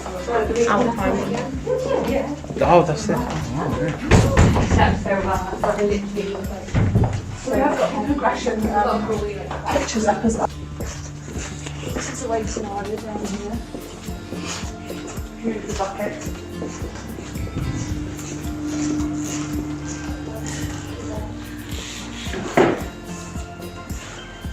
Amazing. So basically the patients come down the stairs, check in with the ladies whether it's for chemotherapy, outpatients or radiotherapy.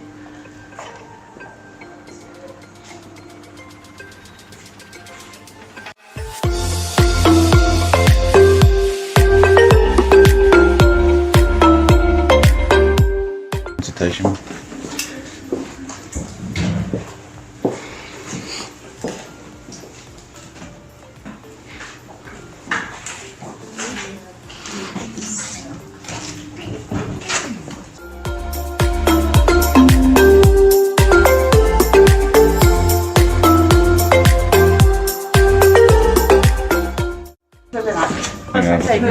Yeah, absolutely amazing. So a radiotherapy patient would have this way. It's very good.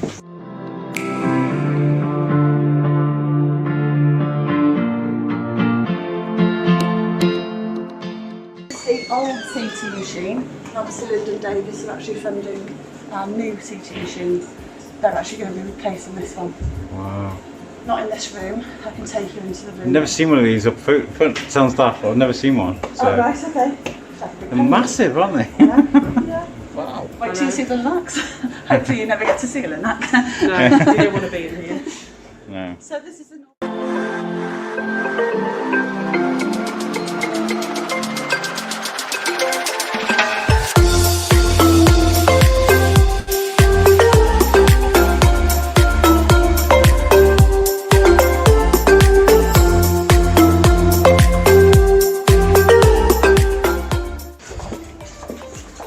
Gosh, that's it, Dave. It's a go 2017, isn't it? Yeah.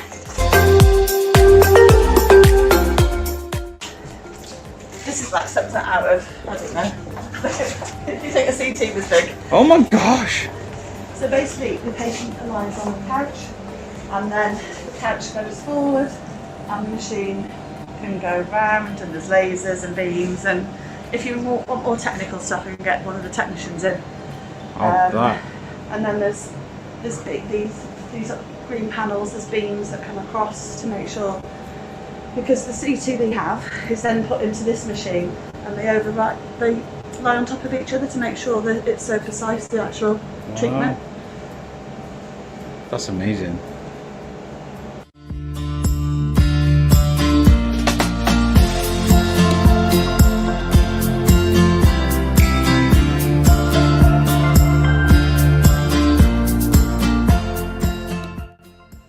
So this board we have here, anyone can look at. They can see what nurse is in charge, the date. This is obviously yesterday's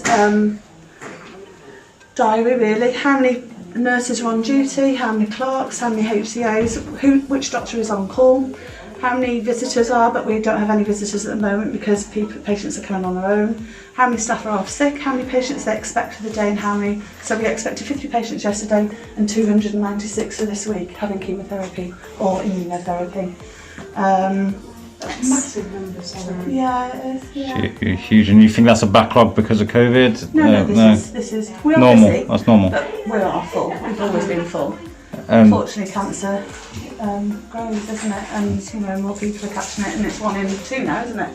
Yeah. The statistics are 1 in 2. What's the morning like then? Do you guys come in and have a handover, talk about what's going to happen today? When they've arrived, they do their prep for their line because they have so many patients. They call a line, and that nurse is responsible for all those patients on that line for that day. Then they will have a meeting just to capture if they're concerned about any of the patients coming in with a consultant, and then all the patients start arriving. Amazing. So the patients are starting coming now. Actually, there's one coming back. Okay, so we best get out of here.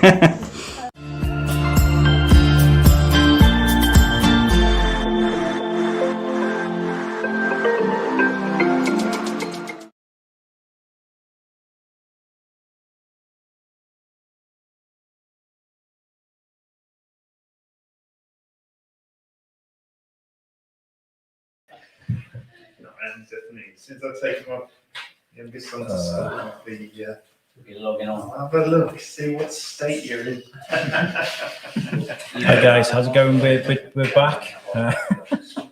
You come here, Jamie. Yeah. See you later. So we were just saying goodbye to Charlie and to Rob. We're going to meet these two extra microphones here and here, so you get an extra sexy sound. Okay, so at the moment we're about to speak to Louise from Lincoln Davis about her role, and we'll find out a little bit about the day in the life of some of the. I mean, obviously we made these amazing videos from the Lincoln Davis Centre, but it's good to have a real slow talk about it. So I'd like you guys to speak to Louise Tilley. Thank you very much for joining us, Louise. Hello. Hello. Thank you. You okay? Yeah, we can hear you. Okay, can you hear me? All right. Yeah, absolutely fine. Yes, thank you. Yes. Thank you so much for joining us at such short notice as well. It's really nice to be able to sort of get an idea of what life is like for you guys. First of all, would you like to introduce people to the role that you do at Lincoln Davis? Okay, my name's Louise Killy, and I'm actually the radiotherapy services manager at the Lincoln Davis Centre. So my job role is really, I'm responsible for ensuring that patients get safe, accurate, up-to-date radiotherapy. In a nutshell. Not as straightforward as that, but yeah. And what does your role entail then? Are you looking after others, making sure that they do their job? Yeah, I've got about 38 members of staff working for me. So those staff are mainly radiographers, but also got a few HCAs as well, and an assistant practitioner. And all of those staff are responsible for working on the linear accelerators and on the CT scanner that you saw in the little video a moment ago. So all my staff operate that equipment, and all that equipment is used to either plan or deliver radiotherapy. So radiotherapy, for those that don't know much about it, is the delivery of high energy X-rays that is used to treat patients with cancer. So all our patients that we treat have cancer. And you probably just told me, but sorry with the other technical issue, but how long have you worked in this role? How long have I been in this role? I've been in this role about 5 years. I've been a radiographer many years, since I was about 21. I think I finished my training, so many years ago. And how much has changed in the role and since the time that you began? As obviously technology changes all the time, and treatment improves, diagnosis improves. So how much of a different world is it now compared to when you first stepped into the role doing radiography? Oh gosh, I was going to say, yeah. Sort of when I first stepped into radiotherapy world, yeah, it was completely different. The machines were a lot more basic, so the radiotherapy we could give patients was much more basic. We had to the main thing with radiotherapy at the moment is the more accurate that we can be. Then it means we can just treat the cancer itself, and we can minimize the dose to healthy tissues, because radiation kills cells, it damages cells, and that's how it works on cancer cells. But unfortunately, it can't tell the difference between a cancer cell and a normal cell. So, for example, if when you're treating a patient, this is very, very basic example, but if you're treating a patient, the skin where they have their radiotherapy gets sore, a bit like sunburn. And that is because that the radiation has damaged those cells, and they should recover again, and the cancer cells can die. Now, sort of 20 odd years ago, 30 years ago, we didn't have the technology we had now. So we couldn't be as accurate as we are now. So to make sure we treated that cancer, we had to make sure we put a great big margin around it. We had to allow for the patient to move, to breathe. We had to allow for things that were going on inside the patient that we couldn't see. So that meant we treated the tumour, but we treated lots of healthy tissues as well. So patients got lots and lots of side effects. Nowadays, technology has increased so much that we can do X-rays and CT scans actually on the patient whilst they're lying on the bed before we give them their radiotherapy. So that means we can see inside the patient. So we can work to millimetre of accuracy. So that means that we are treating less and less normal healthy tissue. So which in theory should give the patient less side effects, better quality of life, etc. So that's the biggest change we've seen. I've probably may sound more loaded than it's meant to be, but what would life, what would life be like for you guys without the help of like Lincoln Davis or other cancer charities? Well, we wouldn't be here without Lincoln Davis. I don't know if you're aware, and I'm sure some of your listeners are aware that Lincoln Davis charity started about 40 years ago, and it was with the mayor. I'm sure someone's told you this already, but it was the mayor of Shrewsbury and a friend of his, and they aspired to have a radiotherapy department in Shrewsbury, because up until then there wasn't one. Patients had to go to Wolverhampton or Birmingham for treatment, and patients in Wales had to go to sort of North Wales or South Wales for treatment, because there was nothing in Mid Wales and nothing in this part of the Midlands. So they raised enough money to actually build the department and buy the first machine and put that in. So without Lincoln Davis, we wouldn't have had a department 40 years ago. Whether we'd have one now, I don't know, but we wouldn't have had one 40 years ago. So all those patients have benefited from that. And then not only have they done that, but they've also they've bought us new machines when we've needed, when technology has increased and we've needed a nice new machine that we can deliver better treatment for patients. So they've done that. They've built us a bunker. A bunker is a room where a linear accelerator goes, because the energy of the X-rays coming out of it is so high, you can't just stick it in a normal room. The walls are made up of 1 metre of concrete. So a LINAC has to go in a concrete bunker. So they've done that. They've in the video you saw, they went to the chemo department and they built all of that. So 5 years ago, I lose track of time. Yeah, about 4 years ago, they bought us a new LINAC, or raised sort of £900,000 towards a new LINAC. Wow. So they raised that as well. They bought us lots of little bits and pieces that have improved care for patients. They bought us what's called a visual coaching device, which means that we can actually take account of the patient's breathing whilst they're having their treatment, because any patient that's having a treatment to their chest, they obviously breathe, so that tumour will move with the lungs and the patient's moving, and we can actually track the patient's breathing, and the patient can track their breathing with this device. And again, it enables us to treat less healthy tissue and just concentrate on the tumour itself. Lincoln Davis very kindly bought us one of those. They bought us bladder scanners. They bought us lots of little things, and at the moment they're raising another sort of £480,000 to buy us a new CT scanner, so which we're hoping will go live in the new year. So without them, we would be nowhere. Yeah. I mean, I don't know about you, Jamie, but like cancer has affected most people. It really does. It's affecting my family right now. My mother-in-law has it. So yeah, I'm sorry to hear that. Yeah, it's one of those things that just won't go away, isn't it? It's just everywhere. How is it for you guys? Obviously, like you guys knew what you're getting into. This is a job you want to do, obviously, and you work towards it and you do amazing jobs. But how do you deal with the difficult situation of like cancer, of death, mortality? How do you deal with that on a day-to-day healthily? I think I don't even take this the wrong way, but I think when you see something every day, you get used to it, and we don't actually think of it like that. You don't think of it that every patient that you're treating could potentially be dying, or we are there to try and get rid of their cancer and make them better, and hopefully they will go on to live many years of a good life with little side effects. Unfortunately, that isn't everybody, and we all realize that, but we don't think like that when patients are coming for treatment.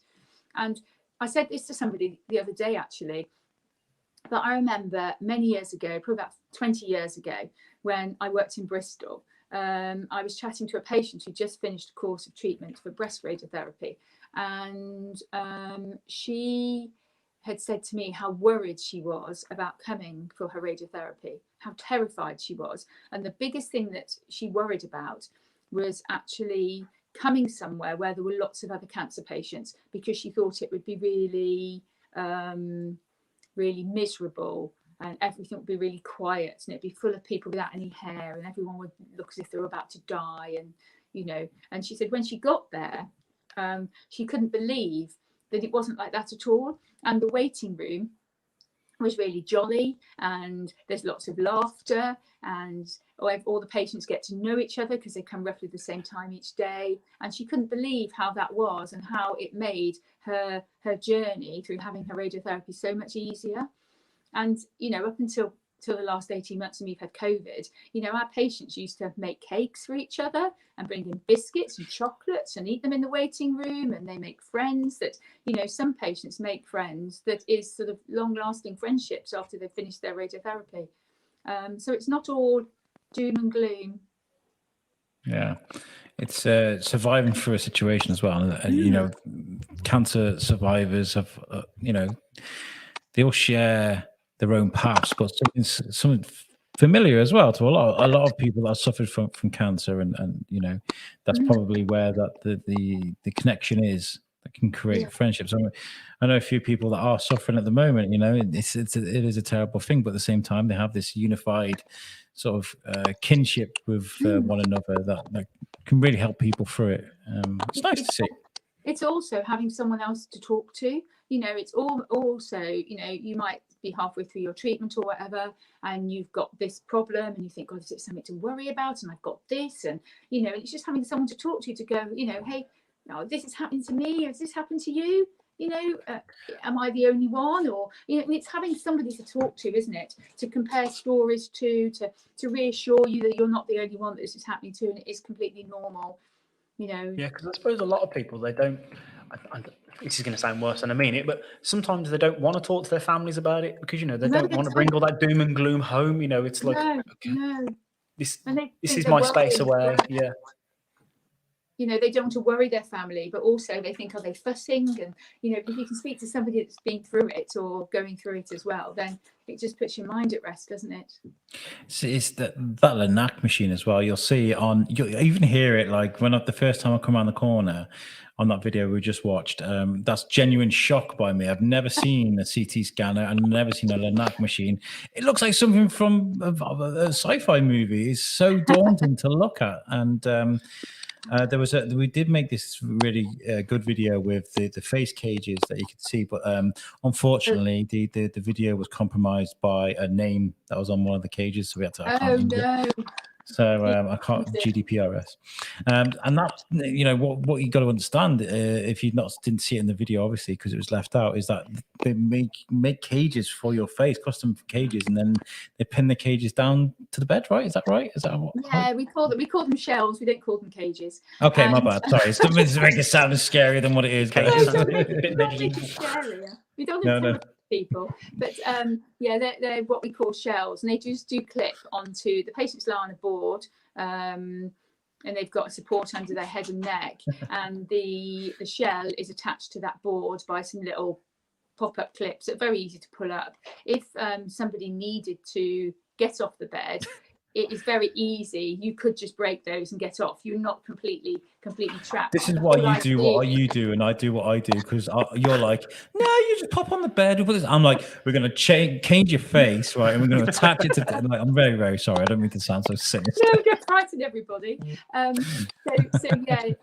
they can. But the whole idea is it keeps the patient completely still for treatment, because if we're treating someone's face or brain or, you know, somewhere sort of high up in their neck, we're very close to vital organs like their eyes and the spinal cord, which are quite sensitive to radiation, and we don't want to give them any more than we have to, and tumours can be sometimes very, very close to those organs.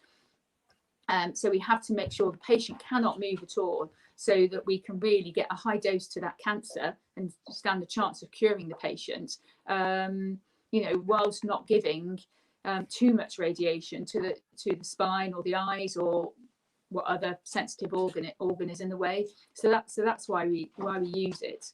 But yeah, it does all look a bit scary, and the machine is very big. For those that don't know, they're about 15 foot long and about 9 foot high, and they weigh about well over 20,000 pounds. A Linac weighs, just to give you an idea of what a big machine it is.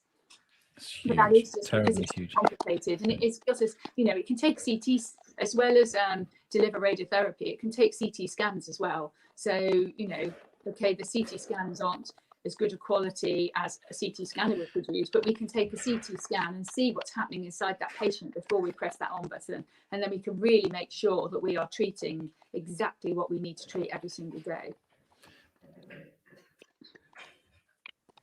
Well, we seem to be having a few technical issues. I don't know if it's our end or if that's. It's okay. It's okay. It's okay. But this is what happens. This is one of those things we're kind of cool with these days. We're all living in a virtual world. Is the stream running okay? Yeah, it's fine. It's fine. Yeah, look fine now. We're good. What we might do then is I might throw up a video for. I'm going to throw up a message from one of our podcaster friends, and hopefully when we get back, we'll have sorted these gremlins out. So please take a look at this video. We've been asking for our podcaster friends to send us some videos and stuff, and this one's from our friend. I can't share that one not until they'll post Watershed, the Gemma Williams one. Oh, yes. This is from my friend Kate Wallinger. There we go.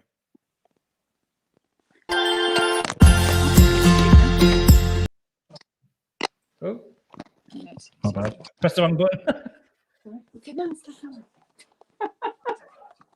No reason for this video up yet. Make sure you donate to Lingnan Davies. You can do this. I have faith in you. You matter.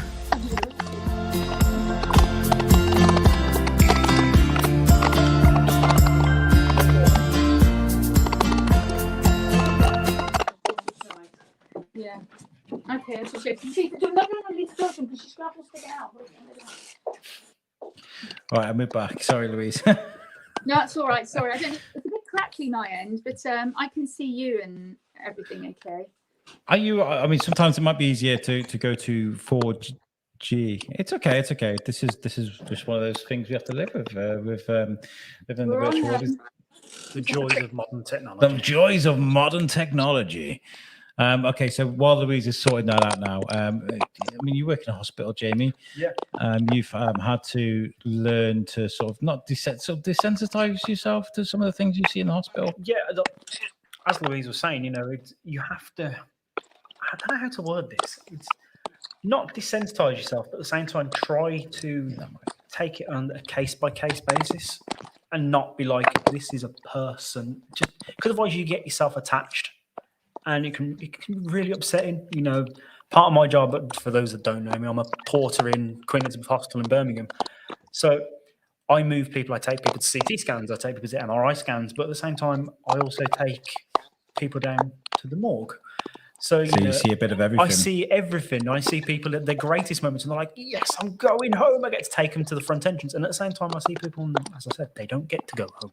So you have to try and desensitize yourself to it, as hard as it is, and it can be really difficult at times. Yeah, it's something I've never really had to deal with. I kind of, not because I shied away from it. It's never really entered my life. Is that kind of I'm talking about sort of death and mortality, and the kind of it's not something I've dealt with. So it's good to hear that after dealing with it for a little bit, you kind of get used to it. And after working for so many years, like Louise has, as an expert, and doing what she does, it gets easier. It does get easier. Like I said, I feel bad saying it gets easier. It doesn't seem like the right word to use, but I can't figure the right word to use. But yeah, it does a little bit, because like I say, you have, especially in the situation the world's in at the moment, imagine with my job, the amount we had to deal with, with people passing away from COVID and whatnot, having to go into wards, putting on masks, gowns, gloves, everything to deal with people and whatnot. It's hard. It is really hard to deal with, but the way I try and look at it is I'm helping people, even if it is taking them down because the worst has happened. I'm making sure they go there nicely. We follow all correct procedures. They go out in a dignified way, so to speak. Yeah. and it's just whatever we can do to make life easy for people. I mean, the fact that you say, I mean, shying away from the fact you're saying it gets easier, I think that's a good thing, though, because you got to, like, doctors and yourselves and people that work in hospitals have got to be at their best to be able to help people, right? So if you're not a blithering idiot, because you're like, oh, like, if you're like professional, you're like, okay, I could deal with this. This is what I do. Let's do this. If it gets easier in that retrospect, that's good, right? Yeah, it's exactly that. Like you say, yeah. Okay, I think I'll remove that. And that's I think we're going for an iPad entry for this now. So I've removed Louise from the stream for a second. But that's really important to talk about because you know, it's an alien world to some. My medical experience is House. I watch House. Okay, it's a bit different. I mean, that's it. I mean, okay, we'll bring Louise back now. She's coming via iPad. Let's see if this works. 5, 4, 3, 2, 1, and I've transferred. Can you hear me now? there we go. There we go. Yeah, we can hear you. How are you? You all right? Yeah, I'm fine. My phone is a wobbly. My desktop doesn't like you at all, I'm afraid. So yeah. Let's talk about obviously with the other C word, and that's COVID. Obviously, we've covered it with Lincoln Davis. There's 3 C words. We're talking about 2 different ones. True. During interviews with Lincoln Davis, we talked about that there's possibly been held back a lot of diagnosis and stuff because people didn't want to go out to the doctors and stuff. Have you seen an effect in that now? Is it starting to sort of recoil a bit for you guys? Yeah, I think they're Lincoln Davis are absolutely right. People haven't. Can you hear me? Yeah. No. No. I'm really sorry. I'm not laughing at you. I promise you. I'm yeah. Don't laugh, you cry. What are they? Don't laugh, you cry. Absolutely. You have to laugh. That's fine. Yeah, we can hear you now for a second, for a little bit. You can hear me. It's fine. Sorry about this. It's okay. Yeah, I think COVID. People haven't been going to doctors. They haven't been referred through, and so we have had less patients come through our doors, which is really, really sad, because how many people are out there that haven't had their diagnosis in a timely fashion. We are getting a bit busier now. So hopefully that will continue. Not that I want lots of people to have cancer, but I don't like the thought that people are missing out on essential treatment. Yeah, it's a difficult situation. I mean, these are like the after effects that people maybe people are thinking about it, but like this is one of the things I overlooked completely is like, oh my God, you do think about the people that have been affected directly by COVID, the people that got it, the people that passed away from it. But then it's like the knock-on effects it has, not just on the economy, not just on, but like things like cancer diagnosis, the things that people aren't going to the GPs about, it is a worrying thing. But during COVID, has there been any advancements in sort of cancer research, or has the whole let's look for a vaccine thing sort of knocked that on the head a little bit? How's that work? Do you know anything about that? I don't know massive about that, but from our side, there was a definite reduction in cancer trials whilst we were in COVID. So a lot of the trials were halted. So that was, that's a real shame, because that's the only way we can advance cancer treatment is by trials. But they're all slowly restarting again now, which is really good. But that was because I think a lot of there were a lot of reasons for that, but it did mean that the trials team could then be involved in COVID research, which obviously needed to happen. So they've been doing a lot of COVID research instead, which is absolutely vital, isn't it? But yeah, the cancer trials are all starting again. Amazing. But we have carried on advancing treatments. I mean, a couple of big trials sort of gave their report about the time we went into the first lockdown. So it actually meant that we reduced the numbers of treatments we gave to some of our patients, because these trials were showing that there wasn't any harm to patients in giving them slightly more radiation each day, but less treatments. And that actually meant patients had less visits to the hospital, which when we're all in lockdown and no one wants to go out and numbers of COVID are going through the roof, is as a safety issue, is much, much safer for patients. So we've done that, and we've also managed to introduce Lungsaver over the last few months, which is a treatment that has been rolled out to major centres, but we weren't giving in little centres for a while, and we just started now. And this is for patients with very early lung cancer, and it means that we give much higher doses of treatment, less treatments. Patients should have less side effects, better quality of life, and hopefully better survival rates as well. So we have introduced that in the last few months, which is absolutely brilliant, that we've managed to do that whilst we've been going through this pandemic. Yeah, it's good to see that things are starting to get moving again, and it is a difficult time for a lot of people. But I guess like a distraction that you guys managed to work through. So there's the positive, Yeah. That's the thing I really want to say as well, is that we have kept working, contrary to the things you hear on the news about that. Services have stopped. Our services never stopped. We all went to work all day, every day. And carried on treating patients. Our services have only slowed down because patients weren't being diagnosed and they weren't coming through the system. But the patients that did come through the system, we carried on treating. We haven't delayed anyone's treatment in that respect. And how have you felt about the safety of you guys during this pandemic? Obviously, there was a lot of nurses that contracted COVID and stuff. Was there were you guys worried at all? I mean, how were you guys affected with COVID directly? I think at the beginning, everyone was very worried because it was just the unknown, and we had to wear all this PPE, which is something that, we're not used to wearing. So it's getting used to doing that. That all took longer, as you can imagine. We've got to swap PPE between every patient, make sure everything's scrupulously clean. But we have, touch wood, I don't want to say too much, but touch wood, we've been pretty lucky in our department. Staff have had COVID, as you can imagine, because it hasn't left anywhere, has it? No one's been untouched by it.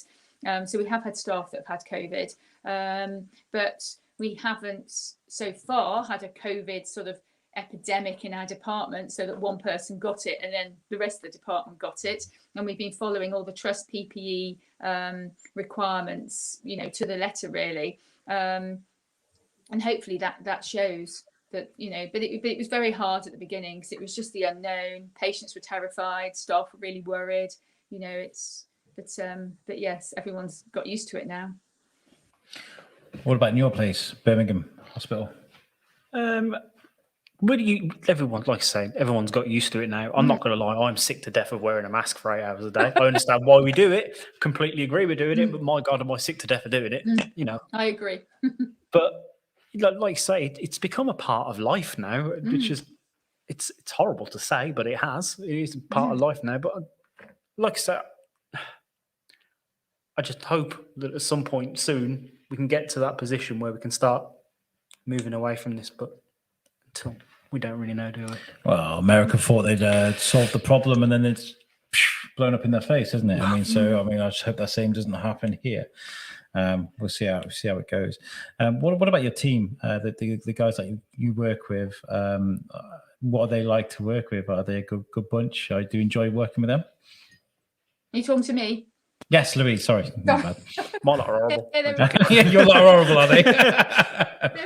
My father-in-law, of course, is. They're all really great, absolutely great. They're a really good bunch of staff. The main thing is they all just care so much for their patients. If you look at any of our patient feedback, the one thing it just says is how wonderful the staff is, how they treat everyone with dignity, how they answer all their questions. They're always so polite, and so they are absolutely wonderful. And the care they put our patients is just brilliant, and they put the patients first. And above all that, they're a really good bunch as well. We all get on. We have the odd little hiccup, as you do, because not everybody gets on all the time, but generally everyone gets on really well. And yeah, they're a great bunch to work with. That's fantastic. I think you need that in that line of work, though, because obviously it's a difficult job to do. And if you don't get along with people, when you want those moments, you're just like, I need to talk to someone, I need to scream into a pillow. I need to cry on someone, just anything like that. If you don't get along with someone, it's the worst. So, it's good that everyone gets along. It is difficult, and we do have moments when people infuriate other people, and because that happens everywhere, doesn't it? We're not all alike, but yeah, I say to everyone they can come and have a good rant in my office if they want to. It's absolutely fine, and we're all entitled to one occasionally, aren't we? You guys are great. You're doing a fantastic job, but just please do not touch Jamie's sandwiches because he's just going to go nuts at you. Okay, just stay away from his food. Absolutely, I don't work there, but definitely keep away from my sandwiches. I was going to say that, and it's just something like that usually causes an upset, isn't it? But yeah, no, they're really good, and as I say, yeah, they're really fab with the patients, which is the main thing. I've got to ask. I don't know if you've watched it before. Oh dear. Oh, where's this going? And I'm going to ask, we've got Dr. Selena Nadelman on the show later as well. She's a biopsy doctor in America. I am watching House at the moment. I don't know, have you seen House? Well, I won't say I'm a keen. I want to know how realistic House is. Is it ridiculous or is it like actually it's not too far away or Casualty? How okay, we'll do it like on a broader spectrum. These medical dramas, Holby City, Casualty, House. How kind of they're all a bit dramatic, aren't they? I get cross with Casualty, PPE or lack of PPE. But yeah, they're all a bit dramatic. I can say we certainly don't have any of the relationship issues that they seem to have on in the dramas on telly. Yeah. Do you watch any of them? I used to watch Holby City years ago, but I don't know if that really counts. Not since you started at the hospital. No, definitely not. Since then. I'm there all day. I don't want to come home and look at it. Okay. Sick doesn't look like chicken soup, all right.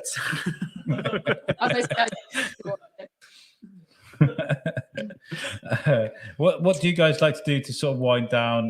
Do you guys get together for group activities? Do you guys go out together or anything like that, just to recharge the batteries?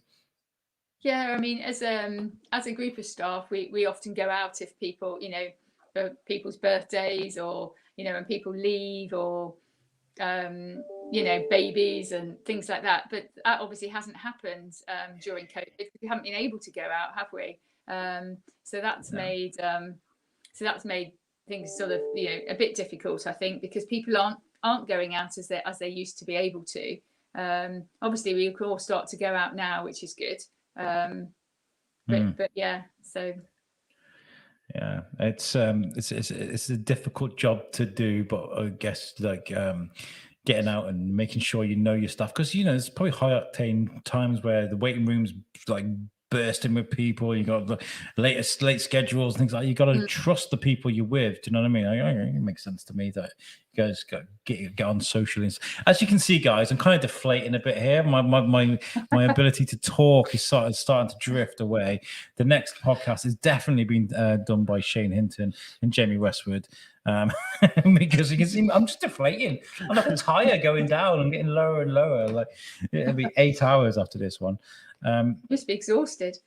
Oh, I am to the point where I don't know what I'm saying half the time. Like during Charlie Adler there, I was just staring at him and blinking. I'm like, okay, I thought you were just admiring him, to be honest. No, yeah, I do. There's this thing going about that apparently got a crush on Charlie Adler. I mean, my wife was staring at me while we were chatting to him. It's not true. Absolutely not true.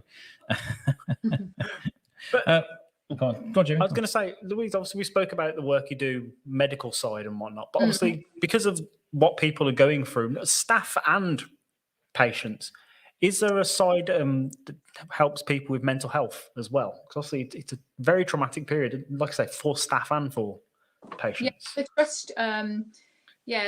For patients, there is the Haymar Centre, which is next to Ling and Davis, and they run lots of they did pre-COVID. I'm not quite sure what they're running at the moment, but they run lots of sessions for patients, sort of like feel good sort of type sessions, as well as your traditional counselling sessions. And regarding staff, the trust is really good actually, and they've got lots of lots of things out there for staff about mental health and improving their well-being and support that you can access if you need to. So yes, we have at times had to access that support to help people that are struggling.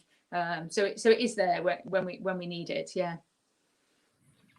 Amazing. I really do appreciate what you guys do, seriously, because you do a job that I definitely couldn't do. And not because I don't care about people or anything like that, because even to do with me being dumb, because I am a little bit dumb at times. I feel like I would panic in a situation like where I'm trying to save someone's life or someone's breaking down in tears and they've got this difficult situation. Not everybody can do that. And I do believe that nurses, doctors, I think you guys are all heroes. You train to become a hero. Even like you, man, you people that work at hospitals and help save people's lives and help keep that thing moving. You guys do an amazing job. So, I want to say thank you. It sounds like I really do think you do an amazing job. So, no, thank you. Well done. Appreciate that. Yeah. It's amazing what you can do. You think you won't be able to cope, but it is amazing that you can, support patients and you don't respond how you think you're going to, and people do cope and they give those patients support, and you'll be surprised if you were in that situation what you can do. Oh, truly inspirational. Have you got any more questions, Jamie? No. Yeah. Have you got any questions, Shane? No, you haven't got any questions? No. How closely do you guys work with Lincoln Davis with the fundraising thing? Obviously, you guys got a job to do, but do you guys get pulled into the colour runs and things like that? Guys, we've got this amazing thing that's going on. Do you want to support us? Do you guys work well together? I always advertise it, tell my staff what's going on, and sometimes they do enter things like colour runs, and I've been to functions at the balls they've arranged and things like that. So people do support them, yeah. But yeah, as you said, we're all really busy at work, and I think sometimes when people aren't at work, they want to forget about work, because I think that's really important, especially for your mental health, that you can't live and breathe and sleep, work every minute of the day. So it is important that when you're not at work, you can't. You're not allowed to do that. No. That's a joke about it. We all have our own ways of coping, don't we? And all have our own ways of managing that. But yeah, I do think it's really important for staff that they get that work-life balance. Amazing. Definitely. Let's go to some of the comments. We've had a few comments coming through whilst we've been talking here. David Raby says, good morning. Morning, David. He had a few drinks last night. He's in Santa Ana in California, so he's had a few drinks. David had a few drinks. Sorry for to believe. And Lincoln Davis, Cancer Fund, they said, Louise, you are great. Thank you. And yes, thank you for doing this today. They keep roping me into these things. So, and Lisa Hinton says, you have to desensitize to enable you to work efficiently. Yeah. And there is great value in providing the best care for people in the hardest moments. I believe that too, I feel like you do an amazing job. I think what we've got coming up now, first of all, I want to tell you guys about let's check the total actually. I'm just giving to see how much we've got. We are at £603 of our £1,000 target. Guys, please donate. You can go to justgiving.com/podaid. And you can chuck us whatever you've got free. If it's enough for a coffee, or if it's feeling a bit more generous, you can chuck anything in there. Or you can go to you can text PodAid free to 70085 to donate £3. And it says here, text PodAid free to 70085 to donate £3. Text costs £3 plus one standard rate message, and you'll be opting in to hear more about our work and fundraising via telephone and SMS. If you'd like to give £3 but do not wish to receive marketing communications, text PodAid no info 3 to 70085. You really are helping a great charity with great cause. Everyone's laughing at me because I'm dying. I'm literally I've run out of things to say. I've got no energy. My face has gone purple. I can see it on the screen. I don't know what's going on. I need some sugar or something.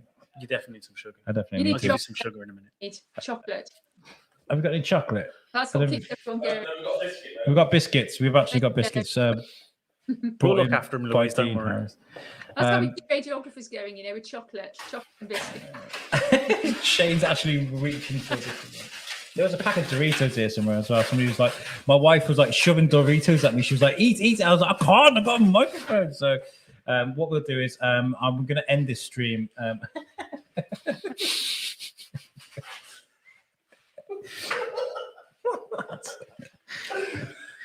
Okay.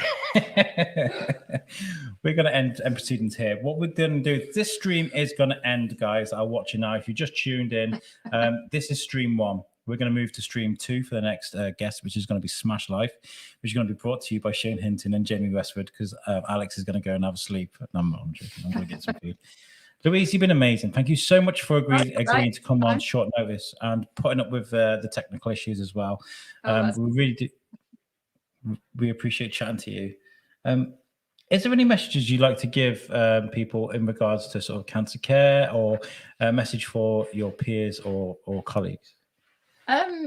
Yeah, well, I think, you know, to patients or to people that have got to come for radiotherapy is, you know, not to worry. The staff are all lovely and everyone will look after you. But even before you've got to that, to people that are worried that they've got symptoms or they found a lump, or, you know, not to delay. They really must go to their GP and get it organised, because the quicker you can be diagnosed, the quicker we can treat you, the more chance you have of, you know, fighting that disease and surviving that disease and then enjoying the rest of your life. So, you know, I would just say to anybody, just don't delay. You're not wasting anyone's time. It might end up being nothing, but surely that's better to find that out rather than find out too late. So that would be my one thing for everybody. And then for everyone I work with, just thank you. You're great, and I really appreciate the care that they give to all our patients, because that's what we're all there for at the end of the day. That's why we do it, is to make sure everybody gets the best care possible and hopefully survives their cancer. So thank you. Oh, thank you. And thank you for Ling and Davis, of course. That goes without saying, really, but thanks to Ling and Davis. Ling and Davis are amazing, and They I are. keep talking about how amazing they've been through the build up for this and how supportive they've been. Honestly, none of this would happen without Ling and Davis, without Reach, Shrewsbury Town, the community, which is we're at their community hub now. They're just like, yeah, you can have our building for 24 hours. A whole lot has happened in this building since we started. Now everybody's gone home, I think. I think it's just us, I think. I think so. I don't know. Yeah. Whole world just flitted by. And good luck with the rest of your show, because I believe you're doing 24 hours, aren't you? Yeah, we'll be here till 9 a.m. Can't imagine what I'm going to look like at 9 a.m. I hope you survive, is all I'm going to say. Have lots of chocolate. I'm sure viewers won't mind you eating chocolate. Or... No. There's a Subway that was ordered to me, brought about 2 o'clock, I think. Okay. But then you took a bite out of my sub. Yeah, I didn't mean to. I thought it was mine. You'll be in trouble. I was going to launch a biscuit, but then I realised there's Charles' very expensive camera there. Like, Louise, thank you so much for joining us. Honestly, thank you for your kind words as well, guys. I would like to give you tell you what's going to go on. Oh, God. We're going to go on to stream. Going to go on stream 2. Yeah. We're going to go on to stream 2 now, guys. This is the end of the first stream, so make sure you join us. We're going to be speaking to Smash Life, and they are amazing at what they do. Genuinely, you're going to love this. So everybody that's watching now, switch on over to stream 2, and we'll see you later. Louise, thank you so much for chatting to us. I'm going to leave you with a video while we set up the next stream. Thank you so much for joining us. I'll see you over at stream 2. See you soon. Thank you very much. Okay, where is it? Okay, this is the awkward bit. Here is a little bit of a chat on radiotherapy. We'll play this and then we'll move on to stream 2.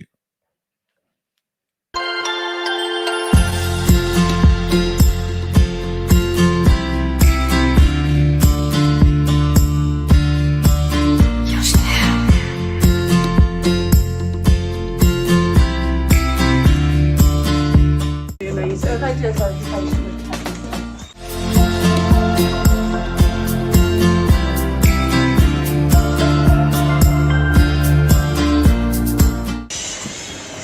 the old CT machine. Obviously, Lyndon Davies are actually funding our new CT machines. They're actually going to be replacing this one. Wow. Not in this room. I can take you into the room. I've never seen one of these up front. Sounds daft, but I've never seen one. So. Oh, right, okay. They're massive, aren't they?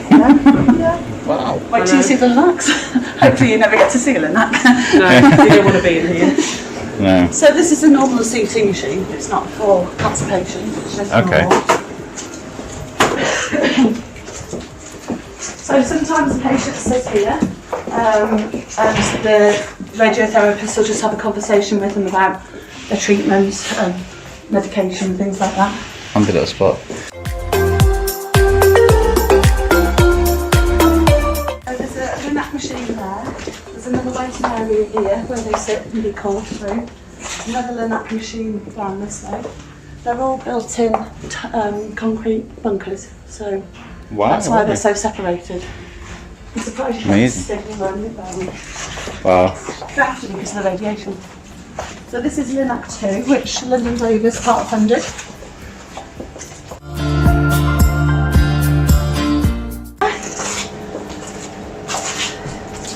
This is like something out of, I don't know. If you think a CT was big. Oh my gosh. So basically the patient lies on the couch and then the couch goes forward and the machine can go round and there's lasers and beams, and if you want more technical stuff you can get one of the technicians in. That.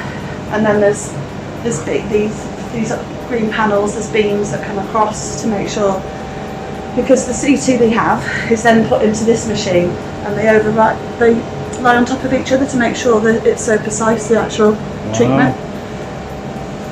That's amazing. So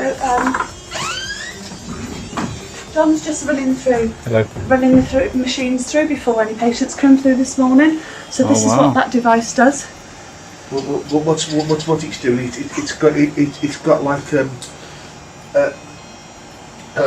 map of all its settings, and it's putting itself through that to match it, to make sure it's complying with what it's meant to be doing. Like calibrating it. Well, it sort of, yeah. It's just checking the machine's doing what it should be doing. Yeah. You know, it checks the output and the positions and everything like that. So. So this is where the radiographers sit when the patient's actually on the couch, and they'll be able to see everything that's happening. Like, can you see that it's going up and down? Yeah. And then it tilts and everything, doesn't it, John? That's right. Yeah. And you've got what you call a phantom, which it scans. It's got like ball bearings and things, and it knows the positions where it should see them at all the different stages of the test.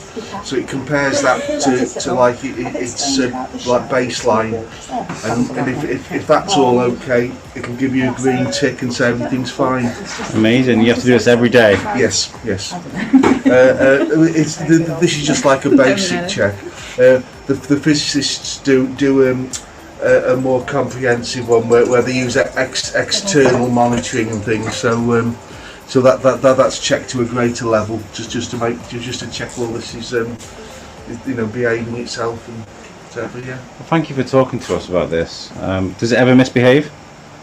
Yes. Yes. well, I mean, obviously, it's quite a complicated piece of kit. There's a lot of mechanical and electronic systems on it. So, like with anything mechanical, things can go wrong. Yeah.